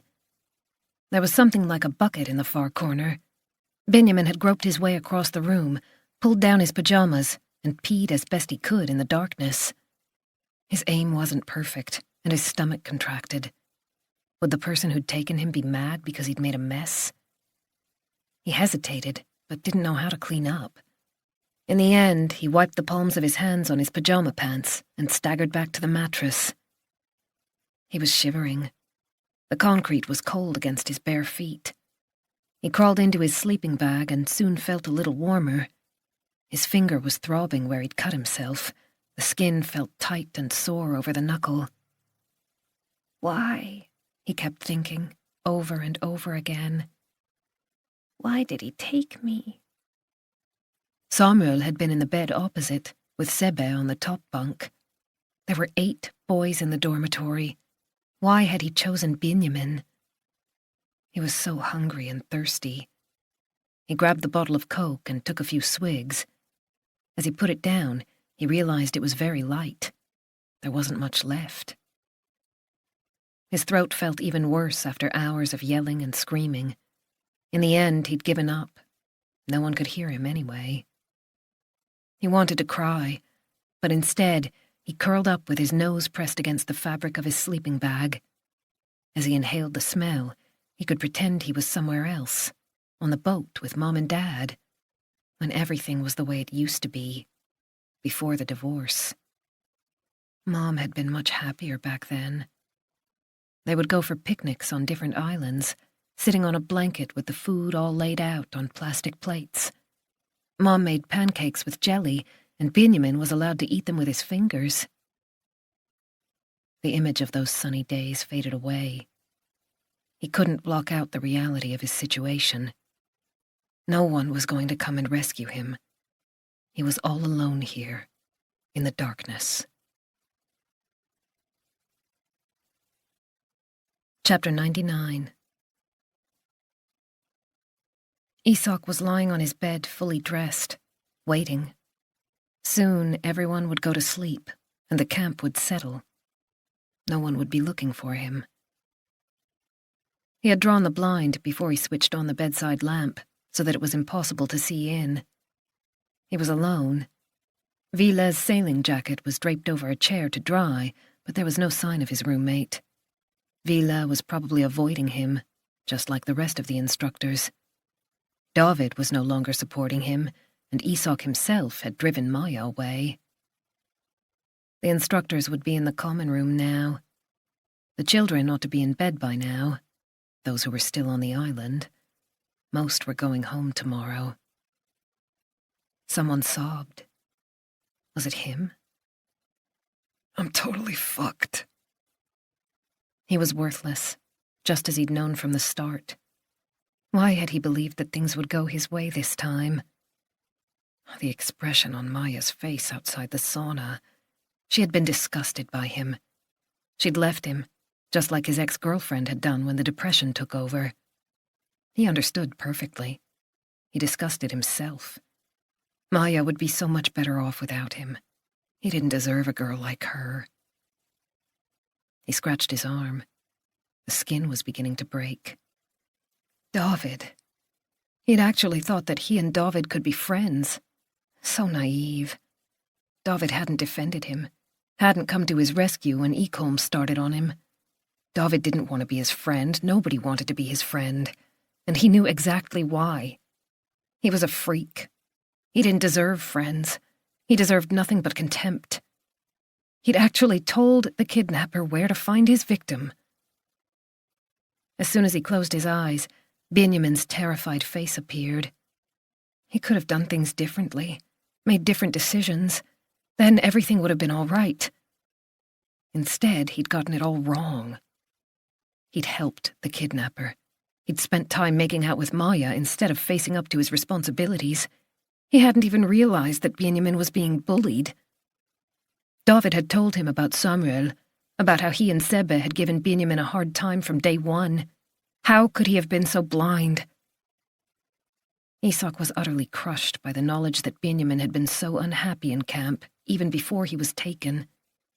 Isak knew all about being unhappy. He stared at the white wall and felt the hysteria swirling around his body. His chest burned when he tried to get some air. He mustn't give in, not yet. The coping mechanisms his psychologist had taught him were no use by this stage, but he had to hold it together, just for a few more hours. The last time he'd been in a psychiatric ward for over a month. He'd watched the other patients shuffling down the hallways, unable to grasp that he belonged in the same place. The drugs had made him dull and apathetic, even more depressed, until life seemed as black as night. The doctor had explained that it would be several weeks before they took effect. His depression would get worse before it got better. There was no other way. That was how the medication worked. Everyone went through the same thing. He was never, ever going back there. He pressed his clenched fist to his mouth to stifle another sob. He just wanted to go to sleep and never wake up again. Disappear so that he couldn't make any more mistakes, mess up anyone else's life. Everyone would be better off if he wasn't around anymore, especially Mom. She'd finally be able to stop worrying about him. Only the rope could help him to achieve this. How long did it take to stop breathing with a noose around your neck? He'd tried to Google it, but had switched off his phone before the results came up. He didn't really want to know. He just hoped it would be quick. He'd read somewhere that people often wet themselves at the last minute. That was almost the worst part. He didn't want to be found like that. Didn't want Mom to remember him that way.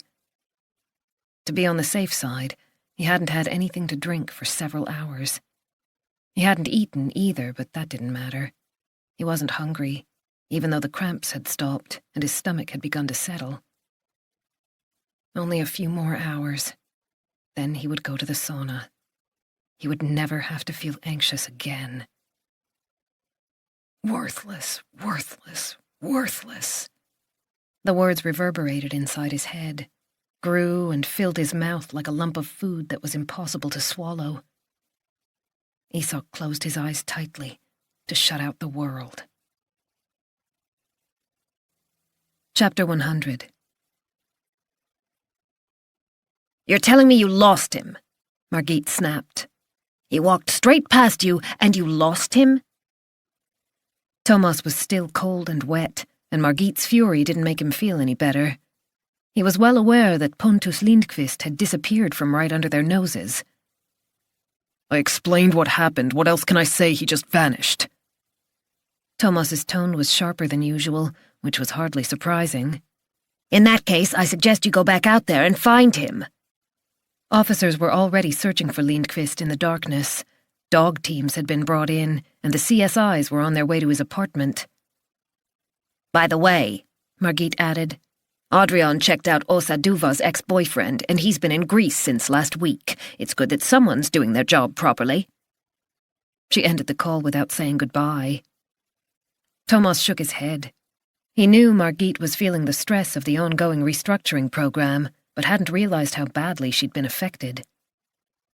He'd moved out of the way while the locksmith was working on Lindqvist's door, and now he heard Aram call out to him. Thomas, we're in! Thomas hurried upstairs to find the apartment door wide open. The hallway was in darkness. He groped around for the switch, and when the light came on, he saw a narrow corridor with closed doors on either side. The kitchen was on the right. Aram had already drawn his gun. Thomas followed suit and flicked off the safety.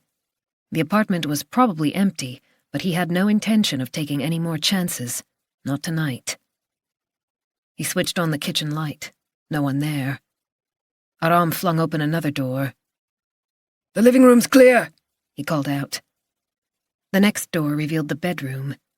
A wide bed, neatly made, took up most of the space. On the square nightstand was a pile of colourful porn magazines in various foreign languages.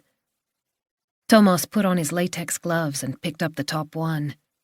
He opened it at random and was faced with a dark-haired Asian girl who looked suspiciously young. She was lying on a table with her legs spread, eyes lowered.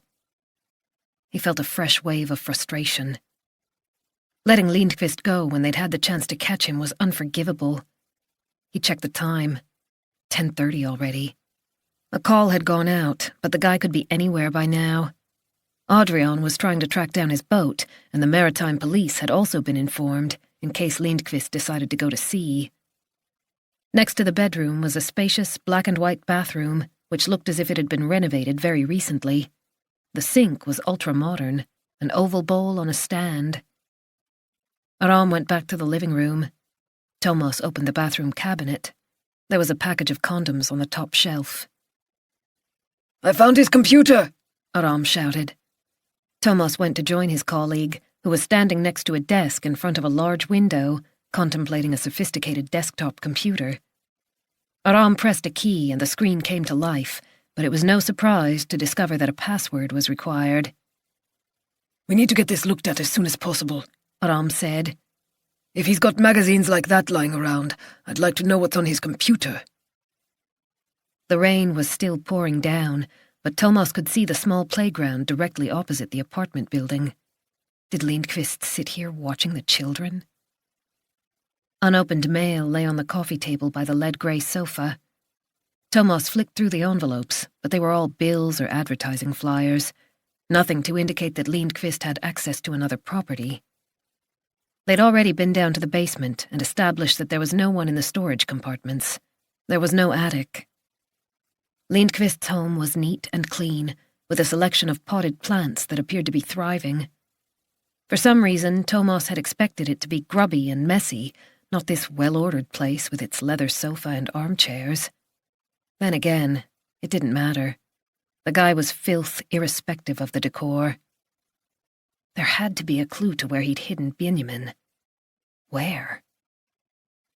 Thomas tried to think like Lindqvist, even though he despised everything he stood for. He opened the top drawer of the desk and stared at the contents. Pens and paper clips, post-it notes in various colors, receipts. He rummaged in other drawers but found nothing of interest. He couldn't help looking at his watch again. Time was passing much too quickly. How long did they have before Lindqvist or one of his associates started on the boy and destroyed him? Chapter 101. I think it's time you went home, said an unfamiliar voice in his ear. Christian Duva looked up from the table in a daze. His arm was numb from the weight of his head. A waitress was standing there with a worried look on her face. You can't sleep here, she said. Christian glanced around. Someone laughed at the next table. There were several empty glasses in front of him, and this wasn't the first bar he'd visited. He'd drunk way too much before passing out. Reality caught up with him. He had to contact Nina, but realized he'd forgotten to switch on his phone. Fuck. Sorry, he said. I just need to call my wife, okay? It took him 3 attempts to remember the right code. The screen lit up, and Christian stared at it blankly. 22 voicemail messages. A dozen or so from unknown numbers, the rest from Nina or Åsa. How could he have forgotten to switch on his phone? He'd only intended to have one drink before he called Nina. What the hell was wrong with him? He certainly couldn't face listening to those messages now. He stood up so suddenly that he knocked over his chair. The world was spinning around. He had to lean on the table for support. Are you okay? The waitress asked as he staggered toward the door, but he didn't bother replying. It was raining hard when he emerged onto the sidewalk. He needed a cab. At that moment his phone rang. Åsa. He didn't want to answer, but felt he had to. Benjamin! She yelled in his ear. He's gone missing from the sailing camp! Benjamin's gone missing? Christian repeated. His tongue was thick and shapeless, too big for his mouth. He was soaked to the skin in seconds and sought shelter in a doorway. Where have you been all day? I don't know how many times I've called you. Why didn't you answer? Åsa was hysterical. He held the phone away from his ear, and a woman passing by gave him a curious look. The police have been trying to reach you all day as well. 22 voicemail messages. Calm down, Åsa, he ventured. She started to cry. He's only 11. Christian had heard her sobs far too many times. He knew what she looked like when the tears began to flow. Her face grew puffy and ugly, and she made him feel guilty. All these arguments, he thought wearily. What were they really about? I've spoken to his friends, but nobody's seen him or heard from him. Christian leaned against the wall. He was afraid his legs might give way. Where can he be, Christian? Where's he gone? A wave of nausea came surging up from his stomach, and he swallowed hard several times. Sour cognac and bile filled his throat. You were the one who insisted he went to camp, Åsa went on. He didn't want to go. Benjamin didn't want to go, but he didn't dare stand up to you, and now someone's taken him. She was crying so hard she could barely get the words out. This is your fault. She was right. This was all his fault. Chapter 102. Aram was tackling the kitchen while Thomas went through the bedroom one more time. The clatter of cutlery told him that Aram was doing a thorough job. Thomas threw back the bedclothes and searched beneath the mattress. Nothing. He'd already checked the closet and nightstand. He went over to a dark brown chest of drawers. Carefully folded t-shirts and sweaters, black boxer shorts from one of the big chain stores, socks. He was about to give up when something caught his attention. One of the neat piles wasn't quite symmetrical. He took out the drawer and tipped the underwear out onto the bed. Between two pairs of men's pants, he found a pale blue pair of boys' pants. He looked at the label, 9 to 11 years. He shouted to Aram, who came at once. He stopped dead in the doorway when he saw what Thomas had found. Shit. What do you think has happened? Are they Benjamin's? Has he already... He couldn't finish the sentence. Thomas stared at the item of clothing that shouldn't have been there. They'd been so close to catching Lindqvist. There has to be something in this apartment that will tell us where he's hidden Benjamin, even if he's moved him by now, he said. Keep looking. Aram sighed, then went back to the kitchen. As Thomas left the bedroom, he noticed a slim closet by the front door. He opened it to find a collection of coats and jackets for different seasons, but when he pushed aside the clothes, he discovered a well-concealed key cupboard in the same color as the closet's dark wooden paneling. At last. He hardly dared to breathe as he carefully teased it open. Inside was a row of keys on small brass hooks. There was also a bunch of keys attached to a flat cork float, the same as the one Thomas used for his boat on Hara. It must belong to Lindqvist's boat, which they had yet to locate. Hopefully it meant he hadn't gone to sea. I think I've found Lindqvist's boat keys, he called out to Aram. A silver key gleamed at the bottom of the cupboard, He'd almost missed it. It had a rounded top and was very flat. Could it be for a safety deposit box? There were thousands in Stockholm, several hundred in the central station alone. It was impossible to guess where it was from without an address label. Still, it was a possible lead, the only one so far. Thomas slipped it into his pocket. Maybe Staffan Nilsson and his team would be able to figure it out. He felt a wave of disappointment. He'd hoped that the key cupboard would provide vital information, the keys to a storage facility or cottage.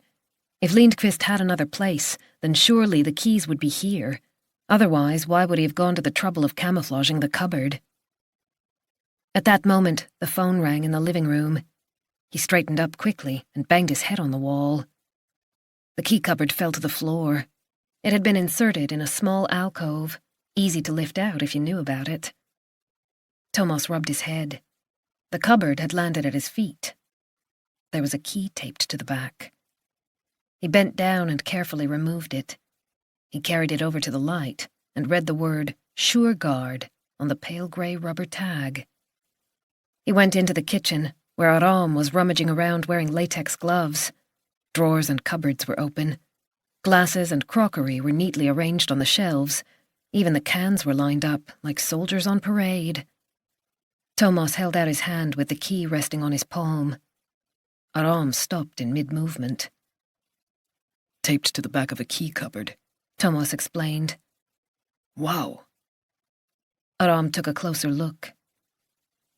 Sure God, don't they have a place in Trångsund? He was right. Thomas could see the facility in his mind's eye. It was in an industrial area near the freeway. He'd passed it countless times. Trångsund was pretty close to Farsta.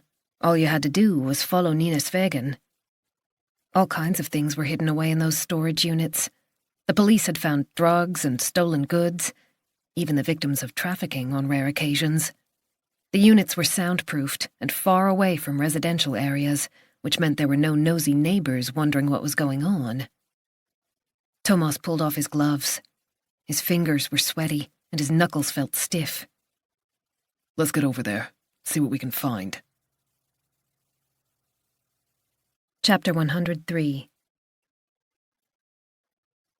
Through the windshield, Thomas saw the sign advertising self-storage. 15 years ago, there had been no need for companies like SureGuard. Back then, most people hadn't owned more possessions than they could accommodate in their homes. These days, it was a booming industry, keeping pace with the consumer society. One of IKEA's fastest developing business sectors was smart storage.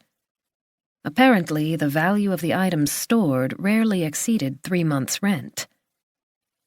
Thomas got out of the car. It was still pouring. He should be tired, but the adrenaline was pumping through his body. He was looking at an extensive area enclosed by steel fencing. There were storage units of various sizes. The gates, wide enough to let a truck through, appeared to be securely locked, but Thomas went over and gave them a shake anyway. No chance. The ground showed no sign of fresh tire tracks, but the weather made it impossible to tell if a vehicle or a person on foot had recently passed this way. Aram had gone up to the reception office and was peering through the door. Thomas joined him. A notice informed them that the units could be accessed from 5:30 in the morning until 10 o'clock at night. Anyone wishing to visit at other times was asked to contact the manager. There must be a security guard who can let us in, Aram said. Thomas looked around. The industrial complex was deserted. The nearest building was a Japanese car showroom, and farther along he could just see some kind of workshop. He assessed the height of the fence. There was no way they could climb over it without a ladder. We're not going to be able to get in without help, Aram went on, rubbing a hand over his wet forehead. His tone of voice revealed how exhausted he was. The question is, are we going to achieve anything at all tonight? Thomas knew he was right. They were both soaked to the skin and worn out. It had been a long day, and they desperately needed rest. However, walking away went against every instinct. We have no evidence that Benjamin's here. We don't even know for certain that the key you found belongs to one of these units. SureGuard has dozens of facilities all over the city. Thomas stared at the fence, his mind racing.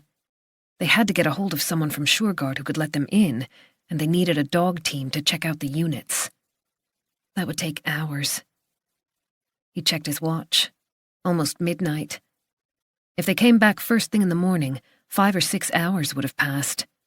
That was an eternity for a sick pervert like Lindqvist. He peered at the units through the rain.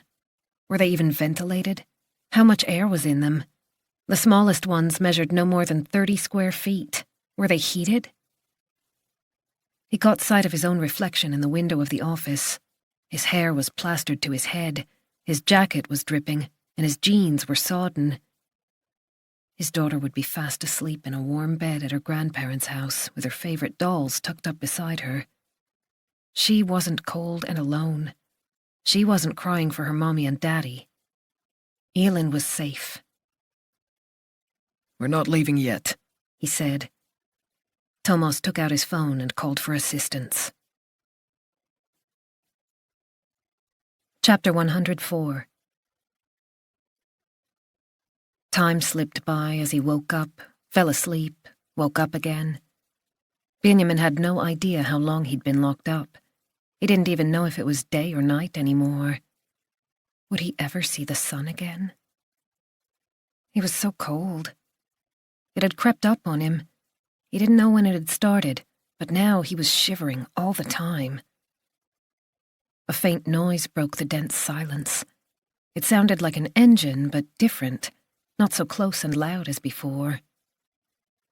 Benjamin raised his head from the mattress and listened. Maybe it wasn't too far away. He waited. Minutes passed. Was it someone calling his name? Someone who'd come to save him? He held his breath until he felt dizzy. A new, terrifying thought came into his mind. It could be the kidnapper, coming back to hurt him. Was he going to die soon? He lay motionless, fear filling his veins. The noise faded away. Nobody's ever going to find me. The realization had come gradually, but now he knew he had to get used to the idea. I'm going to die here. His index finger was very sore, and his hand had begun to throb. His throat felt as if it was closing up. It hurt to swallow. The hunger had passed. He wasn't even thinking about food, and his stomach had stopped rumbling and complaining. The thirst was something else, however. He'd finished the Coke. There wasn't a drop left. Could you drink your own piss? He glanced toward the bucket in the corner and grimaced. It must be hours since he'd used it, and it was so far away. He felt so weak he didn't know if he could get there. The shivering increased. His pulse was racing, despite the fact that he could barely move. He let out a dry sob. He couldn't even think about trying to escape. There was no point. It was easier to close his eyes, give in, sleep, until he just didn't wake up anymore. Chapter 105. Thomas shivered in his soaking clothes as he waited for the dog handler. 5 cars were assembled in the parking lot outside Sureguard. The gates stood wide open. The manager had unlocked them as soon as he arrived, and the whole area was illuminated by headlights and blue flashing lights. Aram had taken 4 uniformed officers to carry out an initial check. Thomas could hear them going from unit to unit, calling out Benjamin's name. Finally, a Volvo pulled up, and Thomas hurried over to it. Not Sophia Granit and Jackson this time. He didn't recognize the colleague who introduced himself as Lasse Theorin, but he was very glad to see him. Theorin opened up the back of the car and let out a German shepherd that was whimpering eagerly. "Over here," Thomas said. Do you have something belonging to the boy? Thomas held out an evidence bag containing the pale blue underpants. "We think these might be his." Okay, let's give it a try. Theorin stroked the dog's nose. Come on, boy. They set off toward the nearest row of units. Thomas shuddered. If Benjamin was in there, they had to find him. But what if he was lying on a concrete floor, drugged and unable to call for help? In that case, they would be entirely reliant on the dog. Who has keys to these units? Theorin asked. Only the people who rent them. There's no master key. The manager had explained that this was part of Shurgard's marketing strategy. Anyone renting a unit could feel secure in the knowledge that no one else could get to their possessions, which didn't help Benjamin. But we might have Lindqvist's key if his unit's on this site. Thomas squeezed the key in his pocket. So where do we start? On the ground floor. Thomas assumed Lindqvist would have chosen a unit with direct access from a vehicle. If he were hidden from view by an open trunk, it wouldn't take long to transfer a little boy. It seemed unlikely that Lindqvist would have risked everything carrying the child to one of the upper floors, using either the stairs or the elevator. He wouldn't want that kind of exposure. Another car turned into the parking lot behind them, hopefully the locksmith, whom they'd called in just in case he was needed. Thomas and the dog handler set off. You have no idea which unit it might be? I'm afraid not. There was no Pontus Lindqvist in the manager's database, but Lindqvist probably wouldn't have used his own name. He seemed to have a systematic approach. Look at the way Benjamin had been abducted. Thomas remembered the neatly arranged glasses in the kitchen cupboard, the folded T-shirts in the chest of drawers. Any CCTV cameras? Theorin asked. Yes, but they're run from a central location by a specialist surveillance company, and we haven't managed to contact them yet. We won't have the footage until tomorrow. Lasse Theorin bent down and undid the dog's leash. Seek, boy, he said encouragingly. Seek. The raindrops sparkled on the dog's fur as he put his nose to the ground and set off. Chapter 106. Wednesday, June 18th. Isak opened his eyes. It was after 1 o'clock in the morning. He must have fallen asleep while he was waiting. He couldn't even get this right. What a loser. The word hammered into his brain. Worthless. He turned his head to look at Ville's bed. He was sleeping on his back with his mouth half open, snoring gently. Isak hadn't heard him come in. It was time. Isak sat up and reached for the notepad and pen on the nightstand. At first, he'd planned to text his parents, but that didn't seem like a proper farewell letter. Plus, text messages sometimes vanished into thin air, which wouldn't be fair to his mother. He'd already worked out exactly what he wanted to say. It was my fault that Benjamin went missing, no one else's. I love you, Mom. I'm sorry. Isak. He wrote fast, pressing down so hard that he almost went right through the page. Then he sat there, clutching the pen. Was that enough? Should he provide a more detailed explanation? There was nothing else to say. He tore off the sheet of paper as quietly as possible. He pushed his bag under the bed, then crept out of the door. The storm had abated, but it was still raining hard. The water weighed down the trees, and a loud gurgling came from the gutters and drain pipe at the corner of the building. Isak hesitated.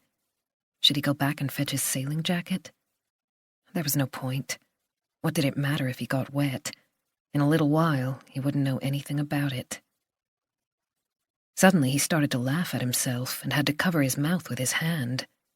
Wave after wave of hysterical giggling overwhelmed him. His stomach hurt, and tears poured down his cheeks. He no longer knew whether he was laughing or crying. His body was shaking so hard that he couldn't stay upright. He sank down onto the wet ground and hid his face in his hands. It was quite some time before he managed to stop shaking and get back on his feet. He began to walk toward the sauna. Chapter 107. Aram came to meet Thomas. His face was drawn. With exhaustion? Despair? Thomas wasn't sure. We've been through every floor, Aram said. Checked every unit. We found nothing. No sign of the boy, no wet footprints outside any of the doors.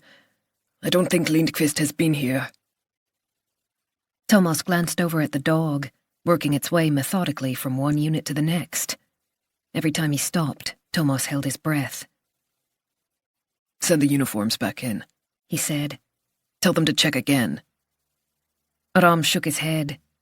There's no point in going in without the dog. Knocking and shouting is a waste of time. We've done that. Thomas felt overtired and groggy. How many ground floor units are there? Aram asked. What had the manager said? Around 500. This is the last row. Aram placed a hand on Thomas's shoulder. In that case, we let the dog do its job. I need to get some sleep, and so do you. We can't carry on like this. We'll come back in the morning. Suddenly, the dog started barking. Time seemed to stop for a second. Then Thomas turned and ran. The dog took a few more steps, sniffed, and barked again. Thomas rattled the handle of the unit. It was locked, of course, but he couldn't help trying. The dog was still signaling, its nose pointing forward, its tail rigid with concentration. Where the hell was the key? Oh, God, it was in his hand.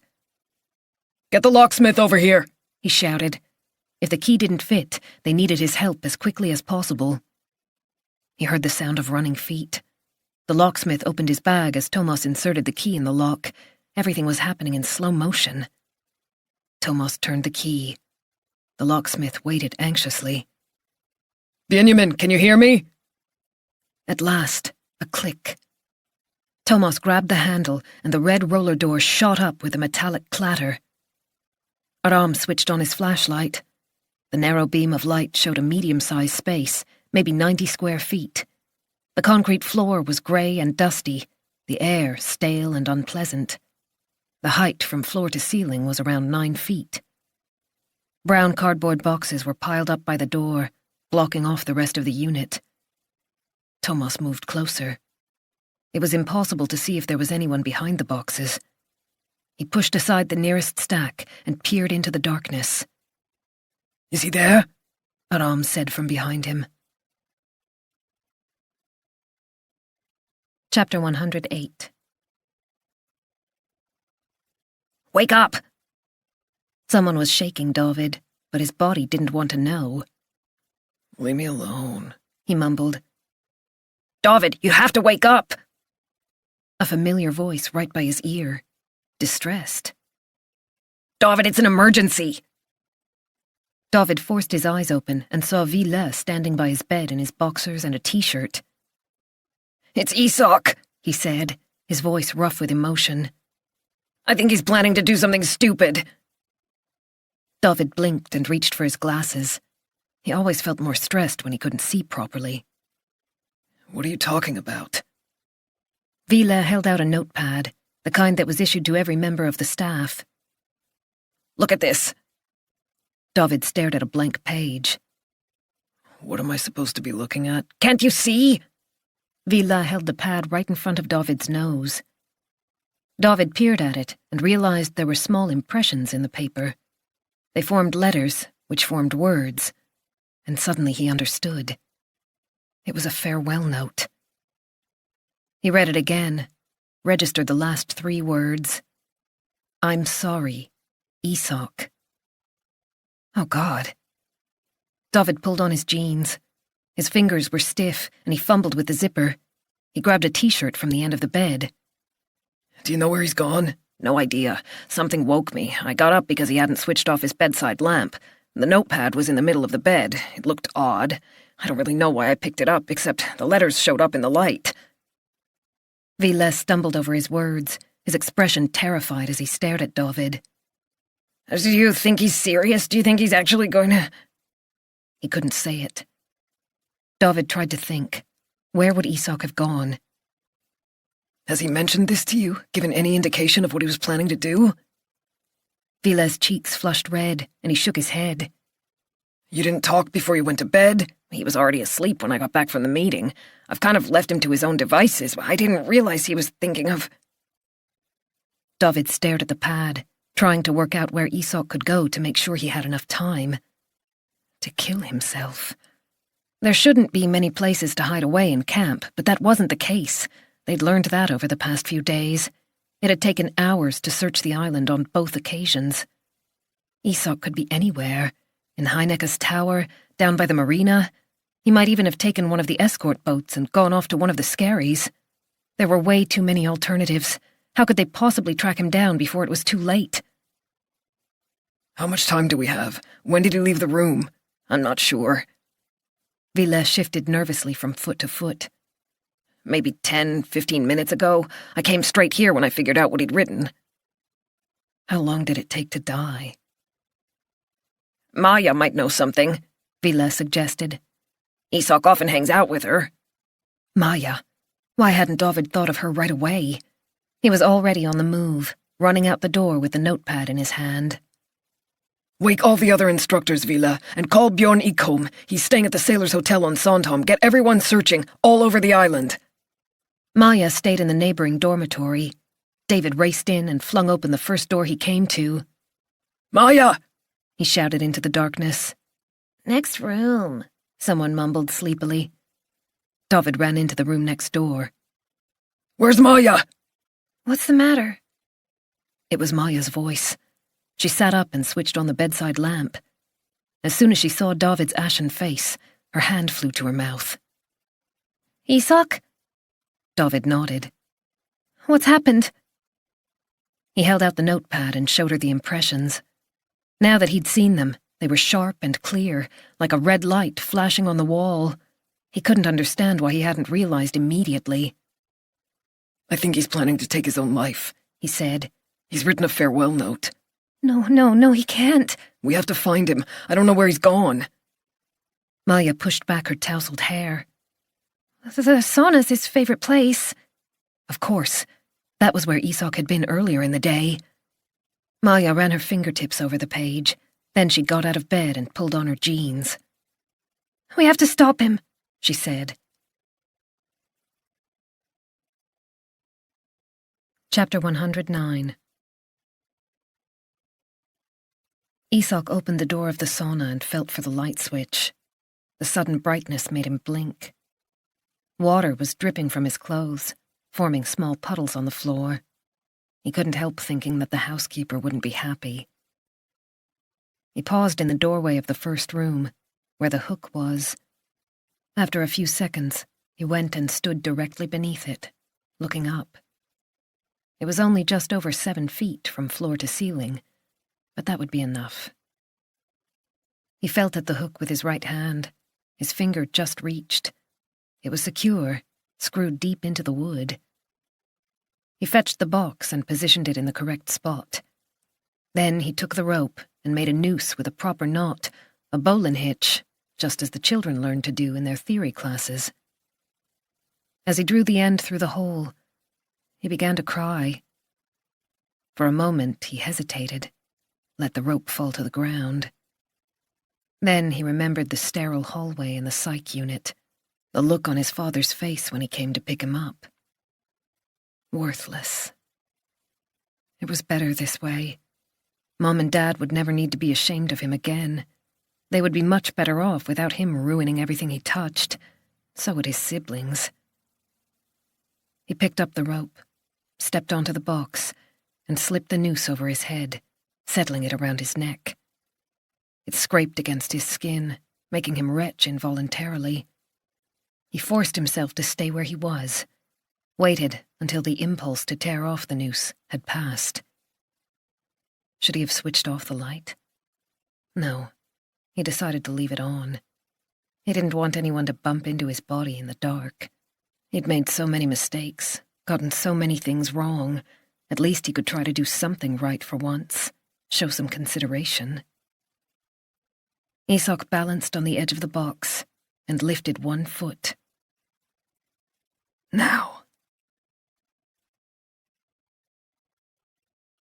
Chapter 110. It felt as if the phone had started ringing only minutes after she'd fallen asleep, but the clock on Nora's nightstand was showing 1:30. She groped for her cell and pressed it to her ear. Hello? Hi, it's me. Jonas? Where are you? Still in Bangkok. She was awake in a second. Hang on, she said. She didn't want to disturb Yulia, who was fast asleep beside her in the double bed. Nora kissed her daughter's forehead and crept out of the bedroom. Her movements were slow and heavy, reminding her of the time when Yulia was a baby and it had caused Nora physical pain to be woken up after only a few hours' rest. She had been 42 years old and had forgotten the exhaustion that came with a newborn. When will you be home? She said quietly. Now, don't get upset, Jonas began. Nora closed her eyes. She knew it. She took a deep breath, then went into the living room and over to the window. She placed the palm of her hand on the ice-cold glass. It was still pouring out there. Part of her wanted to end the call before Jonas had the chance to say any more.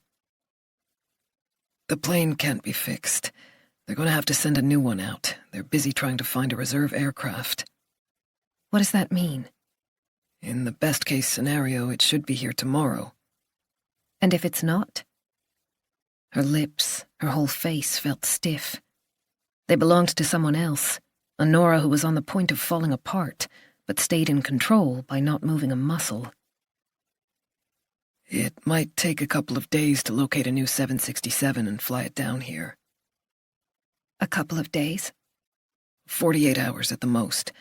That's what they're saying anyway. The time difference between Sweden and Thailand was 5 hours, so it was 6:30 in the morning in Bangkok. Wednesday morning.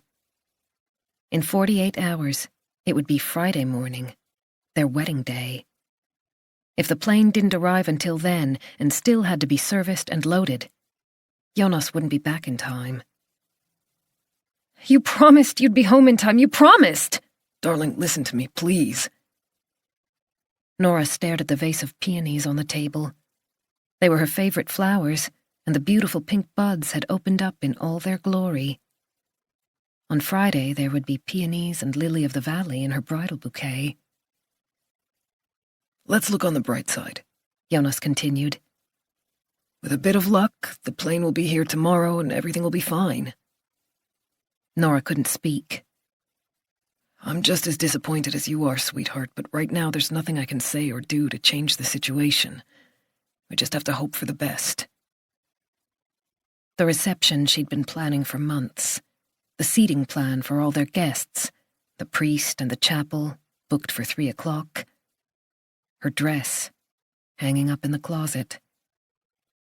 She would have to stand there all alone and explain that her husband-to-be wasn't coming because he was stuck on the other side of the world. Tears burned behind her eyelids. After the divorce from Henrik, she had sworn that she would never marry again. It wasn't worth the pain when everything went wrong. Jonas had made her forget her resolution, but now she remembered why she'd made it. It was better to leave than be left. This wedding was never meant to happen. She'd been fooling herself all along. The words came out of her mouth by themselves. You might as well stay where you are, she whispered. How could you do this to me? Chapter 111. David and Maya ran toward the sauna through the wet undergrowth and bushes. The branches whipped their bodies and scratched their faces. The rocks were slippery, and David could hardly see through his rain-spattered glasses. His heart was pounding. He'd never run so fast. He should have spoken to Isak during the evening, should have realized how upset he was. He knew Isak was fragile, yet he'd chosen to leave him alone, thought it was better if Isak didn't have to deal with any more questions about what had happened. He knew Bjorn Ekholm blamed Isak for Benjamin's disappearance. He had seen Ekholm rip into him. He should have stepped in. Why hadn't he done something? The wind was still blowing hard, and the choppy white-topped waves were clearly visible, crashing against the shoreline of the island opposite Lochholmen. The small building housing the sauna was silhouetted against the water, a faint glow shining through the square window. There shouldn't be a light on if no one's in there. David thought he could make out something behind the glass. The wooden decking gleamed in the rain. He'd sat here so many times, enjoying a sauna after a long day at sea, recovering at the end of camp and after the big cleanup in the fall. The instructors would get together and relax over a beer as the sun slowly set behind Telegrafholmen. Maja suddenly stopped dead. I don't dare go in there, she whispered, her eyes huge and frightened. Her lips were trembling. David was breathing heavily. Could he see a shadow inside? Something dangling? He straightened his shoulders, walked up to the building, grasped the handle, and opened the door. Chapter 112. Nora didn't want to cry, but she couldn't stop the tears from soaking her pillow. A few days ago she'd been so happy. Now there was nothing left. A part of her brain was still working rationally, telling her that Jonas wasn't to blame for the situation. It wasn't his fault the aircraft had developed a fault in Bangkok. Another part was drowning in disappointment. She had warned him about the possibility of something going wrong, and yet he'd risked their wedding for the sake of his job. At least she now realized where his priorities lay, what was really important to him. She wasn't at the top of his list. She touched the engagement ring on her left hand. She'd worn it every day since Jonas had proposed on Sandhamn. She didn't even take it off at night. The whole thing had been a stupid idea from the start. She should never have agreed to marry him. She wiped her eyes with the corner of the pillowcase. Thank goodness she owned this apartment. She had the security of knowing she wouldn't have to move if they split up. But what about Julia? Would she end up spending alternate weeks with each parent, just as Adam and Simon had done for the past few years? That was exactly what Nora had wanted to avoid. She'd felt terrible every time the boys went to stay with Henrik. She'd never really gotten used to not having them every weekend, school break, and holiday. Julia was barely 5 years old. Fresh tears sprang to Nora's eyes. It was beginning to grow light outside. How was she going to get dressed and go to court in a few hours? She turned over onto her side and curled up in the fetal position, rocking back and forth. The pain was unbearable. Chapter 113. David let out a yell when he saw Isak's limp body hanging from the ceiling. Time stood still. The white rope around Isak's neck was so tight that the skin bulged over it, both above and below. Isak's mouth was half open, his tongue protruding between bloodless lips. He seemed to be staring at the wall, and his face was almost blue. Suddenly, David was able to move again. He hurled himself forward and flung his arms around Isak's legs and hips, trying to lift the body in order to stop the noose from restricting the airway. But Isak was so heavy. David's face was pressed against Isak's chest. It was impossible to tell if he was still breathing. "Help me, Maja," he groaned. "Maja!" The lactic acid was already causing agonizing pain in the muscles in his arms. He couldn't hold on much longer. He caught a movement in his peripheral vision. Maja was pushing a box forward. She climbed onto it and reached up to the ceiling. David looked up and saw that the rope was attached to a metal hook. He tried to move his shoulder to support Isak that way, but it didn't help.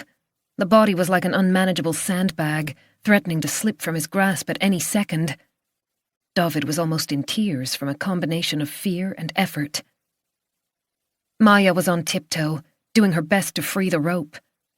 David suddenly remembered why the hook was there, the idiotic game they'd played. I can't do it, Maja sobbed. The rope's too tight.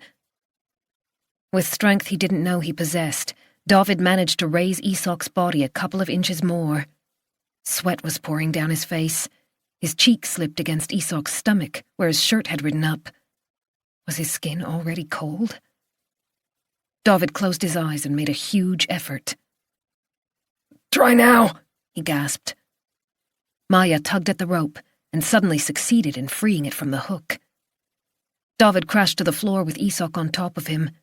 He rolled away and sat up. Isak was lying on his back, his head slumped to one side. Maja dropped to her knees beside him, then looked up at David. Is he still alive? David bent over the pale, lifeless face. Isak's chest wasn't moving. Isak, can you hear me? David blinked away the tears, fragments of his first aid training flitting through his mind. Can you hear me? Nothing. Maya pressed a clenched fist to her lips. No, no. She leaned forward. Pinching Isak's nose between her thumb and 2 fingers, she blew air into his mouth. David placed his ear on Isak's chest, desperately hoping to hear a heartbeat, however faint. Please. There was a heartbeat. He was almost sure of it. Chapter 114. Thomas's mind was filled with uneasy thoughts, snakes wriggling back and forth, apparitions of shadow and light drifting in and out of one another. He was gasping for air. Every time a pattern began to form, it vanished again, sank out of sight or was erased. Everything dissolved as soon as he got too close. Nothing made sense. He was moving through a labyrinth of dead ends, a thick, wet fog that clung to his body. He began to run, but couldn't find his way out. When the phone rang at 6:30, he was awake in a second, with sorrow in his breast. Christian Duva's gotten in touch, Margit informed him. Can you come in? They hadn't found Benjamin at the Shoreguard storage facility. The unit had revealed nothing but cardboard boxes and a few plastic bags containing Lindqvist's clothes and personal possessions. The dog must have reacted to his smell. The child's underpants had been kept in his drawer, after all. Failure weighed heavily on Thomas's shoulders as he and Aram made their way to the interview room where Duva was waiting. They had no idea where Benjamin was, not a single lead. Revenge was one of the words Margit had written on the board during their most recent briefing, and it came into Thomas's mind as soon as he saw Duva's gaunt, hollow-eyed figure. If someone had wanted to take revenge on Benjamin's father, they had undoubtedly succeeded. His face was grey, and he was constantly licking his cracked lips. If someone took Elin, would I look like that? Would you like some water? Thomas began, pointing to the carafe on the table. Please. As Thomas poured a glass, Aram switched on the tape recorder and gave the obligatory details. Duva's eyes were darting all over the place. The pale green decor had been deliberately chosen to create a calming ambiance, but it didn't seem to be having the desired effect on him.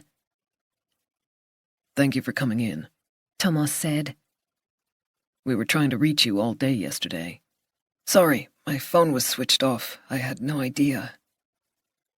His voice died away, and he fingered the shabby leather briefcase on his knee. Thomas gave a brief rundown of the measures they'd undertaken so far, but Duva interrupted him before he'd finished. You have to find him. There's a major search operation going on out there, Aram said reassuringly. We're doing all we can to track down your son, and we have officers working around the clock. Good. Duva couldn't sit still. He was constantly changing his position. Everything pointed to Pontus Lindqvist, but they had to consider the possibility that Benjamin's disappearance could be about something else. We're wondering if anyone's contacted you about Benjamin, Thomas said. What do you mean? Has anyone been in touch? Demanded a ransom payment, for example? No. The response was brittle. If that were to happen, you would let us know? Yes, of course. Even if they told you not to go to the police? I already said yes. His voice broke. Aram decided to take a slightly different approach. How would you describe your relationship with your son? Good. A heavy sigh. It hasn't been easy for him, since the divorce, I mean. Åsa's still very angry with me, and that's affected my relationship with Benjamin. We haven't seen each other very often over the past year. He spread his hands wide. It's difficult with my new family. I've had a lot to deal with, and unfortunately, Benjamin has suffered because of that. According to Åsa, you were the one who insisted that Benjamin should go to sailing camp. She has a lot to say for herself. The tension in Duval's face was clear. But it's true, it was my idea. I went to sailing camp when I was his age, and I wanted my son to experience the camaraderie, the adventure. He looked away. Åsa treats him like a baby, he said wearily. I thought it would be good for Benjamin to make new friends instead of spending all his time with his mom. Do you have any enemies who might want to harm you or your family? Thomas asked. I hope not. You haven't fallen out with anyone? No. Are you absolutely certain?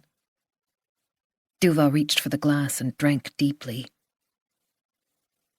Have you been subjected to any kind of threat recently? Any form of blackmail or extortion? Duval shook his head and stared down into his glass. Thomas had a strong feeling that Duval didn't dare trust them. Has anything unusual happened in your life lately? Aram asked.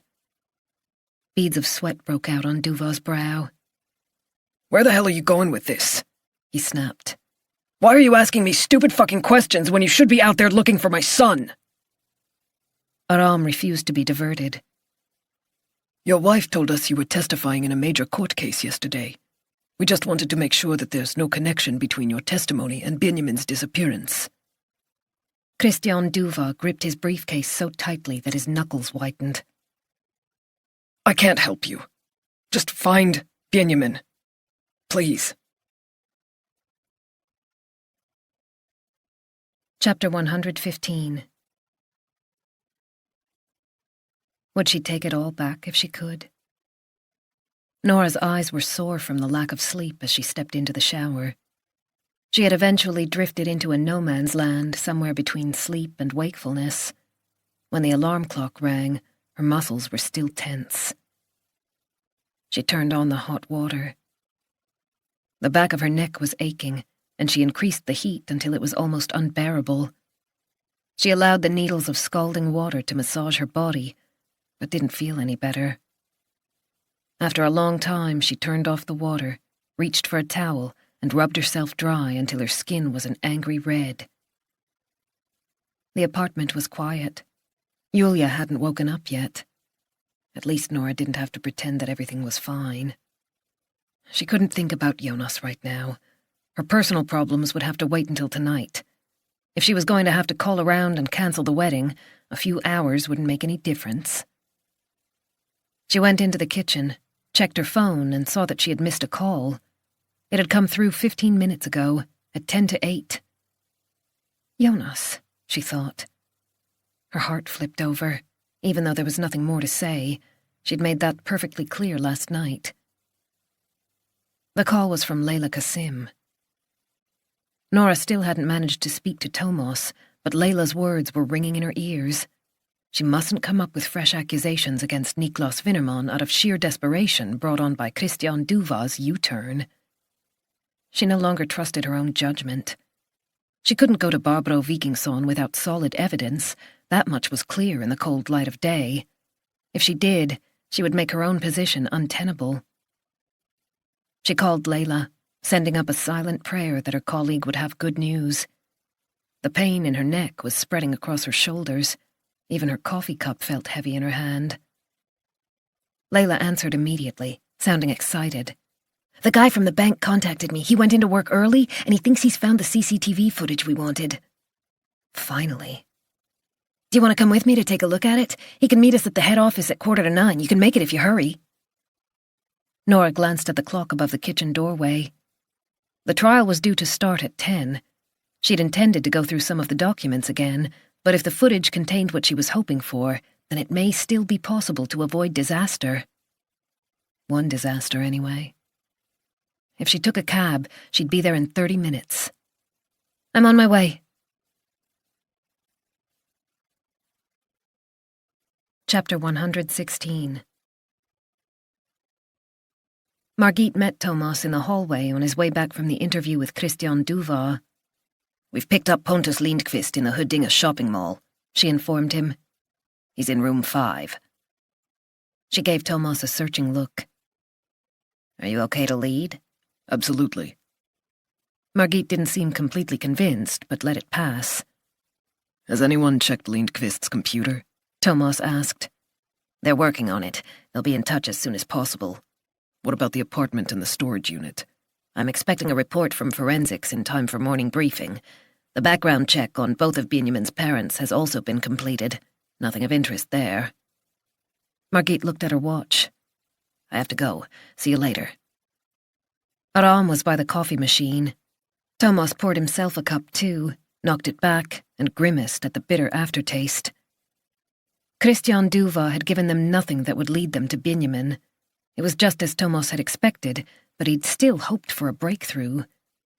He refilled his cup and headed for the elevators with Aram. Just as the doors were about to open, he heard Margit calling his name. He turned to see her hurrying along the hallway, her phone pressed to her ear. The expression on her face gave him a bad feeling. Something terrible has happened at the sailing camp overnight. One of the instructors tried to kill himself. He was found in the sauna with a rope around his neck. What's his name? Aram asked. Isak Andreasson. A shiver ran down Thomas's spine. Isak. Benjamin's group leader. What else do we know? Not much. It's not possible to speak to him yet. The senior instructor found him just in time and managed to get him down. He was taken by helicopter to Karolinska Hospital, just like you were.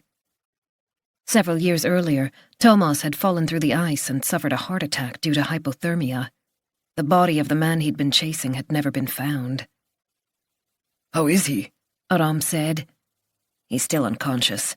It's possible that he's suffered permanent brain damage due to oxygen deprivation. His condition is critical.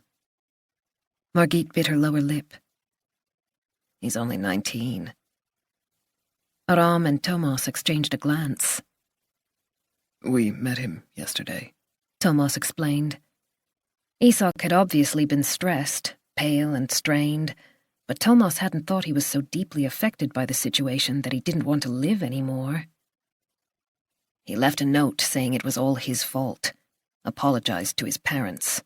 Is that exactly how he expressed himself? Thomas wanted to know. Yes. They'd discussed how Lindqvist could have known where to find Benjamin, how he'd found out. There was a darker alternative, that he'd had help from someone in the camp, someone who knew exactly where each child slept. Isak was only 19, but sex offenders often embarked on their activities earlier than that.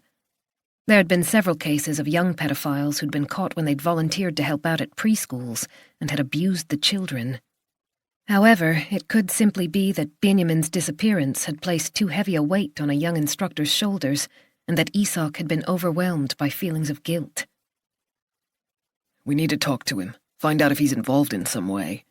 You won't be able to do that for a while, Margit said, her voice subdued. The doctors don't even know if he's going to regain consciousness. Chapter 117. Pontus Lindqvist had a hell of a lot of questions to answer.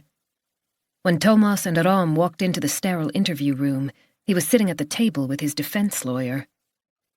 It was clear that Lindqvist was another person who hadn't had much sleep, if any. He looked considerably better in his photograph. Now he had dark shadows beneath his eyes and a deep scratch above one eyebrow, presumably from running away through bushes and undergrowth. I hope it hurts, Thomas thought. Hjalmar Andersson, the lawyer, was about 60 years old. He was wearing a dark jacket without a tie. His thick mustache had turned grey, with only the odd strand of black remaining. Thomas hadn't met him before, but there were plenty of criminal lawyers in Stockholm. How could someone defend a sex offender? How could anyone bear to deal with a client who abused children? No doubt Andersson had been asked the same questions many times in the past, and no doubt he had formulated a response that enabled him to sleep at night. Thomas still didn't understand. He offered a stiff handshake, then sat down as Aram turned on the tape recorder. Thomas poured them each a glass of water from the carafe provided. Where's Benjamin? No point in wasting time. Who? Lindqvist stared blankly at him. Thomas clenched his fists. He had no intention of playing cat and mouse with Lindqvist, indulging him in some game until he confessed after hours, maybe days of interrogation. He really wanted to get up and leave the room, lock this guy up for the rest of his life and never give him another thought. But that wouldn't help Benjamin. Aram cleared his throat. Do you have to make this difficult for us? That won't help your situation. Abduction is one thing, but if the boy dies, you'll be charged with homicide. You'll go down for life. Andreasson glanced sideways at his client. It was impossible to read any reaction in his neutral expression. And I can promise you it won't be in an easy place like Skogome, Thomas added. I'll make sure of that. Andreasson was about to protest, but Thomas didn't let him interrupt. Tell us where you've hidden Benjamin. We're going to sit here until you do. He leaned forward until he was only inches from Lindqvist's face. The scratch on his face was edged with black, congealed blood. However, Lindqvist seemed unconcerned. I don't know what you're talking about. I haven't abducted anyone. Aram sighed. So why did you run when we arrived at your apartment building yesterday? If you're innocent, you could have stopped and talked to us. Andreasson coughed discreetly. Not surprisingly, my client was afraid when two unknown men appeared outside his front door late at night. I don't think that's difficult to understand.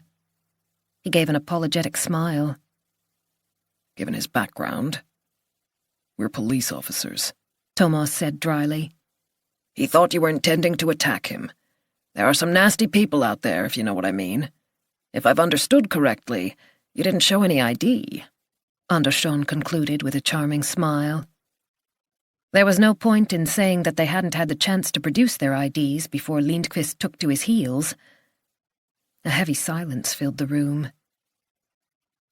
Tell us where Benjamin is, Thomas said again.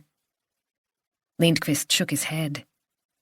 As I've already said, I don't know what you're talking about. I haven't abducted anyone.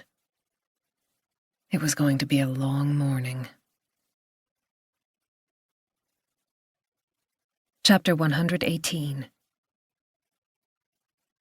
The cab dropped Nora outside the head office of Handelsbanken on Kungstradgårdsgatan in the city centre. She closed her eyes. Please let the CCTV footage show Winnerman. Layla was already waiting as Nora walked in through the heavy doors. The building dated from the early 1900s and was reminiscent of a stately home. Presumably it was cheaper to stay in these opulent surroundings rather than commissioning a modern palace in glass and steel. A young man with shoulder-length hair came to meet them. He introduced himself as Rasmus Skoglund. They took the elevator to the floor below and entered a windowless room with a large screen on the wall and a laptop on the table. Thank you for doing this so quickly, Nora said. We're in the middle of a trial that's due to finish today, which is why it's so urgent. Rasmus produced a black cable and inserted it into a port on the computer. No problem, he said with a smile. We always try to cooperate with the police. He pointed to the projector on the ceiling. I've downloaded the footage from our Hallunda branch, but I presume you don't want to see everything that went on in the bank for the whole day? Bertil Svensson hadn't been entirely clear about what time it had been when he met Niklas Winnerman.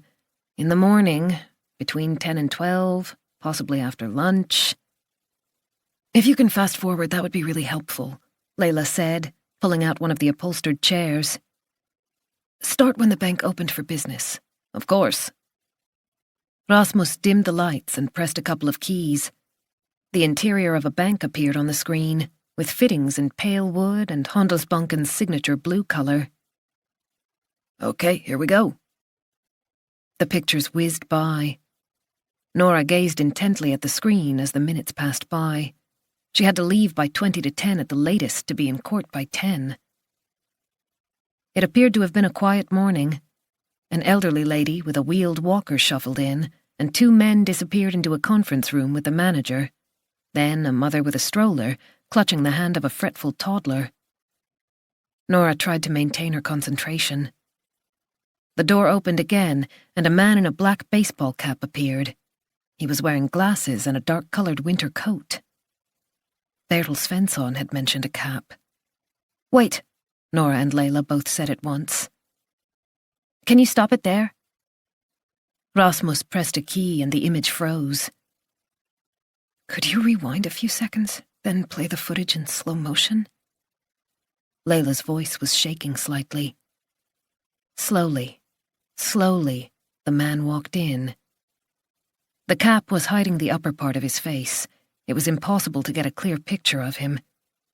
He went over to one of the tables, picked up a pen and a withdrawal slip, and began to fill in the details. Nora stood up and moved closer, but the image became too grainy. She sat down again, studying the rear view of the man. She couldn't claim to recognize the back of Niklas Winnerman's neck, however hard she tried. He went over to the counter, and this time his profile was visible. He was wearing glasses with brown frames, wasn't he? Those look like Winnerman's glasses, Layla whispered. There was no sound. They watched as the cashier exchanged a few words with the man before handing over 2 1,000 kroner notes and a 500. That was the exact sum Winnerman had taken out, according to Svensson. It had to be him. They'd checked his bank account, looking for a withdrawal that matched the payment to Svensson, but had found nothing. There was no way they would have missed a withdrawal from the Hallunda branch, but now Nora realized they hadn't checked his son's accounts, the 2 boys who'd been in court on the first day. They were both minors, which meant that Winnerman controlled their accounts. Had he used their names? She already knew he was a cunning bastard. The man turned and raised his chin a fraction. Suddenly the camera caught most of his face. Pause! Nora burst out. The screen was filled with a close-up of his features. The cap was pulled all the way down over his forehead, almost completely covering his brown hair. His glasses were perched on his nose. Nora could just see a white shirt and tie beneath the thick coat, which was open at the neck. Layla stopped chewing gum. Nora stared at the screen. She'd prayed for fresh evidence, and there it was. Chapter 119. Christian Duva fumbled with the keys before he eventually managed to open the door of his apartment. He stumbled into the bedroom and collapsed on the bed without even taking off his shoes. The room was hot and stuffy, yet he was shivering. His left arm ached. He lay there with his eyes closed, wondering if he'd ever be able to get up again. The police had told him to go home and wait by the phone in case the kidnapper got in touch.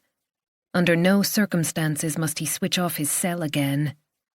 If he thought of anything at all, he must call them. If he was contacted by the kidnapper, he must call them. Sweat was pouring off him. He hadn't dared answer the questions the police had asked him, hadn't dared tell them about the threatening voice on the phone 24 hours earlier. If you go to the cops, your family will suffer. He'd done everything the man had demanded, changed his testimony, withdrawn his accusations against Niklas, even defended him in court. Just do as we say, and the kid will be back in no time. The words reverberated around Christian's head. Benjamin should be home by now. Christian had followed the man's instructions to the letter. But that detective, Thomas Andreasson, had said they suspected a convicted pedophile who'd been seen on Lochholmen. He'd been in Benjamin's dormitory. They even had his fingerprints. Christian inhaled sharply. Had they fooled him all along? Made him lie for nothing, just by making a threatening call? He had no proof that they were telling the truth and really had kidnapped Benjamin, yet he'd been so scared that he'd blindly gone along with their demands without asking any questions. He hadn't even contacted the camp. As soon as they pulled the strings, he danced like a marionette. Benjamin. No one knew if he was dead or alive. Christian pictured his son's face and tried to slow his breathing. After a while, he turned over onto his back. There was a crack in the ceiling. His phone rang. He hoped it wasn't Åsa again with her bitter accusations. He couldn't cope with listening to her yet again. He sat up and took his cell out of his pocket. Nina, thank God. Hello? Christian, what's going on? Have they found Benjamin yet? He tried to find the right words, but when he heard Emil babbling in the background, he started to cry. He couldn't tell Nina any of it. Not yet, he mumbled, trying to pull himself together. They're still searching. His guilt was suffocating him, pressing down on his chest like a lead weight, constricting his airway. What had he done? Chapter 120. Benjamin tried to turn onto his back, but his body refused to obey him. His finger, his entire hand, felt weird. The numbness was spreading upward. It took a huge effort just to open his eyes. Eventually he succeeded in rolling over, but couldn't find a more comfortable position. Why did his arm ache so much? He'd stopped shivering. Now he was too hot. He'd pushed down his sleeping bag and was lying on the mattress. He was very thirsty. The skin at the corners of his mouth had cracked. It was really sore. He felt as if his lips were shrinking away to nothing, becoming narrow, sunken lines stuck to his teeth. Swallowing was agony. He reached out for the soda bottle with his good hand, even though he knew it was empty. He tried to drink. It still smelled of soda, but not a drop came out. He dropped the bottle with a sob. It fell to the concrete floor and rolled away. In the darkness, he couldn't see where it had gone, but it didn't matter. Benjamin started to cry again. The physical effort had made his heart start racing. When he blinked, he realized how swollen his eyes were. Even his eyelids felt sticky, yet dried out. For a moment, he thought he saw his mother's face. Had she come to get him? Then she disappeared, and everything went black again. Chapter 121. Nora almost ran out of the bank's head office. She was still finding it difficult to process what she'd just seen, but this changed everything. If only she'd gotten hold of the footage earlier. She needed to call the court office and request a few hours' postponement for preparation so that the new evidence could be presented after lunch. Layla had stayed behind to get a copy of the CCTV film. She would follow Nora as soon as possible. It was now 20 to 10. The first tourists of the day were strolling among the magnificent flower beds in Kungsträdgården, while a man in overalls ambled along the street with his trash cart, picking up litter. The shops on Hamngatan had already put up huge signs in their windows advertising the midsummer sales. Nora was so agitated she could hardly breathe. She rummaged in her purse for her cell phone, scrolled down to the number of the court, and asked to speak to Barbro Vikingsson. She listened to the rings, one after the other. "I'm afraid there's no answer," the exchange operator said with no interest whatsoever. "Could you please try again?" Nora hurried toward the taxi stand, the phone pressed to her ear. Finally, she heard the judge's voice. "It's Nora Linda." She had to make a real effort not to pant. "Yes?" "I have new evidence that could affect the outcome of the case against Niklas Winnerman. I am therefore making a formal request for a postponement until 1 o'clock this afternoon." And then she explained why. Chapter 122. Several hours questioning, and nothing that might lead them to Benjamin. "My client needs a break and something to eat," Hjalmar Andersson said. Thomas wasn't ready to give up yet. "Your client will just have to wait. I want to go through this one more time." Andersson sighed loudly. Thomas couldn't have cared less. "We know your boat was on the marina in Lockholmen while the sailing camp was on," he said to Pontus Lindqvist. "We know you were in Benjamin's dormitory looking for him. We even have a witness who saw you carrying Benjamin out of the dormitory in the early hours of the morning. So why won't you tell us where he is?" "I don't know where he is. I've already told you I didn't take him." Lindqvist was starting to look exhausted. His hand shook when he reached for his glass of water. Thomas didn't care about that either. Why did you leave Lochholmen so suddenly? Aram asked. Lindqvist glanced at his lawyer. I heard that another child had gone missing. A group of kids came to my boat, asking if anyone had seen him. He gave a wry smile. With my background, staying around didn't seem like such a good idea. Do you really expect us to believe that? Lindqvist shrugged. You can believe what you like, but it's the truth. We're going to find Benjamin's DNA on your boat, so there's no point in denying it. Aram kept on pressing him, despite the fact that they didn't know where the boat was moored. Lindqvist refused to tell them, and Thomas wondered if that was where he was keeping Benjamin. There were dozens of harbours and marinas suitable for small boats in and around Stockholm. It was like searching for a needle in a haystack. Adrian was busy contacting insurance companies to see if he could find out that way. Almost 30 hours had passed since Benjamin went missing. If Lindqvist had handed the boy over to an accomplice, he could be miles away by now, out of the country perhaps. If he'd acted alone and Benjamin was locked up somewhere, there was a risk that the child wouldn't have enough food or water while Lindqvist was being held at the station. Or enough oxygen. There were way too many alternative scenarios, each one worse than the last. Thomas slammed his fist down on the table with such force that the carafe of water jumped. You've already been convicted of serious sexual offenses against children. We have witnesses who saw you at the scene of the crime, and your fingerprints are everywhere. What can you possibly have to gain by prolonging this process? We also found Benjamin's underpants in your apartment, Aram interjected. You're not helping yourself. Lindqvist blinked several times, then stared stubbornly into space. I haven't kidnapped anyone.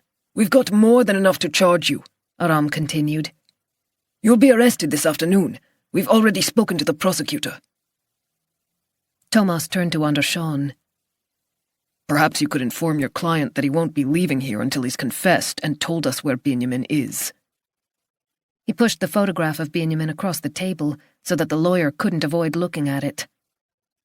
He's only 11 years old. Can you imagine how frightened he must be? Andreasson glanced at Lindqvist, who was now studying his thumb. He brought it to his mouth and bit off a loose piece of skin by the nail, then spat it to one side. We are talking about a young boy who's been taken away from his parents, Aram said slowly. A young boy who will probably die unless your client decides to cooperate. Silence. Where is Benjamin? Thomas asked yet again. Tell us where you've hidden him. You're fucking crazy, Lindqvist snapped. How many times do I have to say this? I don't know where he is! Chapter 123. They'd sat here like this on Monday morning. Nora on the left, Vinnerman and Svensson and their two defense attorneys directly opposite her. The early afternoon sun was shining in through the window. The trial would be over in a few hours. A screen had been put up in the middle of the room, and a projector stood on a small table in front of it. The audio system crackled as Dennis Groundstedt leaned forward and switched on the microphone. The court calls Christian Duva. Nora had requested the opportunity to question her own witness again. The doors were opened by a security guard, and Duva shambled in. He was unshaven, and his shirt was creased, his face ashen and lined. He looked as if he'd slept in his clothes. Nora waited until he was seated. She could see that he was wondering why he'd been recalled. "Thank you for coming," she began. She didn't mention his missing son. It wasn't her place to bring up the issue in court. Duva picked up the carafe. As he poured himself a glass, his hand was shaking so much that water went everywhere. Nora was holding the remote control, but chose to put it down for a moment. "I have some CCTV footage I'd like to show you and the court. Then I have some follow-up questions, if that's okay by you?"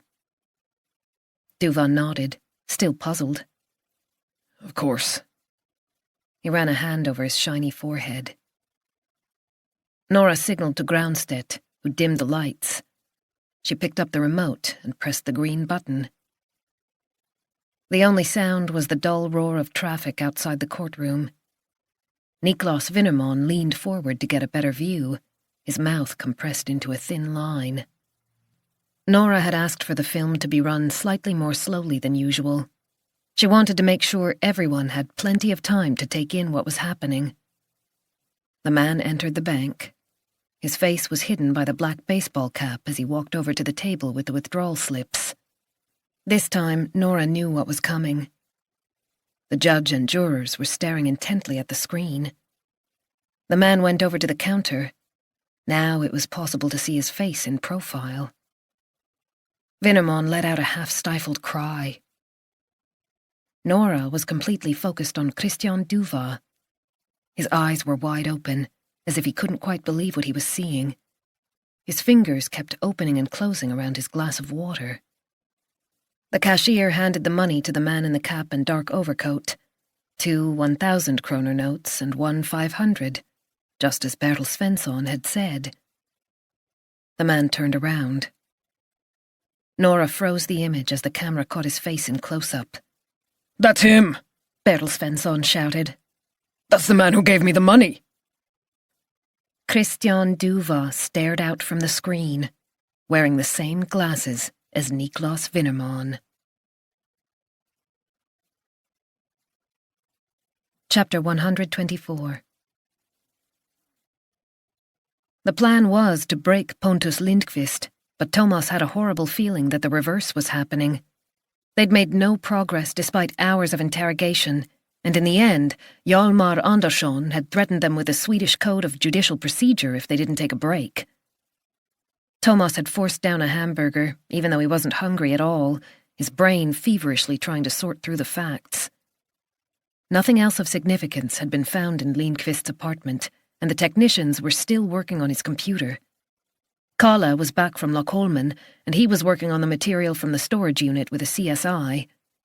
They still had no idea where Benjamin was being held. Margit appeared in the doorway of his office. "Thomas, I've just had a call from the hospital. Isak Andrén has regained consciousness. He doesn't seem to have suffered any brain damage, but he's in a bad way." Thomas knew he had to talk to Isak. "I'll go over there right away," he said, grabbing his jacket. "Tell Aram to continue with Lindqvist on his own until I get back." He took the elevator up to the 3rd floor and was informed by a nurse that Isak was in room 5. The smell of disinfectant made him stop dead in the hallway. He hated being in a hospital. He couldn't shake off the memories. His foot immediately started aching. He'd had 2 toes amputated after falling through the ice. Many years had passed, but the phantom pains were just as strong. He had to shake his foot several times before he was able to move on. He knew it was illogical, but he couldn't control his body's recollections. Isak's room was at the far end of the hallway. Thomas tapped on the door and gently pushed it open. Isak was lying on his back, with a drip attached to his right arm and a thin oxygen tube taped to his nose. A woman about the same age as Thomas was sitting by the bed. Her eyes were red-rimmed, and she gave a start when Thomas walked in. "I'm from the police," he said quietly. "I'm sorry to disturb you, but I really need to speak to Isak. It's very important. Are you his mother?" The woman's eyes filled with fresh tears. She wiped her cheeks with the back of her hand. Ulrika Andrén. This doesn't make any sense. I'm trying to understand, but... She looked at Thomas. He was better. Why would he do this to himself when everything was fine again? Thomas picked up the other chair and put it down beside her. "Do you mind if I sit down?" Isak hadn't moved. A monitor was humming away in the background. "I believe Isak woke up a little while ago." Ulrika nodded. Yes, but then he went straight back to sleep. She reached out and stroked her son's arm. I'm so worried that he might have done himself permanent damage, she whispered. Brain damage. They say that oxygen deprivation can affect the motor skills and the speech center. Thomas gazed at Isak. Several small blood vessels in his cheeks had burst, forming a spider's web pattern on his pale skin. His sun-bleached hair was plastered limply across his forehead. It's really important that I speak to him, he said again. It has to do with Benjamin Duva, the little boy who was abducted from the camp. We still haven't found him. Chapter 125.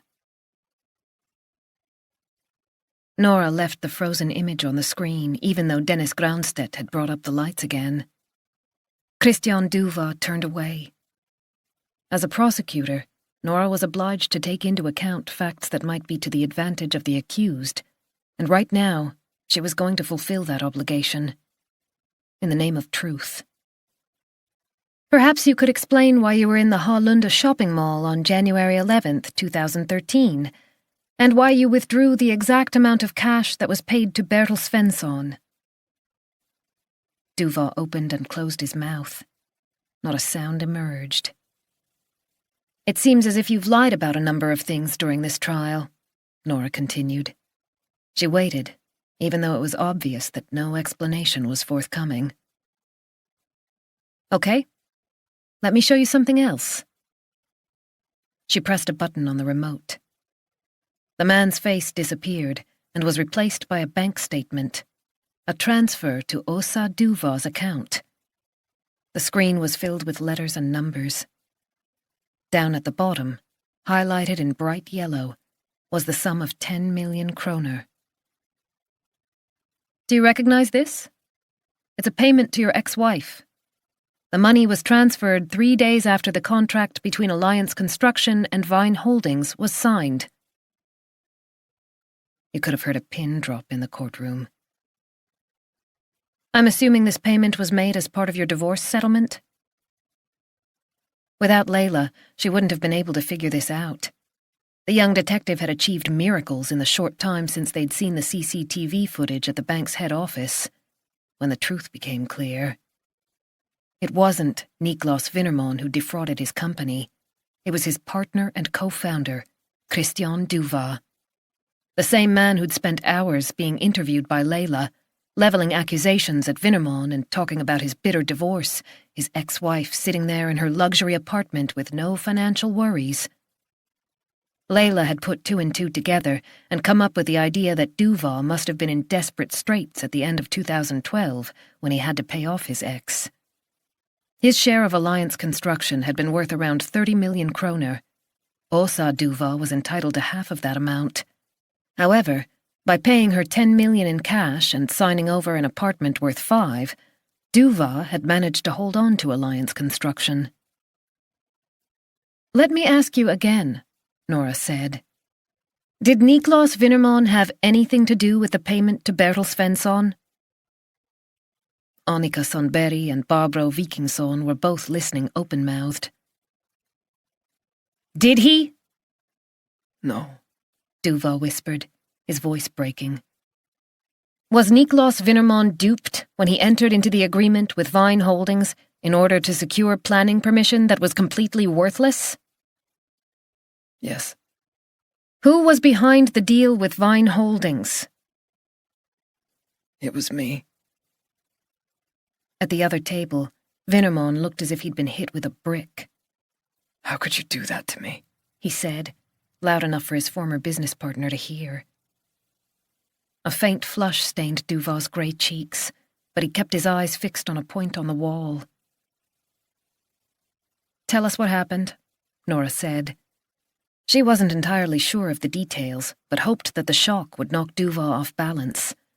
Spontaneous admissions in court were rare, but right now everything was pointing in that direction. Duva was deeply shaken, not least by his son's disappearance. Nora felt a little guilty for exploiting the situation, but it had to be done. When he finally spoke, his words were barely audible. Nora hoped Barbro Vikingsson wouldn't interrupt and ask him to speak up. Not now, when they were so close to a confession. Dennis Granstedt began typing feverishly, his eyes darting between Duva and the keyboard. I was desperate. Åsa had demanded a valuation on the apartment. She was insisting on half of everything. I couldn't afford to buy her out. I couldn't let her take my shares, not after all the hard work I'd put in over the years. Plus, I was expecting a baby with Nina by then. Åsa would have destroyed my life if she'd become a part owner of Alliance Construction. I had to do something. He cleared his throat, raised his voice slightly. I had no way of borrowing that kind of money. There's a clause in the co-ownership agreement between Niklas and me. I wasn't allowed to borrow money using the shares as security, otherwise I'd have to sell them to him. He paused, his jaws working. The idea was to take the money out of the company and then, when I was back on my feet, to repay it somehow. I mean, it was my money. It didn't feel as if I was stealing it. For the first time, he turned his head and made eye contact with Vinnerman. I swear I'd intended to fix everything. But that didn't happen, Nora said. I never imagined we'd go bankrupt. Never. I panicked. Beads of sweat had broken out on his brow. The official receiver uncovered the situation and reported the company to the police. He was the first to realize it was a scam, but he thought Niklas was the guilty party. Duva cupped his hands in front of his mouth and nose and inhaled deeply several times. I had to go along with it. In the end, I believed my own lies. Nora was still having trouble getting her head around all the details. So why did you disguise yourself as Niklas when you picked out Bertil Svensson and went into the bank to withdraw money? The flush on Duva's cheeks deepened. Our relationship was toxic by then. Niklas took Åsa's side in the divorce. He said I'd behaved like a total piece of shit toward her. He grimaced. Niklas had also gone through a divorce, and I never criticized anything he did. But when it was my turn, he got on his high horse, felt he had the right to lecture me. Barbro Vikingsson frowned, the neutral facade cracking for the first time. Niklas once left a pair of glasses at my place, Duva continued. So I put them on and used his name when I spoke to Svensson. It felt good to hide behind his identity just to be on the safe side. The two men were undeniably similar in appearance. They were the same height and had the same hair color and deep-set eyes. Now Nora knew what had happened. She could see how easy it had been for Svensson to make a mistake. There was no longer any doubt about what had gone on, or who the guilty party really was. The case against Niklas Vinnerman had to be dismissed. Nora turned to the judge. No further questions, Your Honor. Wait! Duval yelled, stumbling to his feet. He was staring at Vinnerman, his expression pleading. Does the witness have anything more to say? Barbro Vikingsson inquired. Niklas, please! Vinnerman merely shook his head and turned away. Duva sank back down on his chair. Nora sensed rather than heard the whispered words. Where's Benjamin? Chapter 126. A murmur came from Isak Andréan's closed lips. Ulrika wiped a little saliva from the corner of his mouth and gently patted his arm. Isak, can you hear me? Nothing. She tried again. Darling, the police are here. Slowly, Isak opened his eyes. Are you okay to talk for a minute or two? Thomas said quietly. About Benjamin. Benjamin. Isak closed his eyes. Please don't let him go back to sleep. Time was short. Isak, there are a couple of things we're wondering about. Isak opened his eyes again. Thomas could see the despair in them. The boy was so fragile, but the question had to be asked. Do you know more about Benjamin's disappearance than you originally told us? Ulrika inhaled sharply. What are you implying? Thomas placed a reassuring hand on her arm. It's okay. Isak, did you hear me? I'd like you to leave. There was no reaction from Isak, but Ulrika was on her feet. I said I'd like you to leave. Don't worry. I promise I won't stay long. I'm going to fetch the doctor. The door closed behind Ulrika. Thomas bent down to Isak's ear. He didn't have long. Benjamin's still missing, he whispered.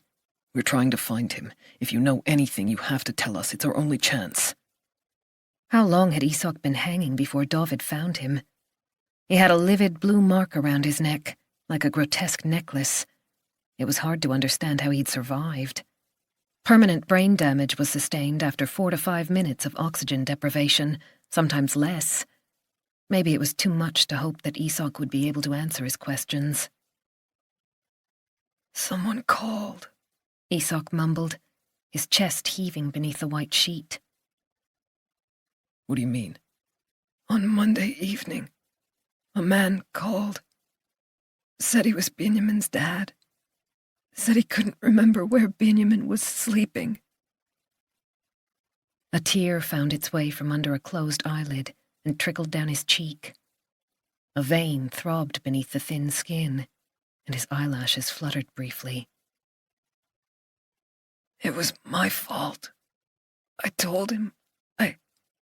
I thought it was his dad. Isak's voice was hoarse and strained. He was finding it increasingly difficult to speak. Thomas felt only emptiness as he grasped the significance of those words. Isak had helped the kidnapper with only the best of intentions, and had then blamed himself for Benjamin's abduction. He heard footsteps in the hallway. The door would open at any second. Do you remember what time it was? Did you see the number? If they could trace the call, it might help them to find the place where Benjamin was being held. Thomas waited with rattled nerves. The door flew open, and a doctor marched in. What do you think you're doing? Ulrika Andreasson was right behind him, with a male nurse. Leave him alone. I'll be reporting this to your superiors, you can be sure of that. Thomas was already on his feet. Evening, Isak said faintly. He groped for Thomas's hand. Common room phone. Chapter 127. Jakob Emilsson beamed as he held out his hand to Niklas Vinnerman. Have a fantastic midsummer weekend. I'll be in touch in a few days to discuss compensation. In the meantime, relax and have a couple of schnapps with your herring and new potatoes. They were standing outside the courthouse, on the top step. It was 3:00 in the afternoon. Niklas had been acquitted. He managed a stiff smile in return. His sense of relief was already dissipating as his anger grew. What will happen to Christian? He's really messed up, Emilsson said as his cab pulled up. He waved to indicate that he was on his way. He'll be charged with fraud and perjury for a start. That will give the prosecutor something to sink her teeth into. Emilsson seemed to find the situation amusing. He's destroyed my life, Niklas said, hearing the bitterness in his own voice. I don't understand how he could do that to me.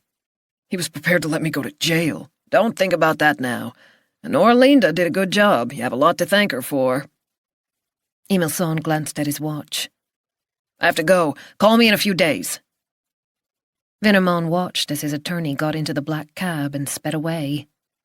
He was still in shock, his legs trembling. The nightmare was over, but that gave him no satisfaction, nor did the fact that Christian was facing a long period behind bars. A woman cycled past, her basket piled high with grocery bags. Niklas followed her with his gaze. He wanted to do Christian some serious damage, pay him back for everything he'd done and then some, see him suffer, just as Niklas had suffered. This past year had been hell. The small step he'd taken so far wasn't enough. Not by a long shot. Chapter 128. Thomas put the car in first gear and travelled 10 yards. Stress was pulsating through his body, despite the fact that he'd contacted Aram and passed on the fresh information from Isak. It was 3:45, and he'd already been stuck in traffic for half an hour. He'd hit the afternoon rush. He had to go through the city to get to Nacka from the hospital in Solna, but the cars were crawling along. His cell phone was on the passenger seat. He'd just received a text from Pernilla. Her plane was due to land at midnight. Needless to say, she hadn't called back after their last quarrel. The phone rang again. He glanced at the display and saw that it was Nora. Damn, he'd promised to get in touch when he had time. She'd sent him a text late yesterday evening, but he hadn't seen it until he got home in the middle of the night. Can you talk? Nora sounded terrible, more than exhausted. Was something wrong? How are you? He said. She responded with another question. Have you found Benjamin Duva yet? Thomas shook his head, even though she couldn't see him. I'm afraid not, but we do have a suspect, a known pedophile. He's being questioned at the station right now. I'm on my way over there. Nora took a deep breath. Are you absolutely sure it's him? We found his fingerprints in Benjamin's dormitory, and he had a pair of boys' underpants in a drawer in his apartment. Okay, but what if it's just a coincidence?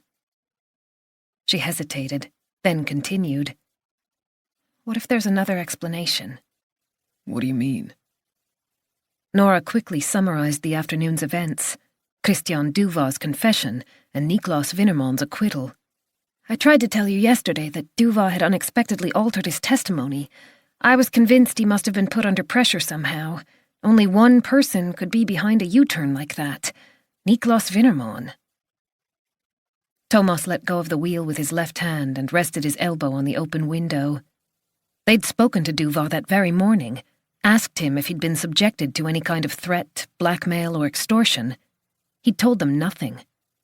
He'd seemed ill at ease, but Thomas had chalked that up to anxiety over his phone. Now Nora was suggesting a different interpretation. The car inched forward, then stopped again. I was going to leave it when you didn't call back yesterday evening, Nora went on. There was no concrete evidence. I was starting to think I must be imagining things.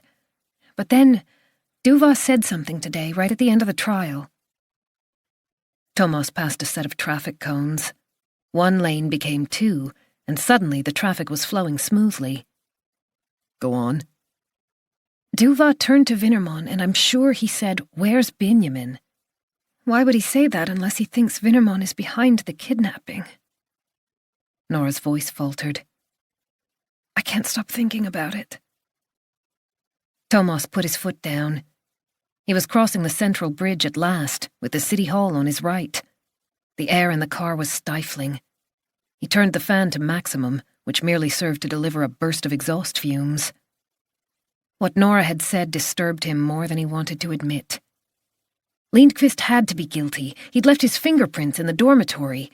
His history, his previous convictions, everything pointed to him. But Nora had put her finger on a weakness. Christian Duva, the chief witness in a trial, had dramatically altered his testimony at the last minute. What were the chances that his son would be abducted on the very day he was due to testify? On the other hand, the most remarkable coincidences did occur in criminal investigations, the kinds of things no one would believe if they turned up in a novel. However, Thomas didn't like the picture that was forming. Couldn't you at least check it out? Nora pleaded. For Benjamin's sake. Chapter 129. Niklas Winnerman had splurged on a cab ride home from the courthouse. When the driver stopped at a red light, Niklas saw two police officers who'd stopped a foreign-looking guy with a beard. The sight of the forces of law and order made him uncomfortable. He turned his face away until the car started moving again. As soon as he'd unlocked the front door, He went straight over to the liquor cabinet and poured himself a very large cognac. He knocked back half of it before sinking down on the sofa. It was over. He could stop putting pressure on Christian, stop sending threatening emails to the prosecutor late at night. Christian had been arrested and would pay for what he'd done. That knowledge should have made Niklas feel better, but it wasn't enough. The bitterness grew every time he thought about Christian's betrayal. He ought to call Albert and Nathan, tell them their dad had finally been declared innocent, but he couldn't handle being drawn into a long conversation and going over every detail right now. Christian. Was there a risk that he would spill his guts to the cops? Tell them he'd been threatened in order to make him change his testimony? It didn't really matter. Niklas was in the clear. Everything had been taken care of by Arturas's men. Anyway, who would believe Christian now, after all his lies? Niklas finished the cognac and pulled the laptop toward him. The important thing now was to pay the Lithuanians what he owed them, make sure he never had anything to do with them again. He logged into his overseas account to transfer the money. The payment was due today. He'd intended to do it this morning, but had overslept and had to rush off to court. He sat there with his hand on the mouse. His head was spinning. The cognac didn't help. He felt as if he was going to faint, even though his body was as tense as a coiled spring. He reached for the remote. He hadn't watched TV or picked up a newspaper for several days. The trial had absorbed every scrap of his energy. He switched on Swedish television's text news service and flicked through the pages at random. The headline didn't make sense, however many times he read it. Boy abducted from sailing camp. His hands shaking, Niklas brought up the page. The police suspect that 11-year-old Benjamin Duva was abducted from a sailing camp on the island of Lochholmen during the early hours of Tuesday morning and are asking for the public's help. The words merged into a meaningless blur before Niklas's eyes. Jesus, what had the Lithuanians done? He'd contacted them, asked them to scare Christian so that he'd change his testimony, but this? What do you want us to do? Arturas had asked. Niklas wasn't interested in hearing the details. Frighten the shit out of him. Threaten his family, his new wife. No, wait. Tell him something terrible will happen to his son. He's at a sailing camp on Lochholmen. Benjamin's his Achilles heel. Christian always feels guilty about the kid. Okay. You're the one who's paying. Arturas had almost sounded amused. Do what you like as long as he speaks up in my favor in court. Nobody had mentioned abduction. Niklas clutched his empty glass. It was all Christian's fault. He was the one responsible for this ridiculous situation. All Niklas had done was defend himself against his former partner's lies. If Christian hadn't taken the money and made Niklas the scapegoat, none of this would have happened. He stared at the TV screen, trying to stay calm. The warmth of the computer on his lap was seeping through the fabric of his jeans. The bank's homepage was still open. A few clicks and the transfer would be done. But he needed a distraction, just for a little while. There was only one thing that could make him relax. Last night, he'd sworn never to play again, but today had been brutal, stressful beyond belief. He fetched the bottle and poured himself another drink, gazing at the dark golden liquid with its aroma of vanilla and oak barrels. Just for a little while. Not long. He would soon be able to calm his overstretched nerves. He needed that more than anything else right now. He had no choice. Chapter 130. Thomas went straight to Aram's office as soon as he'd parked the car. The desk was littered with empty coffee cups, and Aram was sitting in front of a pile of papers, reading with absolute concentration. How's it going? Thomas sat down in the visitor's chair, feeling the tiredness in every fibre of his body. Lindqvist is still insisting he's innocent. He denies all knowledge of Benjamin and the kidnapping, but he has admitted that he was in Benjamin's dormitory. Aram shook his head. He claims he found a T-shirt that someone had left lying around and wanted to return it. He went to the camp, but there was no one in sight, so he put it on a bed in the nearest dormitory. which just happened to be Benjamin's. Thomas could already hear Lindqvist's defense attorney explaining exactly what had happened. Aram nodded. The technicians have managed to get into his computer. We've got enough to charge him with serious child pornography offences, if nothing else. Thomas felt a wave of nausea. Were there any pictures of Benjamin on his computer? None so far, but it's going to take time to go through everything. The hard drive is full of crap. They heard rapid footsteps in the hallway. Then Karin appeared in the doorway. These are the names and numbers of the people who called the landline at the camp on Monday. She put a sheet of paper on Aram's desk. We're looking at a total of 15 calls. The penultimate one was at 7:30 in the evening, then nothing until 10:34. Thomas studied the list. A third were 08 numbers from Stockholm. The rest started with 07, which meant they were from cell phones. All except the last one had the name of the subscriber neatly noted down by Karin. That must be him, Aram said, pointing to the bottom line. Unfortunately, it's a pay-as-you-go or burner phone, Karin said. Impossible to trace. Thomas sighed as Nora's words came back to him. Lindqvist had admitted that he'd been on Lochholmen at the time that call was made. He'd said he left on Tuesday, when the search for Benjamin began. There was no reason for him to contact the camp and ask where Benjamin was sleeping. Even if he had an accomplice, there was no logic to it. Lindqvist could easily have found out for himself. The camp was empty during the day. Niklas Winnerman, on the other hand, had no idea which dormitory Benjamin was in. All the forensic evidence pointed to Pontus Lindqvist, but Nora's argument was convincing. Had Thomas become too fixated on Lindqvist because of his revulsion at the man's perverted tendencies? He got to his feet. We need to talk to Christian Duva again. Chapter 131. Niklas was lying on his bed with his arms tightly wrapped around his upper body, in spite of the pain from his broken ribs. What had he done? He was unable to stifle a whimper. He buried his face in the pillow to shut out the sound of his own voice. He was breathing faster and faster. All he'd wanted to do was settle his nerves, relax for a little while. He'd pushed aside all his good intentions, his promise never to visit those online gambling sites again. The game had drawn him in, as it always did. He'd allowed himself to place larger and larger bets each time he lost, until he reached the point where he could no longer afford to quit. The only way out was to win back the money.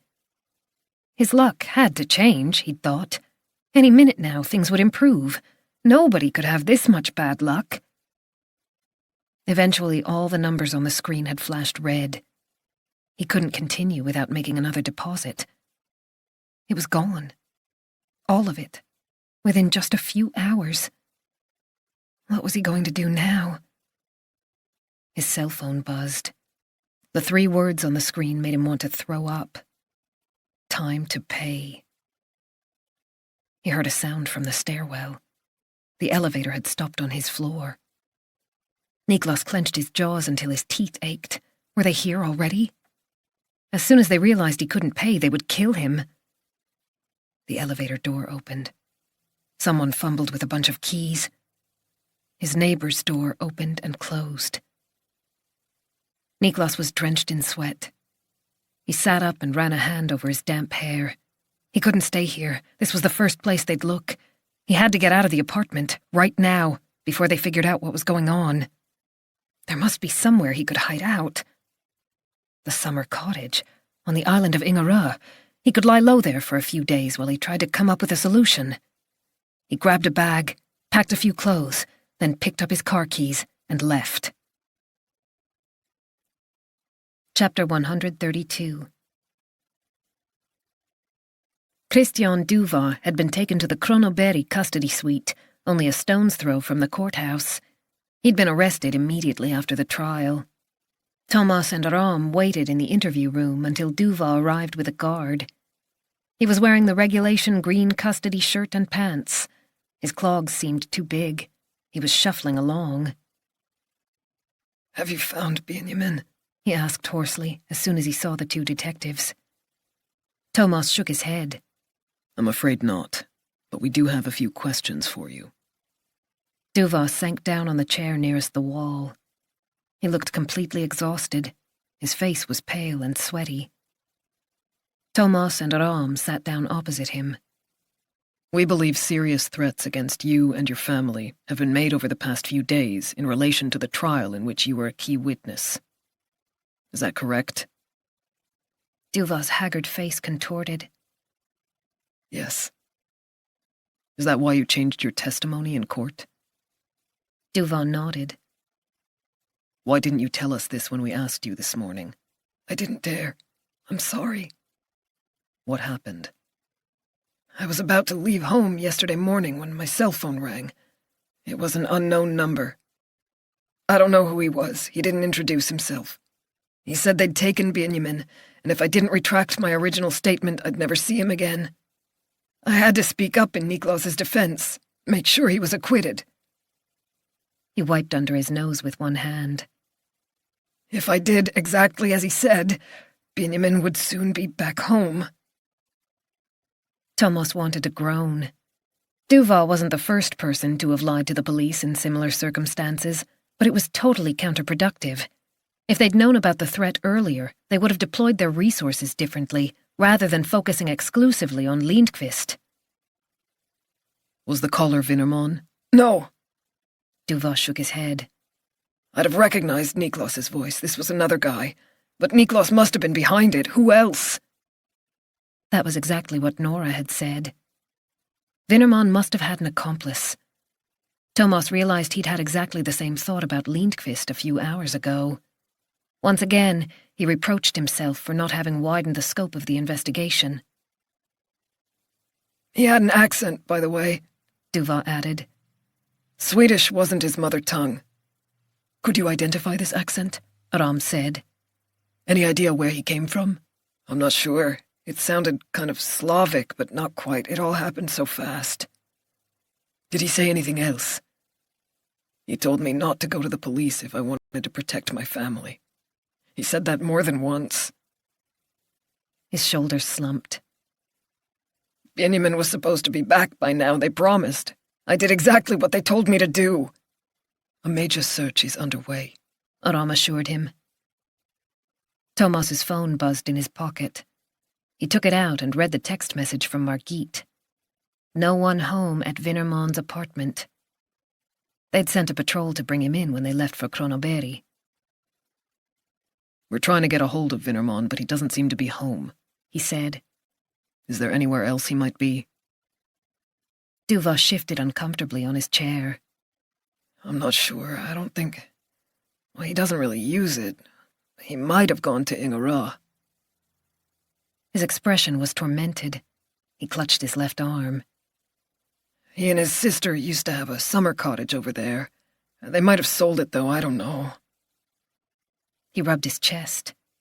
Sweat was pouring down his face, which had taken on a grayish hue. You have to find Benjamin, he whispered. Christian Duva groped for something to hold on to. Then he slid off the chair. There was a thud as his body hit the floor. Chapter 133. Niklas Vinnerman increased his speed to 80 miles per hour. He put his foot down, leaning forward to the point where the seatbelt was cutting into his ribs. The pain was a reminder of the Lithuanian's brutality.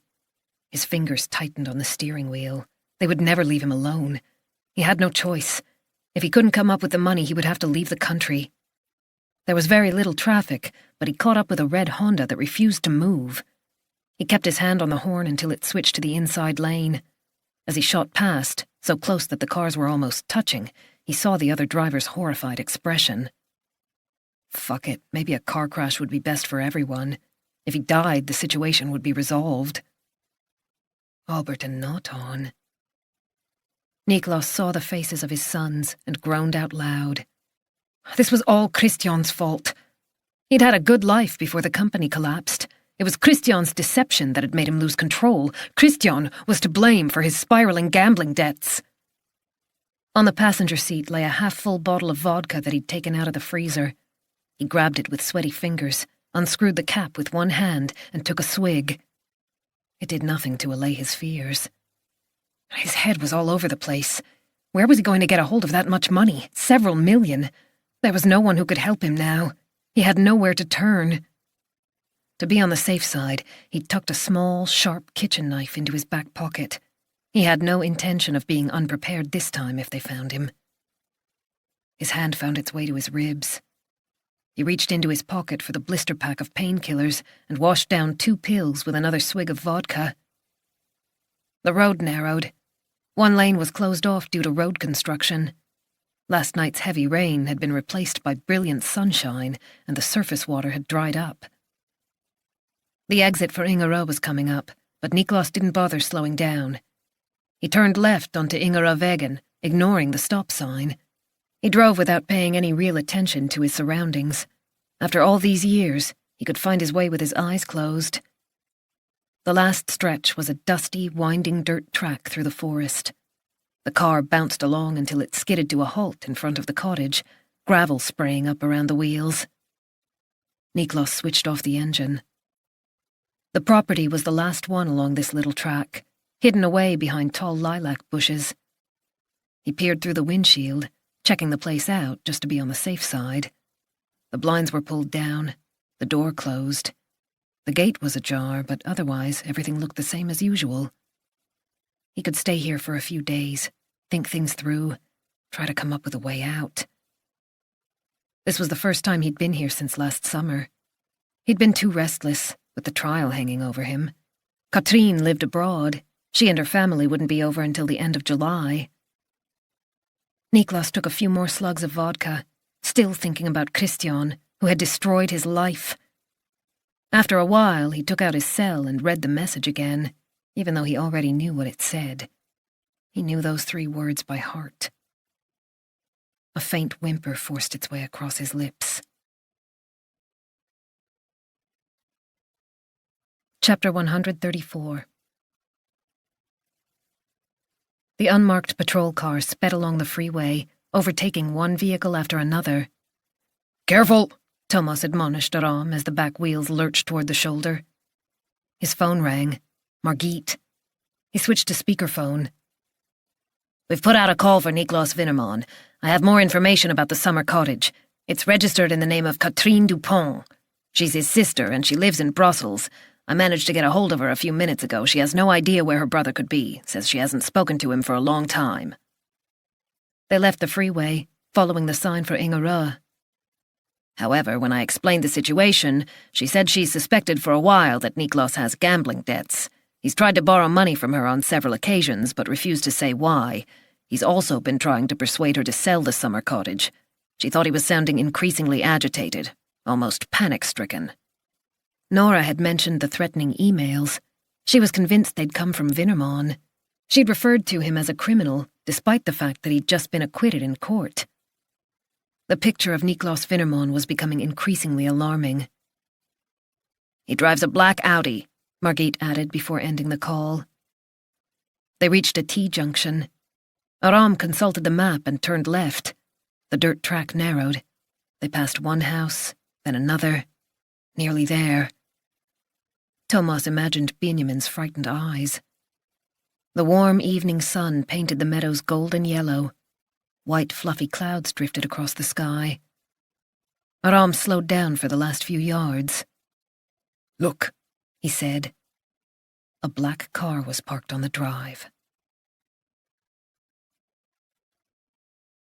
Chapter 135.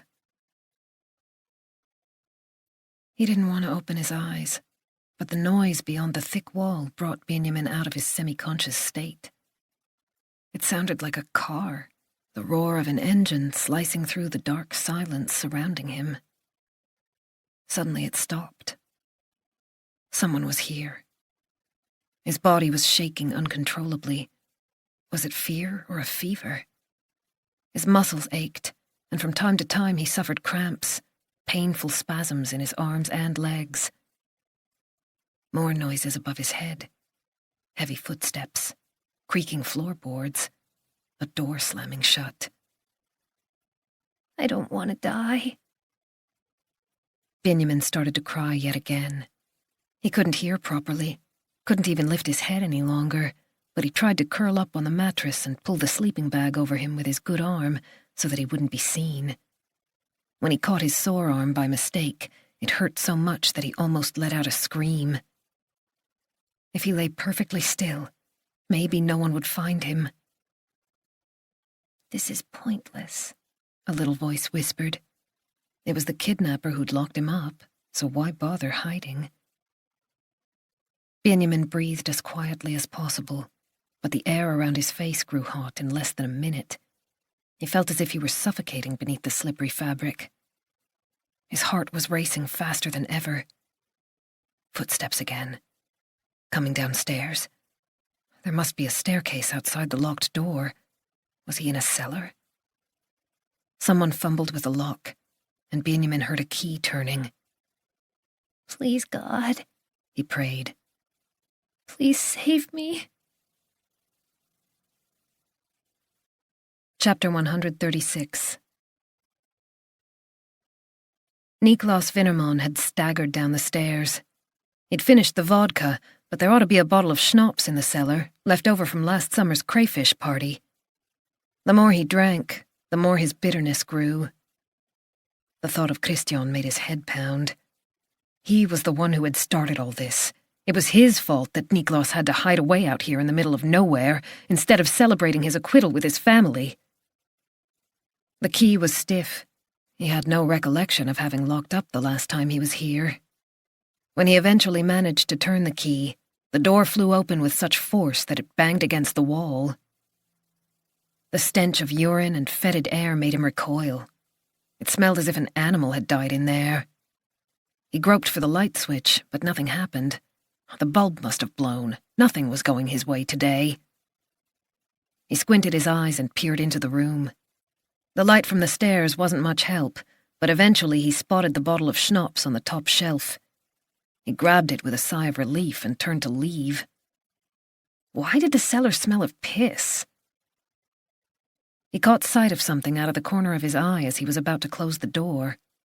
A mattress over by the wall, with some kind of bundle on top of it. He was pretty sure he'd never seen it before. He felt a surge of fear as he thought of the Lithuanians. Had they somehow located the cottage? Found a new way of making life difficult? Better check. Niklas put down the bottle. He still had the kitchen knife in his back pocket. He took it out and moved closer to the mattress. His eyes had grown accustomed to the darkness. At least he could see his hand in front of him now. The smell was getting worse. Suddenly the bundle made a whimpering noise. Niklas gripped the knife more tightly, ready to strike if necessary. Now he could see a dusty, torn sleeping bag. He leaned forward and yanked back the fabric. A white, tear-stained face met his gaze. Benjamin. Niklas stared at the boy as the truth dawned on him. Those fucking Lithuanians had abducted Benjamin and hidden him in Niklas's cottage. They'd set him up. Jesus! If anyone found Benjamin here, Niklas would be in deep shit. The police would hunt him down. He'd never get out of this mess, even if he managed to pay off his debt. He was still clutching the knife. He'd spent the last few hours fantasizing about revenge, about destroying Christian's life just as Christian had destroyed his. A darkness rose within him, poisonous and unstoppable. It took over, pushing everything else aside. He looked at the child he'd known for so many years. Benjamin's face was dirty, his eyes sunken. Hatred blinded Niklas, obliterating the boy's features and filling him with burning lava. All he could see was Christian's face. A pulse throbbed at his temple. He raised the knife, the shaft catching the light from the stairs. Benjamin opened his mouth, but Niklas didn't hear him scream. Chapter 137. Aram parked the car behind a tall lilac. Thomas drew his gun before getting out. Aram ran forward, stooping as he pushed open the gate. Thomas placed a hand on the hood of the Audi, still warm. He must be in there, he said quietly, trying to spot any sign of movement through the window. Nothing. I'll go round the back. Aram disappeared as Thomas continued toward the front door, his senses on full alert. He moved slowly, holding the gun with a straight arm. He tried the door with his left hand. It wasn't locked. He pushed it open and peeped inside. There was a musty smell, as if no one had been there for a long time. He stood perfectly still, listening for sounds or voices, but heard nothing. Winterman had to be in there somewhere, but if he'd seen their car, he could be lying in wait. Thomas kept going, constantly looking around with jerky head movements. The hallway led to a country-style kitchen. There was an empty vodka bottle on the draining board. It was cold to the touch, which suggested Winterman had put it there fairly recently. Thomas listened again. He thought he heard a clinking sound, but couldn't tell where it was coming from. A door at the far end of the kitchen was ajar. When Thomas got closer, he could see a flight of stairs, presumably leading to a cellar. The light was on, but the angle of the stairs meant he couldn't see what was down there. Should he wait for Aram, or check it out himself? He heard something again, and this time he was pretty sure it was coming from the cellar. He looked out the window, but there was no sign of his colleague. Silently, he began to edge downward, avoiding the mouse droppings. The stairs ended at a dark wooden door. It was half open. Grey cobwebs dangled from the ceiling. Thomas paused and flicked off the gun's safety, took one more step, then another, and pushed the door with his foot.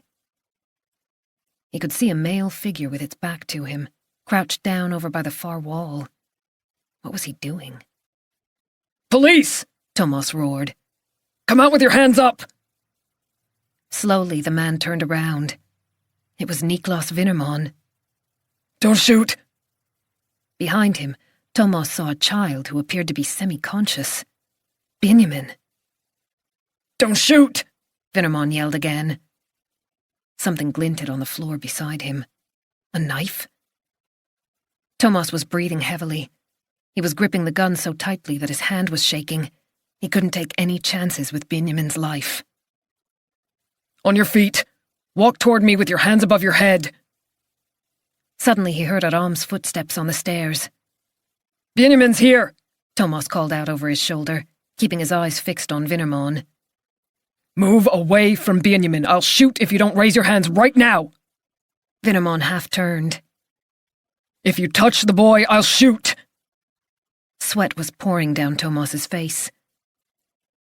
After a few seconds, Winterman slowly got to his feet. He raised his hands in the air and walked toward Thomas. I just found him, he stuttered. Someone had him locked in here. It wasn't me. I think there's something wrong with him.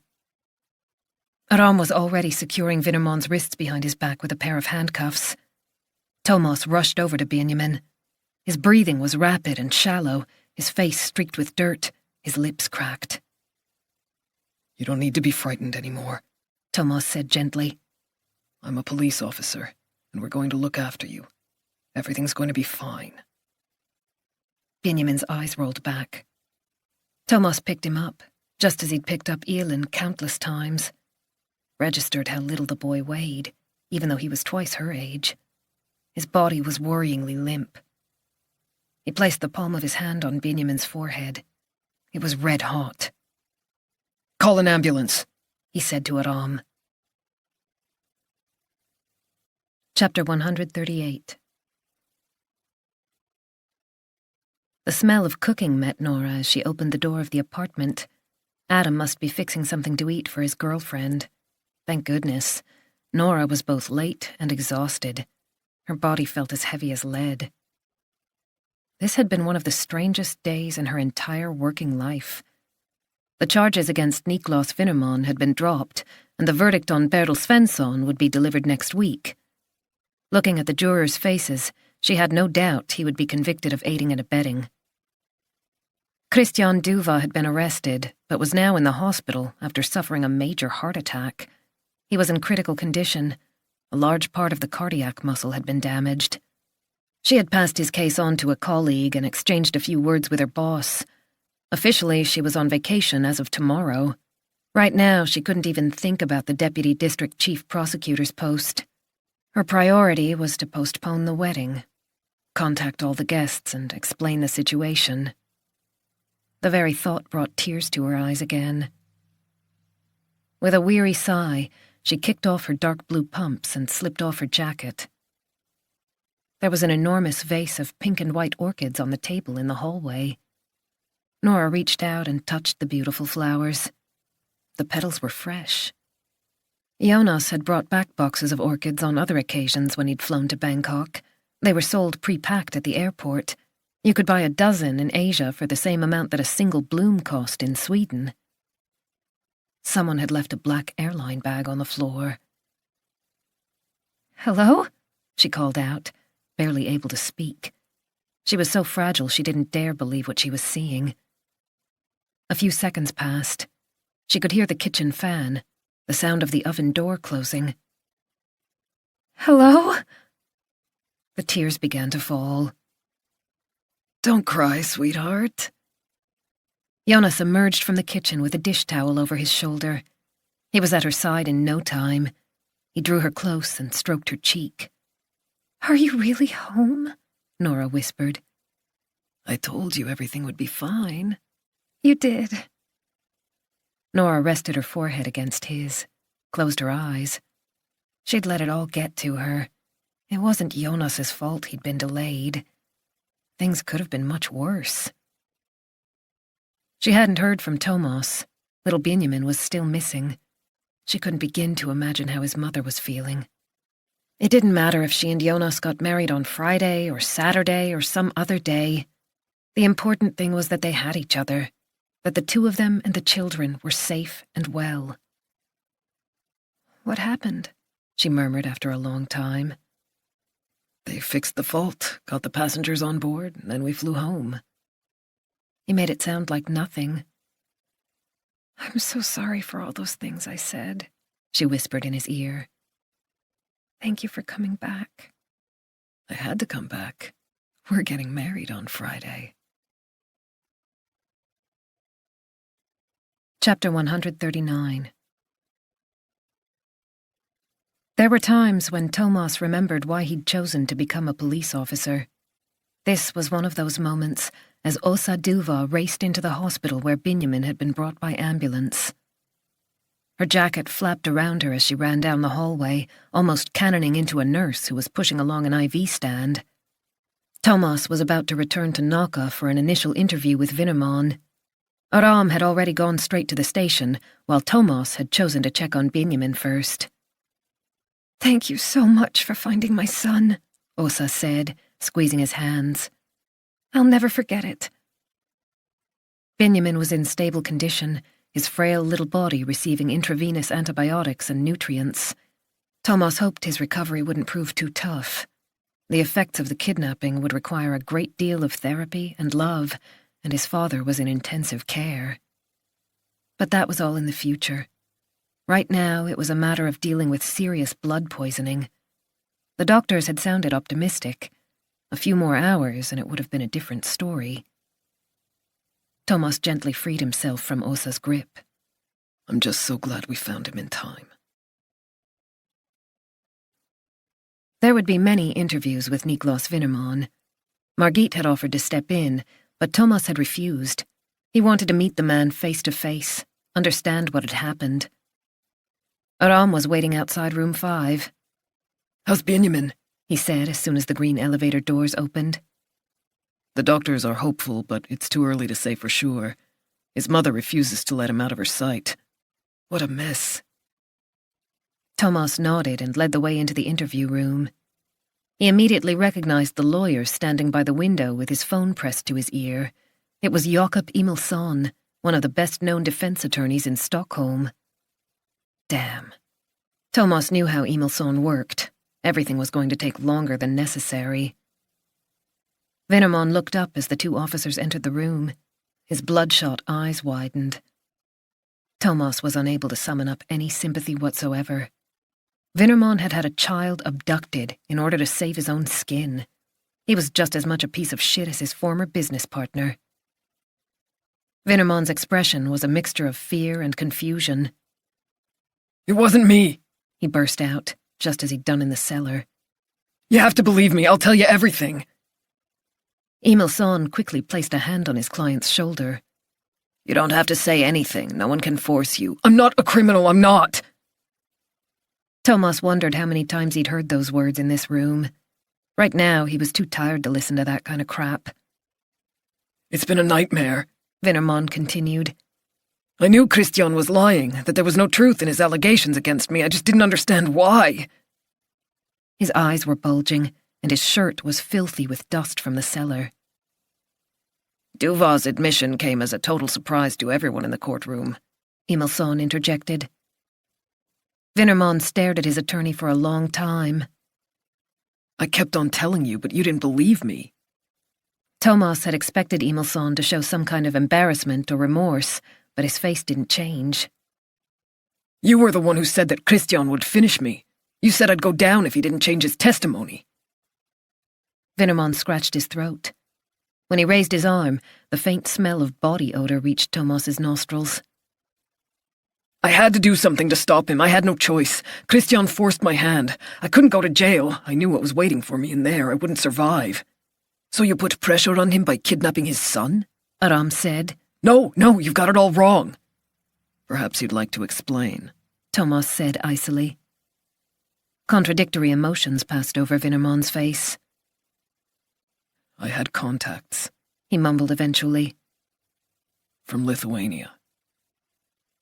Emilson placed a cautionary hand on his client's arm, but Vinnerman shook it off. He seemed to have made a decision. I have gambling debts. Over the past 12 months, I've lost huge sums of money. In the end, the situation became untenable. I'd taken out loans using the apartment as security and sold everything there was to sell. His sister had been right in her suspicions. Someone put me in touch with a guy from Lithuania, who lent me the money. Vinnerman clutched his ribs with a grimace. This happened last Sunday. 2 broken ribs. I was late making a payment. They came calling, told me it was my final warning. That was what gave me the idea. If they could threaten me and beat me up, then maybe they could help me with Christian. His cheeks flushed red. I realize now how stupid that was, Vinnerman continued. But I didn't know what else to do. I contacted them, asked if they could make him change his testimony. Aram folded his arms. And they agreed, just like that. I had to pay. They added 10% onto my debt, several $100,000. But I had no choice. I was prepared to do anything to avoid going to jail. Thomas was finding it hard to buy his story. I never asked them to kidnap Benjamin, Vinnerman insisted. I just wanted to get Christian to withdraw his allegations. I know him. He's not a brave man. I thought a threat against him and his family would do the trick, or maybe they'd give him a beating, just like they did to me. Is that how you expressed yourself? Thomas said. I asked them to make sure Christian didn't testify against me. It was going to be a challenge for Jakob Emilson to defend his client this time around. How come Benjamin was abducted from the sailing camp? I've no idea. How did they know he was there? Vinnerman looked down at the table. I told them. Who went over there and took Benjamin? Once again, I've no idea. Aram sighed.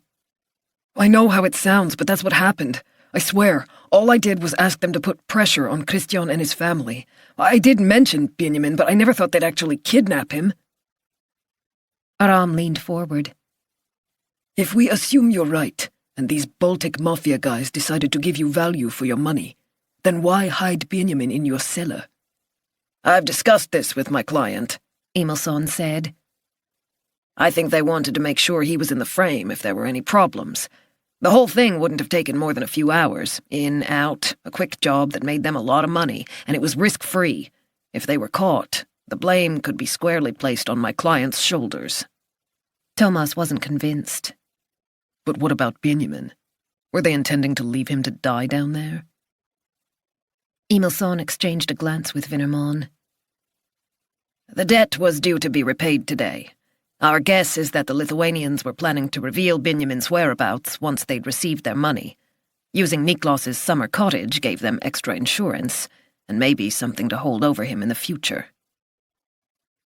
Thomas couldn't help wondering if they'd ever track down the real kidnapper. Emilson's take on what had happened to Benjamin sounded so unlikely that it could well be true. My client did not deliberately incite anyone to kidnap the child, Emilson added. He denies all involvement. Well, he's going to be charged, Aram said. And he can expect to spend a long time in jail. Chapter 140. It was almost 10:30 by the time Aram and Thomas returned to the third floor. Margit was still in her office. She called out to them as soon as she heard their footsteps. Thomas sat down in one of the visitors' chairs, while Aram remained standing with his back to the wall. Margit was shivering even though she was wearing a thick sweater. So how did it go? She asked. Aram gave her a short summary of the interview with Vinnerman. Sounds like revisionist history to me, Margit said sourly. Thomas wanted nothing more than to agree, but he could still hear Emilson defending Vinnerman's version. There is a certain logic to it, he said reluctantly. We'll see what forensics have to say. He rubbed his forehead. His eyelids were heavy. Whatever the outcome, Vinnerman was facing a significant jail sentence. The courts didn't look kindly on those who blackmailed a witness, interfering in a judicial matter, to use the technical term. They might find the kidnapper's DNA on the sleeping bag, Aram said. Or something else to support Vinnerman's story. The main thing is that Benjamin's been found, Margit said. I called the hospital a little while ago and he's responding well to treatment. Any news on Isak Andreasson? Thomas asked, thinking of the livid mark around Isak's neck and his mother's despair. He doesn't appear to have suffered any serious neurological damage, thank goodness. However, Christian Duva is in a bad way. He still hasn't regained consciousness. Margit pushed several sheets of paper across the desk. You remember Pontus Lindqvist's last conviction? It was based on a video where he was abusing a young boy, and he was found guilty even though they never managed to track down the child. Pontus Lindqvist. Thomas had forgotten about him over the past few hours. Now the man's face came into his mind again. Not for 1 second did he buy Lindqvist's explanation as to why he'd been in Benjamin's dormitory. There was something creepy about the fingerprints in there, even if he wasn't the one who'd actually taken Benjamin in the end. Lindqvist must have had evil intentions. Margit pointed to the papers.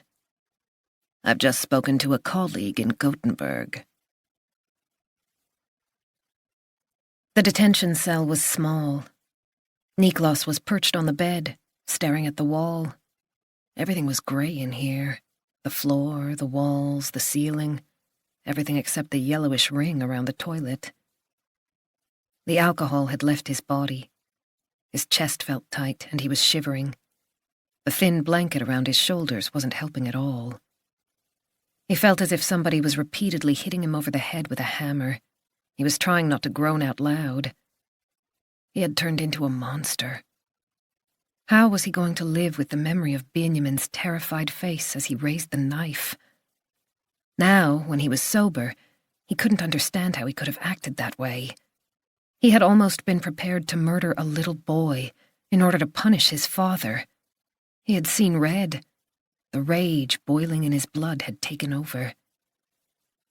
He had stopped at the very last second, pulled back his hand and dropped the knife. He had been like a different person.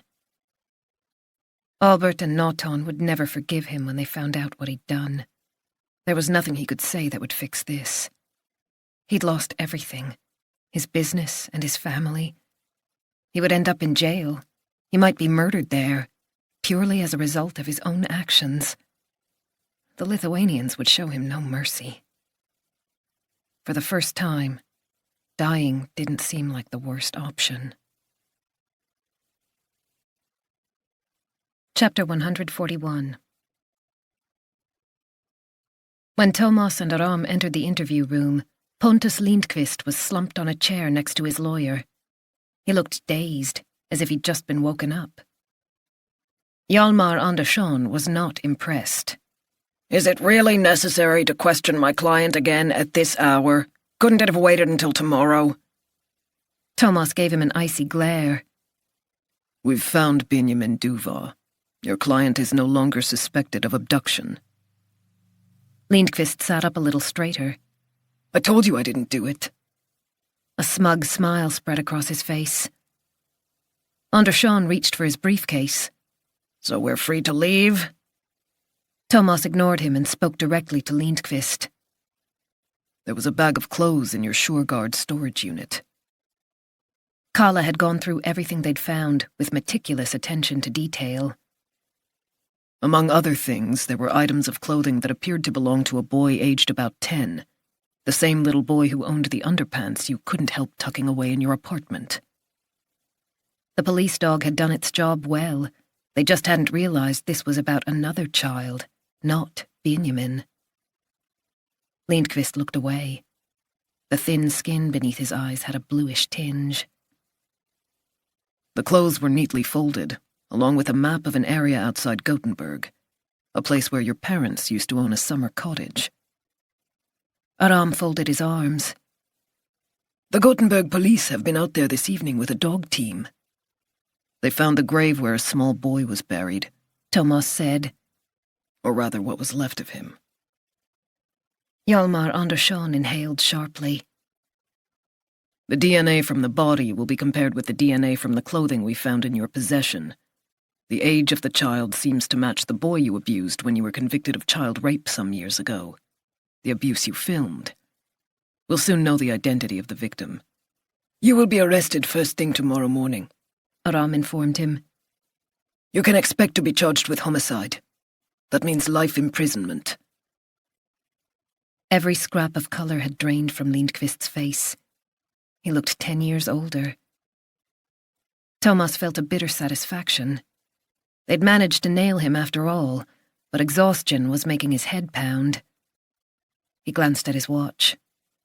Pernilla's flight was due to land in an hour. Time to go home. Chapter 142. Thursday, June 19th. A key turned in the lock. The sound didn't make Thomas's heart leap. He dozed off on the sofa, but wondered if it was a good idea to have waited up for Pernilla. Maybe there wasn't much to talk about anymore. It was after 1. The night sky was still dark blue. He was both mentally and physically exhausted after the past 24 hours, but at the same time he was jumpy and restless. The brief nap hadn't helped him to relax. He couldn't stop thinking about what Margit had told him in the elevator before they left the station. The restructuring. It looked as if Karin Eek would be surplus to requirements, and Staffan Nilsson would be forced to retire. What good could that possibly do? The front door opened, creating a cross-draft from the balcony. Thomas heard the faint rumble of a wheeled suitcase, the rattle of a coat hanger. Pernilla appeared in the doorway. You're still up? I was waiting for you. Thomas made a small gesture, beckoning her into the room. Pernilla bit her lower lip, but remained where she was. This isn't working, Thomas said, knowing the words were true. If you're going to keep traveling so much, then it's best if Elin and I live on our own. If they had to go their separate ways, then so be it. He couldn't live like this. He hated the thought of Elin not growing up with both parents together, but she wouldn't be the first child it had happened to. Half of all marriages in Sweden ended in divorce. Surely he and Pernilla could take a civilized approach to a split. Pernilla wrapped her arms around her body. Oh, Thomas. There was nothing to add. He'd never been good at analyzing his emotions. He'd said what he had to say. They might as well go to bed now, try to get a few hours' sleep. There would be more interviews to get through in the morning. He was too exhausted to discuss the practicalities at this point. He was about to get to his feet when Pernilla stopped him. Wait.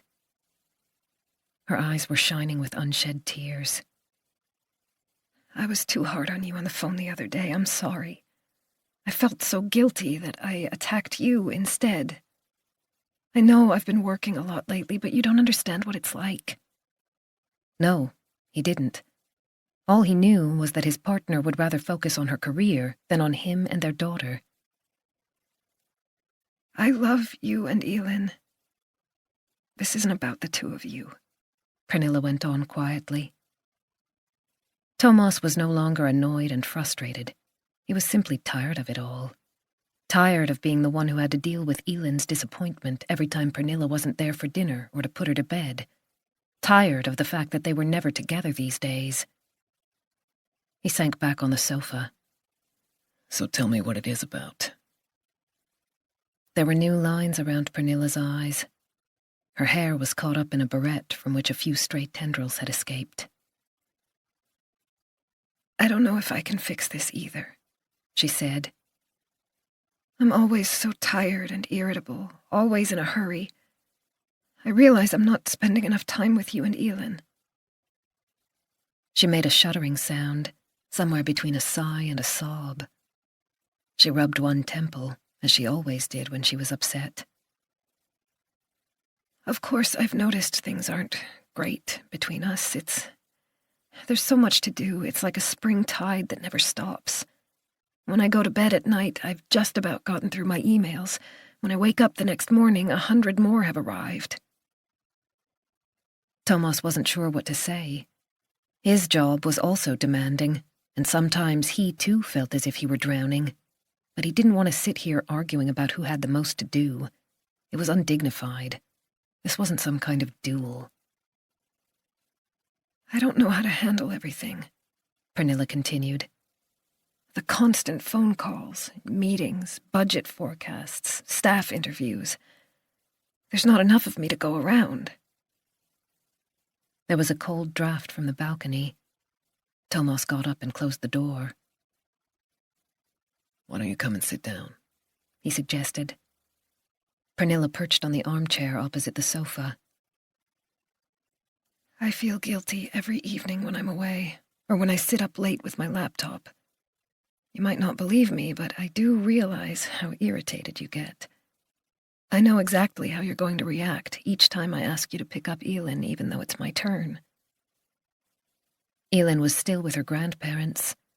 The last question she'd asked before falling asleep was when Mommy would be home. Why do you think I send text messages instead of calling? I can't face fighting with you when I'm so stressed. Thomas had to admit that he sometimes overreacted. He, too, had allowed work to take over on more than one occasion. Pernilla leaned across the coffee table and took his hand cautiously, as if she expected him to pull away. As I said, this isn't about you. I'm exhausted. I promise I'll try to sort it out. If the worst comes to the worst, I'll have to find another job. She took out the barrette. As her hair fell to her shoulders, Thomas saw the Pernilla he had married 14 years earlier in Jura Church, the Pernilla who had left him after Emily's death, then come looking for him again. Something inside him began to thaw. I really want this to work, she whispered. Could they find their way back to each other? One more time? Thomas stood up and opened his arms, brushed her forehead with his lips when she came to him. Me too, he murmured in her ear, although he didn't know how that was going to happen, how he was going to summon up the energy. But there were two of them in this relationship. She wasn't the only one to blame if things had gone wrong. Let's go to bed, he said. We can talk more in the morning. The warmth of her body reached his. In spite of his weariness, the desire began to awaken, as it always did. Chapter 143. Nora felt the cool dew beneath her bare feet as she wandered out onto the jetty. It was after 11. The sun had gone down half an hour earlier, but the sky was still pink over Hara, where the last rays had disappeared behind the pine trees. Tomorrow, they were getting married. She turned and looked up at the dark facade of the Brand villa. Jonas was asleep. The jet lag had caught up with him. Just as well. It was better if he was rested for the next day. The first guests were coming over on the morning boat, which was due at 9. A sailboat showing its navigation lights passed by on its way to Sandhamn. The white hull was reflected in the shining surface of the water, and a small rubber dinghy bobbed along behind the stern. Nora inhaled the smell of the sea and seaweed, feeling the calmness that always came when she gazed out at the peaceful inlet, the lighthouses that had started flashing in the distance, guiding seafarers to safety. After a while, she went back and sat down on one of the seats by the table. Was she doing the right thing? A week ago, she'd been sure she wanted to marry Jonas. The day before yesterday, she'd been equally sure that it wasn't going to happen. 21 years had passed since her first marriage. She'd been convinced that she was going to spend the rest of her life with Henrik. Nora shivered. All those terrible things they'd said to each other. All the tears, the disappointment, the pain when she found out Henrik had been unfaithful. It had taken them many years to realize that the marriage was over, and even longer before they were able to talk to each other again like civilized people. But without Henrik, she wouldn't have Adam and Simon. Nora smiled when she thought of her sons. They were both out with friends on this summer night. Simon was supposed to be back by midnight. They were looking forward to the wedding. They both liked Jonas very much, and they adored their little sister. She couldn't regret her marriage to Henrik, only what had become of it in the end. Nora pulled her cardigan more tightly around her body. She loved Jonas, and he loved her. But the warm glow of happiness she had felt a week ago had been diluted with doubts that hadn't been there before. The memory of the terrible night when she told him to forget the whole thing wouldn't leave her. There was a crack in the security she'd taken for granted. She picked up a handful of gravel and let it trickle through her fingers. It was too late to change her mind now. Tomorrow they were getting married, and it was going to be a wonderful day. They loved each other, she reminded herself once more. Please let it work out this time. Chapter 144. Friday, June 20th. The doorway of the chapel on Sandhamn was decorated with branches of pale green birch as Thomas and Pernilla made their way up the hill. This was one of the highest points on the island, with a truly beautiful view. From here you could look out across the archipelago in all directions. Thomas could see Hara through the sun haze. A steady stream of boats was on the way into Sandhamn to celebrate midsummer. One after the other passed by with the Swedish flag fluttering proudly in the stern. He gazed toward Lochholmen and thought about the past 24 hours. This morning he'd heard that Benjamin was able to sit up and had laughed during a conversation with his mother. She hadn't yet told him that his father had passed away on Thursday as a result of his heart attack. "Shall we go in?"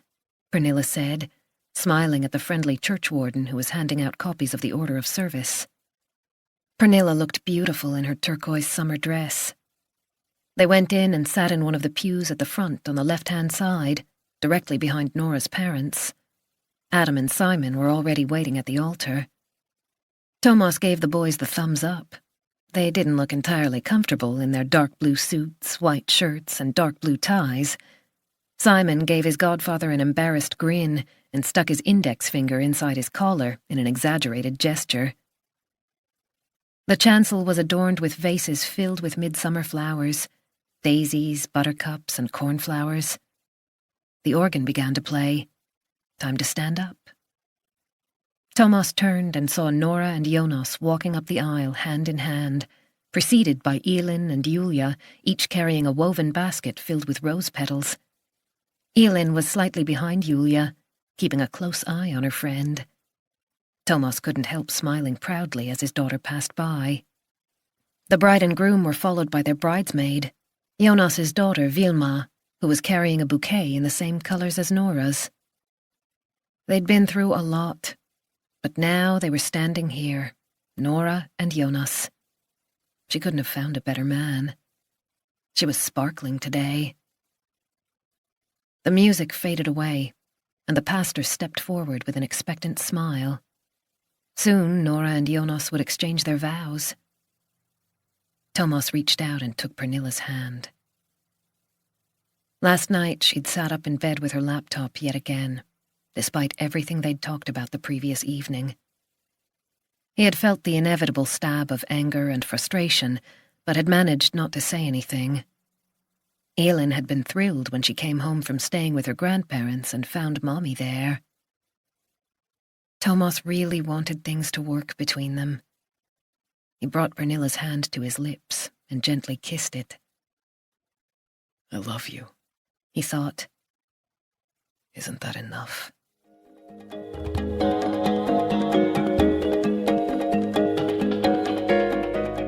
We hope you have enjoyed our presentation of In the Name of Truth by Viveca Sten, translated by Marlene Delargy, performed by Angela Daw.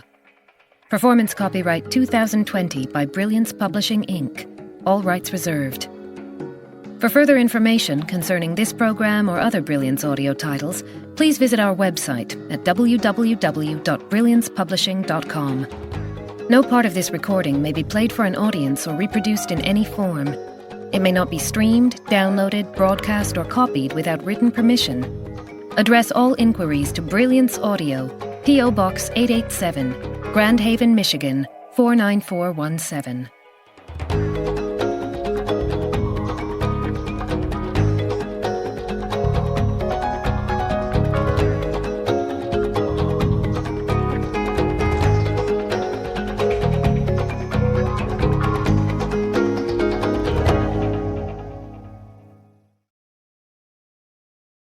Audible hopes you have enjoyed this program.